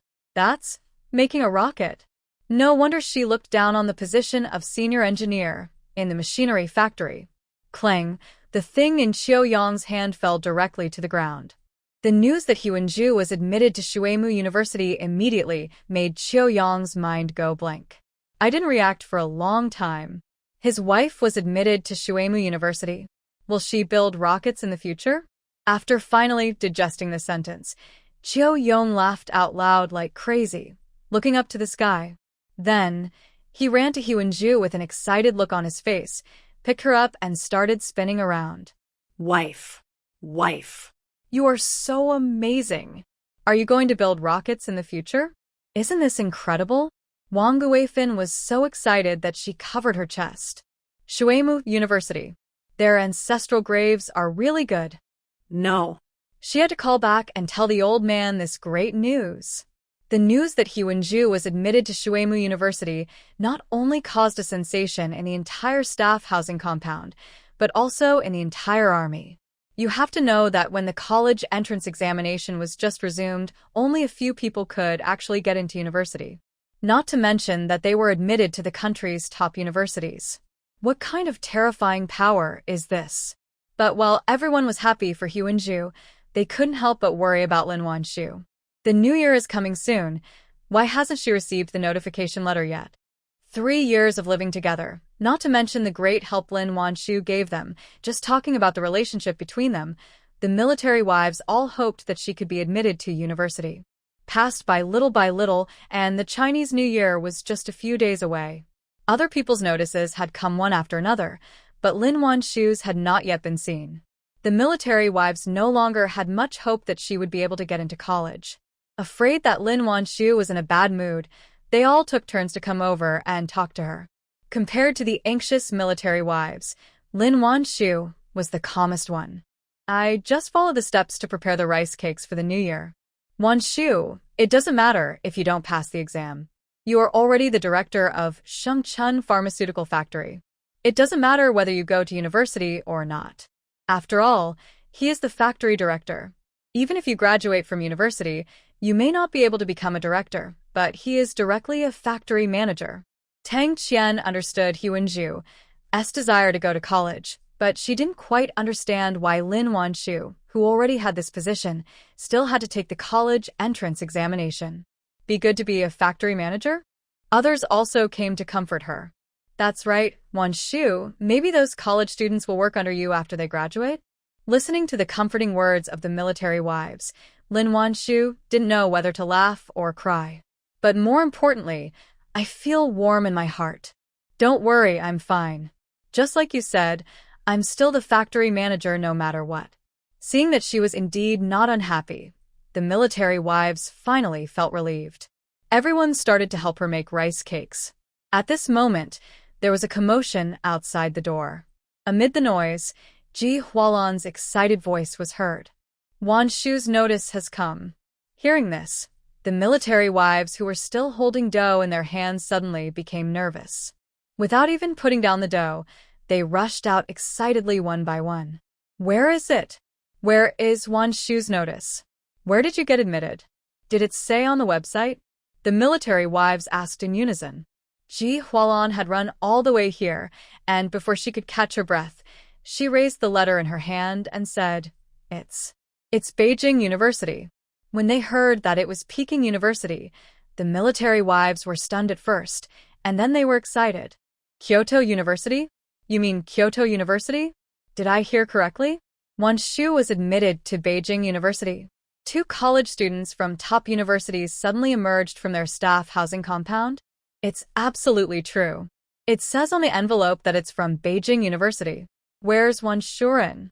Let her open the letter and take a look. Wanshu is here. As Su Qiuyan and the others were talking, they came out surrounded by Lin Wanshu. Although she was mentally prepared, Lin Wanshu was also very excited when she heard that she had been admitted to the school of her choice. She took the letter, opened it, and found that it was indeed an admission letter from Kyoto University. Everyone saw the words, Kyoto University, on the notice. They couldn't help but cheer. I passed the exam. I passed the exam. Congratulations, Wanshu. That's Beijing University. Who wouldn't be the best if they could get into such an institution? Another person in the family compound was admitted to a top university quickly spread throughout the entire army. Everyone was shocked by the news. For people to get into university, 2 people came out of their military family compound at once. And they were both in the best schools in the country, especially the deputy head's wife. How can they be so awesome? She can cure any disease with ease, and no matter how serious the situation is, it seems to be no problem for her. After opening a factory, not only were the medicines produced in short supply, but even the facial creams produced became a popular item that everyone was seeking after. Now he has been admitted to Kyoto University. Those who were already envious of Qin Yan now wanted even more to ask him in person how he found a wife. How can someone be so excellent? Not long after the Chinese New Year, before the New Year's Eve, Lin Wanshu and Huanju were about to set off for Beijing to go to school. Huanju was admitted to the Department of Aeronautics and Astronautics. She was busy with her studies and did not bring the twins to school. He was left in the family compound and taken care of by my mother-in-law. Lin Wanshu planned to keep both babies with her. She applied to the Department of Pharmacy, majoring in pharmaceutical manufacturing. When the notice came, she had already called Sun Haidao and told him about it. Sun Haidao asked her to bring the baby over, as the house he had given her before was near Peking University. The child if she brings him to Beijing. Hearing what he said, Lin Wanshu did not hesitate and took the baby over directly. After all, Qin Yan often has to go out on missions and can't take care of the children. The 2 babies are now old enough to go to kindergarten. She just sends them to school during the day and picks them up in the afternoon. As for the factory, Su Qiuyan, as a manager, is already able to handle things on her own. Coupled with Lin Wanshu's continuous optimization over the past year, the entire pharmaceutical factory can now maintain efficient operations even without her presence. Encounters problems that cannot be solved, she can just call her again. Necessary, she can also fly back from Beijing. After everything was arranged, Qin Yan escorted Lin Wanshu, He Wenju, and his 2 babies to Beijing. Qiu Yong also wanted to go, but he couldn't leave, so he could only ask Qin Yan to help him take care of his wife. Of departure, Qiu Yong's eyes were slightly red. No one was paying attention.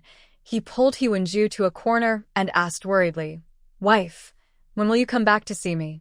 When you come back, you will still be my wife, right?"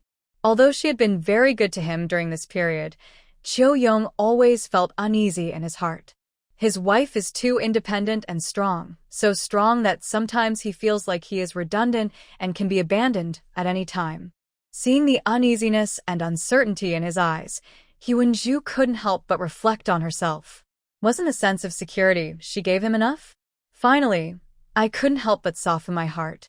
She reached out and hugged him and said, "As long as you don't change, I will be your wife for the rest of my life."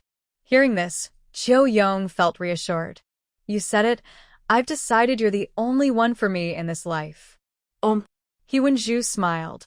Knowing that this place was private and no one could see them, she looked around and then quickly kissed him on the lips. This time, Qiu Yong's mouth was stretched all the way to his ears. His wife kissed him. She really has him in her heart. Otherwise, how could such a reserved person make such a bold move? The group took the train and slowly arrived in Beijing. After 3 years, Lin Wanshu was more excited when she set foot on this land again. "I don't know how my uncle master is doing now." In one hand, she followed Qin Yan all the way to the entrance of the train station. He Wenju didn't have much luggage, just a large bag for clothes, a small bag, and a backpack. Qiu Yong was afraid that she was tired, so he stuffed a passbook and a bundle of bills into her pocket and told her to come over to buy whatever she needed. Lin Wanshu also didn't bring much luggage, just 2 or 3 bags in total, and Qin Yan carried them all. I don't know if it's because school has started, but the train station is still crowded with people everywhere. Lin Wanshu walked with the 2 babies very carefully, fearing that someone would bump into them. After finally squeezing to the door, suddenly, a familiar voice came from outside the guardrail. "Wan Wan." Hearing this voice, Lin Wanshu looked up in disbelief. Sure enough, at the guardrail, the person who was squeezed in the front and waving at her frantically was none other than Yu Fongfong. Fongfong. Unexpectedly, she was in Beijing and came to pick her up. Lin Wanshu was shocked and unbelievable. After finally squeezing out of the door, she was suddenly grabbed by Yu Fongfong. "Wow. Wanshu, I finally see you. I missed you so much." Yu Fongfong spoke while crying and laughing. Her voice was excited and filled with a strong sense of longing for someone she hadn't seen for a long time. Lin Wanshu's eyes couldn't help but turn red. "Silly girl. Didn't you say you wouldn't be coming back to Beijing for the new year? I thought I wouldn't be able to see you again." Her vision had become blurry as she held tightly to her long-lost friend. "Hey, I heard that you were admitted to Beijing University, so I rushed back. How about it? Are you surprised to see me?" It's more than a surprise. "Can't you see I'm crying with joy?" When Qin Yan hugged his wife, he also picked up his 2 babies.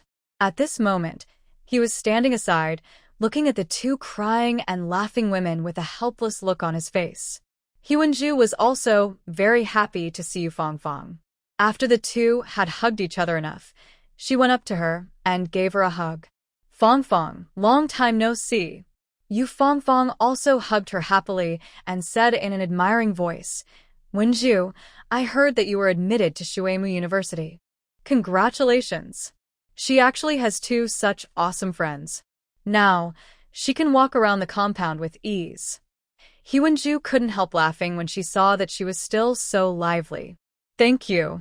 I heard that you have made great progress in the laying hen industry of our army and have been commended. Congratulations to you too. Now the entire Northwest military region has achieved freedom of eggs and chickens. This is inseparable from Fongfong's efforts." After all, before she left, she seriously learned chicken-raising techniques from Lin Wanshu for a period of time. When she thought about how a young lady from such a good family could achieve egg and chicken freedom for the army and raise chickens without fear of the hard work or dirt. Hearing this, Yu Fongfong smiled awkwardly. "I dare not take credit for it. All of this is inseparable from your contributions and the help of the wives of the Northwest Army. She followed Lin Wanshu's example and united all the forces that could be united. Led the military wives to start a chicken farm. Now everyone is united and thinking every day about how to make the chicken farm bigger and better. They have no time to quarrel. When she thought that she could also make everyone in the family compound friendly and loving. Lin Wanshu was also very pleased to see that Yu Fongfong had become more calm. But there are too many people here. It's not a good place to talk. A few people squeezed out of the crowd and walked outside the station. As soon as I got out of the station, I heard a voice that was so excited that it was almost out of tune. Sister Jiao. Lin Wanshu looked in the direction of the voice. Who else could that figure running towards them be but Feng Jianxi? It turned out that there were too many people at the station. Yu Fongfong didn't let her son squeeze with her, but forced him to stay and asked Xiao Chen, who came to pick up people, to help her watch over people. Feng Jianxi waited so hard for Miao Miao to come out. How could he bear it any longer? Ran towards Xiao Miao Miao. Grabbing her little hand, he couldn't wait to ask, Sister, do you still remember me? I am Brother Jianxi. Brother Jianxi? Xiao Miao Miao tilted her head, with some confusion in her eyes. Seeing this, Feng Jianxi was immediately upset. His sister really had forgotten about him. Lin Wanshu couldn't bear to see Feng Jianxi's sad face, so she said to Miao Miao, Brother Jianxi used to live next to our house. He came to play with you every day and made grilled fish for you. Do you remember? After hearing this, some vague images flashed through Miao Miao's mind. Although she was not sure, she still nodded obediently and shouted seriously, Brother Jianxi. Seeing that she seemed to remember him a little, Feng Jianxi's mouth stretched all the way to his ears. Then he handed a bag to Miao Miao. This is a gift for my brother. It contains delicious food and fun things. Miao Miao didn't answer it, but looked up at her mother for help. Lin Wanshu touched her head and said, Brother Jianxi gave it to you, so just accept it. There's no need to be so polite with their relationship. I can just give him something else later. Hearing this, Miao Miao took the bag from Feng Jianxi and smiled sweetly. Thank you, brother. Feng Jianxi was even happier and took her hand and walked towards a car. Come on, let's get in the car. Hung Hung saw his sister being dragged away. He immediately became anxious and grabbed her other hand. He said fiercely, Yes, untie the knot. Although Hung Hung is small, he is very strong. With this pull, even Feng Jianxi was stopped. He stopped and noticed the little guy. Miao Miao, this is your brother? Hearing this, Xiao Miao Miao's face was full of pride. She pulled her brother to her side and said to Feng Jianxi happily, Yes, he is my brother. He is so awesome. Feng Jianxi is a man who loves Miao Miao and her family. Seeing that Miao Miao likes her younger brother so much, he considerately took out a handful of candies from his trouser pocket. Come, brother will treat you to some candy. Logically speaking, children should not be able to refuse milk candy, but Hung Hung is obviously an exception. When he saw the toffee, instead of showing any joy, he looked at Feng Jianxi with a wary look on his face. Yes. While saying the words of refusal, he held Miao Miao's hands tighter, as if he was a bad guy who would abduct his sister. When Feng Jianxi saw that he didn't buy it, he was stunned. Yu Fongfong looked at Xiao Hingheng with surprise. Wanshu, your son, is amazing. He can resist the temptation of sugar-coated bullets at such a young age. Lin Wanshu. Could she say that this kid didn't like sweets at all, but instead liked meat and spicy food? She didn't dare feed him these things because she was afraid his stomach couldn't take it. But since other kids had it, he could still secretly eat a little. Lin Wanshu originally planned to report to the school first, and then go to the military compound to visit Sun Haidao and Yu Jingnan. But now Yu Fongfong came to pick someone up, so she had to change her schedule and go to the compound first. Even He Wenju was dragged into the compound by Yu Fongfong. In the compound, Sun Haidao and Yu Jingnan were waiting early. Especially Sun Haidao, who would stand up and go to the door every 1 or 2 minutes. Yu Jingnan was almost dizzy. Old son, why don't you just sit down and wait? With Fongfong going to pick him up, how can Xiaolin still run away? But how could Sun Haidao sit still? After all, he hadn't seen his great niece for 3 years. Not to mention, you know nothing. If your grandchildren were admitted to Beijing University, I don't believe you would be able to sit still. You young man. Hey, you old man, just talk. Why are you talking about my grandchildren? Can we still have fun together? Sun Hai said. You are the old guy, you are 2 years older than me. I can still climb the roof, can you? Why can't I do that? When we were fighting, Guard Xiaoyang watched the two of them start their usual bickering, and the corners of his mouth twitched uncontrollably. At this moment, a car horn sounded outside. When he heard the noise, how could Sun Haidao care about arguing? He just turned around and walked out briskly. This, Yu Zhengnan also became anxious and stood up suddenly. He shouted, Hey, wait for me. Be careful, Chief. When Xiaoyang saw this, he quickly stepped forward to support the person. But Yu Zhengnan waved him away. I don't need your help. I can walk by myself. Outside the door, Lin Wanshu just got off the car and saw a figure coming towards her like the wind. Seeing his familiar face, Lin Wanshu shouted happily and excitedly, Uncle. Sun Haidao smiled brightly, and the wrinkles on his face smoothed out. Haha, girl, you're finally here. As soon as he finished speaking, Xiao Hengheng also got out of the car. The first time he saw him, Sun Haidao was stunned. After a moment he asked, Girl, is this your little son? Lin Wanshu didn't understand why he reacted like this, but she nodded anyway. Yes, uncle, he is Hengheng. Hearing this, Sun Haidao looked at the little guy's face again, paused, and then said, Not bad, not bad. This kid will be lucky in the future. Lin Wanshu had heard such words many times and didn't take them to heart. She just thought that the old man said that because he liked Hengheng. Just teach Hengheng to call him Grandpa. Although Hengheng is 2 years old, he started speaking a little later than Miao Miao. Lin Wanshu thought that he would not be able to pronounce such a word clearly, but unexpectedly, the little guy called out, Grandpa, clearly. After hearing this, Sun Haidao was immediately overjoyed. So he picked up the little guy. Xiao Miao Miao also got out of the car and came to her mother. When Sun Haidao saw Miao Miao, he couldn't stop smiling. After a while, Yu Zhengnan also came out. After another round of warm greetings, the group went into the house. Lin Wanshu had been to the military compound once and was quite familiar with it. It was He Wenju's first time here, but she was not at all restrained and her words and actions were graceful and elegant. Lin Wanshu had just introduced the young comrade to the two elderly people. When they heard that this young comrade was from the Department of Aeronautics and Astronautics of Shuemu University, they were extremely enthusiastic. Qin Yan was already deeply admired by Yu Zhengnan, and as soon as they met, he kept talking to him. Several people spent the night in the military compound and reported to school the next day. Before leaving, Yu Chuanbai, who heard the news, came over and chatted with Qin Yan for a few words. No one knew what they said, but everyone could see how much Yu Chuanbai valued this young deputy captain. When they set out for school, Sun Haidao and Yu Fangfang, mother and son, also followed. I have already had the house cleaned up. All the furniture is new, except for the bedding and pots and pans. Sun Haidao introduced Lin Wanshu.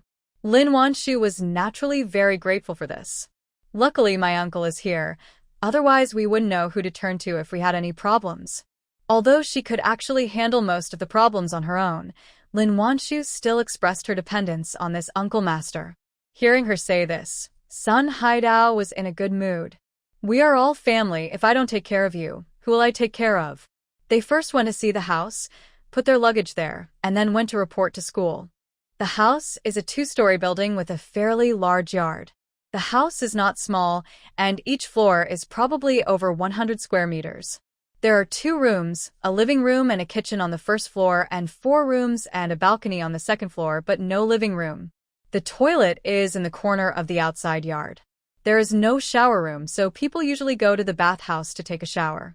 The inside of the house seemed to have been repainted and looked clean and bright. I don't care. You have to arrange a room for me, and I will live with you during this period of time. After Yu Fangfang finished touring the house, she took Lin Wanshu's arm and acted coquettishly. Anyway, she came back just for Lin Wanshu, and she didn't want to go back to the northwest until she had spent enough time with her. Lin Wanshu didn't know whether to laugh or cry, but she missed her so much after not seeing her for so long. Okay. Don't worry, I'll arrange it for you. When Feng Jianxi heard that he could live with his sister for a while, he was overjoyed. After putting away their luggage, they went to the school to register. Here, Lin Wanshu has already started her college life. On the other side, from the Red Star Brigade, He Manxiang was walking along the village road with a box of facial cream in her hand, looking ostentatious. It is not time to go to work yet, and the young girls and wives are gathered together to warm themselves by the fire and chat. Seeing what she was holding, someone screamed, "Look, isn't that the Shuefu facial cream produced by Shengchun Pharmaceutical Factory?" When they heard that it was Shuefu applying facial cream, the women became nervous and turned their heads to look. Sure enough, the familiar box in her hand, what else could it be but Shengchun Pharmaceutical Factory's Shuefu facial cream? When He Manxiang saw that they noticed her facial cream, she couldn't help but raise her head with a proud and complacent expression. "This is Shuefu facial cream. I didn't expect you to know the goods." He Manxiang lifted her hair and casually applied some facial cream in the sun. This immediately caused the women to gasp in unison. They didn't expect she could buy this cream. They were all so envious. "It's really Shuefu facial cream," someone said in amazement. "Manxiang, where did you buy that facial cream?" Someone couldn't help but ask. "No way, this facial cream is so popular right now. Every woman would dream of buying a box of Shuefu facial cream. Although this thing is not cheap, it is extremely popular and cannot be bought without connections. If a man can give a girl a box of this, the girl will definitely agree to marry him without saying a word." How could they not be shocked that He Manting had bought such a precious thing? After enjoying everyone's envious gazes, He Manxiang slowly said, "This thing was brought back to me by my husband from the city. It's not for sale here." Hearing this, the faces of the women who had originally been full of envy suddenly became very strange. "Oh, so it was given by a man. I don't know which man it was. TSK. Who else could it be? Isn't it clear who her son looks like?" Women spoke in a sarcastic tone while looking He Manting up and down. Hearing this, He Manting's face suddenly changed. "What nonsense are you talking about?" "We are talking nonsense? He Manxiang, you don't think everyone is blind? Can't they see what happened between you and Wang Yongshen?" "Yes, I saw them sneaking out of the cornfield a few days ago. I don't know what dirty things they were doing in there. TSK. It's okay that her eldest son doesn't look like Zhao Mingyuan, but look at her youngest son. He looks exactly like Wang Yongshen. With those thick lips and curly hair, who can't tell what race he is?" Women spoke one after another, and their words were full of sarcasm and ridicule. "It's a pity that Lu Jihua shows off her two grandsons everywhere every day, but she doesn't know that her son has been a cuckold for a long time." Originally, everyone just discussed these things in private. After all, there was no definite evidence, and they couldn't go to He Manxiang and say them.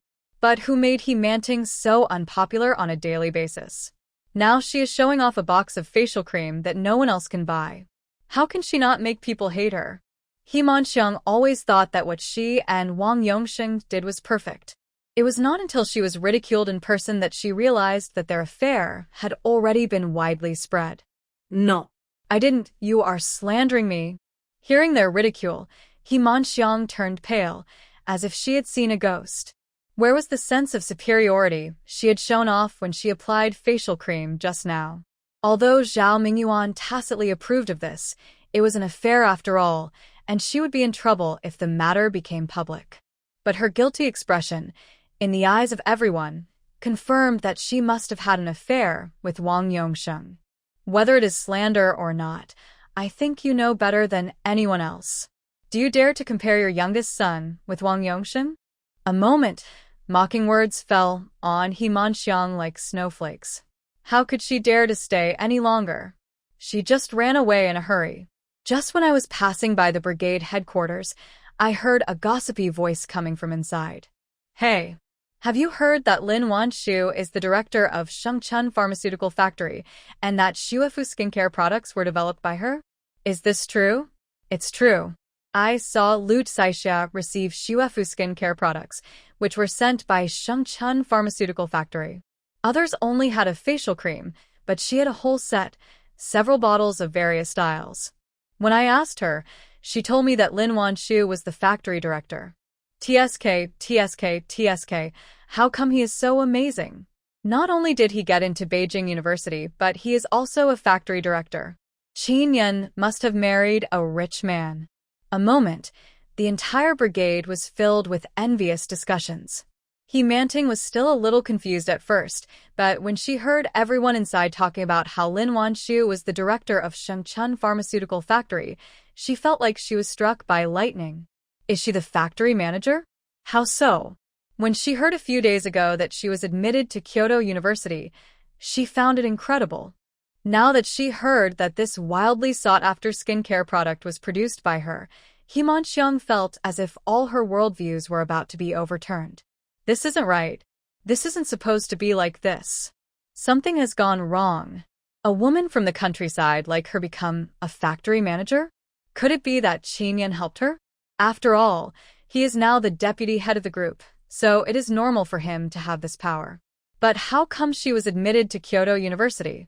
After all, she only graduated from junior high school, and He Manxiang didn't believe that Lin Wanshu had such great ability. Unless she knew about the college entrance examination in advance and started reviewing early. When she thought of this, He Manxiang suddenly had a very bad feeling. Lin Wanshu really reborn? She had known for a long time that Zhao Mingyuan liked men, so why didn't he think of looking for her after he was reborn? And her medical skills are completely different from her previous life. The more she thought about it, the more she felt that this was the case. He Manxiang suddenly felt a chill all over her body. Thinking of the meaningful look in her eyes when she looked at her child, He Manxiang felt indescribable humiliation and embarrassment. Is she always laughing at herself? The successive blows made He Manxiang feel like a wandering soul, and she walked home in a daze. Before I even entered the door, I heard a loud cry coming from inside. When He Manxiang heard that it was her son crying, she was startled. She didn't care about anything else and rushed back into the house. Cry, cry, cry. Why don't you cry to death, you little jerk? As soon as I entered the door, I saw Lu Juhua grabbing her son's ears and pulling him hard. Mom. What are you doing? Let go and march forward. However, when Lu Juhua heard this, her eyes became gloomy, as if she wanted to eat someone. He. You want me to let him go? Okay, come here. He Manxiang looked at her strange eyes and was suddenly frightened. I won't go. Go ahead. The old woman beat people so hard that it hurt so much. How could she dare to go over there? Don't come over? Fine. I'll strangle this little jerk to death right now. Lu Juhua said this. She pinched Xiao Jinjun hard. While pinching him, she cursed. I told you to have an affair. I told you to cheat on my son. I'll strangle you to death, you jerk. People outside were talking about how neither of her two grandsons looked like her son. Eldest grandson was born. Lu Juhua didn't believe these absurd words at all. But as her grandson grew older and his hair became collier, her psychological defenses were completely broken. How could Lu Juhua bear it anymore after being ridiculed again for her son being cuckolded? When he came back, he took out his anger on Xiao Jinjun. Little Jinjun was pinched so hard that he cried even more heartbreakingly. He Manxiang was already very upset today. Now seeing her son about to be strangled so badly, how could she care about all these things? He immediately shouted loudly, "Do you think I want to have someone else's child? Do you know that your son is not capable of that? He found someone to sleep with me." Hearing this, Lu Juhua stopped moving and turned her head sharply, staring at He Manxiang with her eyes. "What did you say?" He Manxiang rushed forward to rescue her little son, hugged him tightly, and quickly stepped back a few steps before saying, "It's your son who found someone to cheat on him. Your son is useless and can't make a woman pregnant. If you dare to pinch my son again, I will tell the villagers about this." As soon as these words were spoken, Lu Juhua's eyes suddenly went dark. But she simply couldn't accept what He Manxiang said. Non, impossible. How could my son be useless? You must be lying to me. He Manxiang snorted coldly. If you don't believe me, Go ask him yourself. Without her saying anything, Lu Juhua was already wishing she could ask Zhao Mingyuan in person right now. She pushed He Manxiang and the crying Xiao Jinjun away and stumbled out. Impossible. You witch must be lying to me. I'm going to ask Mingyuan. How could her son be useless? If he is useless, what will happen to the Zhao family's offspring in the future? Does she have to raise the child born by He Manxiang and this strange man for the rest of her life? How could Lu Juhua accept such an outcome? Lu Juhua ran to the door. She ran into Zhao Mingyuan. Grabbing his clothes, she stared at her son intently. Mingyuan, tell me, is what that little witch said true? Zhao Mingyuan had just come back from hanging out with Wang Yongsheng and had no idea what the two of them had said, so he asked in confusion, Mom, what are you saying is true or not? I don't understand. People outside say that the two grandchildren are not yours, and that little witch He Manxiang said. And said that you, her son, was not capable.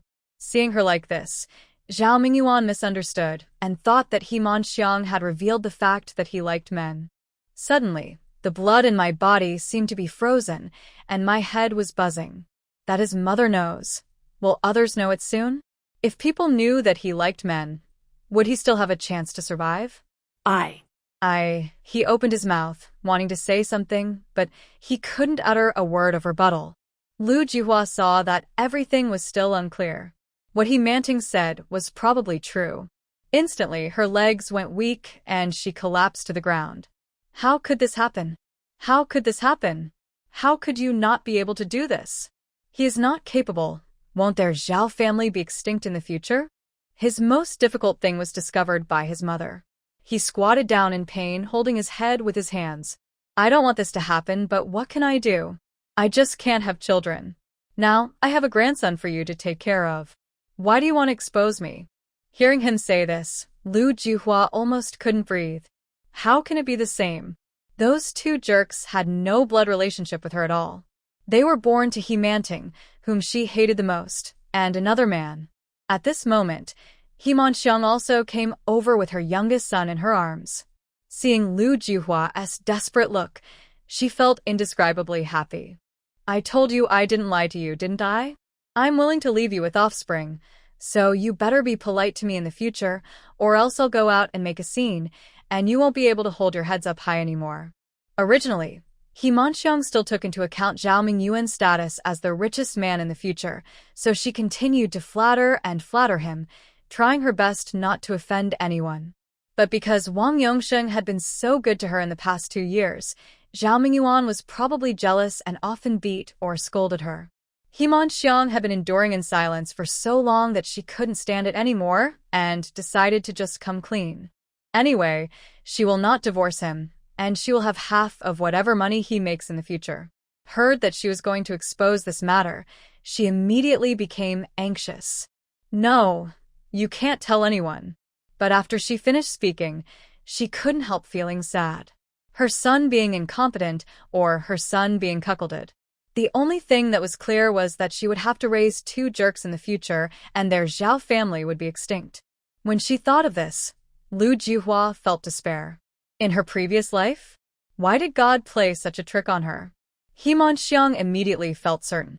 Soon, she, who had been suppressed for many years, straightened her back like a serf who had risen from the ashes.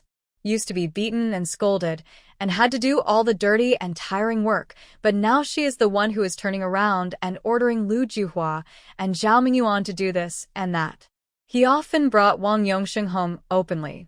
Lu Juhua was so angry that she fainted several times. But in order to prevent her son's imperfections from being known to others, she could only swallow her anger and watch the couple and their 2 jerks being affectionate in her home like a family. In the village, and some people even dared to mock her son in person, calling him a cuckold. Just over half a year, Lu Juhua's upright body became hunched, and she looked like she had aged by 10 years. Not only betrayed twice, but was also laughed at in public, living in great pain every day. Once handsome face had begun to look gloomy. It seems as if his eyes were filled with poison, and no one knows when they will explode. Time flies, and it is December 1978. As the news of reform and opening up spread, the whole country was jubilant. He Manxiang was so excited that she laughed out loud towards the sky, as if she was crazy.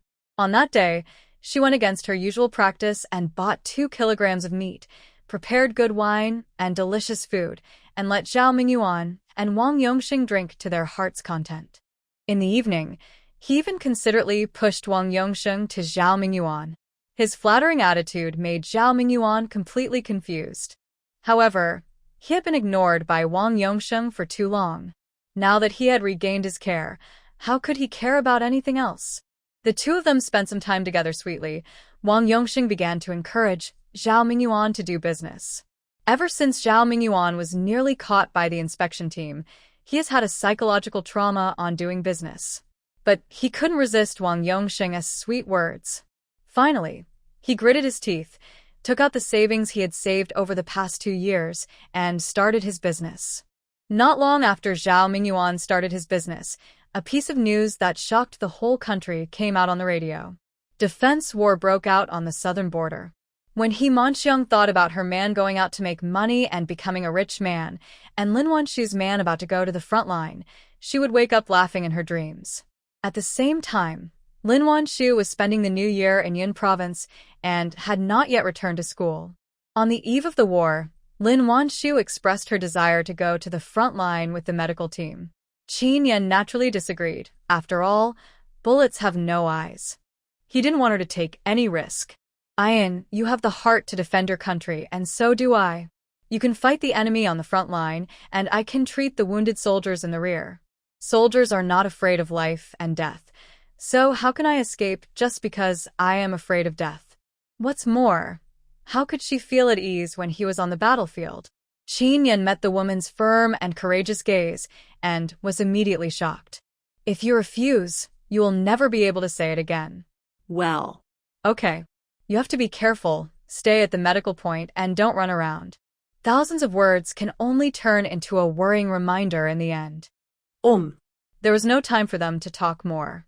After settling Miao Miao and Heng Heng, the couple went to the front line together. The war broke out soon. Lin Wanshu had read about this war in the newspaper in her previous life. It was too far away from her after all. All she knew was that it took them only 1 month to win the war, and she knew nothing else. It was not until she actually arrived at the front line that she realized how cruel war was. Behind those cold numbers are such vibrant lives. Some of them were people she knew, and some even lived in the same housing estate with her. Although Qin Yan had been prepared in this life and had made a detailed plan before the war began. But their weapons are far from enough to crush the enemy, and casualties are inevitable. There was no time to think, and even less time to be sad. Lin Wanshu worked day and night with other doctors to treat the wounded. It was obviously a chilly spring day, and the clothes on her back kept getting wet and dry, but she had no time to change them, fearing that any delay would delay the treatment of a soldier. Fortunately, over the past 3 years, the production capacity of hemostatic powder at Shengchun Pharmaceutical Factory has been greatly improved. There is enough medicine at the treatment points, and the efficiency of treating soldiers has also been greatly improved. But even so, Lin Wanshu was still not satisfied. Every life is precious, and behind every soldier there is a family. As a Chinese, she naturally hoped that the casualties would be as few as possible. In order to treat the wounded, she only had 3 or 4 hours of rest a day. It's not just her, other doctors and nurses are also working around the clock. Lin Wanshu was afraid that they couldn't hold on, so she added diluted spiritual spring water to the water. After being diluted so many times, the effect has been greatly reduced, but everyone still felt much more energetic after drinking it. As time went by, Lin Wanshu was extremely busy. Fortunately, she could see the bullet checks Qin Yan put into the space every day. This was what they had agreed upon in the beginning.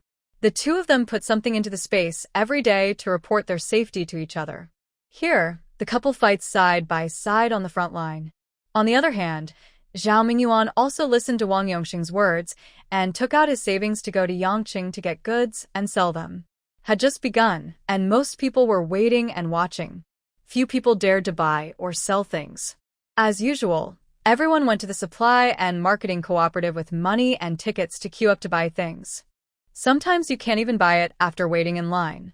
The entire market is in a state of extreme shortage of goods now. As long as there is something, there is no trouble selling it. This gave Zhao Mingyuan a great opportunity. The goods he brought back from Yangcheng were not only cheap, but also did not require invoices, so they were quickly sold out. In a short period of time, he earned 6,000 yuan. Of this money, after deducting the 3,000 yuan for purchasing goods and his daily expenses, he gave the remaining 3,000 yuan to Wang Yongsheng. Wang Yongsheng didn't expect He Manxiang to be so capable. She made a fortune just by coming up with an idea. Now that he had money, he became more arrogant. After giving He Manxiang 1,000 yuan, he used the rest to dress himself up nicely and bought himself a bicycle, as well as a watch and a radio. He spent all the $2,000 in one go. After a complete makeover, he would parade around the team with a radio every day and soon attracted the attention of the young girls and wives. Although he has a bad reputation in recent years because of his involvement with He Manxiang, but he was not married on the surface after all, so soon matchmakers started to look for someone to marry him off. When Wang Yongsheng heard that a girl wanted to marry him, he naturally became distracted. However, he didn't dare agree to it, for fear that He Manxiang and Zhao Mingyuan would turn against him. But even if she refused, he often flirted with other young wives behind their backs. He Manxiang was still immersed in the joy of her impending wealth. How could she have imagined that Wang Yongsheng would have an affair with another woman behind her back? What's more, she was already crazy with joy after getting $1,000 all at once. I spent 200 yuan to make a few dresses for myself and 2 sets of clothes for my 2 children, and spent another 20 yuan to buy a complete set of Shuefu skincare products. There was still 600 or 700 yuan left, but she didn't think of saving it. She gave 500 yuan to her parents' home, and used the rest of the money to provide Wang Yongsheng with delicious food and drinks every day, allowing him to coax Zhao Mingyuan and continue to do business. Zhao Mingyuan was so proud of himself because he had tasted the sweetness. Wang Yongsheng didn't need to persuade him at all. He wanted to go to Yangcheng to get the goods. Last time, Zhao Mingyuan became bolder. This time, after deducting travel expenses and food and drink, he used all the remaining money to purchase goods. However, the late 1970s and early 1980s were a time when social security was at its most chaotic. All kinds of robberies, thefts, and frauds on the road. The goods that Zhao Mingyuan sold for more than 2,000 yuan were really too eye-catching. After returning to the city, not long after we left the train station, all our belongings were snatched away. Not only were his things stolen, but he was also beaten black and blue. Because he had no experience, he didn't even think about hiding his money. After being robbed, he was left without a penny. In the end, he could only beg all the way back to the Red Star Brigade. In the Red Star Brigade, He Manxiang and Wang Yongsheng were feeling elated every day because of their sudden wealth. He didn't care about what others said and often made a mess in a room late at night. It was the same this night. The two were having fun when suddenly the door was kicked open from outside. This time, Zhao Mingyuan not only didn't make any money, but also had all his money robbed. After finally returning home, you run into these two jerks fooling around? All the ridicule he had endured over the past year turned into anger at this moment. Unable to hold back, he raised the carrying pole in his hand and hit the 2 men hard. Ah! It hurts. He Manxiang was beaten so hard that she screamed. She jumped off the bed and ran around the room without even caring about the fact that she was still dressed. Wang Yongsheng was also hit several times with a carrying pole, and the pain was so severe that he couldn't help cursing. Mingyuan, what are you doing? Are you crazy? Hearing this, Zhao Mingyuan almost laughed out of anger. Ha ha ha. Am I crazy? I was almost beaten to death, but you two are having fun here? As he said that, he continued to swing the carrying pole and hit the 2 men indiscriminately. Who heard the noise, came over quickly. Seeing this couple being beaten by her son, she felt extremely happy. Not only did he have no intention of persuading people, he even picked up a broom and helped beat the guy. Beat you 2 adulterers to death. You guys are allowed to mess around in my house. A moment, The whole room was filled with screams and wailing. Soon attracted the attention of neighbors. Seeing the two people being chased and beaten by Zhao Mingyuan and his mother, everyone was shocked. I thought these two were having an affair. Look, they've been caught red-handed. TSK, TSK, TSK, how shameless. How dare she steal someone into my home? Soon, the entire Zhao family was surrounded by people in 3 layers. Xiang was an envy nouveau riche a few days ago, but now she has turned into a beautiful girl who is caught in bed. Listening to those sounds of contempt and spitting, she felt so ashamed that she wanted to faint on the spot. But the carrying pole still hit her on the head. Soon, Xiang's body was covered with bruises, and she looked embarrassed and in pain. The news that Wang Yongsheng and Xiang were caught in bed together soon spread to several nearby brigades. When the He family heard the news, they all felt extremely ashamed. Some time ago, they took 500 yuan from Xiang and called her daughter. Now that she was sent back, they simply locked the door and wouldn't let her in. Xiang gave them 500 yuan, originally thinking that if she had any problems in the future, she could ask her family for help. How could she have known that they would treat her like this? She was immediately angry and sad. Before he had lived a prosperous life for a few days, not only had all his money been spent, but he was also kicked out of the Zhao family by Zhao Mingyuan. Xiang couldn't go back to her parents' home, and Wang Yongsheng didn't dare to let her go back with him. In the end, she could only live in a shed in the village with her 2 children and had to face the pointing and laughing of the villagers every day. Some of the more aggressive aunties would directly spit at her and throw rotten vegetable leaves at her. Xiang didn't dare walk around the village during the day and had to hide with her 2 children. Without money or food, she could only seek help from Wang Yongsheng. The information available is that Wang Yongsheng is now looking for a wife and is preparing to get married. Came to the door, Wang Yongsheng's mother beat her out with a stick. Xiang was both angry and furious. What did Wang Yongsheng mean? He wanted to deny his responsibility just because I gave birth to 2 children for him? How could Xiang just watch him get married? Every day, he would pester Wang Yongsheng and ask him to get him food. Wang Yongsheng was having an affair with her and was caught in public by the whole village, completely losing all his reputation. Now I don't want to see her at all. I just want to marry another woman while I still have the 4 major items. Xiang had no choice but to go to Zhao Mingyuan again after being driven away. Fortunately, in order to get Zhao Mingyuan's property, she got the marriage certificate directly. Although he kicked her out, as long as they didn't get a divorce certificate, Zhao Mingyuan was still her husband in name. Her children will still get a share of his property. That's right. At this moment, Xiang still hadn't given up the idea of getting Zhao Mingyuan's property. Especially after witnessing how much money Zhao Mingyuan made, she became even more confident in him. Wang Yongsheng dared to betray her. He would regret it when she became successful in the future. Zhao Mingyuan now wishes he could strangle Xiang to death, so how could he possibly let her come back? If you don't let me go back, I will tell others about you, and Wang Yongsheng. Xiang didn't expect him to give her a good face anymore, so she just threatened him directly. Wang Yongsheng's matter is Zhao Mingyuan's weak spot. After all, being cuckolded would at most lead to being laughed at, but in this conservative era, if one has an ambiguous relationship with a man, a calamity would be waiting for him. In the end, he had no choice but to swallow his nausea and anger and take in the mother and her 2 children again. The villagers couldn't understand what he was doing, and there was an uproar. Many people secretly laughed at him, wondering if Zhao Mingyuan was a cuckold. Thinking of this, some smart people started to flirt with Xiang. Xiang had no concept of chastity to begin with, and her reputation was already ruined, so she just gave in. He secretly started the business from his previous life. Wang Yongsheng also couldn't be said to be the daughter-in-law of a good family because of his bad reputation. In the end, somehow, he and Lin Jiaxue fell in love with each other.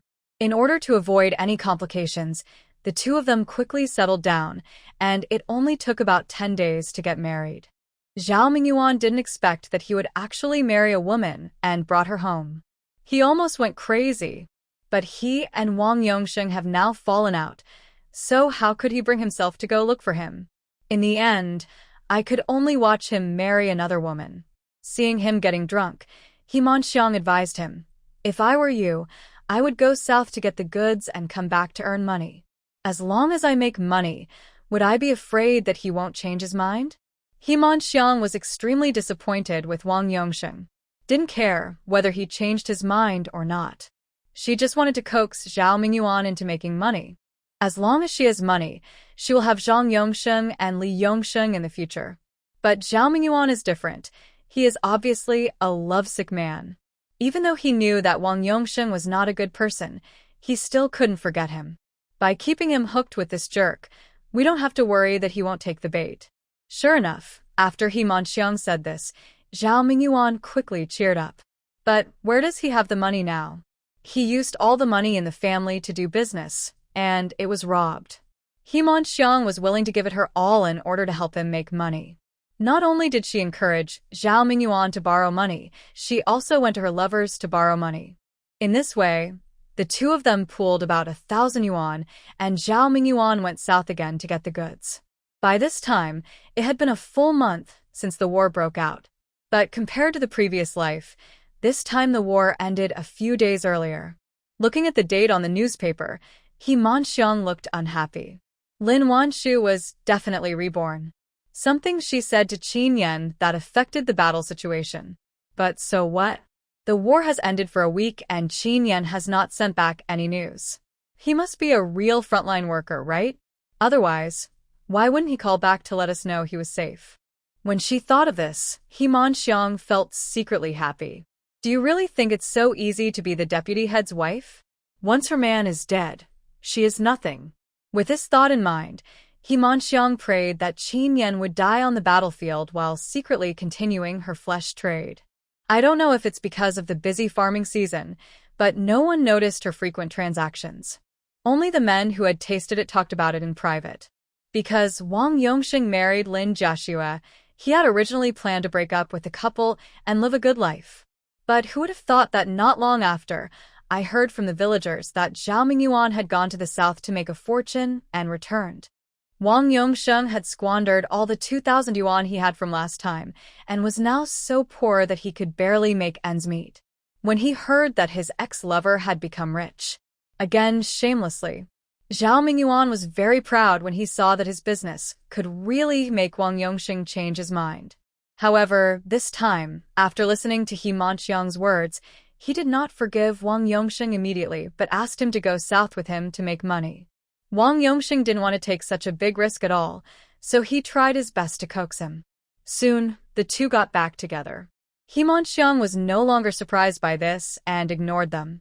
She just counted the 1,000 yuan she had received and smiled from ear to ear.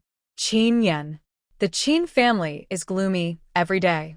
It seems that things are definitely going to be bad. A short-lived person is a short-lived person. Lin Wanshu was reborn. What would that mean? Wouldn't that still not change his fate?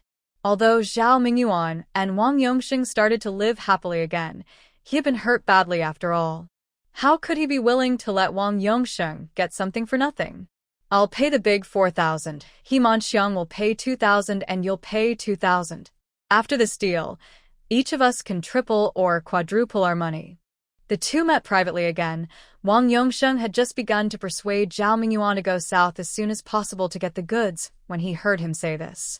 Suddenly, he felt overwhelmed. Wang Yongsheng spent all his 2,000 yuan to buy the 4 major items. Later, he spent a lot of money to marry Lin Jiaxue. Now he is penniless. Where can he get 2,000 yuan? Mingyuan, I don't have 2,000 yuan on me right now. How about you give me some first?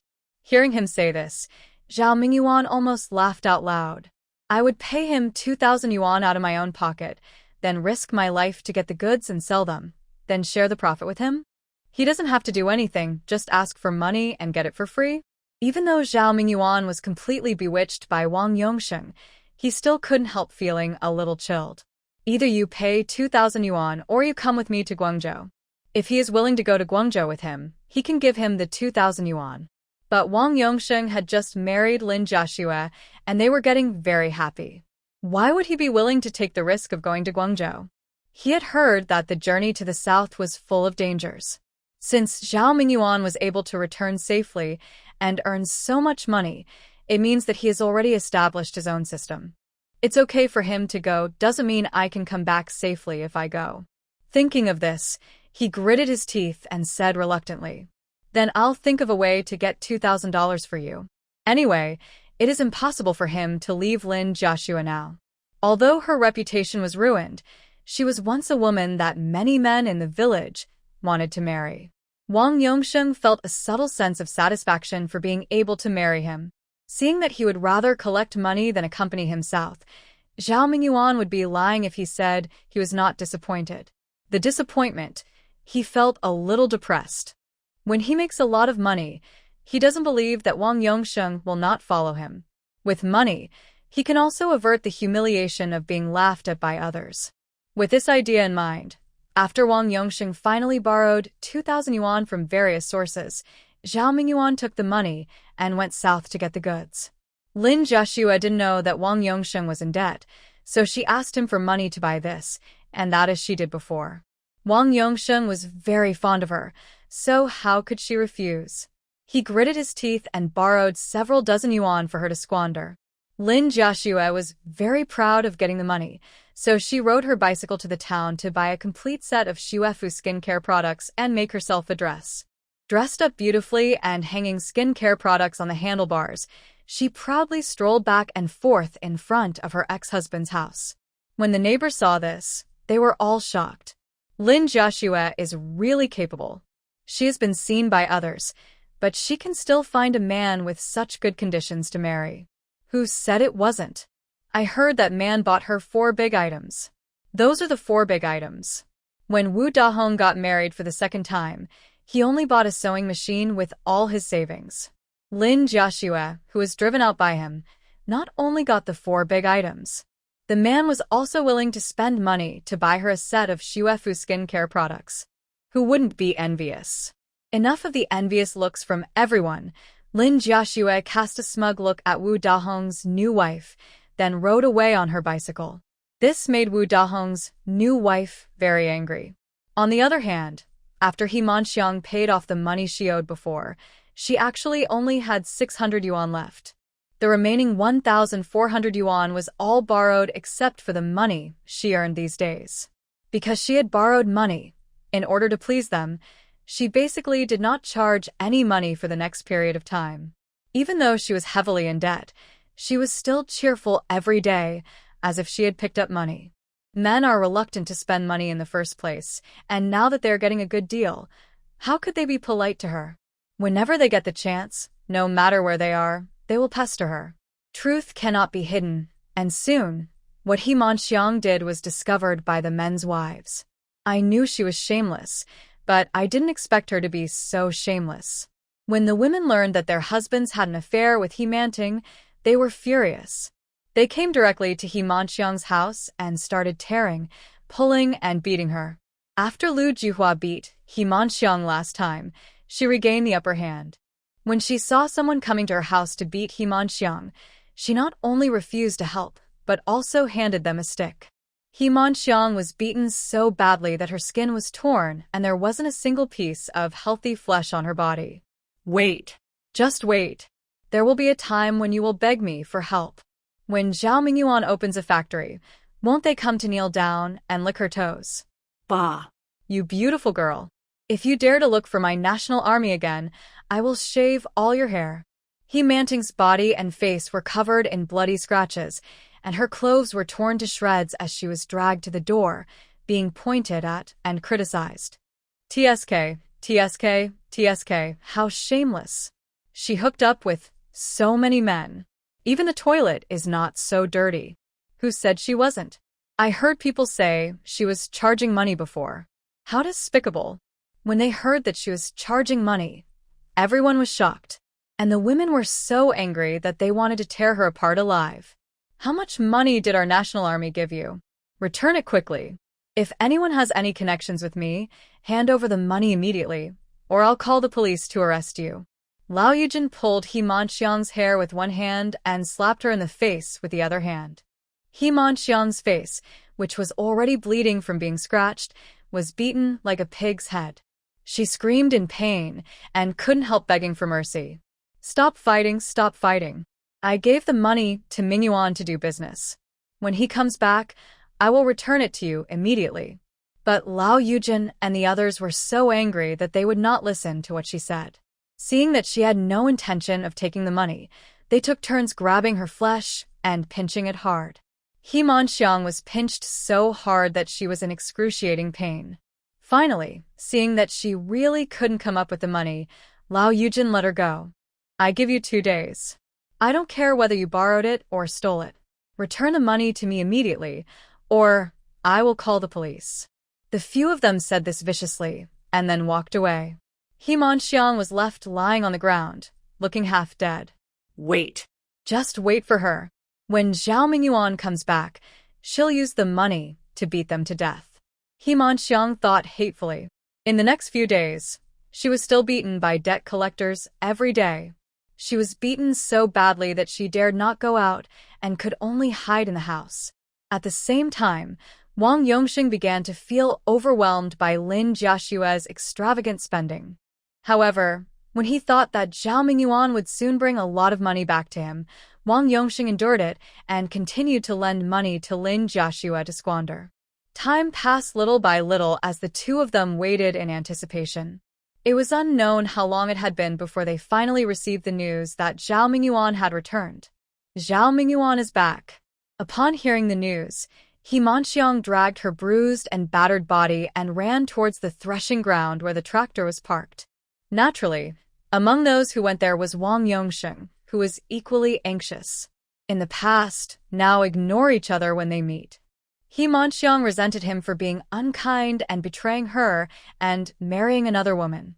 Wang Yongxing was disgusted that she was selling herself for money, not to mention that she was now in such a state that she was no longer recognizable. He felt his eyes were dirty just by looking at it. In this way, the two of them ran to the threshing ground one after the other. Before I got close to the tractor, I saw from afar a lot of people surrounding it in 3 layers. The scene was filled with noise, with people pointing and talking at the same time, but no one knew what they were talking about. How could He Manxiang care what they said? She finally squeezed through the crowd, but before she saw Zhao Mingyuan, she choked with sobs, looking aggrieved. Mingyuan, you're finally back. Woo woo woo. When he came back, he had money and no longer had to be beaten by that group of crazy women. Wang Yongxing also pushed through the crowd with an anxious look on his face. Mingyuan, you're back. How much money did you make this time?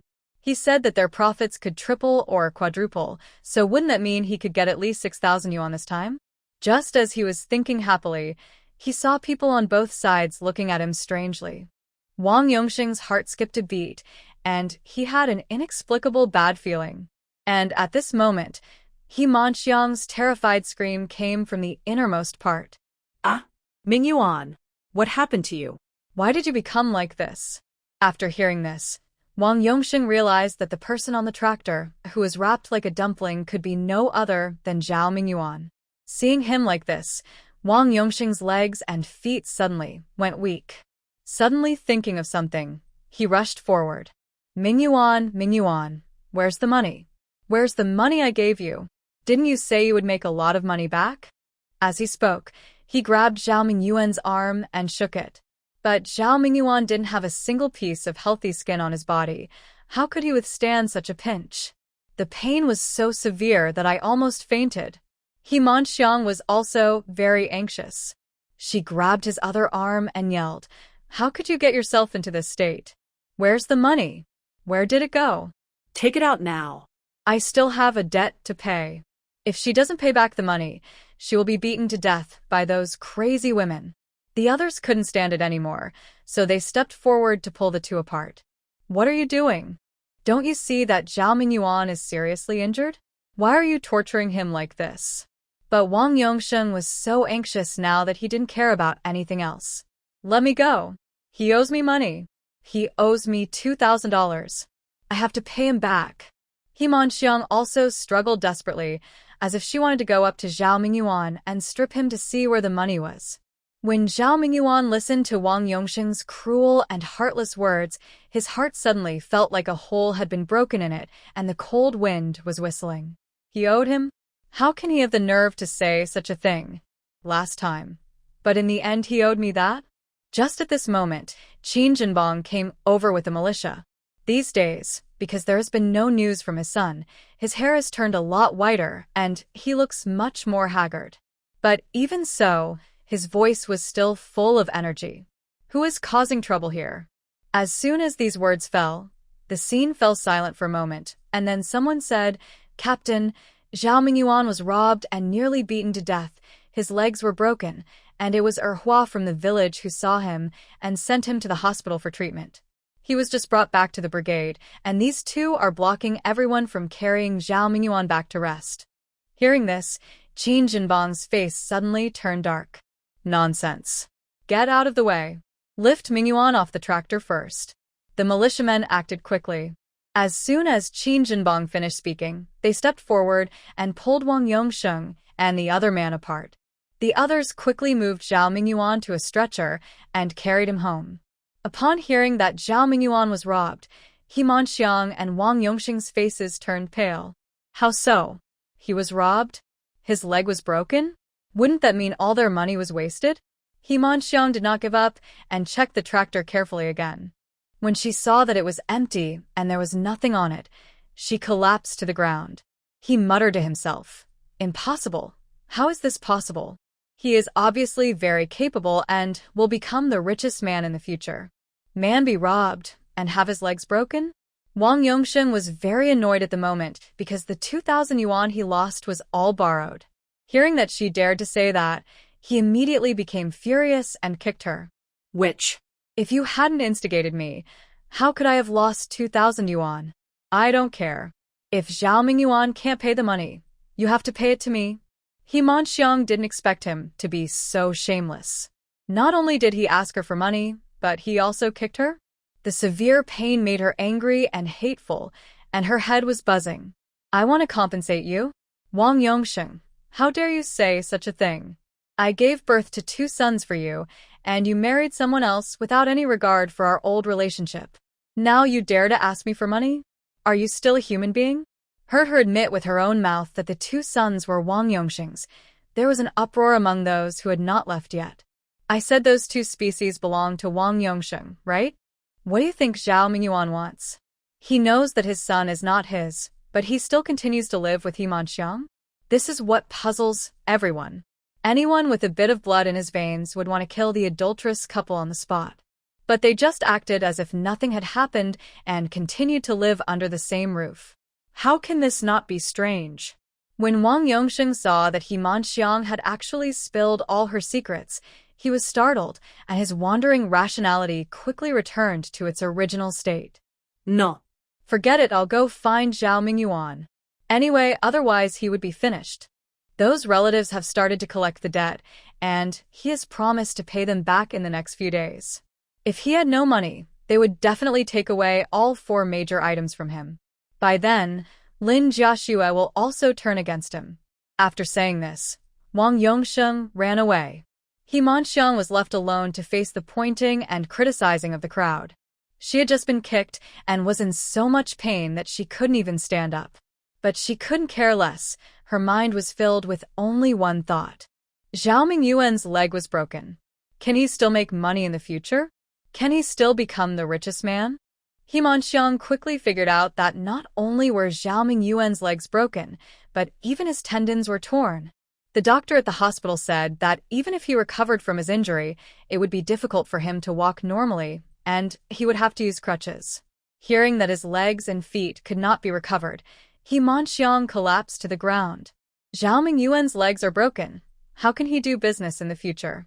After all, it takes a lot of physical strength to go from here to Guangzhou to get things and resell them. Without good legs, how can you possibly do better than others? And just at this moment, a sensational news came from the team. Lin Wanshu sent a telegram back saying that Qin Yan was fine and that they had won the battle. Someone was holding a telegram and talking loudly as he walked.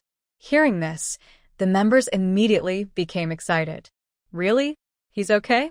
That's great. The captain can finally have a good night's sleep. Qin Yan is fine. Delivery man arrived at the Qin family soon. When the Qin family heard the news, they were so excited that they burst into tears on the spot. Their loved ones have been on the battlefield for so long without any news, and no one knows how much pain they are in. Now that they knew he was fine, how could they bear it any longer? Who followed him all comforted him. Captain, stop crying. Qin Yan will be fine. There will be more blessings in the future. After all, he won a battle, so his contribution must be significant. Everyone couldn't help but feel happy for him. After all, he was a hero who defended his country. And he was from their team. How can one not be proud of this?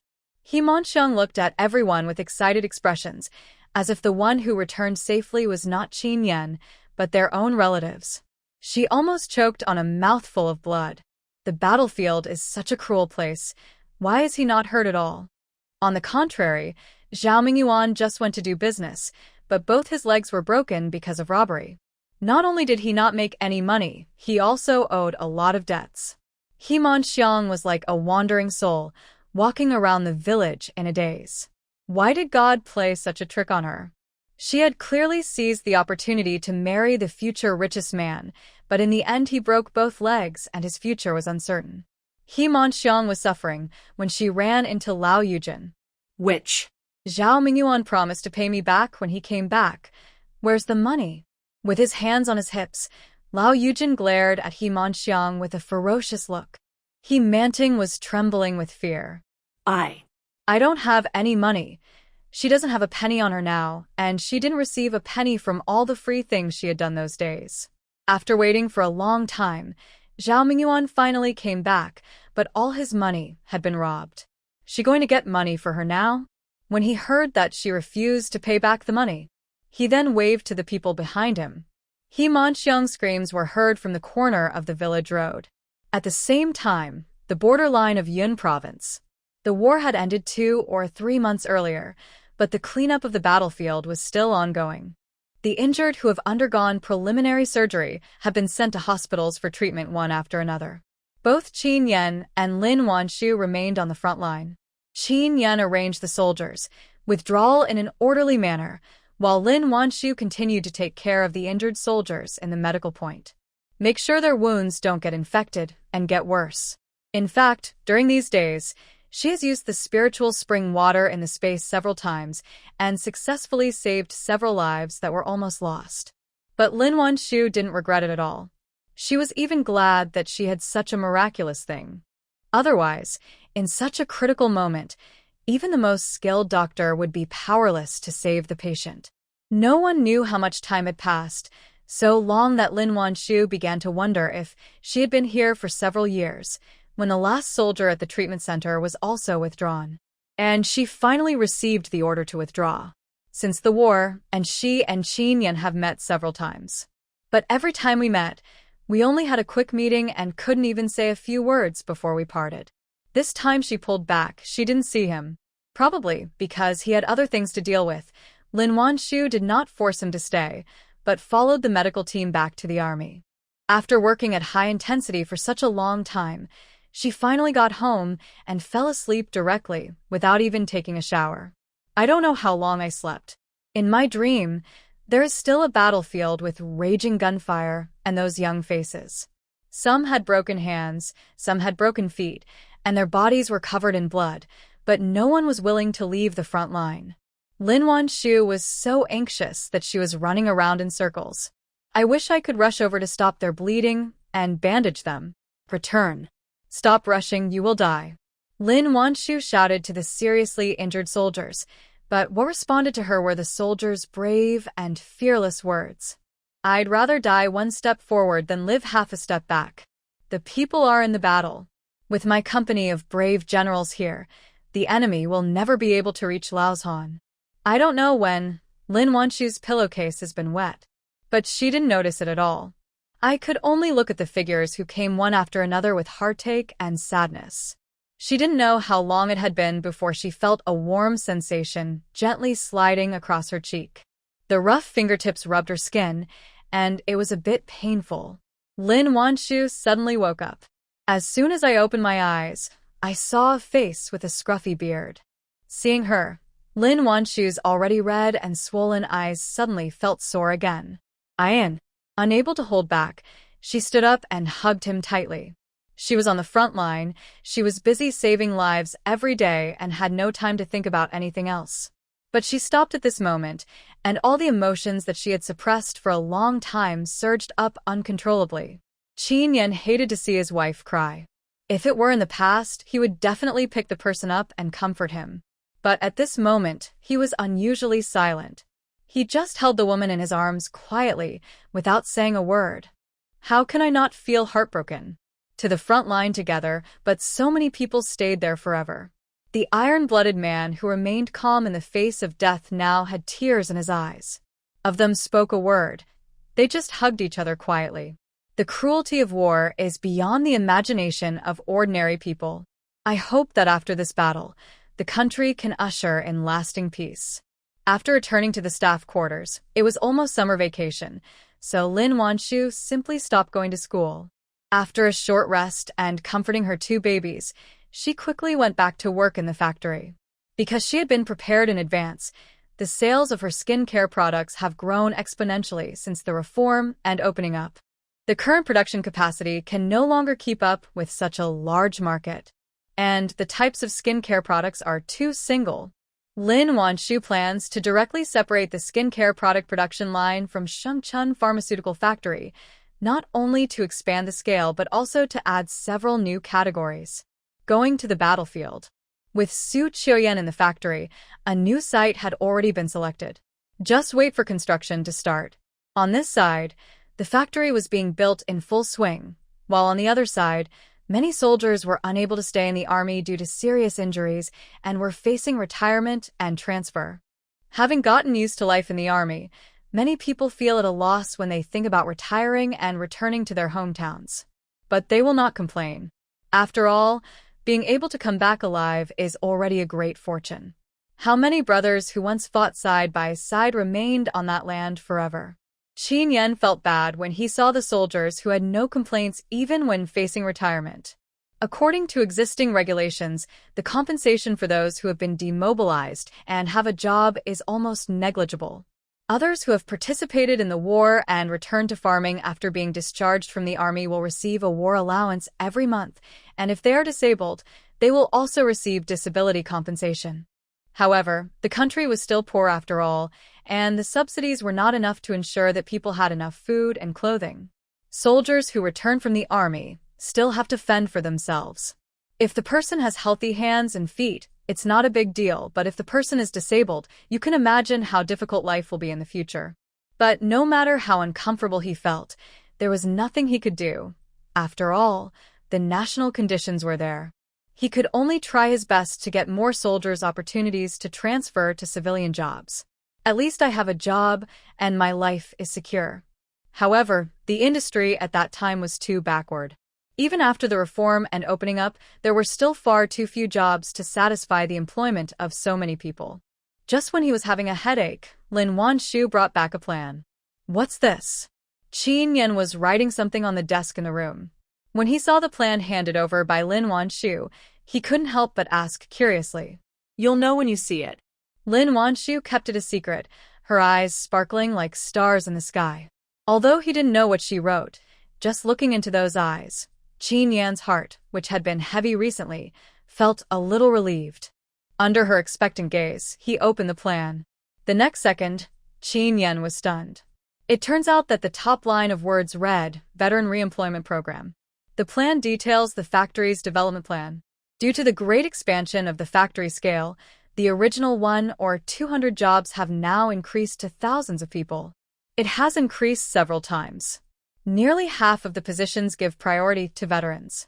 There is no doubt that she had arranged this plan before the war began, because she has considered all kinds of problems in all aspects. Reading the plan, Qin Yan no longer knew what words to use to describe the excitement in his heart at the moment. Wife, how can you be so nice? I don't know how many times he has said this. But Qin Yan still felt that Lin Wanshu's kindness was unreal to him until now.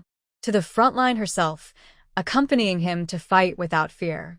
After they returned victoriously, she quietly began to arrange jobs for the veterans.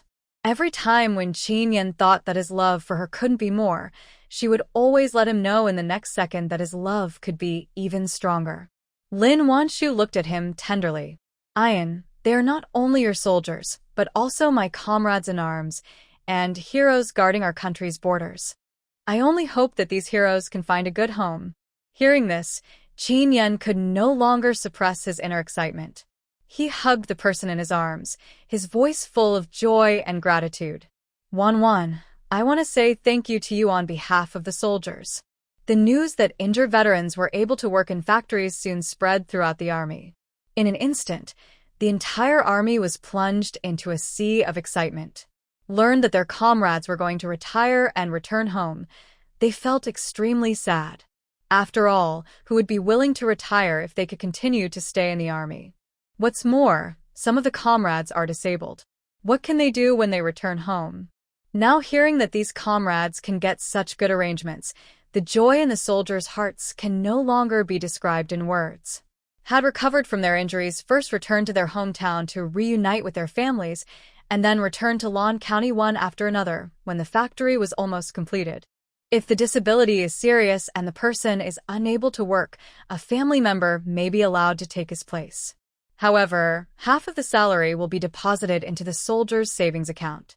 With the experience of expanding the scale twice, although the scale increased several times this time, the factory still started operations smoothly. Lin Wanshu selected several people who originally held high positions and had outstanding abilities to serve as managers. I have to say that the organization and discipline of Chinese soldiers are so good that even if they change their careers and work in factories, they adapt quickly and their production efficiency is astonishingly high.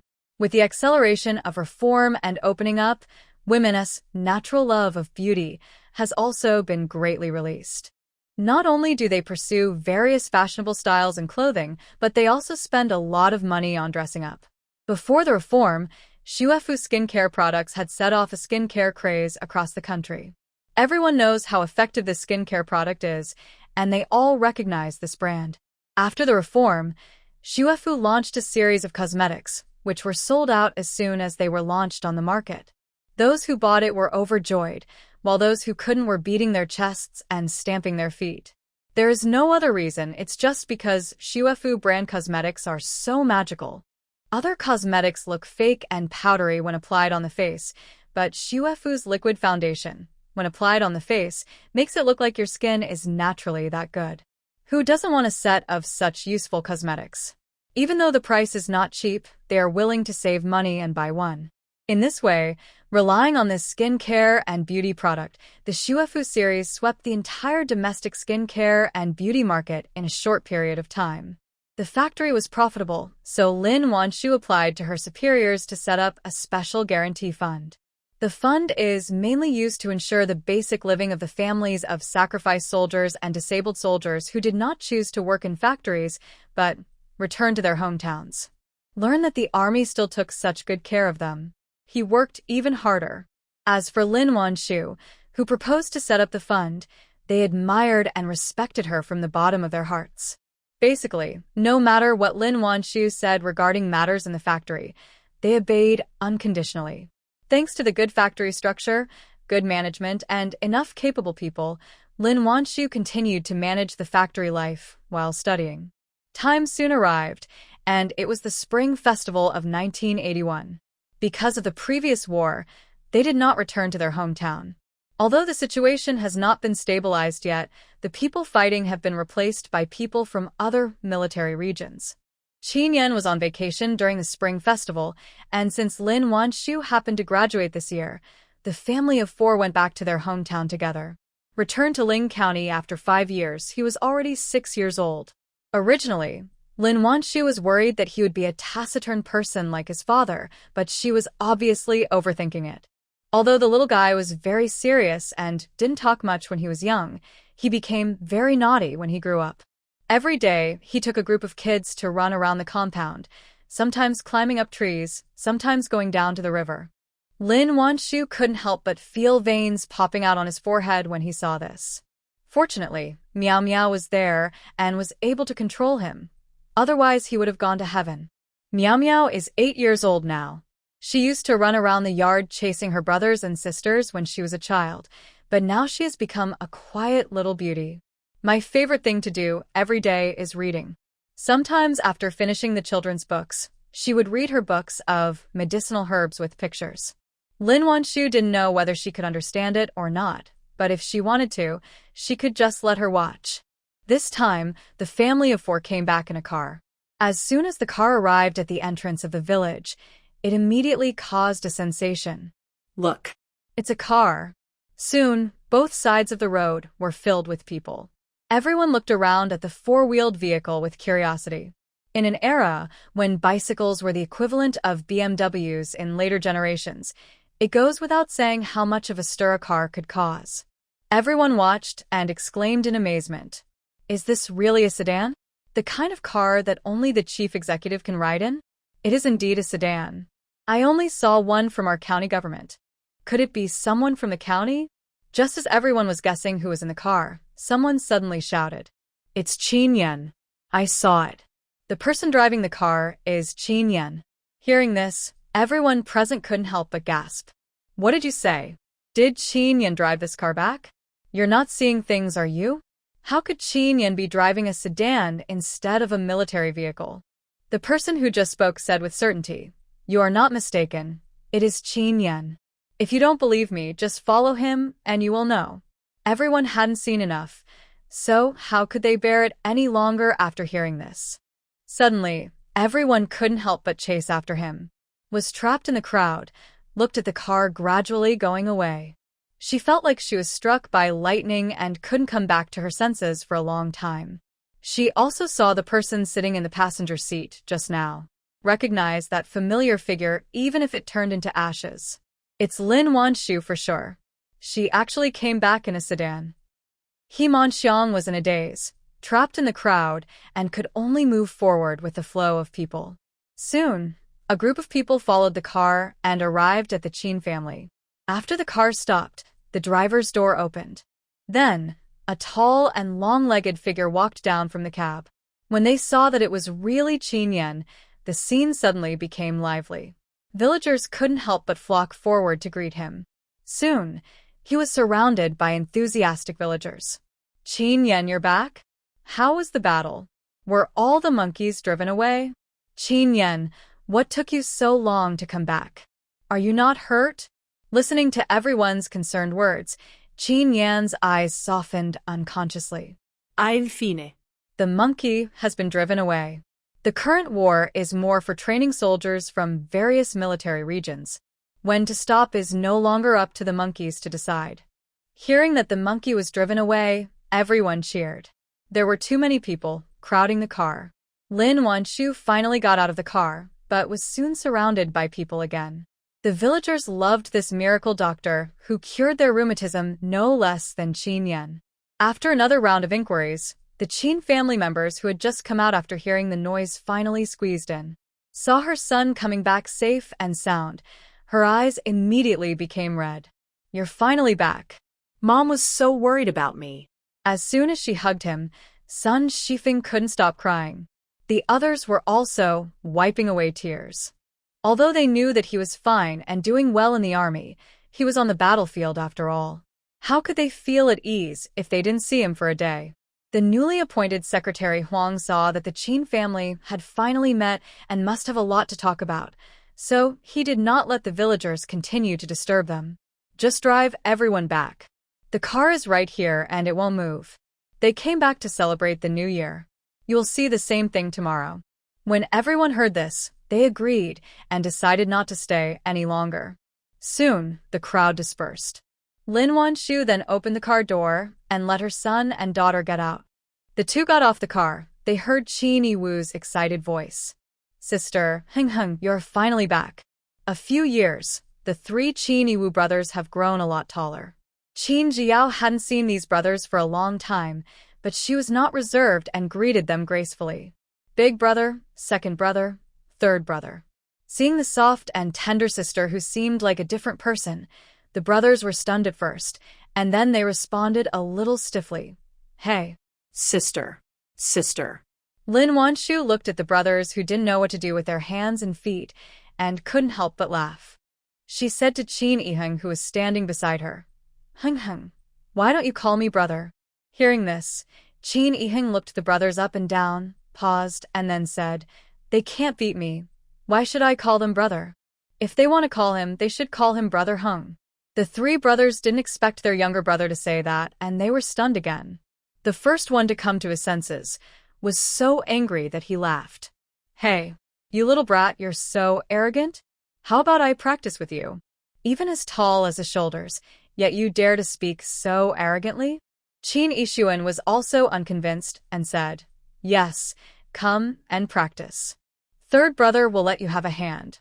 Don't say I'm bullying you. Qin Yuan looked a little embarrassed when he heard what his two younger brothers said.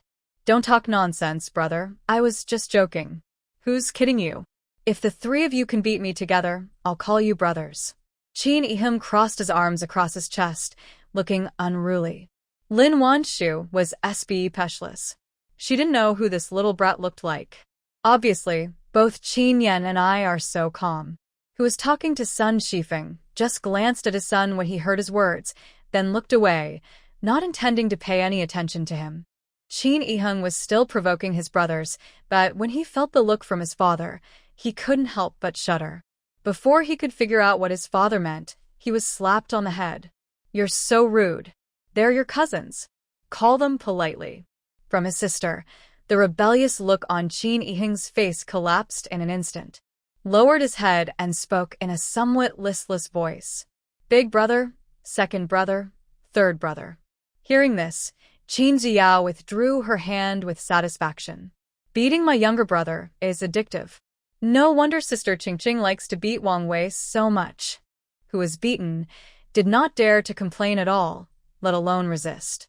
Because if he dared to do anything to his sister, his father would definitely find 100 ways to deal with him.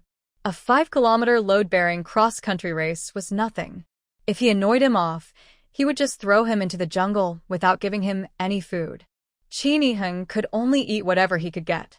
After being bullied a few times, he finally understood that in this family his mother was number 1, his sister was number 2, and he was at the bottom of the food chain.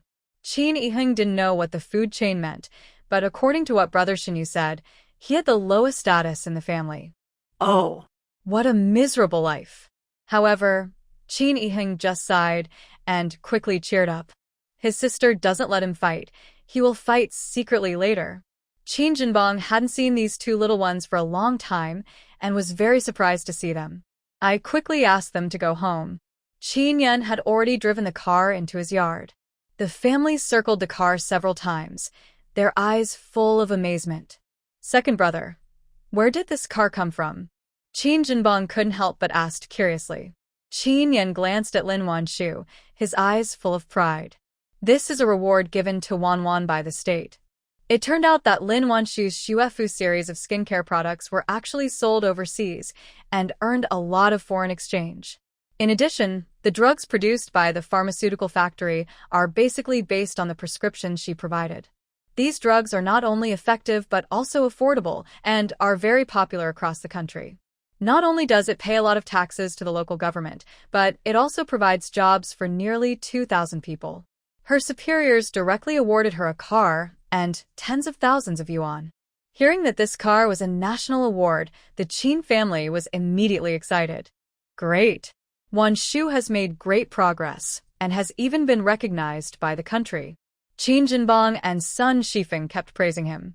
Lu Saixia, who was always enthusiastic and cheerful, was unusually silent this time. While her parents-in-law and her husband were busy with the car, she quietly returned to the kitchen and started cooking. Lin Wanshu saw it, paused, and followed into the kitchen. In the kitchen, Lu Saixia was busy killing a chicken. Seeing Lin Wanshu coming in, she smiled a little stiffly. Wanshu, I don't need your help here. I can do it myself. Don't get your clothes dirty. In 7 or 8 years, the person in front of her jumped from a village woman like her to a Beijing university student and a factory director. She was dressed in bright and beautiful clothes, like the wife of a leader. Just standing in front of her, Lu Saixia felt embarrassed and ashamed of herself, as if he was afraid that his rudeness would offend her. Hearing this, Lin Wanshu said helplessly, "Sister-in-law, what are you talking about? I haven't been back for a few years, and you are being so distant with me."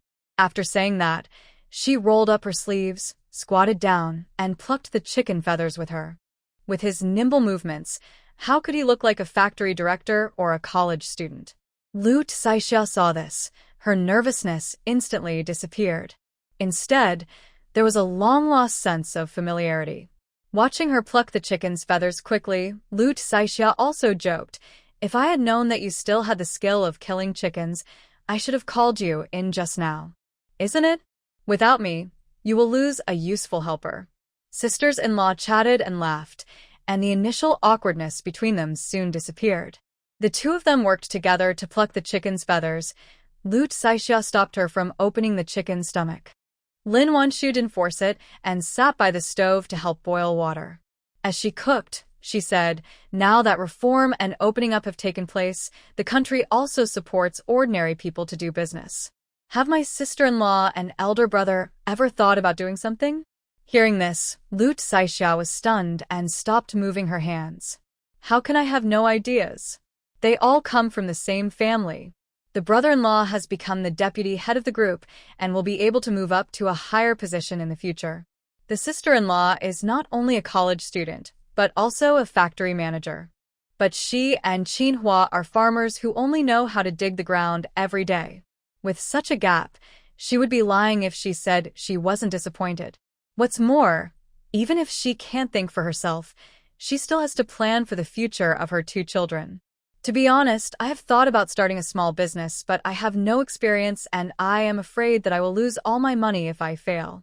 The lesson of Zhao Mingyuan is still there.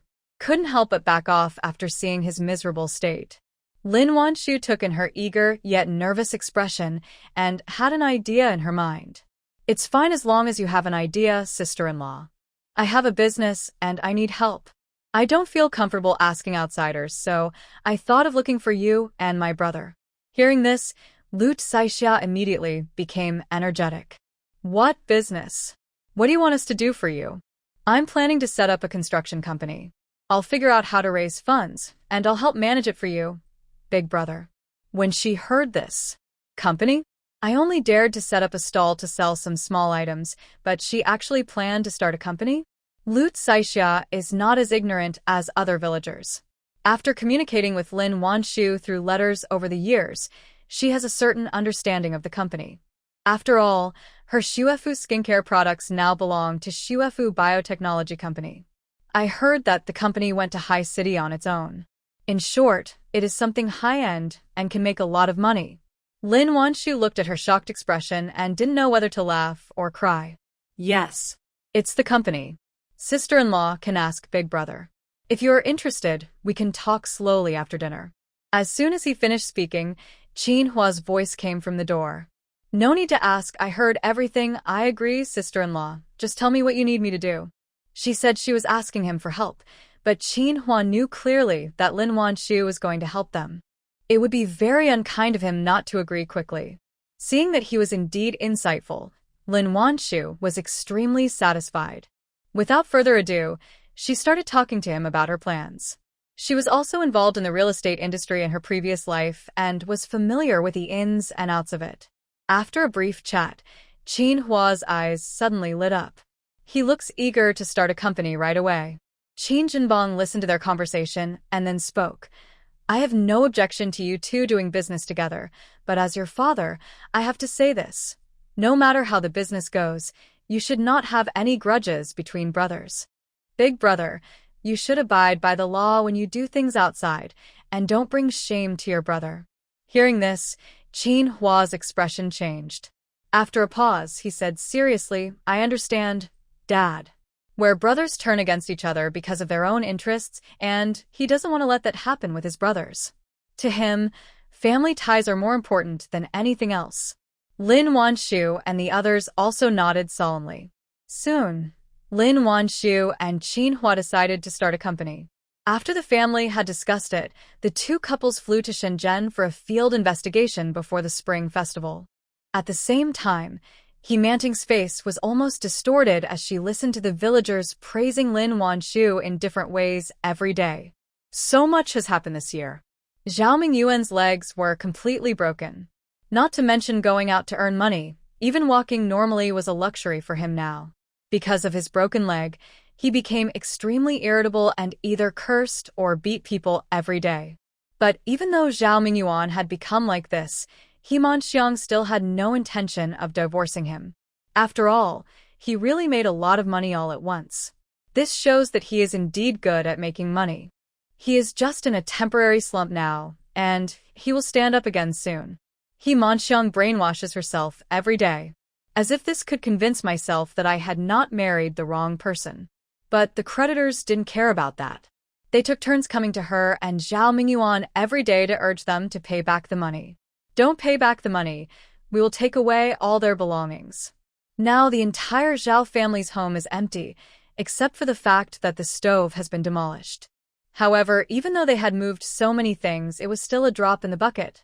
In order to do business, she borrowed more than 1,000 yuan, and Zhao Mingyuan also borrowed some. Because her love trade was discovered, she can no longer do it. Without any income, she cannot afford to pay back so much money. I can only hide like a rat in a gutter every day, collecting information about Lin Wanshu sporadically. Shengchun Pharmaceutical Factory releases today. Shuefu Biotechnology Company will release skincare products and beauty products tomorrow. The more she knew, the more inexplicably familiar she felt in her heart. It was as if I saw the huge group expanding little by little in the previous life. But she still couldn't believe that the richest man's group had any connection with Lin Wanshu. Or rather, she didn't want to think about it. If that group was really founded by Lin Wanshu, as the legend said, then wouldn't her rebirth become a joke? Over time, He Manting also became a little weird. She said most often was impossible, and her choice was not wrong. But all these certainties completely collapsed when He Manxiang saw Lin Wanshu returning in a car in great style. For many days, she wandered around the village, and no one knew what she was doing. Occasionally, when I meet my creditors, I will be beaten and scolded. But she seemed to be unaware of the pain and continued walking around. It was not until she heard the words praising Lin Wanshu that she seemed to be stimulated by something. Suddenly waking up, she rushed towards home quickly. As soon as she entered the door, she saw Zhao Mingyuan sitting in the yard in a daze. She ran up and grabbed his arm.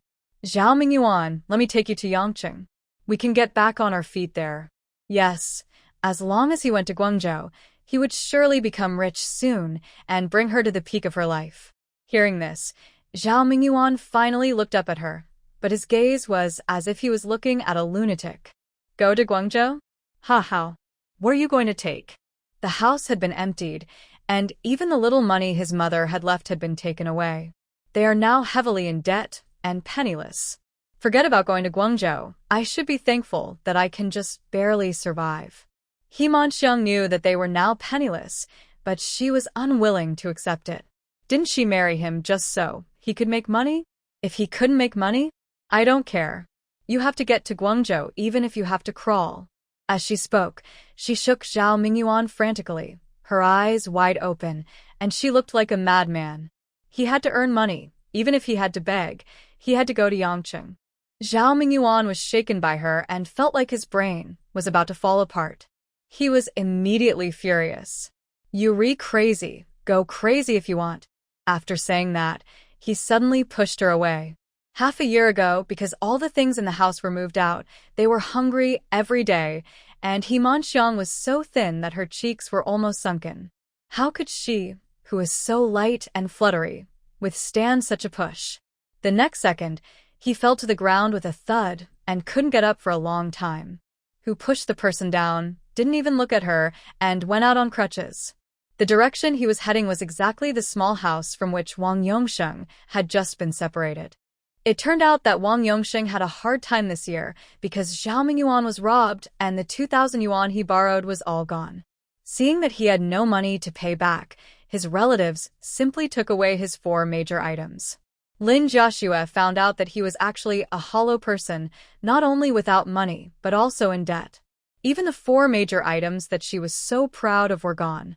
She almost went crazy. He started quarreling with him on the spot. Wang Yongxing knew he was in the wrong and could only speak humbly to comfort others. But Wu Dahong's wife got the news from somewhere and found out that Lin Joshua had nothing and was in debt, so she came to her house and laughed at her. Lin Joshua was angry and ashamed, but there was nothing she could do. I could only carry my pregnant belly for several months and was ridiculed by her. At this time, the family of 3 was separated. Lin Joshua was very upset facing a penniless family every day, so she found all kinds of faults to quarrel with Wang Yongxing. It was the same today. Right after the quarrel, she slammed the door and walked out, holding the baby. Wang Yongxing was left alone at home, looking worried. And just at this moment, Zhao Mingyuan came to the door. As soon as he saw him, Wang Yongxing's face suddenly darkened. "What are you doing here?" Zhao Mingyuan finally mustered up the courage to come here, but he didn't expect that he would be so hostile to him. "I suddenly felt very unhappy. I came here to ask you to return my things. Did you think I came to see you?" Hearing this, Wang Yongxing's face became even uglier. "What do you want?" "I don't owe you anything. If you have nothing to do, get out of here." He had just had an argument with Lin Joshua, so how could he be in the mood to deal with him? Even though Zhao Mingyuan had already recognized his true face, at this moment, he was still shaking with anger. "What? I gave you clothes, pants, and a watch before. Since we have no relationship anymore, please return everything to me." Wang Yongxing's home was also ransacked by creditors, so how could he have found the watch? Even if he had, there was no way he could give it back to him. "TSK. I don't remember ever accepting these things from you. If you're not thinking straight, find a doctor to check it out." These heartless words were like pouring salt on Zhao Mingyuan's bloody wound. Looking at the impatient man in front of him, Zhao Mingyuan gritted his teeth and stared at him with his scarlet eyes. "Wang Yongxing, I have never done anything to let you down. You wanted to sleep with He Manxiang, and I agreed to your request, but in the end you were still not satisfied and married another woman. I have been with you for so many years and I have given you everything. Why do you treat me like this?" Wang Yongxing was shocked when he met his crazy eyes. In the end, whether because he was afraid that the matter would get out of hand or because he was in the wrong, he slowed down his voice and apologized to Zhao Mingyuan. Mingyuan, I'm sorry. I was so upset just now that I said those nonsense. Don't worry, I will definitely return those things to you. No matter what, he had to be comforted first, otherwise how could he give anything back to him now? Intellectually, Zhao Mingyuan felt that he shouldn't believe Wang Yongxing's lies, but emotionally, he couldn't control his joy. In the end, no one knew who took the initiative, but the 2 of them hugged each other. Over the past year, Lin Joshua has not allowed Wang Yongxing to get close to her because he was in debt. He Manxiang never gave him a good look. Had been holding it in for a long time, but at Zhao Mingyuan's initiative, his rationality quickly broke free like a wild horse. The temperature in the room rose steadily with the actions of the 2 people. I don't know how long it was, but suddenly, the door was pushed open with a bang. Then, there was a commotion outside. Wang Yongxing and Zhao Mingyuan were caught on the spot when they were doing that. Who arrested them was none other than He Manxiang. Also coming here were the villagers who heard the news and Lin Joshua, who was carrying her child home. Under the watchful eyes of the public, Wang Yongxing and Zhao Mingyuan's actions could not be hidden. Everyone was shocked by the scene before them. Lin Joshua came to her senses and couldn't help but scream. She rushed forward, waving the laundry mallet in her hand and hitting the 2 of them hard. Ah! Wang Yongxing, why are you doing this? You are so disgusting. I will beat you to death. Beat you to death. Wang Yongxing and Zhao Mingyuan didn't think that they would be caught red-handed in public. The 2 of them were like 2 wooden men, still maintaining their original postures. The blood in their bodies seemed to be frozen, and their hands and feet could not move. It was not until they were hit on the head by Lin Joshua that they seemed to have regained their souls and finally separated. But because they were extremely frightened, their legs and feet became soft as tendons. They just sat on the ground, hugging themselves in panic, allowing Lin Jiaxue to swing the hammer at them randomly, screaming in pain. The onlookers all cried out that they were going to go blind. No wonder Zhao Mingyuan wanted to raise the baby, even though he knew it wasn't his. So that's how it is. I have never seen anything so disgusting in my life. I have to leave now. Darn it, you don't want to sleep with such a beautiful wife, but you have to be a troublemaker. What are you thinking? Everyone was talking at once, pointing at the two people in the room without any hesitation. Himanxiang looked at the two people who were beaten so badly and pitifully, and she thought she should feel happy. But when she heard those discussions, she couldn't be happy at all. One is her man in name only, and the other is her man in reality. The two of them couldn't even tell which one of them embarrassed her more. He was clearly reborn, but in the end he still made a mess of his life. Why is this? The facts about Wang Yongsheng and Zhao Mingyuan were so shocking that they spread throughout the entire county in no time. Whenever Lin Jiaxue went out, she would be greeted with all kinds of strange looks, which were even more embarrassing than what happened to her in the past. And the worst thing is that she actually gave birth to a son for such a man. Wu Dahong's wife heard the news. She would come to her house every now and then to mock her. In the end, Lin Jiaxue couldn't bear the humiliation and simply abandoned her son and ran away.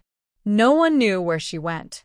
Some people said that she ran away with someone, while others said that she went to the south to work. But Wang Yongsheng couldn't care less. Ever since his affair with Zhao Mingyuan was discovered, he dared not go out to see people and had been hiding from place to place every day. He didn't even know that his son was abandoned at home and his wife had run away. If the villagers hadn't seen it, the child might have starved to death in the house. The day Zhao Mingyuan was arrested, he went home and hanged himself. Before Lu Juhua could digest the fact that her son liked men, she saw her son hanged to death. Unable to bear the blow, her hair turned white overnight. Who led people to catch the adulterer seemed to be stimulated by something and became a little weird. He was mumbling something, but no one knew what he was saying. It was not until the day before the Chinese New Year that Himanxiang saw Lin Wanshu returning from Pengcheng in the village and rushed forward. Lin Wanshu, why? We were both reborn, and I married the richest man, so why did I still lose to you? This matter has almost become an obsession for her. Himanxiang couldn't figure out where she lost. Lu Saixia saw that she was acting crazy. She couldn't help but frown. Himanxiang, what are you crazy about? But Himanxiang ignored her and just stared at Lin Wanshu with her eyes wide open. Tell me why? Seeing that she was unconscious, Qin Yan and Qin Hua were afraid that she would hurt Lin Wanshu, so one of them was responsible for Lin Wanshu while the other stopped Himanxiang. Lin Wanshu didn't feel scared, so she let Qin Hua take Lu Saixia away first. Qin Hua glanced at Qin Yan and saw him nod. Then he took his wife and left, looking back every few steps. The Qin Hua brothers left, but Qin Yan did not leave Lin Wanshu at all and always protected her closely. Lin Wanshu couldn't help but sigh in her heart as she looked at Himanting, who was extremely thin, had messy hair, and a crazy look on her face. She was not surprised that Himanxiang guessed her rebirth. After a pause, she said, because your initial choice was wrong. Hearing this, Himanting's eyes suddenly widened even more. Her chest heaved up and down, and she gasped for air with ho-ho sounds. What? What do you mean? Lin Wanshu looked at her with sympathy. The man you chose is just a vain fool because I earned all that money. Before she could finish her words, Himanxiang couldn't help but scream, interrupting her quickly. Impossible. How can you be so powerful? You are lying. Lin Wanshu did not argue with her, but said calmly, whether it is true or not, don't you already have the answer in your heart? Everything I have has always been earned by myself, not by marrying a man. Lin Wanshu was not afraid that she would go out and talk nonsense, because she looked crazy and no one would believe what she said. After saying this, she didn't even look at Himanxiang and turned to Qin Yan and said, let's go home. I'm so hungry. Qin Yan looked into her eyes, gentle yet proud. He had seen her efforts over the years. His Wanwan was exactly as she said. Even without him, even without space, she could still make herself live well. Her efforts deserve everything she has. Okay, let's go back. Having said that, the two of them left hand in hand. Looking at the two people who looked like a fairy couple, Himanxiang laughed softly, but tears wet her cheeks. How ridiculous. She thought she had taken the initiative and married Zhao Mingyuan first. But I didn't expect it to turn out to be a joke. The man she robbed was a piece of trash that Lin Wanshu wanted to avoid, but she completely ruined her new life for this disgraceful piece of trash. How could she accept such an outcome? Himanxiang went completely crazy. She wandered around the village every day with messy hair, saying that she was reborn and that she was the wife of the richest man. Then she cursed Zhao Mingyuan, calling him a scum who harmed women. When they were hungry, they would beg for food or steal other people's sweet potatoes from the fields. But her previous affair with a man in the village had already aroused public anger. Basically, I got beaten every time I stole something. After being beaten so many times, Himanxiang hid further and further away, and later no one saw her in the village anymore. Some said she was picked up by an old bachelor. Others said she died outside. 2 children, one 8 years old and the other 3 or 4 years old, were left behind to live with Lu Juhua, who had a hunchback. Lu Juhua didn't want to raise them, but she had lost her son. If she kicked these 2 out, there would be no one to see her off to the end of her life. In the end, she could only raise 2 jerk grandsons who were not related to her by blood while cursing, and had to face the pointing and criticizing of the villagers every day. Wanshu only listened to Himanxiang's affairs and didn't care about it anymore. Under her guidance, Qin Hua earned several million from engineering and stock trading in just a few years. Lu Caixia had never seen so much money before, and her hands and feet couldn't help shaking. After all, in this day and age, even people with an annual income of 10,000 yuan are reported in the newspapers, so you can imagine how scary this income is. However, she remembered clearly what Qin Jinbong had said at the time, and also remembered that the reason why she and Qin Hua made so much money was all thanks to Lin Wanshu. When it came to profit distribution, she had always firmly followed the originally agreed-upon proportions and was unwilling to take even a penny more from Lin Wanshu. Qin Hua was very grateful to see that his wife was so principled. Even though he was making more and more money, he always stuck to his bottom line and didn't do things recklessly like other people. After making money, he set up an internet technology company at the suggestion of Lin Wanshu. With the help of the internet, he became the richest man in the country in the early 21st century. Although he made a lot of money, he never forgot his original intention. Instead of taking the opportunity to make huge bucks in the real estate industry, he invested in technological research and development. Lin Wanshu stopped participating in the company's affairs in the late 1990s and directly transferred all her shares to Qin Hua. The Shuefu Biotechnology Company and Shengchun Pharmaceutical Company, which she founded, were directly transferred from military to state-controlled due to policy reasons. Now both companies are real state-owned enterprises. Thanks to its excellent quality and efficient and advanced operating model, the company still maintains strong competitiveness even after being nationalized. She worked hard to manage a large group in her previous life, so in this life she is very indifferent to wealth. After the 2 companies became state-controlled, Lin Wanshu completely delegated power to Su Qiuyan and Meng Dun to manage them. At that time, and she had some free time. Apart from occasionally treating patients with difficult and complicated diseases and giving classes, she spends the rest of her time concentrating on accompanying her man.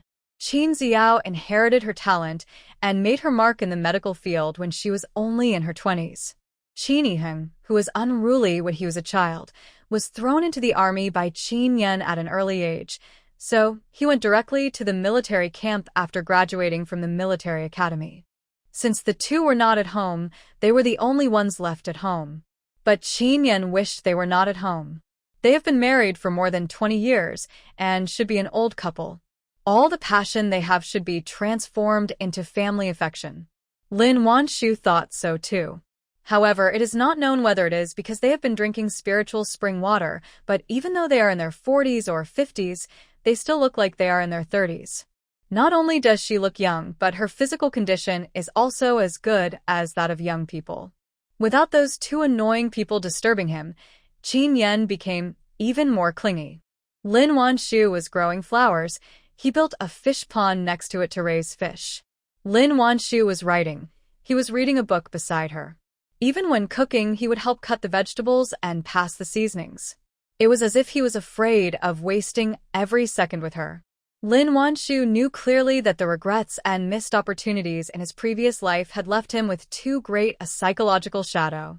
So much, so that even though they've been together for such a long time, he still lacks a sense of security. Lin Wanshu felt sorry for him who had been silently protecting her in the previous life and was willing to indulge him. As long as her man is at home, she will find ways to make delicious food for him and give him all kinds of surprises. However, no matter how good their relationship was, she never stopped researching drugs. Qin Yan was not at home. She would stay in the laboratory. Thanks to her efforts, at the age of 65, she developed a specific drug for leukemia. Not only is the price affordable, but the effect is immediate. As soon as the paper was published, it caused a sensation around the world. After all, this is leukemia.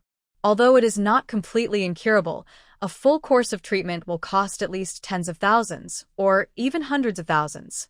It's okay for rich people, but if ordinary people get this disease, it can directly drain their family's wealth.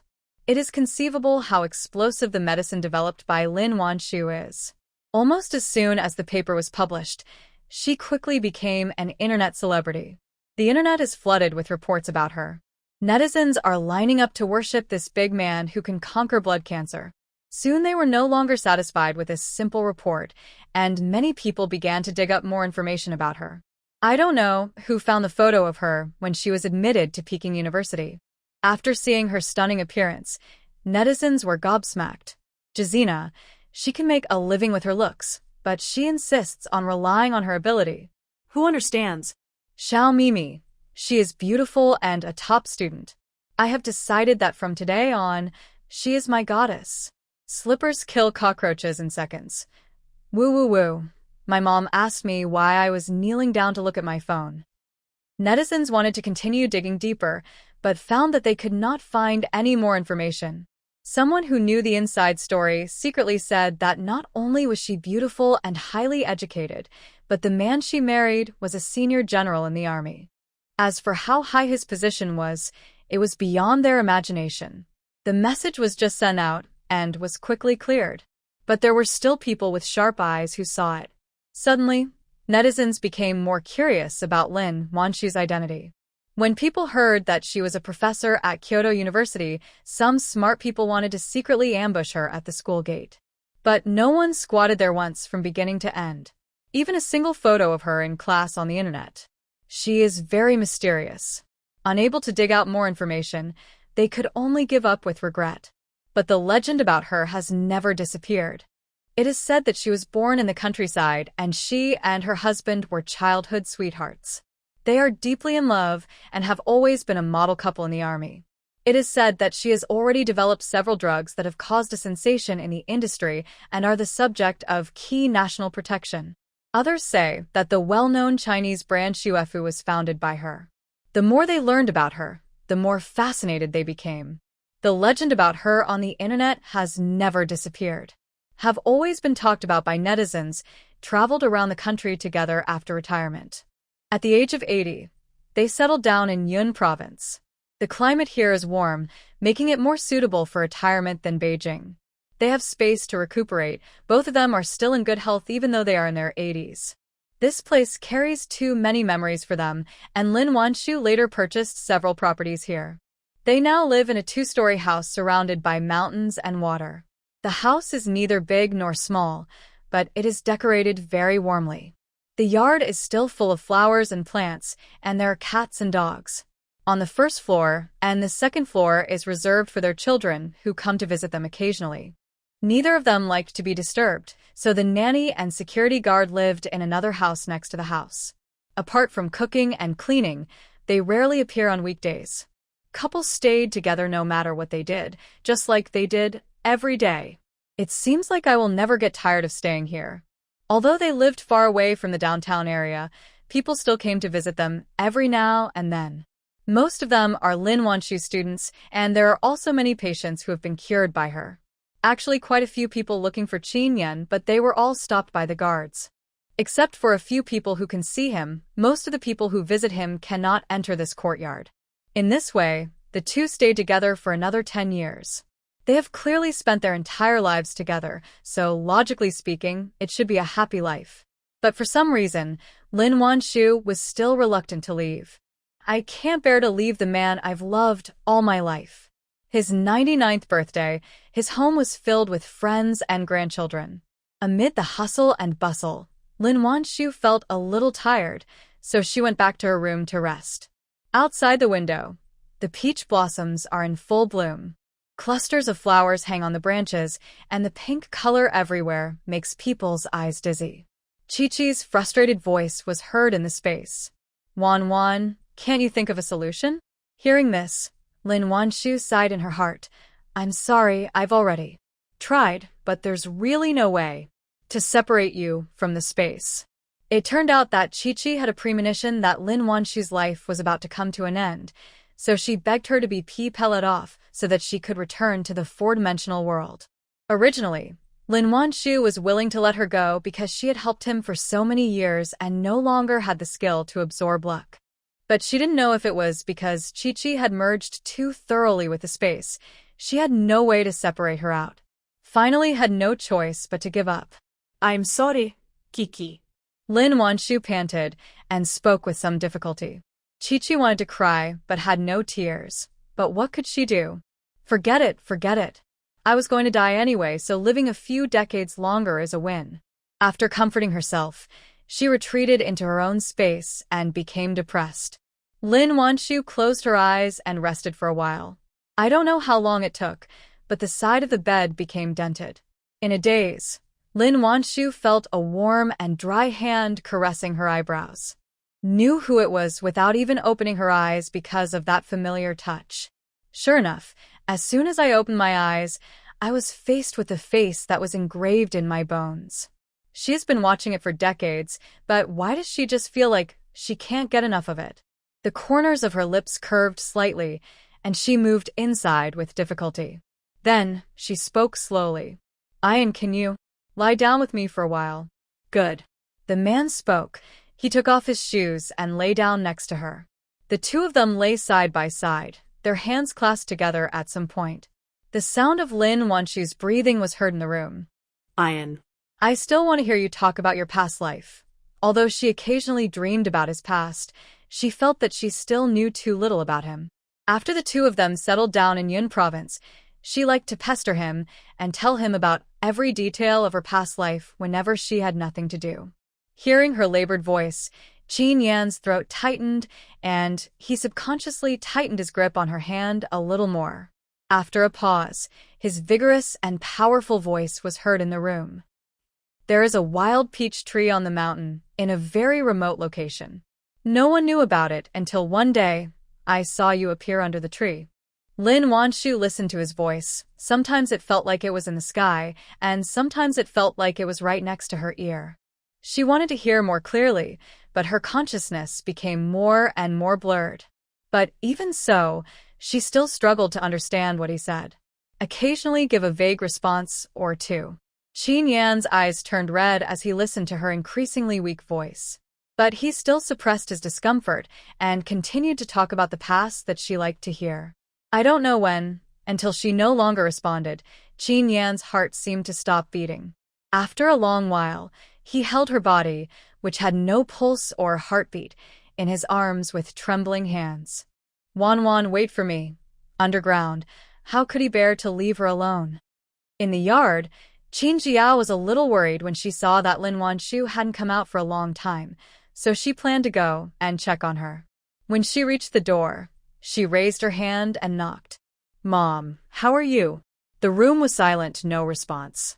Qin Xiao's heart skipped a beat, and she felt inexplicably nervous.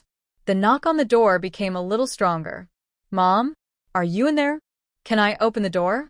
After saying that, she didn't delay any longer and turned the door handle directly.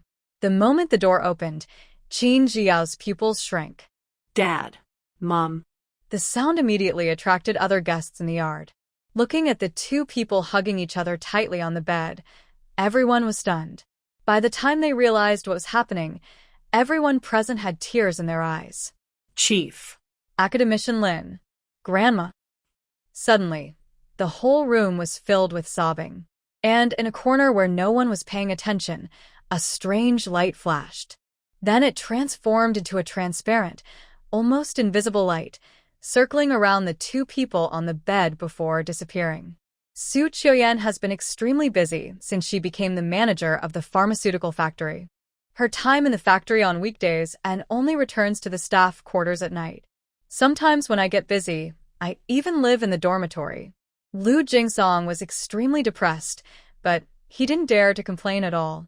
I can only find a wife whenever I can. If she didn't go home, he would just go and live with her in the dormitory. Fortunately, Su Qiuyan is now the manager and has allocated a separate dormitory with good sound insulation. Otherwise, she felt ashamed to face anyone. Su Qiuyan suspected that he did it on purpose. Every time he moved into the dormitory, he would torment her. He had great physical strength and endurance, and she was no match for him. Every time I could only cry and beg for mercy. Many fruitless protests, she finally tried her best to go back to the family compound and not live in the dormitory. The two of them lived shamelessly for a few years. Lu Jingsong went to the battlefield. Learned that he was going to the battlefield. Her mind was buzzing. My hands and feet are ice cold.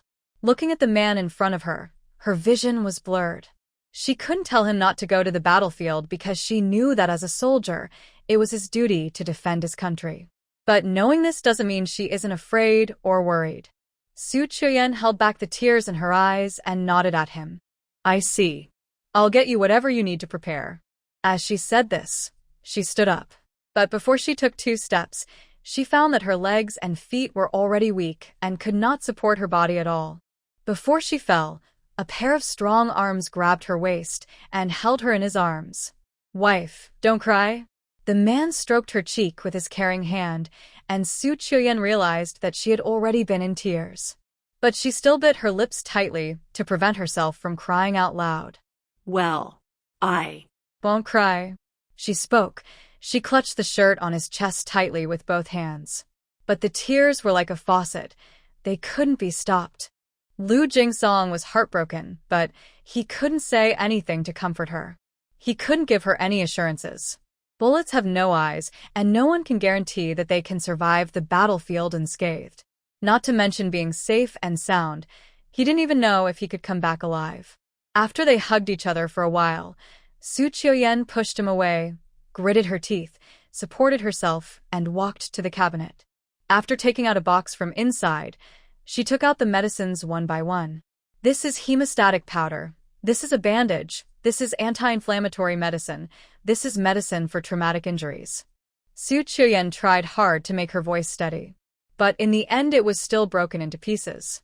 Seeing her pretending to be calm while filling herself with medicine, Lu Jingsong couldn't help but hug her in his arms again. Wife, don't be busy. I will go to the assembly soon. Let me hug you again. Hearing this, the medicine in Su Qiuyan's hand fell to the ground with a clang. He going to gather soon? Does it mean that he will go to the battlefield soon? Lu Jingsong hugged her weak body. He was so heartbroken that he could hardly breathe. Has to say what needs to be said. He gritted his teeth and forced himself to speak. If, in the unlikely event that I can't come back, you're still young, don't stay with me. This simple sentence exhausted all of Lu Jingsong's strength. After he said this, his eyes turned frighteningly red, and his hands tightened again and again, as if he wanted to rub her into his bones and blood. After hearing this, Su Qiuyan's tears, which had been flowing down, stopped instantly. Looking up, she looked at him in disbelief. Is this what you really mean? Lu Jingsong didn't dare to meet her eyes. He gritted his teeth and spoke quickly. Well, if I can't come back, you can find a good man to marry. As soon as he finished speaking, he was violently pushed away by Su Qiuyan. The woman who was crying loudly just now had a frighteningly cold expression on her face. I know. You don't have to tell me. I will definitely find another one. I will cook for him, wash his clothes, and warm his quilt. Su Qiuyan. Before she could finish her words, she was interrupted by the man angrily. Do you want to annoy me off to death? Lu Jingsong glared at her viciously, as if he wanted to swallow her alive. Su Qiuyan was not afraid at all. Not only that, she looked at him straight. Didn't you say so? Let me find another one. Just go ahead and don't worry. I will. Go find me another one. You are my woman. Even if I die, I will haunt you as a ghost. Lu Jingsong didn't give her another chance to speak. He hugged her in his arms and fiercely covered her irritating red lips. The passionate kiss seemed to swallow her up, and Su Qiuyan soon burst into tears again. Ace. Lu Jingsong, you are an ace. Why do you have the right to make decisions for me? Have you asked for my opinion? As she spoke, she pounded his chest. The sound of breaking made Lu Jingsong's heart break. The originally fierce kiss became incredibly gentle. Kissing away the tears on her face bit by bit, he helplessly coaxed her. I'm sorry. Wife, I'm sorry. Please don't cry. I'm just crying. It's none of your business. Having said that, she turned around angrily. Lu Jingsong felt like he was being tormented to death by her, but he was content to accept it. Wife, if possible, I want to spend my whole life with you. When we are old, we can travel all over the beautiful land of our motherland together. But I can't promise you whether I can come back or not. I am afraid that if I leave, you will be lonely. God knows how much of a blow her words just now caused him. Just thinking about the scene she described made him feel heartbroken. She is his. How could he bear to have another man take his place? Su Qiuyan leaned on his chest, listening to his strong heartbeat for a long time before she spoke. No matter what, I will only get married once in my life. If you don't want me to be alone, then come back safely. Short period of time, Lu Jingsong felt like he was on a roller coaster, with his heart going up and down. Listening to her firm voice, he was filled with joy, but also with reluctance. Just her words are enough. Soon, Lu Jingsong went to the battlefield, but before going to the battlefield, everyone had to leave a suicide note. If he does not return, the letter will be handed over to his family. Who bid farewell to Lu Jingsong, did not shed a tear, but calmly directed the production.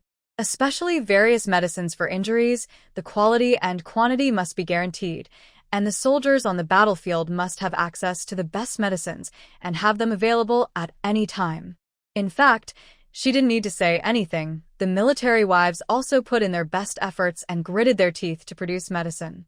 After all, their men are all on the battlefield. As time went by, news of casualties continued to come in. The atmosphere in the family compound is becoming more tense day by day. Whenever they heard a list of casualties, they tried their best to find out, afraid of seeing her man on the list. But they were not their men. While they were relieved, they felt sorry for the soldiers who died. Every day is like torture for the military wives who are not far from the battlefield. It was not until the war finally ended and Su Qiuyan heard that the man was not dead but was just injured and admitted to the hospital that her tense nerves finally relaxed. The moment she saw the person, she fainted. After waking up, the joy of regaining what she had lost made the originally reserved Su Qiuyan become extremely enthusiastic. When it comes to taking care of men, she is even more attentive, almost holding them in the palm of her hand. Being pampered by his wife like this, Lu Jingsong felt as if he was floating. I am so happy that I wake up smiling even in my dreams. University, He Wenju was directly assigned to Western Province to engage in rocket research. Qiu Yong, who had just won a battle, became anxious when he saw that his wife not only did not come back, but was getting further and further away from him. My wife is busy with research and is still in Western Province, and I am also very busy in the army. For him to see her in the future, who had finally waited until his wife graduated, was extremely worried. But he couldn't complain. After all, his wife was going to study rockets. This is a great thing to contribute to the country. In the end, He had no choice but to take his 3 children to the western province to find her during his vacation.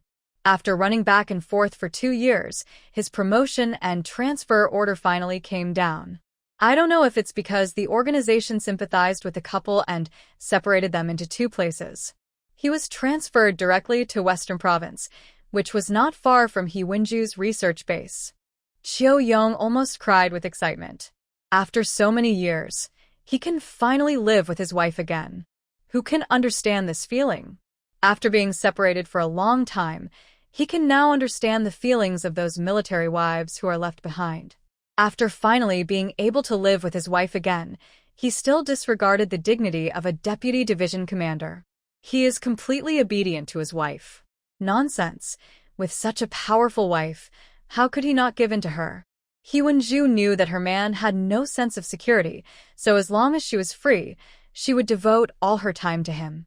But she is really too busy. Sometimes the task is tight, and it is normal for her to stay in the institute for a month or 2 and not be able to go home. She couldn't help feeling a little guilty about being so busy. I feel like I have no way of giving him a normal marriage. Another half-year of intense work. When He Wenju came out of the office, she felt the sunlight outside was a bit dazzling.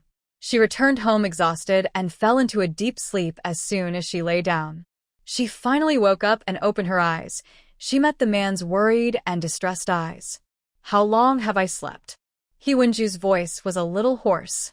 Cheo-young looked at his wife who had lost weight, his eyes filled with heartache. "You've slept for 2 days and 1 night. You must be hungry, right? Get up and eat something." "I'll have someone cook you some meat porridge." He Wenju did not refuse. She got up to go to the toilet, washed up, and then sat at the dining table to drink porridge. Qiu Tingting and the twins all went to school. Because the couple are too busy, the 3 children all live in school. Qiu Tingting is now 18 years old and is about to take the college entrance examination.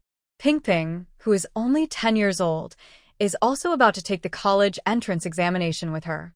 And doesn't have such a high IQ, so he goes to school according to the routine. I am currently in the 4th grade of elementary school. There are no children in the family, just the couple. He Wenju was drinking porridge, while Cheo-young was sitting opposite her watching her. "Wife, how long will you rest this time?" After she finished her bowl of porridge, Cheo-young poured her another bowl and then asked. He Wenju slept for such a long time, but she actually got up to go to the toilet and eat something. But she ate little, and now she is very hungry. Just as she was about to continue eating, she paused when she heard this, and a hint of guilt appeared on her face. "It's only a week. I have to go back to the institute soon." Although he was mentally prepared, Cheo-young still couldn't help feeling a little disappointed. In a week's vacation, she slept for 2 days, leaving 5 days left. With only 5 days left, he still had to take care of military affairs, leaving them with very little time to spend together. He Wenju saw his disappointment and felt a little uncomfortable. But it is absolutely impossible to ask her to give up her rocket research work. The country's current national strength is too weak. Without powerful weapons to back them up, all that awaits them is a beating. It is enough to learn this lesson once. She didn't want to see China being bullied by other countries because of its backwardness. Looking at the silent man, she thought for a moment and then said, "I'm sorry, I'm too busy with work and can't accompany you." Cheo-young was thinking in his heart whether he should be shameless enough to ask Lin Wanshu for a prescription to give her some nourishment. Hearing this, he looked up at her in confusion. "Wife, what are you talking about?" It wasn't the first day he knew she was so busy at work.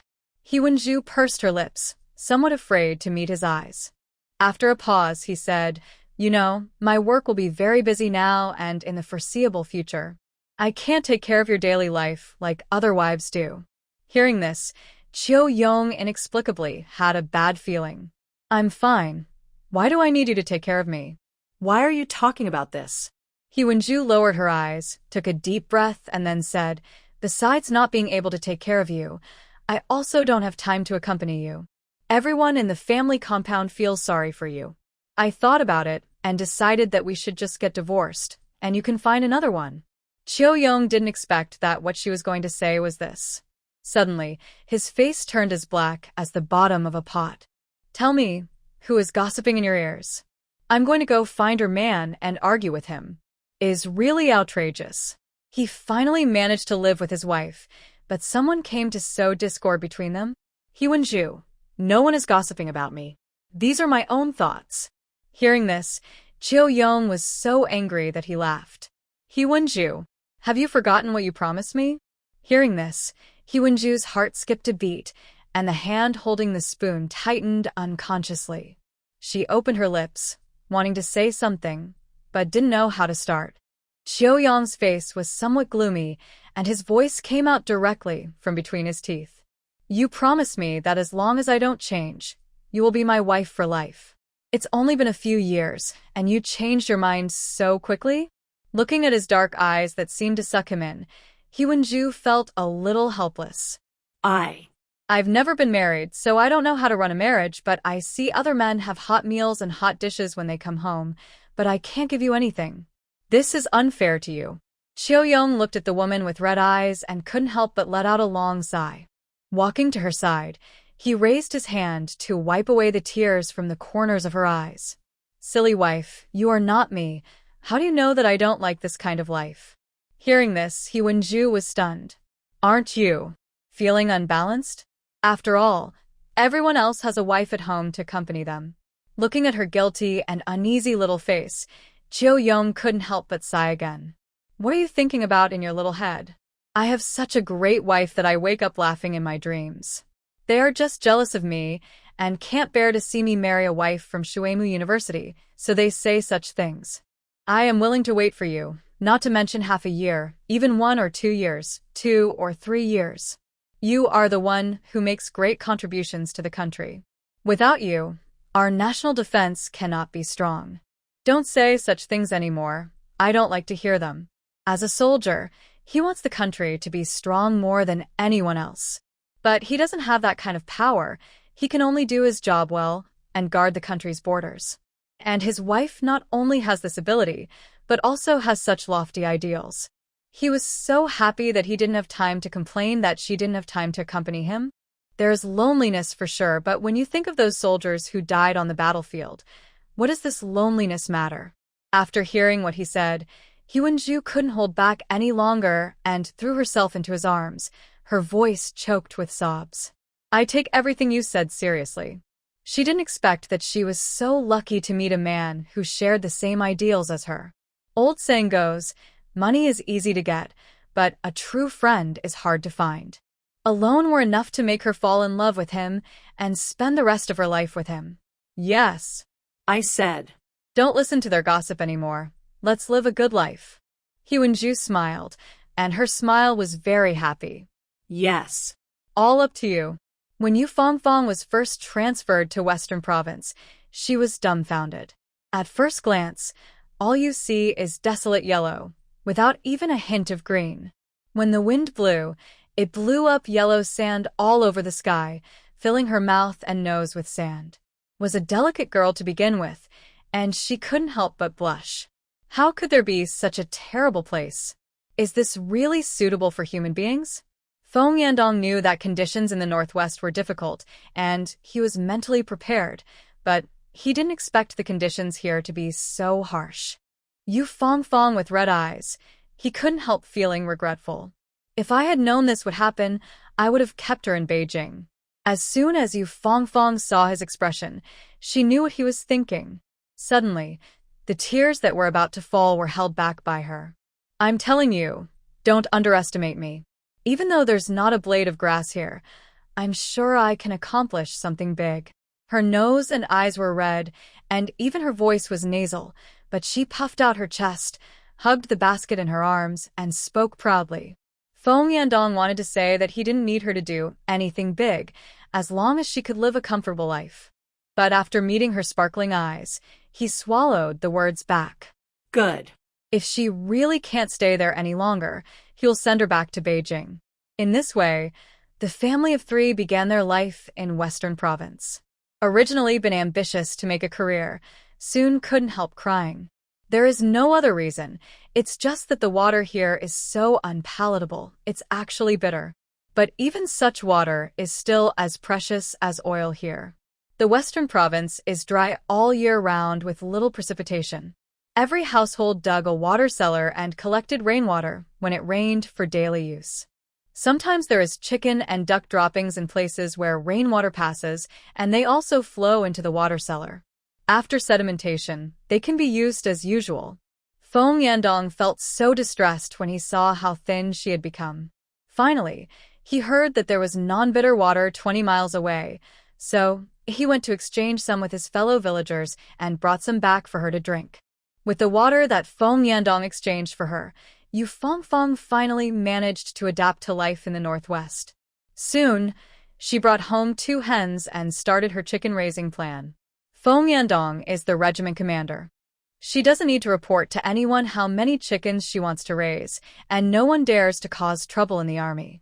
When the military wives heard that she had brought dozens of eggs all the way from Yunnan province to hatch chicks, they were all very puzzled. "Sister-in-law, we have chickens here too. Why do you have to go through so much trouble to bring them from such a far place?" That was a basket of eggs. There were so many people on the road, and it was bumpy. It would take several days and nights just by car. I dare not imagine how she brought it all over. Yu Fangfang wanted to say that this was not an ordinary egg, but a fighting chicken among chickens. But she was afraid that she would fail to hatch the egg and become a laughingstock, so she swallowed her words of praise and said vaguely, "You will know when the time comes." The military wives had no idea what she was trying to say, so they just talked about it for a few minutes and then paid no more attention. But after half a year, the whole army was shocked when they saw that the chickens she hatched were very fertile and each one could lay at least 2 eggs every day. Feng Yandong didn't expect that his pampered wife could actually successfully hatch 2 nests of chicks and raise them to grow up and lay eggs. He was also shocked. Yu Fangfang put her hands on her hips and looked at him proudly. "I told you I would do something great. Do you believe me now?" Feng Yan looked at her as if she was asking for praise, his eyes flickering with emotion. "Well, you are very capable." He, who has always been frugal with words, was generous in giving her praise. Being praised. "I must write to tell Wanwan that I have made her chicken breed flourish." She is so quick to respond. One moment she was asking for praise, and the next moment she couldn't wait to write a letter to Lin Wanshu, etc. Feng Yandong quickly reached out and held her. "What's wrong?" Yu Fangfang obviously couldn't wait any longer. "Is there anything else?" "Hurry up and say it. She will go to write the letter." Feng Yandong raised his hand helplessly and plucked the chicken feathers off her head. "Yu Fangfang. She just talking to him like this with this chicken feather on her head? It's really embarrassing for her image." But then she changed her mind and realized that she had no image in front of him at all, so she felt relieved. "Is there anything else? If not, I'll leave."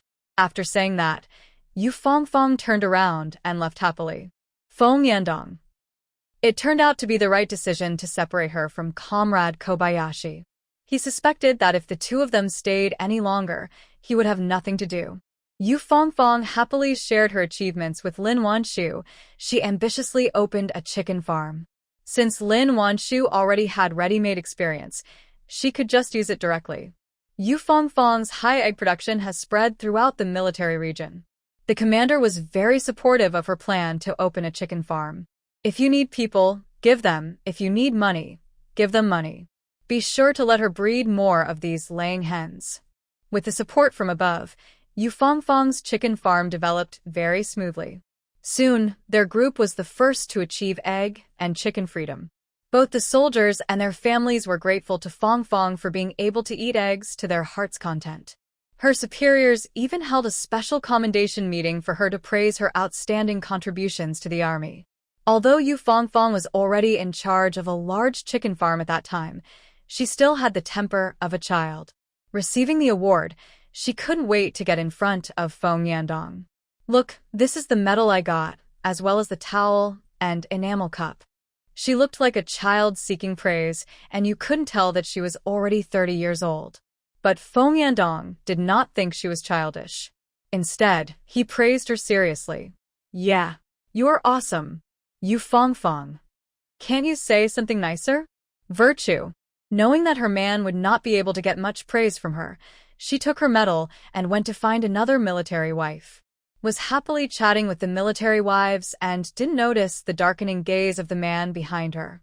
At night, Yu Fongfong was still immersed in the joy of being commended, completely unaware that danger was approaching. Held the medal and looked at it again and again, and suddenly, she was embraced in a warm embrace. "What are you doing?" What responded to her was a man's ambiguous voice. "Don't you want to hear something nice?" Upon hearing this, Yu Fongfong suddenly stepped back like a frightened little rabbit and slid to her knees in a second. I was wrong. She doesn't want to listen to those shameless words. But it was too late. The man, who looked cool on the outside but was actually sultry on the inside, soon made Yu Fongfong so embarrassed that her face almost bled. Qin Jiao has admired brother Shen Xiai since she was a child. She thinks he is very capable and can do everything. Because they all live in the same housing estate, they play together every day. But later, after she entered junior high school, suddenly one day, he ignored her for no apparent reason. Qin Jiao didn't understand why he didn't play with her anymore. As a young girl, she has a strong sense of self-esteem and is extremely sensitive. Although she felt aggrieved, she couldn't bring herself to ask him why. In a final fit of anger, she simply ignored him.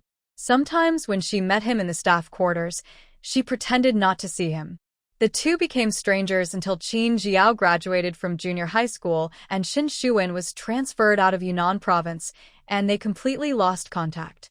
In 1992, Qin Jiao, who was already 19 years old, rejected her mother's offer to send her to college and came to Ning City alone to attend university. Although she had never been to this city, she had always been independent and had no difficulty adapting. After arriving at school, the first thing is military training. Qin Jiao was very calm about this.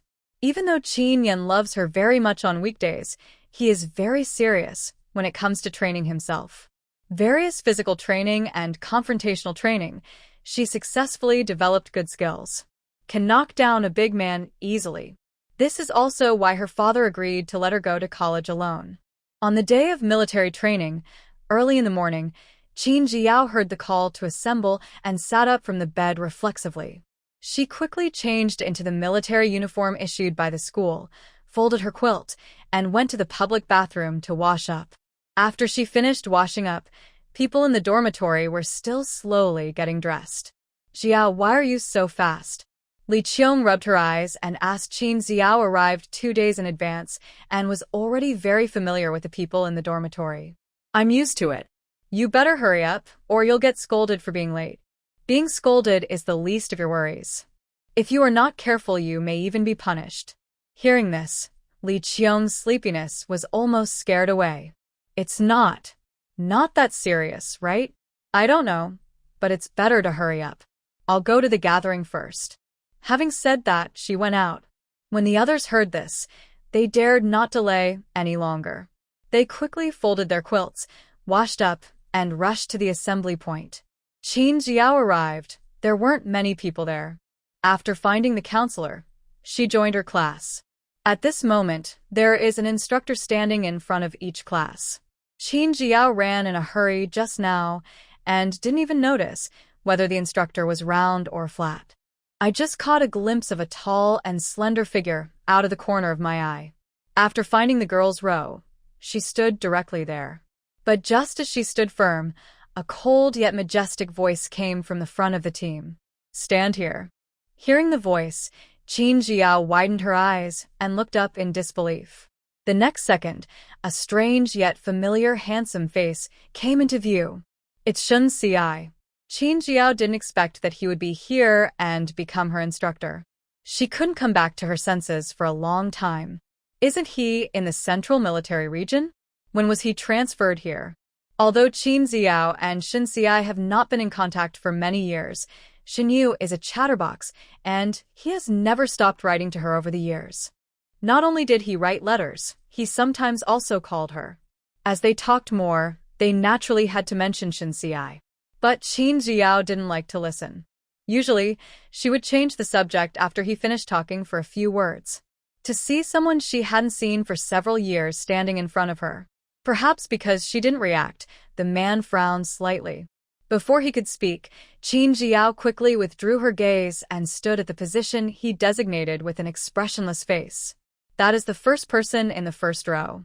The female student who was originally standing in the first seat quickly moved to the side.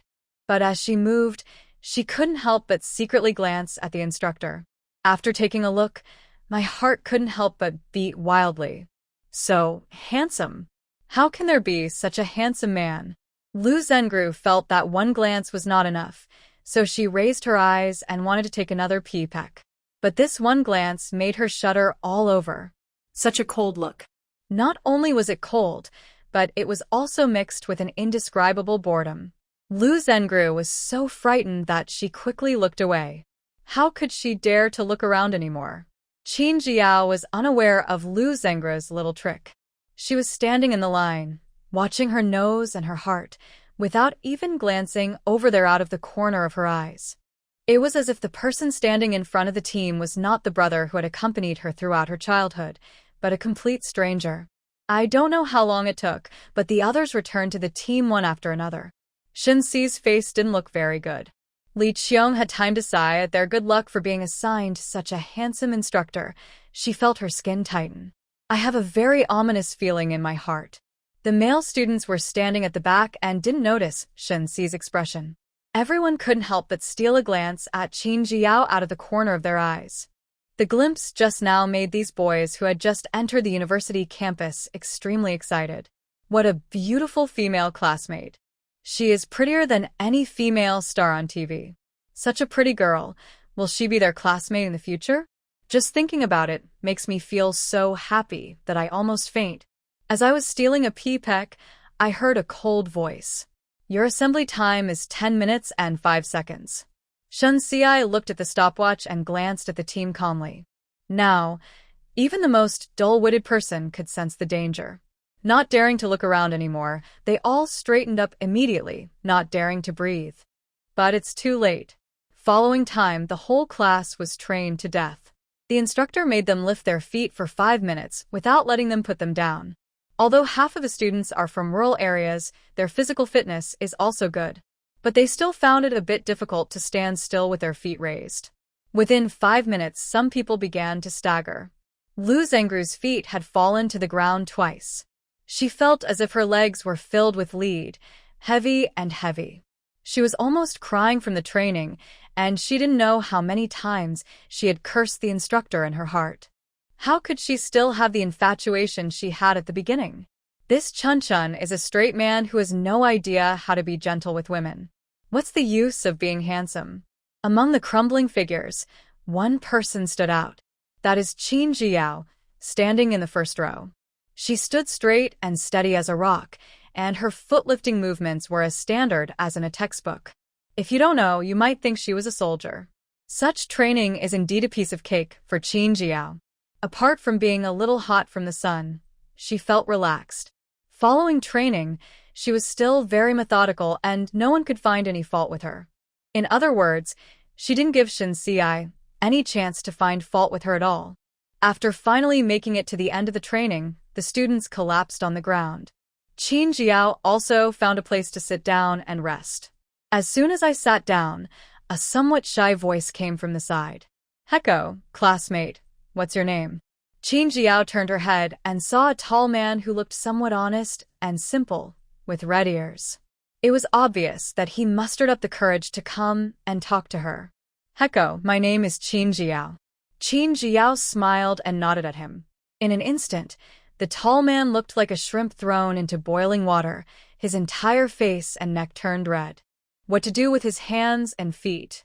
Seeing how friendly she was, the male classmates next to her came up to greet her one by one. Qin Jiao thought that they were all in the same class and would get to know each other in the future, so she smiled and nodded at them one by one. Knew half of the people in the class. Classmate Qin Jiao, let's go to the cafeteria to eat together later? Those who are brave enough will invite directly. Reform and opening up have been going on for more than 10 years, and the social atmosphere has also changed from conservative to open. Young people are particularly influenced by Western trends and are extremely bold. If you like a girl, just chase her. Qin Jiao naturally would not accept such an invitation, so as not to give others the wrong signal. But before she could open her mouth to refuse, she saw Shen Xiai turned around and left. Looking at his indifferent back, she felt inexplicably upset. Especially when she thought about having to face his cold face for the next 21 days, she felt even more depressed. If she had known that he was in this military district, she would not have applied to this university. Student Jiao? Xiao Yan looked at her expectantly. Qin Jiao retracted her gaze and refused with a faint smile. No, I have an appointment with Li Qiong's classmate. Li Qiong's eyes were still following the instructor in the distance. When he heard Qin Jiao mention his name, he nodded randomly, without caring what she said. Xiao Yan could only leave disappointed. Seeing that he had hit a wall, how could the others dare to step forward and cause trouble? So handsome. Even the way he walks looks so good. It would be nice if it wasn't so cold. Not until the instructor's figure disappeared did Li Qiong bear to look away, and said to Qin Jiao, with a look of regret. Qin Jiao didn't want to hear anything about that person, so she changed the subject and said, being handsome can't be eaten. Let's go to the cafeteria first, otherwise we will be late and there will be no food. Soon as she heard about food, Li Qiong forgot about teaching the instructor. Yes, let's go eat first. I'm starving. The world is big, but eating is the most important thing. After saying that, she pulled Qin Jiao and ran away. Let's run faster. I have to grab my beloved braised pork today. Has been here for 2 days and has not been able to get any braised pork. She keeps thinking about this dish even in her dreams. You can imagine how much resentment she feels. Qin Jiao never thought that what she said was true. She was caught off guard and was dragged towards the cafeteria. On the other side, in the dormitory area specially designated for instructors' temporary residence, Gu Qifei looked at Shen Xiai with a depressed look on his face. What are you thinking? Why are you thinking of coming here to train these little brats? Only one morning of scolding, he felt like cursing. Half of the students in the class are girls, so I can't be too harsh or too lenient, and I can't train them like I train new recruits. If I'm really angry, I'll just kick him. A whole morning of training, Gu Qifei felt extremely frustrated. Shen Xiai didn't say anything, just stood by the window, staring out without moving. Gu Qifei felt a little strange and moved closer. What are you looking at? Looking in the direction of his sight, there was nothing but a group of camouflaged figures. What's so good about this? Just one look at these little kids made him feel like he had a heart attack, and he wished he could finish this mission as soon as possible, so he could return to the army. Shen Xiai still didn't speak or move. Gu Qifei hissed and looked him up and down. Old Shen, you have a problem. Although he usually doesn't talk much, he would never completely ignore people like he does now. As soon as these words fell, Shen Xiai finally reacted. His eyes fell on him, and he said in a somewhat cold voice, "When did you learn to gossip from others?" Hearing this, Gu Qifei said with a wronged look on his face, "Isn't this just because I care about my good brother?" He said he was concerned about his brother, but curiosity and excitement were clearly flashing in his eyes. Have you finally come to your senses and regret rejecting that pretty girl from the art troupe? She's so pretty, lively, and loves to laugh. As a result, she was rejected by him, and her eyes were swollen from crying. They felt so distressed when they saw it. Go after her if you like. Shen Xi's voice was calm, and from his expression, he might not even know whether the girl from the art troupe was round or flat. Gu Qifei was finally convinced. Honestly, what kind of girl do you like? So many girls have confessed their love to you over the years, but you haven't been attracted to any of them? If it were him, he would have been taken down long ago. But my own brother is like a lump of iron who doesn't understand romance. Has so many girls who have been rejected by him that they can circle around the entire city of Beijing. Shen Xiai fell silent again and looked out the window again. What else can Gu Qifei say?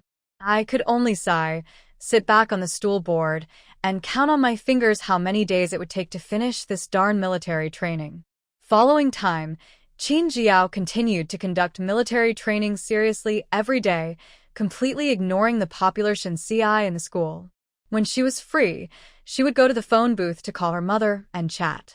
Occasionally she would receive calls from Shen Yu and Feng Jianxi. Both of them have graduated from university and are now working in Beijing. Regarding her applying to Ning City instead of Jing City, the two people who had always been at odds with each other rarely agreed on the issue and took turns to scold her. Qin Jiao couldn't help but beg for mercy because of the nagging. Okay, I promise to go to Beijing to see you during the winter vacation, okay?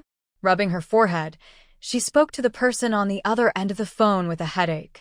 Already available in 1992. Qin Jiao's family was well off, so she got one almost as soon as it came out. But with a mobile phone, there are more calls. A few phone calls in a week. She had no choice but to agree to go to Beijing during the winter vacation. A cheerful voice came from the other end of the phone. Then it settled. If you dare to stand me up, don't blame me for going to Ning City to beat you up. Hearing this, Qin Jiao became furious. You dare? I'll tell Uncle Shen to treat you to fried pork with belt. Hiss. You little meow meow. Why are you so cruel? At least I protected you like this when you were little. Shen Yu shouted in dissatisfaction. When Qin Jiao thought of his jumping appearance, she couldn't help but cover her mouth and laugh. The two were arguing like they did when they were kids, but they never expected that when they raised their eyes, they would meet a pair of dark eyes. Qin Jiao. Hey meow meow, why aren't you talking? Shen Yu didn't wait for a response for a long time, so he called Heko several times. It's okay. It's a little late. I need to rest. I won't talk to you for now.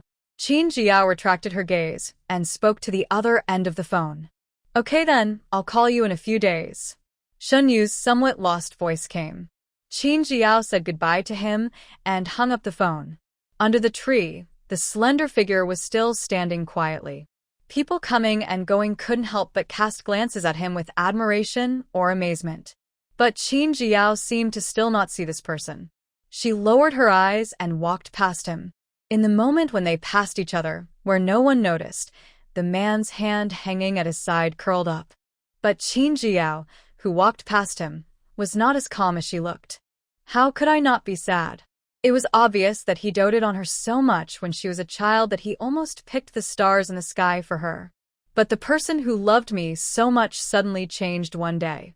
Qin Jiao didn't know what she had done wrong and why he treated her like this. In order to see him, she even begged Shen Yu to take her to the school to find him, but in return he became more and more distant. Since then, Qin Jiao no longer paid attention to him and did not ask him anything. Since this is what he wants, she should just pretend that she has never met this person. But she was obviously about to forget everything about him, so why did he appear in front of her again? And still looking at her like that. Qin Jiao hated this feeling.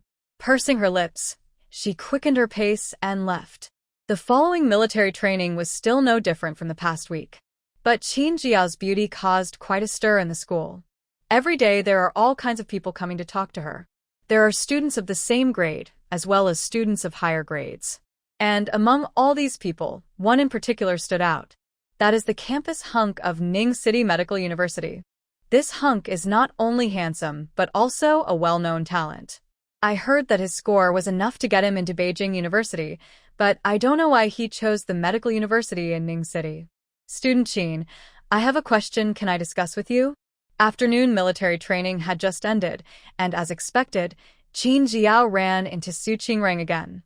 He is a well-known celebrity in this school. He always went to her to discuss medical issues. Apart from academic discussions, he always observed etiquette and did not behave inappropriately. He was completely different from the other male classmates, Meng Lang confessed to. Qin Jiao has been studying at Peking University Medical School since she was a child. After elementary school, she learned how to diagnose and prescribe medicine from her mother every day. It can be said that although she is a freshman, her experience is comparable to that of doctors who have been practicing for many years. Su Qingrang didn't know how he found out that her mother was Lin Wanshu, so he came to her every day to discuss medicine. Since the other party's reason was so legitimate, Qin Jiao naturally couldn't refuse. Okay. After being exposed to the sun for an entire afternoon, Qin Jiao felt like she was smoking all over. She was so hot that she gulped down a few gulps of water before replying. Su Qingrang kindly invited her to sit on the bench under the tree, and then asked her about a problem he encountered. The others looked at the handsome couple and their eyes couldn't help but sparkle with gossip. Woo woo woo, what a perfect match. That's right. I couldn't imagine before what kind of girl would be worthy of such an outstanding man like Zhang Zuchengrang. Now that I see Qin Jiao, I know what a match made in heaven is. If they're not together, I will not agree. The girls' eyes sparkled with pink, and they looked very excited about the couple. The boys all looked depressed and lost. If Su Qingrang was also interested in Qin Jiao, they would have no chance of winning. Li Qiong was also yelling along with a few of her roommates. It really feels like watching TV. They are such a perfect match, aren't they? But just after she said this, she inexplicably felt that the air seemed to have suddenly dropped several degrees. Rubbing his arms with both hands, Li Qiong began to doubt his life. What's going on? It was only September, so why did she feel a little cold? On the other side, after Su Qingrang finished chatting with Qin Jiao, his eyes lit up surprisingly. Mr. Qin's professionalism is really admirable. I am very grateful that you can help me solve my doubts. May I have the honor of treating you to a meal? I know a restaurant with delicious food. There was undisguised admiration and amazement in Su Qingrang's eyes. It was obvious that his praise for her was not just out of courtesy. Of course, it was impossible for Qin Jiao to go to dinner with him.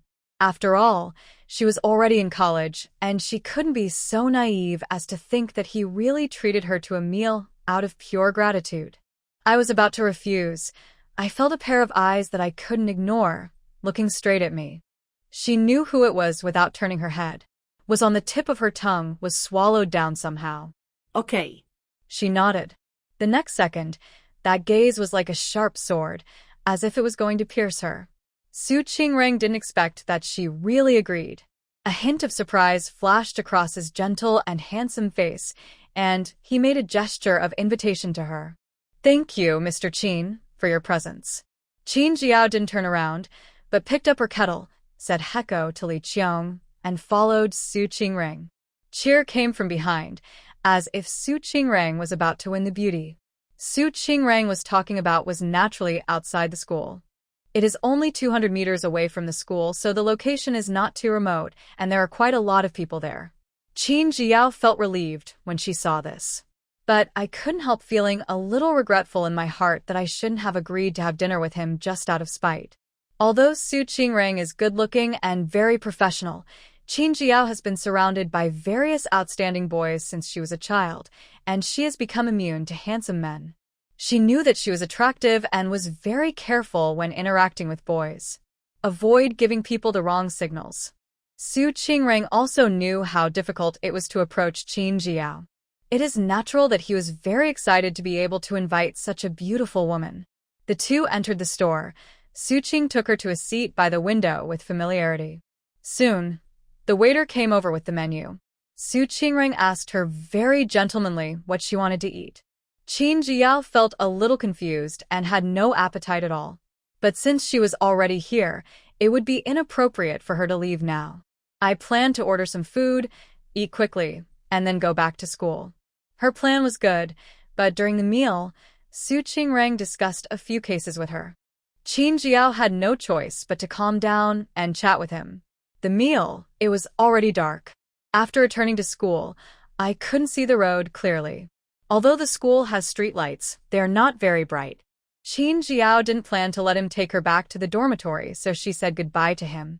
Su Qingrang did not force her, but said to her apologetically, I'm sorry, classmate Qin, for disturbing you for so long. Qin Jiao shook her head. It's okay. Thank you for treating me today. I'll go back first. Good. Su Qingrang said this without moving and just stood there. Qin Jiao didn't care. She waved at him and turned to walk towards the dormitory. There are big trees on both sides of the campus road, making the already dim avenue appear even darker. Walk along the campus avenue and turn a corner. There is a small path leading to the dormitory. There are trees and flowers on both sides. Qin Jiao was used to taking this path because it was closer. But before she reached the dormitory, suddenly, a figure blocked her way. Under the dim light, the man's eyes looked dark and somewhat scary. Qin Jiao's heart skipped a beat. When Qin Jiao realized that she was actually afraid of him, her face turned a little unhappy. Pursing her lips, she said coldly, "Please move aside. You are blocking my way." However, the other party seemed not to hear her words and just stood there.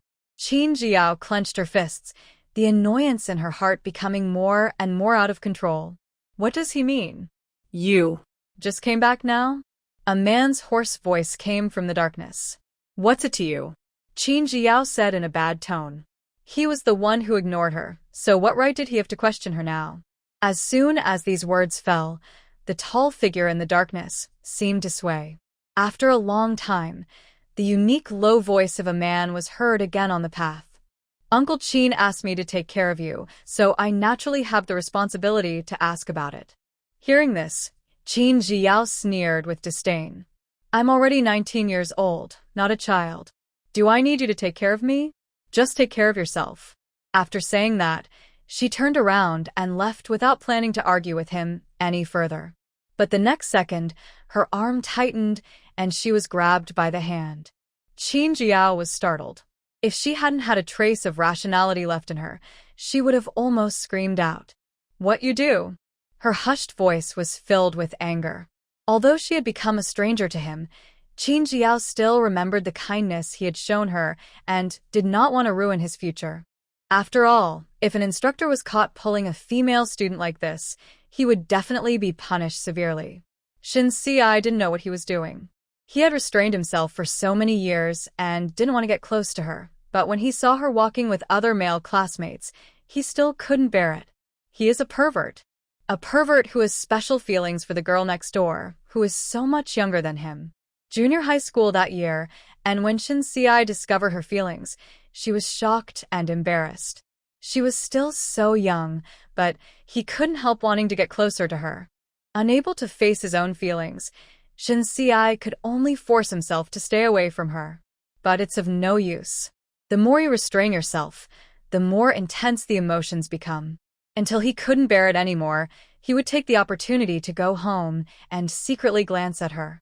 But by then, she no longer paid attention to him.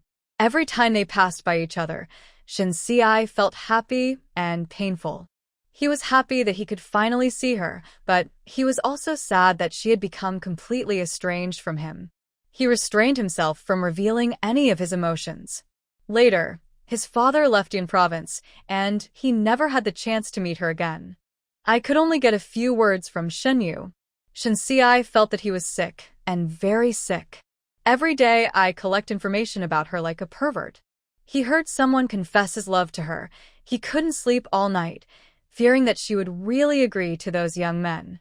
Hearing that she had inherited Aunt Lin's medical skills and published a paper, he couldn't help but feel happy and proud of her. But there was no place for him in her world anymore. His name would never come out of her mouth again. Finally, after learning from Shinyu that she had been admitted to Ning City Medical University, Shin Siai could no longer bear it. For the first time in her life, she used her connections to get him to come to her side and become her instructor. God knows how happy he was when he saw her. Shin Siai used up almost all of his strength to restrain himself from revealing the slightest sign of abnormality. But when he saw that she completely ignored him, Shin Siai's heart sank to the bottom again. But this is what he deserves, and he has no right to complain. It was originally thought that after these 21 days of training, they would be able to get back on track. However, the appearance of Su Qingrang disrupted everything.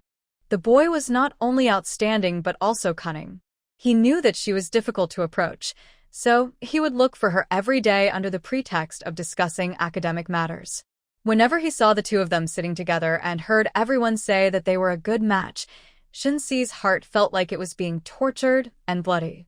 But even so, he still endured it. Shin Si told himself again and again that she was his sister. Even if she was from the neighborhood, he had watched her grow up since she was a child.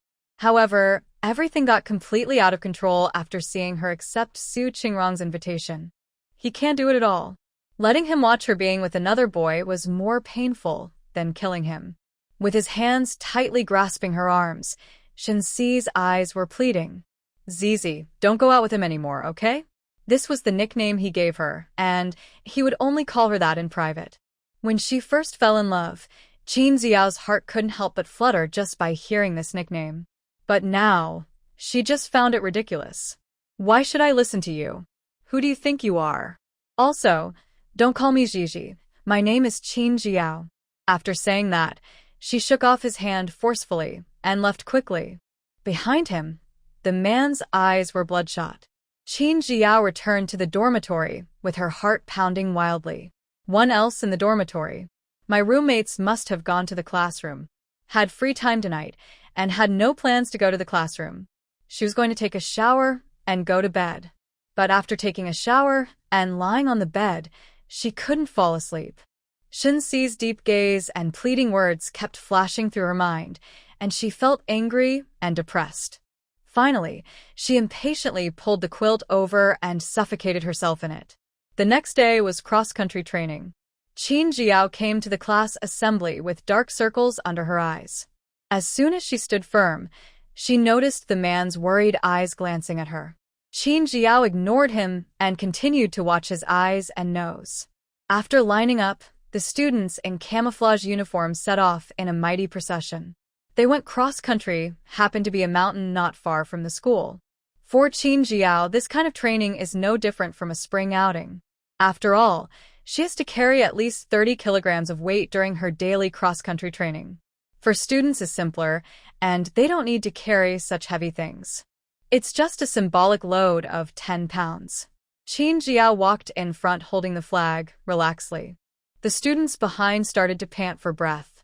But when they saw that even a delicate female comrade like Qin Xiao was so powerful, how could they dare to complain? They all gritted their teeth and followed her closely. The cross-country distance is 5 kilometers. After arriving at the destination, they will cook and have a picnic at the designated location. After the students gritted their teeth, crossed a mountain, and walked to an open space, they all collapsed to the ground exhausted. Although Qin Xiao had 2 dark circles under her eyes, she looked in the best condition. Everyone else was resting. She had already started preparing dinner. However, they only brought pots, rice, flour, oil, meat and vegetables, and they had to collect firewood themselves. Qin Xiao had been running around the mountains and fields with her friends since she was a child, so she was very familiar with collecting firewood. After setting up the pot, she turned and walked away from the forest. Qin Xiao had just taken a few steps when she suddenly heard Lu Zhengru's voice from behind her. "Xiao, wait a minute, I'll go with you." Someone could go with her to collect firewood, so Qin Xiao slowed down her pace. When she came up to him, they walked up the mountain together. There is not much firewood near the foot of the mountain, and you can tell at a glance that people often pick it up. After walking for a long time, Qin Xiao finally picked up some firewood. There was no choice but to follow Lu Zhengru along the path on the left side of the mountain road. Although it is already September, the vegetation in the mountains is still very lush. Occasionally, I would accidentally trip over the vines. Both of them walked very carefully. After walking for about 10 minutes, Qin Xiao saw a fallen tree. The branches were already dry, so we just broke them off and carried them back. Without delay, she deftly broke off some smaller branches. Lu Zhengru did not break the branch, but walked towards a dense bush behind her. "Xiao, you pick it first, I need to pee-pee." Okay. People have 3 urgent things to do, so Qin Xiao didn't say anything and continued to break branches. I have to say, breaking tree branches is really stress-relieving. After a while, she folded a bundle. These branches are not very big and will be burned up in a short time if used for firewood. Qin Xiao was about to step forward to break it. Suddenly, she heard Lu Zhengru scream from behind. "Ah, there's a snake." Qin Xiao was also startled when she heard there was a snake. But she was trained after all, so she quickly calmed down, raised her foot and broke a thick branch, then rushed behind the bushes. "Where is the snake?" Holding the stick, she looked left and right vigilantly. There. Lu Zhengru was so frightened that her face turned pale and her hands and feet went limp. She pointed at a tree not far away with a look of horror.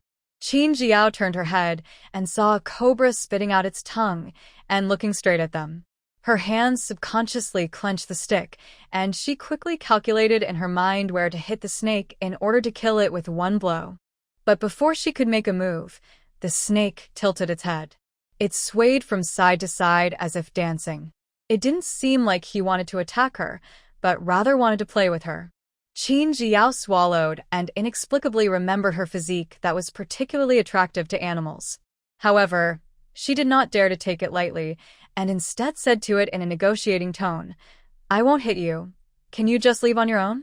As soon as these words were spoken, the snake stopped dancing immediately. After a moment, it twisted its body away. The whole snake looked inexplicably listless. Qin Jiao. Lu Zengru.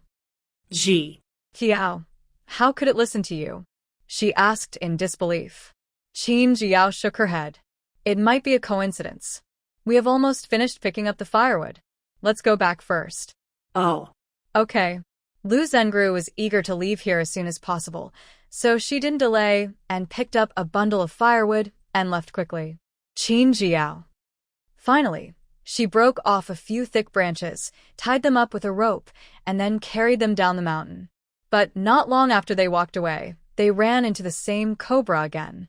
There was a fruit wrapped around its tail, and its head was shaking, looking extremely excited. Qin Jiao was unsure what it meant and did not dare to move forward. Just stand there. However, she did not take it lightly, but tightly grasped a stick for self-defense. The snake shook its head a few times and then swam slowly toward her. Qin Jiao's heart almost rose to her throat. She clenched the stick in her hand even tighter and stared at it intently. As soon as it made any unusual movement, she would pick up her stick and try to kill it with one blow. But before she could make any move, suddenly, a tense voice came from behind her. Careful. As soon as she finished speaking, Qin Jiao felt her waist tighten, and she was hugged and took a few steps back. The snake probably sensed the danger, so it threw the fruit on its tail and lowered its body. The next second, the whole snake shot towards them. It all happened in a flash. Qin Jiao could react. She was protected behind the tall figure. Shen Xiai brought the person behind him. He grabbed the snake with his other hand. But this snake was unexpectedly ferocious. Almost as soon as he grabbed it, and before he could throw it on the ground, his hand was bitten. Qin Jiao's pupils shrank, and her heart seemed to stop beating instantly. Shenqi. Shen Xiai endured the severe pain and smashed the poisonous snake to the ground. Struggled on the ground for a while, and then became quiet. Before he could catch his breath, his hand was suddenly grabbed, and the next second, he felt a soft, wet touch. When he lowered his eyes, Shen Xi's eyes were bloodshot. It turns out that Qin Jiao was actually sucking his blood. Just don't. As he said this, he pulled her away and took out the kettle with shaking hands. Spit it out and rinse your mouth. After Qin Jiao spat out the poisonous blood, she felt her mouth was numb. Without delay, she quickly rinsed her mouth. Shen Xiai was afraid that she would suck his blood again, so he raised his hand and sucked several times before spitting it on the ground, until the blood turned bright red. After doing all this, he realized that his hands and feet were shaking badly. "Gigi, how are you?" As he spoke, he nervously tried to examine her mouth. Qin Jiao's mouth was a little swollen and numb, and she had no feeling in it. She quickly took out 2 pills from her pocket, took one herself, then gave the water to Shen Xiai and spoke in a somewhat unclear voice. Quick. Rinse your mouth and take medicine.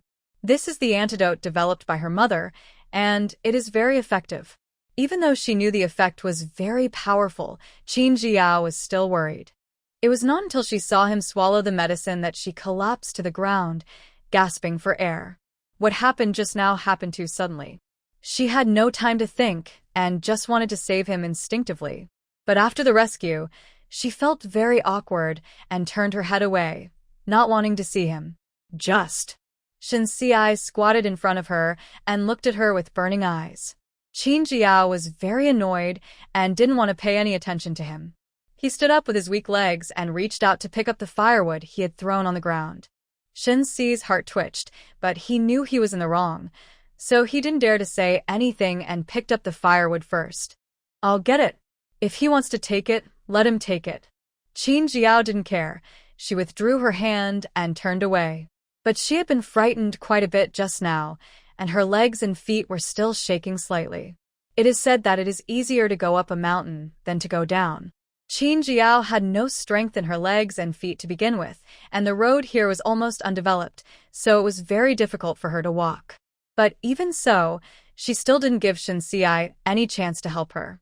She walked steadily along the way. Shenxiai looked at her stubborn figure and felt a pang of pain in his heart. Qin Jiao came down the mountain first and saw several male classmates running toward her. Jiao, I heard you encountered a snake, are you okay? As soon as they met, Xiao Yan asked with concern. Where is the snake? I'll help you kill it. Chu Yi also spoke quickly, fearing that Xiao Yan would steal the limelight.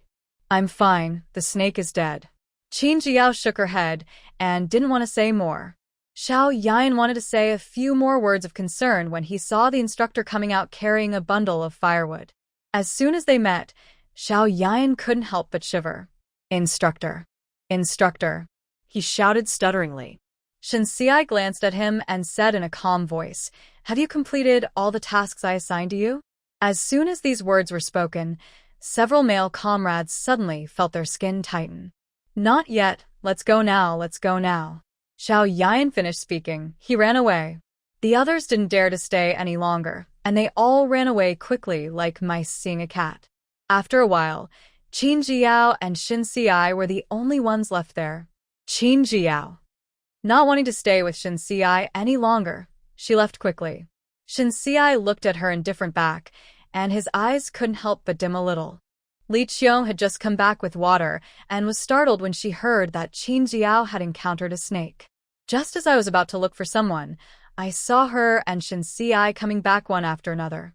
Li Qiong looked at Shenxiai, then at Qin Jiao, and inexplicably felt that something was wrong. But she couldn't care less about that now. She walked over quickly and asked with concern, Jiao, are you okay? Qin Jiao felt warm in her heart when she heard this. I've fine. Let's cook first. I've been running all morning, and I'm starving. Li Qiong felt relieved when she saw that she did not seem to be in trouble. That's good. I'll show you how to cook braised pork later. As she said this, she had an expression that said, You're in for a treat. Qin Jiao's originally upset heart was also amused. Then I'll be waiting. After saying this, the two of them walked back to the camp arm in a warm and affectionate manner. Shenxiai followed, carrying the firewood without complaint. Although Qin Jiao inherited her mother's medical skills, she had no talent in cooking and was not even as good as Qin Yiheng. So I didn't force myself to study. Li Qiong was cooking. She picked vegetables with other classmates. Shenxiai was standing not far away and did not come closer. But even though they were several meters apart, Qin Jiao could still feel his subtle gaze.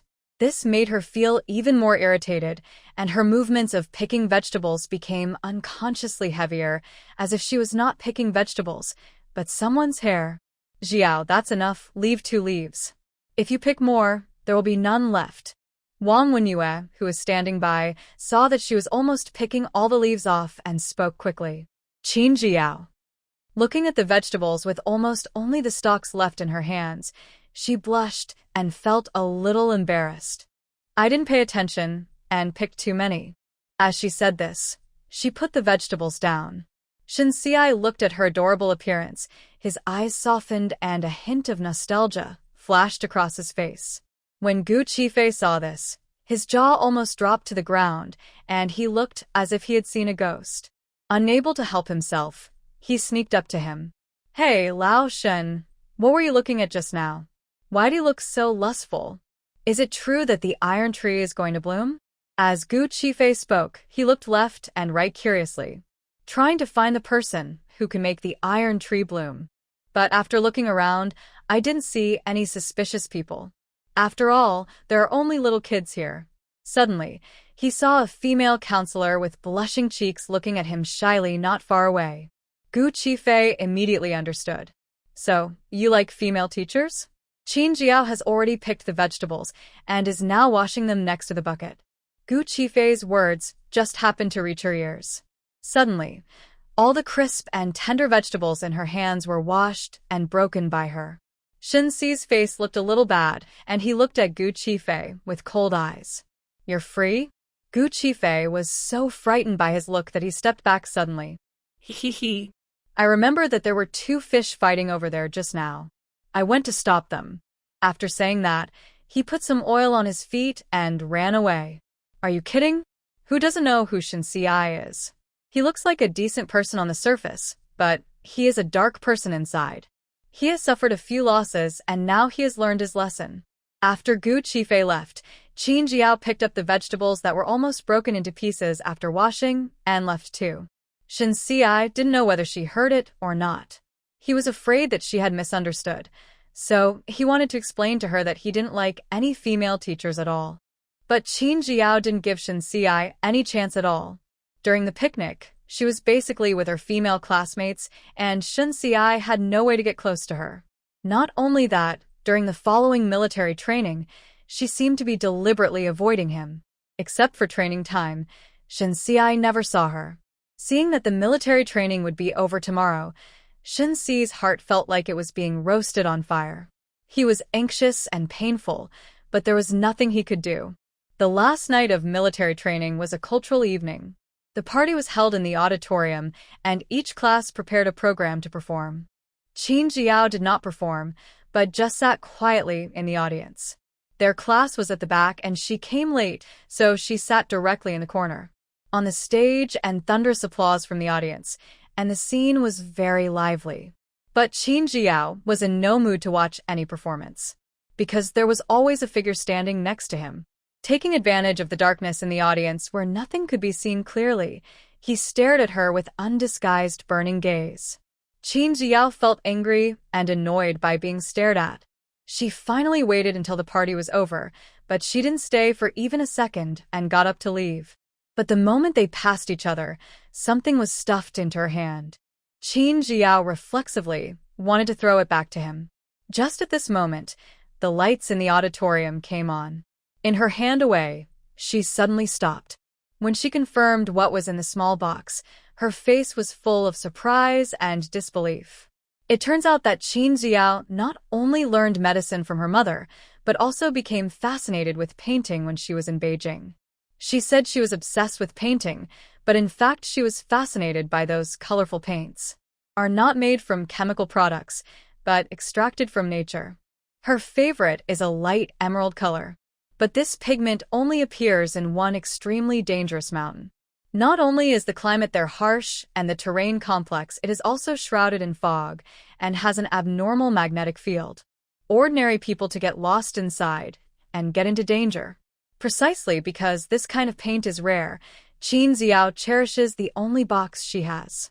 But he didn't expect that it was taken away by Qin Yiheng, who was very active in shopping at that time. Losing the light emerald pigment, Qin Jiao cried for several days. Hao Lin Wanshu tried to coax her. It was useless. Who had caused the trouble was severely punished by Qin Yan. However, the lost paint is difficult to recover, and Qin Jiao could not let her busy father go to that mountain for this.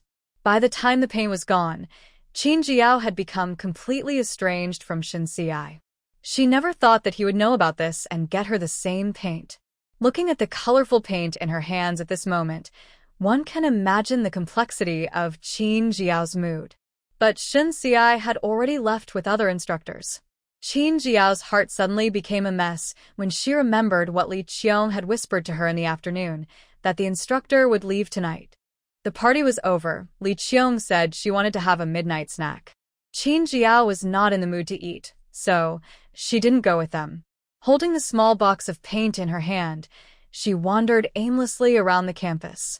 I don't know how long it took before she slowly walked towards the dormitory, but when she reached the fork in the road, she hadn't walked on the small road for a long time, and for some reason she turned into it. After walking about 20 meters, the slender figure suddenly appeared beside the path. I didn't know how long he had been standing there. Seeing that he was really here, Qin Jiao couldn't help but regret that she shouldn't have walked this way. If he saw it, I don't know what he would think. Thinking of this, Qin Jiao subconsciously turned around and left.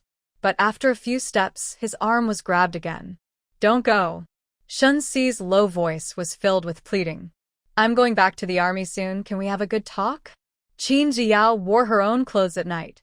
Because the weather was hot, she wore a short-sleeved shirt. Without the barrier of cloth, the warmth from his palm could be felt, and Qin Jiao's heart skipped a beat. Let go first. She struggled uncomfortably, and her voice was low, imitating his. I will let you go only if you promise not to leave. Shen Xi waited for her with great difficulty. How could he let her go just like that? Agreed reluctantly. If you have something to say, please say it quickly. Since he was looking for paint for her, she listened to him. Seeing that she was finally willing to talk to him, Shen Xi couldn't suppress the joy in his heart. But this was not a good place to talk, so he took her through the path and came to an abandoned teaching building. There are basically few people coming here, so there is no need to worry about being seen. Qin Jiao felt like she might be crazy. Otherwise, why would I follow him to such a remote place? What on earth are you trying to tell me? Qin Jiao turned her head and said with a somewhat impatient look. Shen Xi restrained himself and didn't let his greedy eyes stare at her little face. After a pause, he said, Gigi, I'm sorry. He didn't say sorry, but both of them knew it. Qin Jiao said nothing and didn't even turn around to look at him. Shen Xi saw this, his eyes couldn't help but dim a little. But he knew very well in his heart that everything was his own fault. I'm sorry, Gigi. I shouldn't have ignored you or distanced myself from you. I don't dare to ask for your forgiveness. I apologize to you because I want you to give me a chance to make amends. Shen Xi's voice was very humble. He was completely different from the calm and composed man in Qin Jiao's memory. But she remained unmoved after hearing this. Why? You ignored me if you wanted to, without giving me any reason at all, and distanced yourself from me for no apparent reason. Now you regret it and come to apologize to me, just to pretend that nothing happened? Shen Xi, what do you think of me? At the end, Qin Jiao couldn't help but feel tears welling up in her eyes. Thinking of his sudden alienation during those years, she still couldn't let it go. For many days and nights, she hid in her bed and cried quietly. Everything was fine the day before, and he even took her for a bike ride. But when he turned around, he hid himself. Shen Xi's heart broke when he saw how aggrieved she was. But he didn't know how to comfort her, so he could only keep saying sorry. Qin Jiao blinked to stop the tears from flowing out, but her voice still had a hint of nasality. I don't want to forgive you. Shen Qi smiled bitterly. I know it's reasonable for you not to forgive me, but can you please not refuse me from calling or writing to you? When Shen Xi thought about the fact that she was going back to the army soon and there were so many male classmates around her who were eyeing her covetously, her heart became anxious and she couldn't be at peace for a moment. What he would do if she was with someone else where he couldn't see her. Just thinking about that scene, Shen Xi was already breathless. Qin Jiao felt that she should turn around and leave. She stay here and listen to him? But I don't know if it was because she was thinking about the box of paint or something else, but she didn't leave in the end. I'll think about it. Hearing this, Shen Xi breathed a sigh of relief. Although she did not agree directly, this was already the best outcome. At least, she didn't reject herself. Shen Xi could only remind himself to take it slow and not to be anxious. Okay, think about it carefully, and I'll call you tomorrow. Hearing this, Qin Jiao turned to look at him in disbelief. Who's going to answer your call? She just said she would consider it. She didn't agree to it. How could he be so shameless? Shen Xi looked innocent. How can I know what you think if I don't call you? Qin Jiao. Whatever you want. He can fight if he wants to. She won't answer anyway. After saying that, Qin Jiao turned around and left. Shen Xi looked at her back, his eyes full of bitterness. I don't know how long it had been, but suddenly, Gu Qifei's somewhat complicated voice came from the side. Old Shen, don't tell me that you like that little girl? Shen Xi had already noticed him, but he was in a hurry to talk to Qin Jiao and didn't pay any attention to him. At this moment, facing Gu Qifei's disapproving gaze, he did not deny his feelings. Shen Xi has already compromised. He admitted that he simply couldn't let go of this person who was haunting him.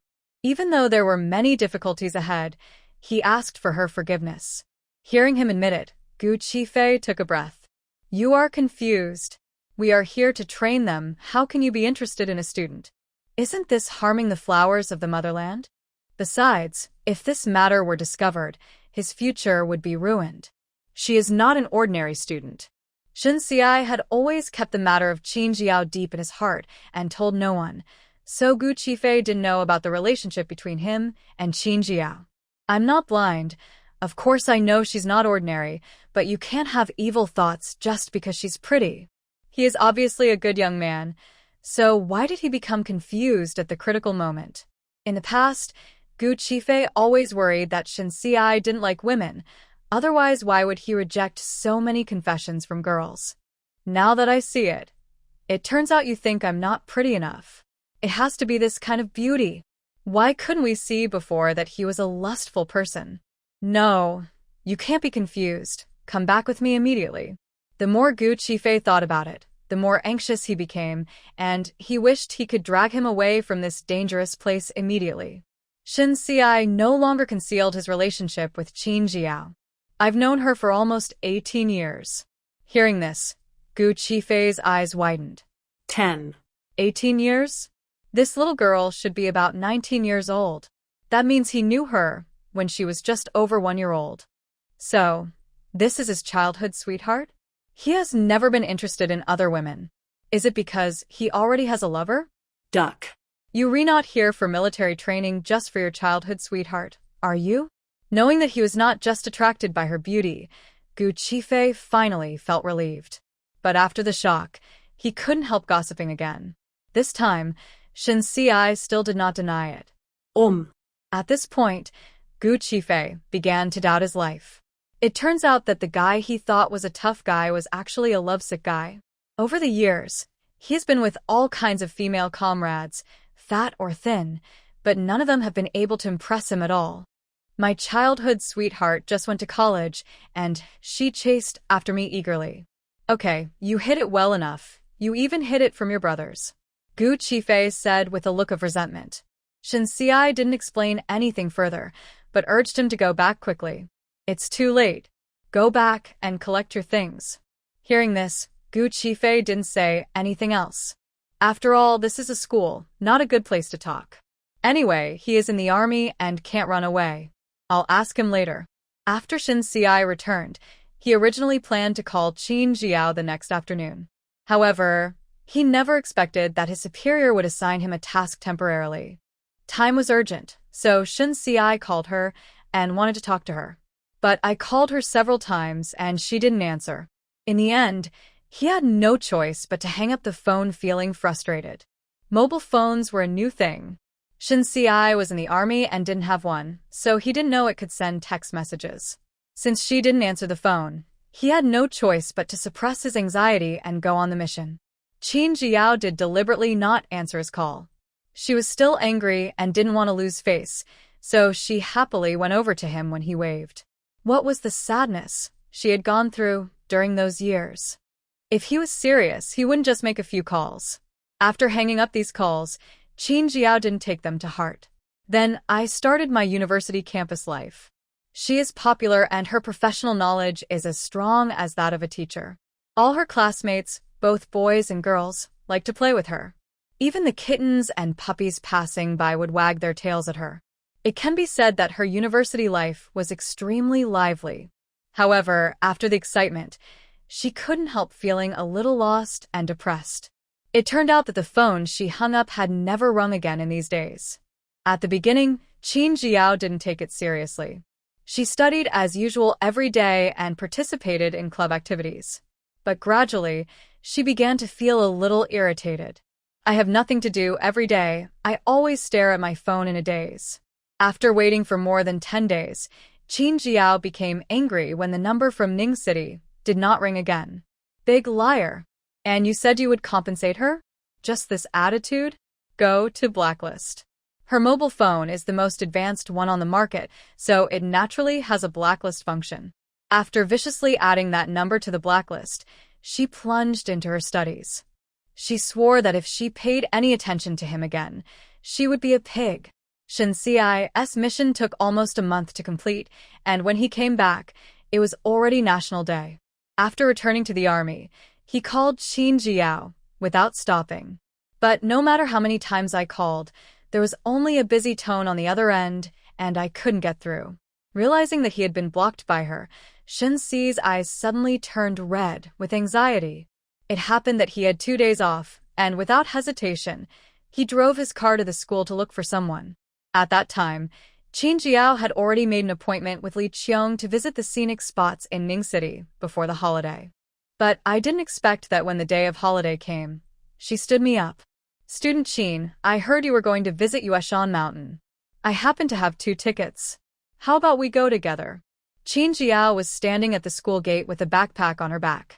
She had just hung up the phone with Li Qiong when she heard Su Qingrong's voice beside her. Now, what is she still unclear about? Li Qiong was deliberately standing me up. It's all for the purpose of bringing myself and Su Qingrong together. Qin Jiao was a little angry. She didn't like them acting on their own. It seemed as if since Su Qingrong liked her, she should be with him. She pursed her lips and was about to refuse when a car stopped beside her with a whoosh. Then, a tall figure swiftly got out of the car. Gigi. Shin Si saw Qin Jiao carrying a backpack and standing with Su Qingrong, as if they were going out for fun together. Suddenly, blood boiled in his throat. She blocked him. Was it because of Su Qingrong? His vision was bloodshot, and he didn't know how he had stopped the car. He walked quickly to her side and looked at her seriously. "Where are you going?" Qin Jiao was furious because he had lied to her. Upon hearing this, she ignored him and said to Su Qingrong, "Let us go."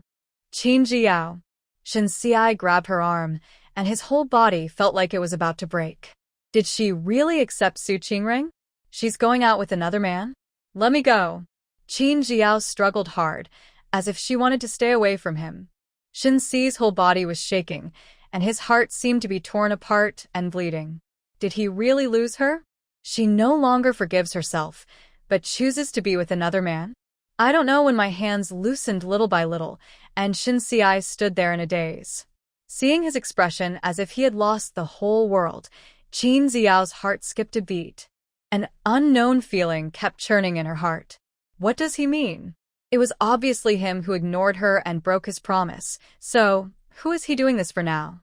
She pursed her lips, said nothing, then turned and left with her backpack on. Just then a bus drove by, and as the door opened, she got on directly. Su Qingrong had been following her. Seeing this, he followed her without hesitation.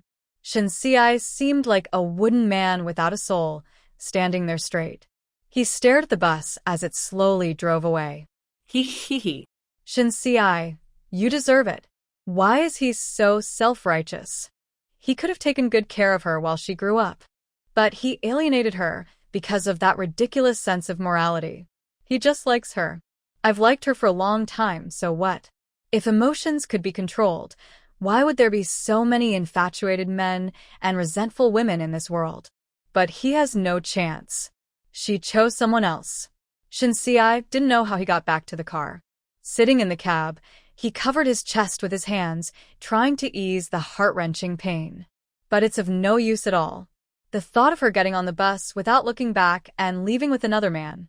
His heart felt like it was being tortured, and the pain was so severe that he couldn't breathe. I don't know how much time had passed, so long that Shin Si thought time had stopped, when suddenly the passenger door was opened. Then, the familiar fragrance entered his nose. Shin Si seemed unable to react to what was happening and turned his head away mechanically. When he saw that slender figure sitting in his car, his eyes were full of disbelief. Only? Shin Si suspected that he was dreaming. Otherwise, how could that person who had clearly boarded the bus be on his bus? "I'll give you a minute to explain why you broke your promise." Qin Jiao felt that she was a bit of a jerk. Even though he treated her like that, she should stay away from him so that he can never bother her again. But when she thought of the man who had taken such good care of her all those years, she still softened her heart. After hearing her voice, Shin Si dared to believe that the person in front of him was real. It was not a dream.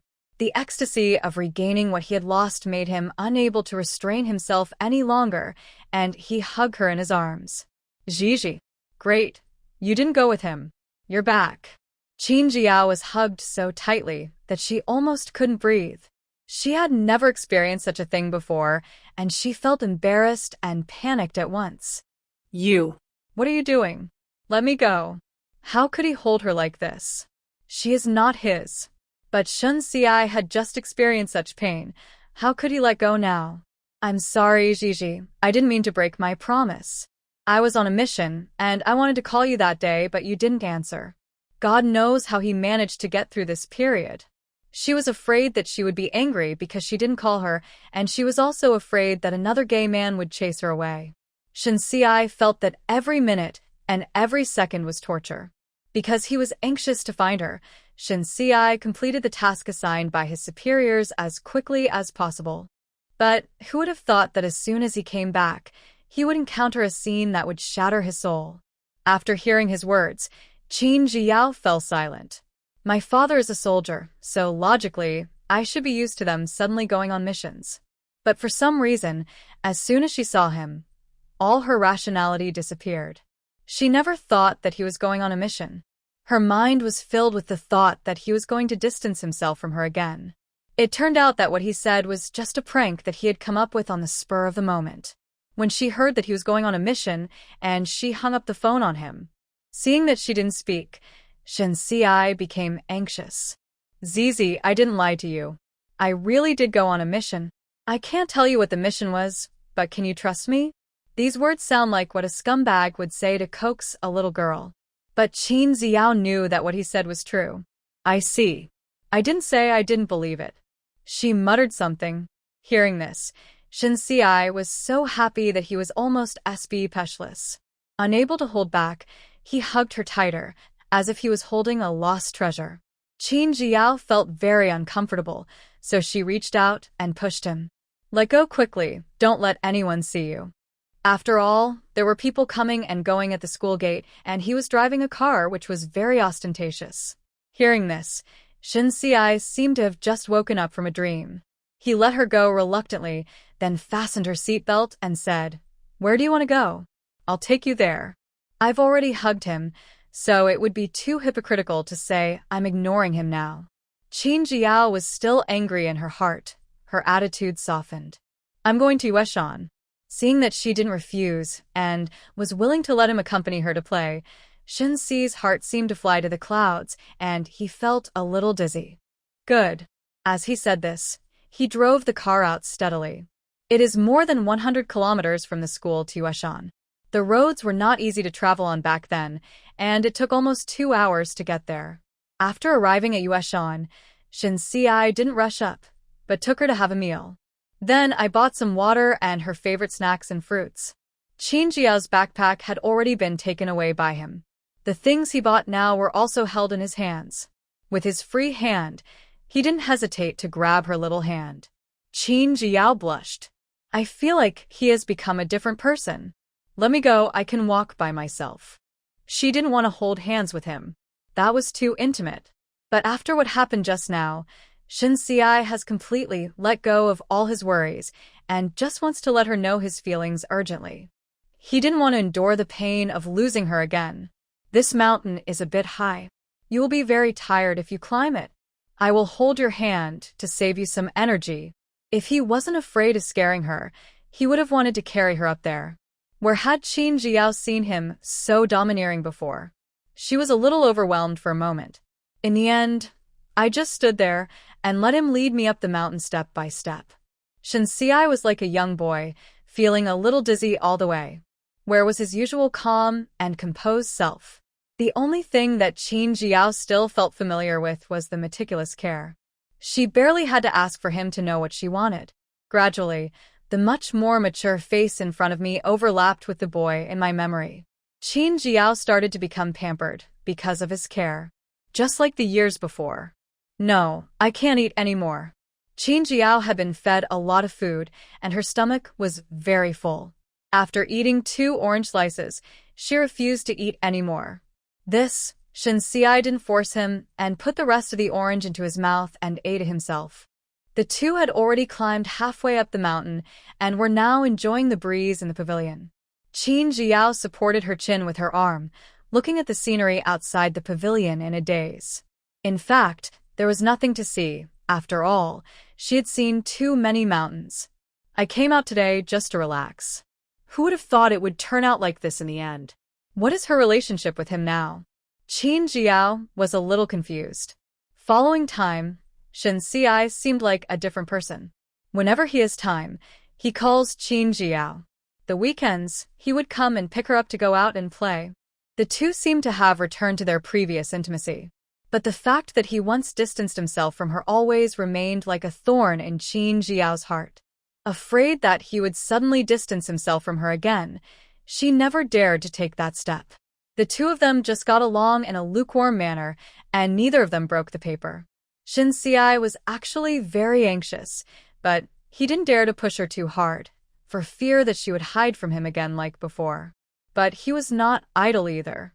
During the Chinese New Year, Shen Xiai went to the Qin family in person to ask Qin Yan for forgiveness. Qin Yan naturally didn't have a good face towards this rascal who made his daughter sad.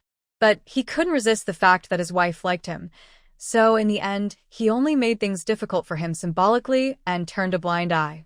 However, Qin Yan had already said something ugly in advance. If he dared to make his daughter sad again, don't blame him for disregarding the relationship he had with his father for many years. After dealing with his future father-in-law and mother-in-law, Shen Xiai no longer had any worries and began to pursue Qin Jiao wholeheartedly. That's right, it's pursuit. Although he often called her and took her out to play. But Qin Jiao never agreed to be his girlfriend. Shen Xiai had no complaints. Whenever he had time, he would go to see her regardless of weather conditions. Continued until Qin Jiao graduated in her senior year. She accidentally drank too much and felt a little dizzy. She grabbed his collar and yelled, "I hate you." Shen Xiai smiled bitterly with some helplessness. I know. After these 4 years, he finally realized how much harm his previous alienation had caused her. Whenever he thought of what Aunt Lin said, that she always cried secretly at night during those years, his heart would break. How could he complain about her not agreeing to him? You don't know. You are a nuisance. You stay away from me in a self-righteous way, without even asking me what I want. Qin Jiao accused in a somewhat vague voice. During these 4 years, Shen Xiai also told Qin Jiao that he chose to escape because he couldn't get over the hurdle in his heart.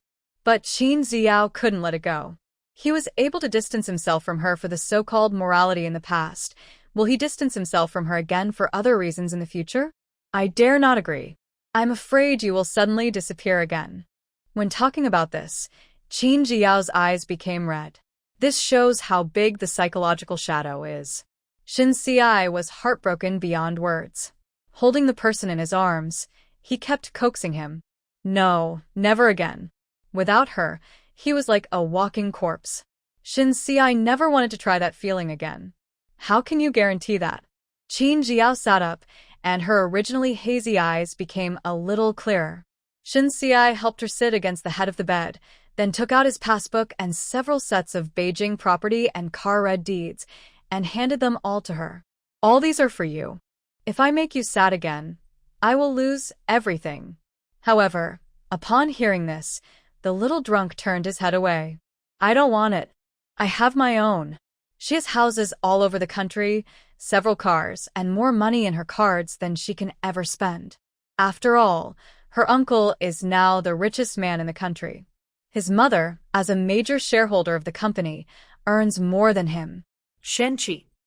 His several properties in Beijing are very valuable. They are indeed not as good as Qin Jiao's. The only thing that can compare with the Qin family is probably his grandfather's identity. But Uncle Qin is now at the peak of his career, and in time, his family will surely be as successful as theirs. Qin Jiao put her hands on her hips and looked at him proudly. If you keep alienating me, I will punish you by making you never see me again. Upon hearing this, Shen Xiai became anxious. No. Let us talk it over. You can't hide from me. With Qin Yan's ability, It would be too easy for him to prevent himself from seeing her. Huh. You also feel uncomfortable? Qin Jiao rolled her eyes. Yes. I know I was wrong.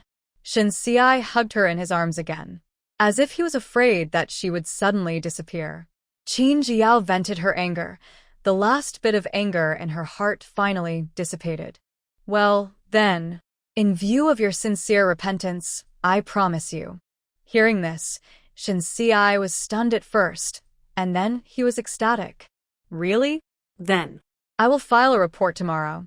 For Shen Xiai, her agreement to be his girlfriend was equivalent to her agreement to marry him. Report came out of my mouth. Qin Jiao was already dizzy just now, and now with the alcohol in her head, her mind became even more unclear. She couldn't understand what he was saying at all, so she just nodded. Yeah. Really? After saying that, she tilted her head and fell asleep on the bed.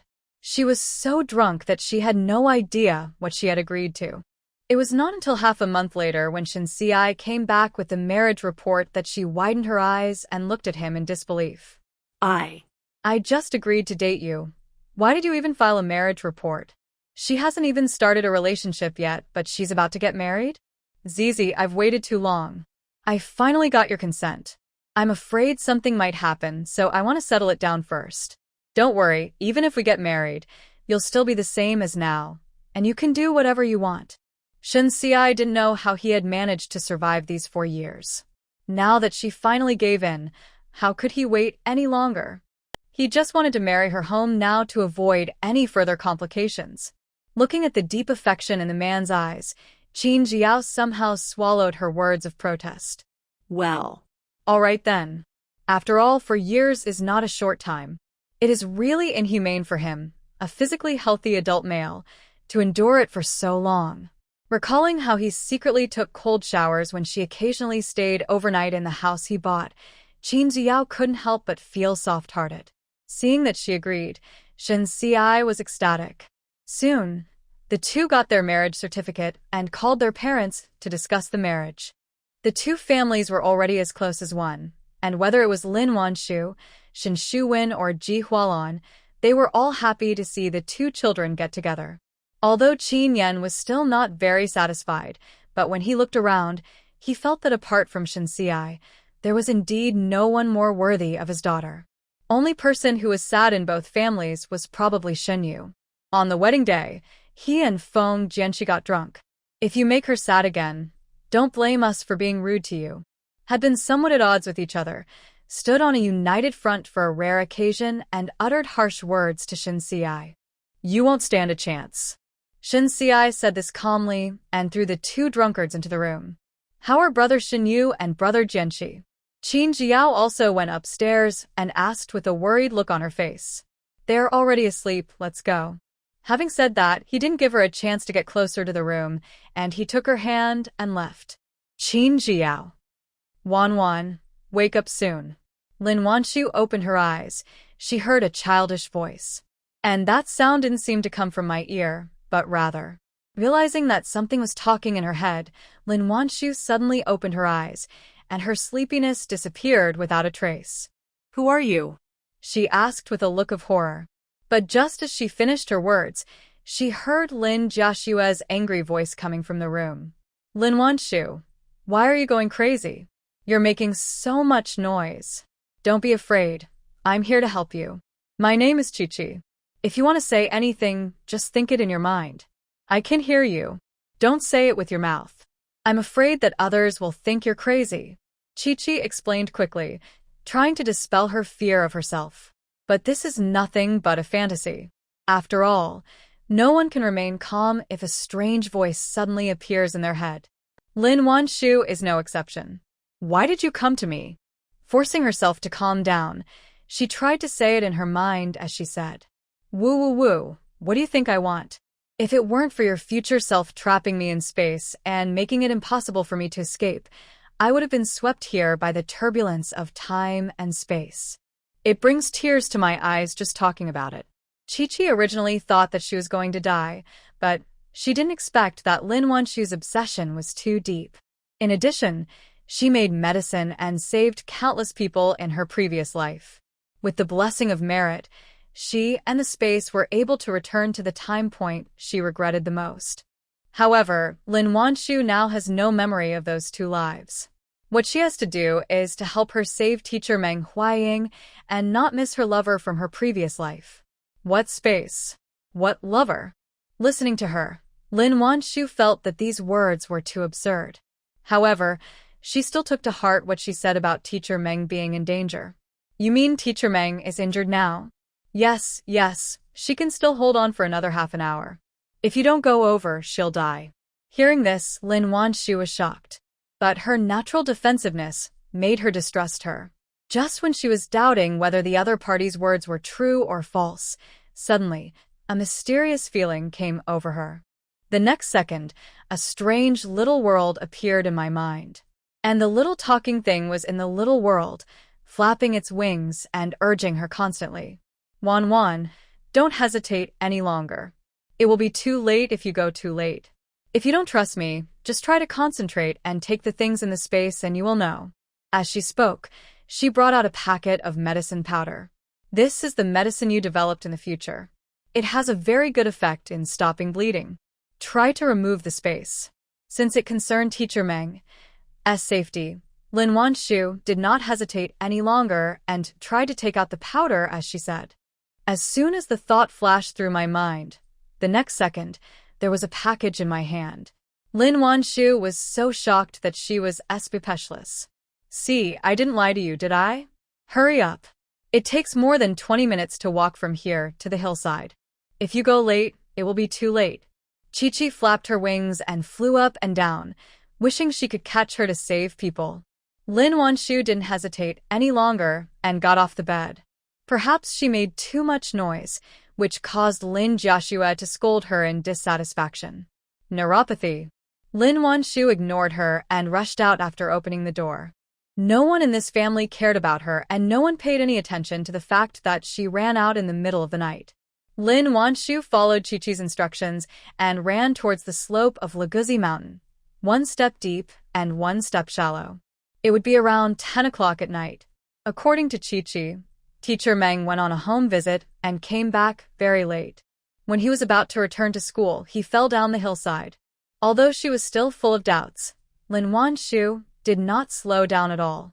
Fortunately, she was used to working since she was a child, so even on such a difficult mountain road, she was still very fast. It was even several minutes earlier than the time Chi-Chi said. It's 6 steps to the right. The forest was pitch black at night, and nothing could be seen. From time to time, the sound of crows could be heard overhead. Lin Wanshu said she wasn't afraid, she would be lying. But her concern for teacher Meng helped her overcome all her fears. Chi-Chi said, suddenly, a faint voice was heard. Save me. It's really teacher Meng. Teacher. Lin Wanshu stumbled towards the direction of the sound and indeed smelled a strong smell of blood. Wan, she has a head injury and is still bleeding. Sprinkle the medicine you just used on her wound to stop the bleeding first. Chi-Chi reminded her in her mind. Hearing this, Lin Wanshu hurriedly took out the medicine powder she had just brought with her. He fumbled to help the person up and, under Chi-Chi's instructions, sprinkled the medicine powder on the back of her head. Doing all this, she was about to carry the person on her back when Chi-Chi brought her a bottle of water. And this spiritual spring water, give it to her to drink, or it will be too late when you carry it back. Meng Huaying didn't know how long he had been lying there, and now his whole body was cold. After experiencing this, Lin Wanshu no longer doubted Chi-Chi's words. He concentrated and took out the water and fed it to Meng Huaying. After feeding her, she didn't dare to delay for a moment and carried her on her back with great effort. Teacher, don't be afraid. I'll take you to see Dr. Bao. Lin Wanshu was so panicked that even her voice was trembling. But she still calmed herself down and comforted Meng Huaying while struggling to carry her on her back. After drinking the water, Meng Huaying felt much better. I can even recognize Lin Wanshu. I'm Fine. It's so late. Why are you here? Even though she was so weak, she couldn't help but show her concern. I went to school to look for you, but I found that you didn't come back, so I came out to look for you. Lin Wanshu had no choice but to tell a lie. After all, the fact that Chi-Chi still had space was too shocking. After listening, Meng Huaying smiled weakly. Thanks to you. Otherwise, I'm afraid I'll have to explain. Here. Lin Wanshu, who was struggling to carry the person on her back, had a blurry vision. If Chi-Chi hadn't called her over, maybe she would have really died here quietly. Because of Chi-Chi, Meng Huaying received timely treatment. After more than half a month of recuperation, his body finally recovered. During this period, Lin Wanshu came to take care of her every day. She cooked and cleaned until she was almost well enough, and then she felt relieved. Her most beloved teacher was fine. The only thing that bothered her was the little thing in her mind. Wan, listen to me. Write to him quickly. He is still waiting for your reply. If you don't write, you will regret it later. If she hadn't been so obsessed, how could she have been brought back here? But when Lin Wanshu heard this, she thought she was probably crazy. I don't know him well. How can I just write to him casually? That would be so abrupt. And how did she explain that she knew his address? Seeing that she was not listening, Chi-Chi was about to pull her hair out. You really want to annoy me off to death. Didn't I tell you? He wrote you a letter, but it was intercepted by a bad woman. He doesn't know about it yet and thinks you ignored him, so he's feeling sad. Can you bear it? In her previous life, she had clearly been sweet-talking him, saying that if time could go back, she would definitely take the initiative to write to him. As a result, time really went back, but she broke her promise. Hearing her say this, Lin Wanshu found it incredible. How could she be so shameless and say such disgusting words? If you keep talking nonsense, I'll throw you to generate electricity. Lin Wanshu now has a thorough understanding of the space and this little thing. Knowing that she was under his control, he said this angrily. Chi-Chi almost choked on a mouthful of blood. Okay, I won't say anything more. Just don't regret it later, and say that I didn't remind you. Do you know how many years they have been watching over you? As she spoke, she recounted one by one everything Qin Yan had done for her in her previous life. Lin Wanshu heard what she said. She couldn't help but fall silent. It turns out that the reason she could find food every time was not because she was lucky, but because Qin Yan was helping her. No wonder she never had such good luck again after he joined the army. Thinking of this, Lin Wanshu finally made up her mind. Write him a letter, even if it's just to thank him for taking good care of me over the years. Chi-Chi saw that she was finally willing to write a letter. She almost cried with joy. Envelopes and stamps, you have everything in the space. Ever since Chi-Chi showed up, Lin Wanshu went from being a poor guy who couldn't even afford 50 cents to a super rich guy who couldn't even dream of it. She didn't even know how she had accumulated so much wealth. The things in the space really shocked her. Taking out paper and pen, Lin Wanshu took a deep breath and began to write the letter. Chi-Chi didn't hesitate to watch from the side. As she watched, she also expressed her opinions. Hey, why are you so distant? Can't you be a little more enthusiastic? After all, I spent the rest of my life with you in your previous life. I'm crying. Lin Wanshu. Shut up. Having said that, he blocked her directly. It was impossible to be enthusiastic. Lin Wanshu was already embarrassed to write to him. After all, she and Qin Yan were not really familiar with each other, and he was so aloof. She was afraid that after sending the letter, he would not even look at it. After many revisions and wasting several sheets of paper, she finally finished writing a letter. Not daring to look at it any longer, she stuffed the letter into the envelope, sent it out, and left it alone. Just study step by step every day. With the space, her learning efficiency has greatly improved. There are medical books in the space, and the notes on them are definitely hers. Although all this was so incredible, Lin Wanshu gradually adapted to it. She has money. She doesn't bother to care about Li Xiuji and Lin Jiaxue. She lived in the commune school every day, and even if she came back occasionally, she only went to see teacher Ming. Time flies and it's vacation time. Lin Wanshu also graduated and returned. Almost 2 months have passed, and she has not received a reply from Qin Yan. Lin Wanshu couldn't tell what she felt in her heart. Obviously, she shouldn't care. After all, they weren't familiar with each other. But she felt inexplicably lost. No. Wanwan, could your letter have been intercepted by that bad woman? Otherwise, with Qin Yan's personality, how could he not reply to her letter after reading it? When Lin Wanshu heard this, she seemed to be stimulated by something. A huge and vast memory suddenly poured into her mind. By the time she had sorted out those memories, Lin Wanshu's cheeks were already wet with tears. Ayan. How could she forget him? Thinking of what Chi-Chi said, that she was dead, and he didn't know what method he used to make her die, she felt heartbroken. Without hesitation, she immediately went to the team leader to get a letter of introduction and took a bus directly to Yun Province. The captain heard that she was dating Qin Yan and that it was he who asked her to go over to visit. He did not doubt it and opened the letter for her. She sent to Qin Yan must have been intercepted by Ji Qirong again. And that man was still waiting for her letter foolishly. When she thought of this, Lin Wanshu wished she could grow a pair of wings and fly over there directly. She had taken this train countless times in her previous life and was already very familiar with the route. However, because she was now poor, she did not dare to take the soft sleeper train blatantly, but bought a berth ticket and sat all the way there. The captain also thought that the money for her train ticket was given by Qin Yan. Otherwise, where would she, a girl living under the care of her stepmother, get the money? Halfway, Lin Wanshu finally arrived in Yun Province, even though her butt was almost broken from sitting. This time, because she was not a military dependent, no one answered the call. Lin Wanshu could only take a bus to Lan County and then walk to the army. After all, there was no convenient means of transportation to get to the town in those days. Most people walk on their own two legs. After arriving in Lan County by bus, it was already past 1 o'clock, and Lin Wanshu was preparing to walk to the army as originally planned.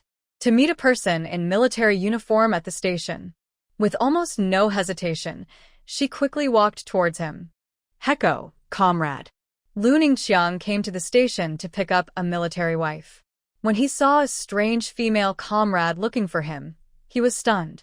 He saluted her and asked, Heko, comrade, what can I do for you? Lin Wanshu had been on the train for several days. Before getting off the train, she had taken a shower in the space under the cover of the train toilet. In addition, she has been drinking spiritual spring water every day for the past 2 months. After some nourishment, it looks delicate and beautiful. I'm going to the army to find my partner. Can you give me a ride? Hearing that this young girl was also a military wife, Lu Ningqiang did not dare to neglect her and quickly said, Of course. Lin Wanshu got a ride smoothly and was in a good mood. Especially since the little soldier picked up her best friend, she felt even better. Hey, are you really the partner of that icy Qin Yan? Yu Fongfong originally didn't want to pay attention to her. After all, she seemed to be of a much lower status than herself. But for some reason, seeing that she was only focused on looking at the scenery and ignoring herself, she felt inexplicably unhappy. Only then could he not help but ask. Yes. Qin Yan is my partner. Lin Wanshu admitted it openly. Although not yet, but when we meet later it will be. Her to use his girlfriend's name in advance, right? Seeing that she finally paid attention to her, Yu Fongfong's mood miraculously improved. But when she realized that she would be influenced by a poor guy, her face turned bad again. Finally, she turned her head and looked out the window proudly. If she was sensible, she would take the initiative to talk to me. But Lin Wanshu had no intention of talking to him at all. With her chin supported by her hands, she looked at the scenery outside the window with a nostalgic look on her face. Later, this place was fully developed and changed completely. But she always remembered the scene when she and Qin Yan first came to the army. Fongfong suddenly became unhappy again. What's wrong with this person? Can't you take the initiative to talk to her? Does she know who she is? Her grandfather is the mayor of Beijing City. To be able to ride in the same car with her, but she doesn't even cherish it? Lin Wanshu found it hilarious to see Fongfong glancing at her from time to time, wanting to talk to her but being too proud to lower herself. In the end, I didn't tease her anymore but just had a good chat with her. It was just a brief conversation, but Yu Fangfang's face was full of amazement, just like in her previous life. How come you are so amazing? You know everything? Lin Wanshu. I read a lot, so I understand a lot. Yu Fangfang was not convinced. She read a lot of books, and she was still a college student. But when facing Lin Wanshu, she couldn't keep up the airs of a college student because she was afraid of losing face. The two chatted all the way and soon arrived at the troops. Because Qin Yan is not married yet and does not live in a staff housing estate, Lin Wanshu said goodbye to Yu Fangfang at the gate of the staff quarters.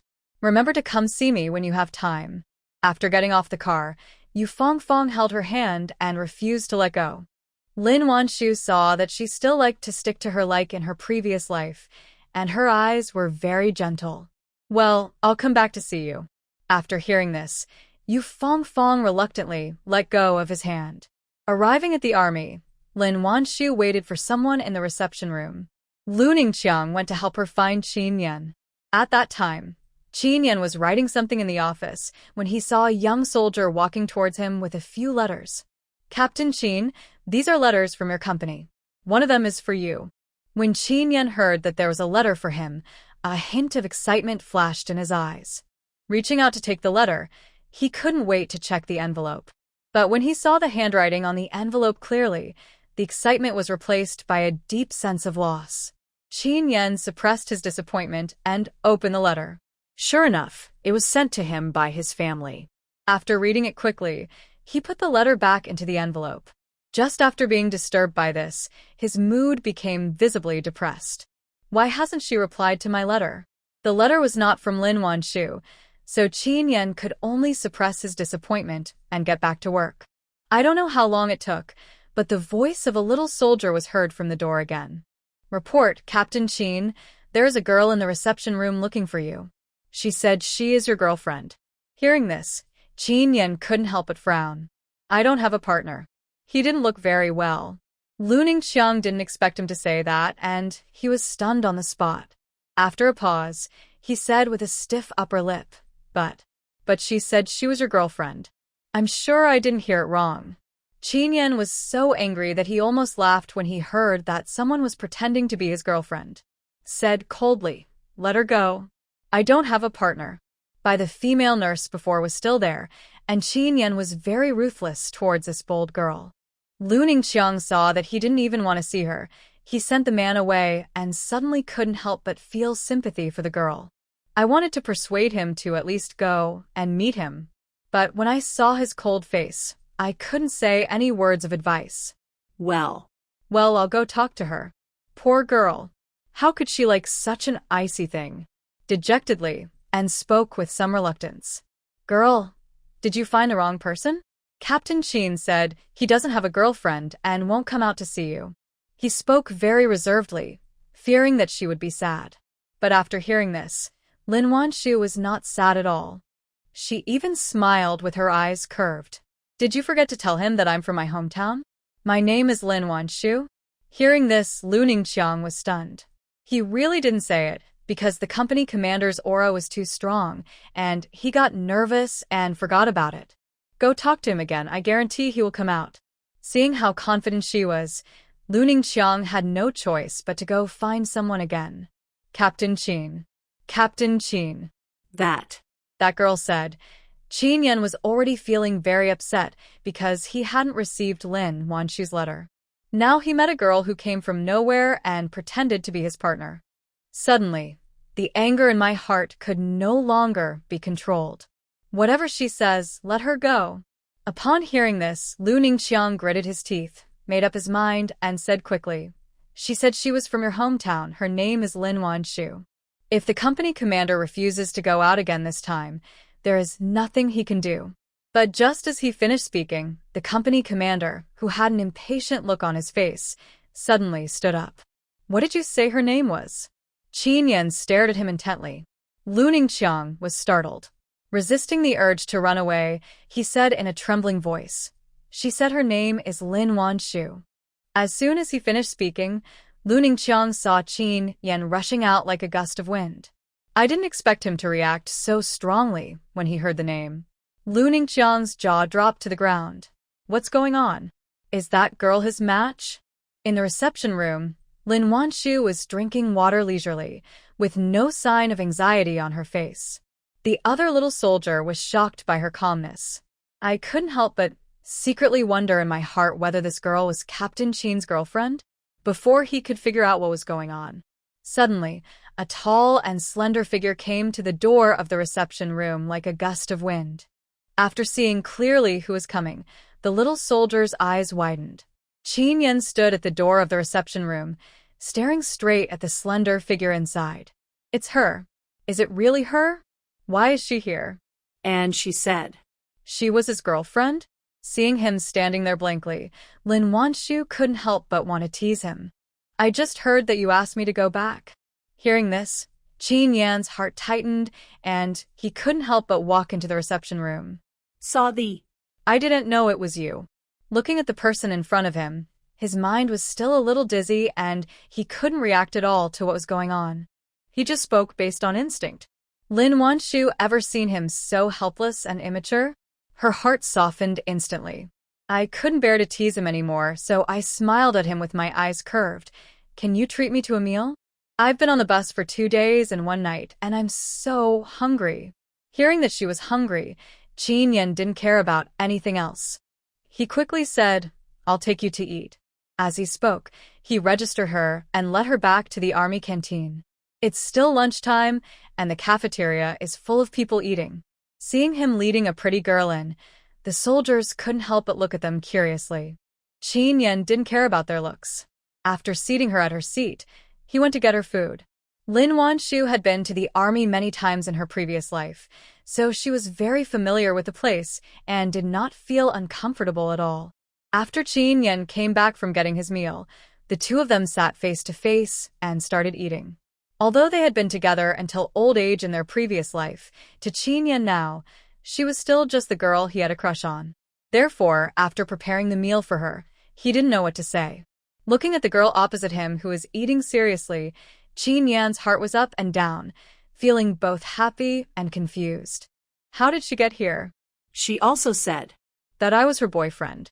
Qin Yan had a lot of things he wanted to ask her, but he didn't know how to start. Lin Wanshu was really hungry, but because there were so many people around, she didn't eat the food in the space in the car. Although she felt the man's hesitant gaze, she didn't care and continued eating seriously. After she finally finished eating, Qin Yan took her to the military guest house. The room and putting away the luggage, the two of them wandered around outside. What brings you here? How could she be so brave as a girl? How could she dare to take a train to such a far place? Unable to hold back, he asked out loud the doubts in his heart. Lin Wanshu curved her eyebrows and looked at him with a smile. I came to see you. Don't you want to see me? Qin Yan didn't expect her to be so bold and almost choked on his saliva. After he was sure that he had heard it correctly, his ears turned red. Not daring to meet her eyes, he spoke vaguely. You haven't replied to my letter, I thought. You were not interested in me. Who would have thought that instead of waiting for her letter, he waited for her? Huge joy made him unable to react yet. Lin Wanshu pursed her lips and smiled. I'm interested in you. So, will you let me be your partner or not? Such straightforward words again, but his heart was burning. A moment I didn't know how to react. Lin Wanshu felt that she shouldn't tease him, but his reaction was just too cute. Finally, she couldn't help it, and she had evil intentions again. So, what you said about liking me was all fake? You made me run so far to find you. Since you don't agree, I'll go back tomorrow. Hearing this, Qin Yan suddenly became anxious. Don't go. If he wasn't afraid of the bad influence, he would have reached out and grabbed her. So you agree? Lin Wanshu put her hands behind her back and looked at him with a very charming smile. Qin Yan's heart was beating wildly, and he couldn't move his eyes away at all. She really want to be his partner? Was she just teasing him? His Adam's apple moved, and after a while he spoke. Are you serious? Once you are in a relationship, you can't regret it. When you reach the age, I will file a marriage registration. He was afraid she was just teasing him on a whim. But he couldn't bear such teasing. Not only did he want to date her, He also wanted to marry her. Hearing this, Lin Wanshu rolled her eyes in an ungentlemanly manner. Of course I'm serious. How can you joke about this? Also, dating someone without the intention of getting married is just a hooligan. Hearing her confirm in person that she was serious and not joking, Qin Yan was instantly overwhelmed by ecstasy. I agree. You will be my partner from now on. He didn't think about why she agreed to be his partner so easily. He just wanted to make good use of this unexpected surprise and not give her a chance to regret it. But in the following time, Qin Yan felt like he was living in a dream every day. The girl who came to the army and said she wanted to be his girlfriend was so tender and caring towards him. Although she only stayed in the army for a few days, she went back. But after returning, Qin Yan would receive her letters every now and then, as well as the food and clothes she sent him. However, she always used a masculine name in the letters she sent to him and required him to use this name. Qin Yan didn't understand why she asked this. He still did as she said. Until one day, when he was in a hurry to complete a mission and didn't pay attention for a while, he directly wrote her name, but never received a reply. Then he finally realized something was wrong. To verify his idea, he sent out a few more letters. In the end, without exception, he would not receive a reply to any letter addressed to Lin Wanshu. Only by writing the man's name would he receive a reply. Now, how could he not know that someone was playing tricks? However, he did not alert the enemy, but secretly collected evidence. And he still wrote letters to Lin Wanshu every month without making a fuss. After finally catching the person who intercepted his letter, Qin Yan was about to take action against her when Ji Qiurong and the forces behind her collapsed inexplicably. 3 years had passed by then, and Lin Wanshu went directly to the army to find him. The two of them participated in a collective wedding held in the army. Qin Yan, who was loved and cherished by her wholeheartedly, finally remembered his memories of his previous 2 lives in the bridal chamber. Wife. Clearly a lifetime had passed, but when Qin Yan held her again, he still felt that it was not enough. End of full text.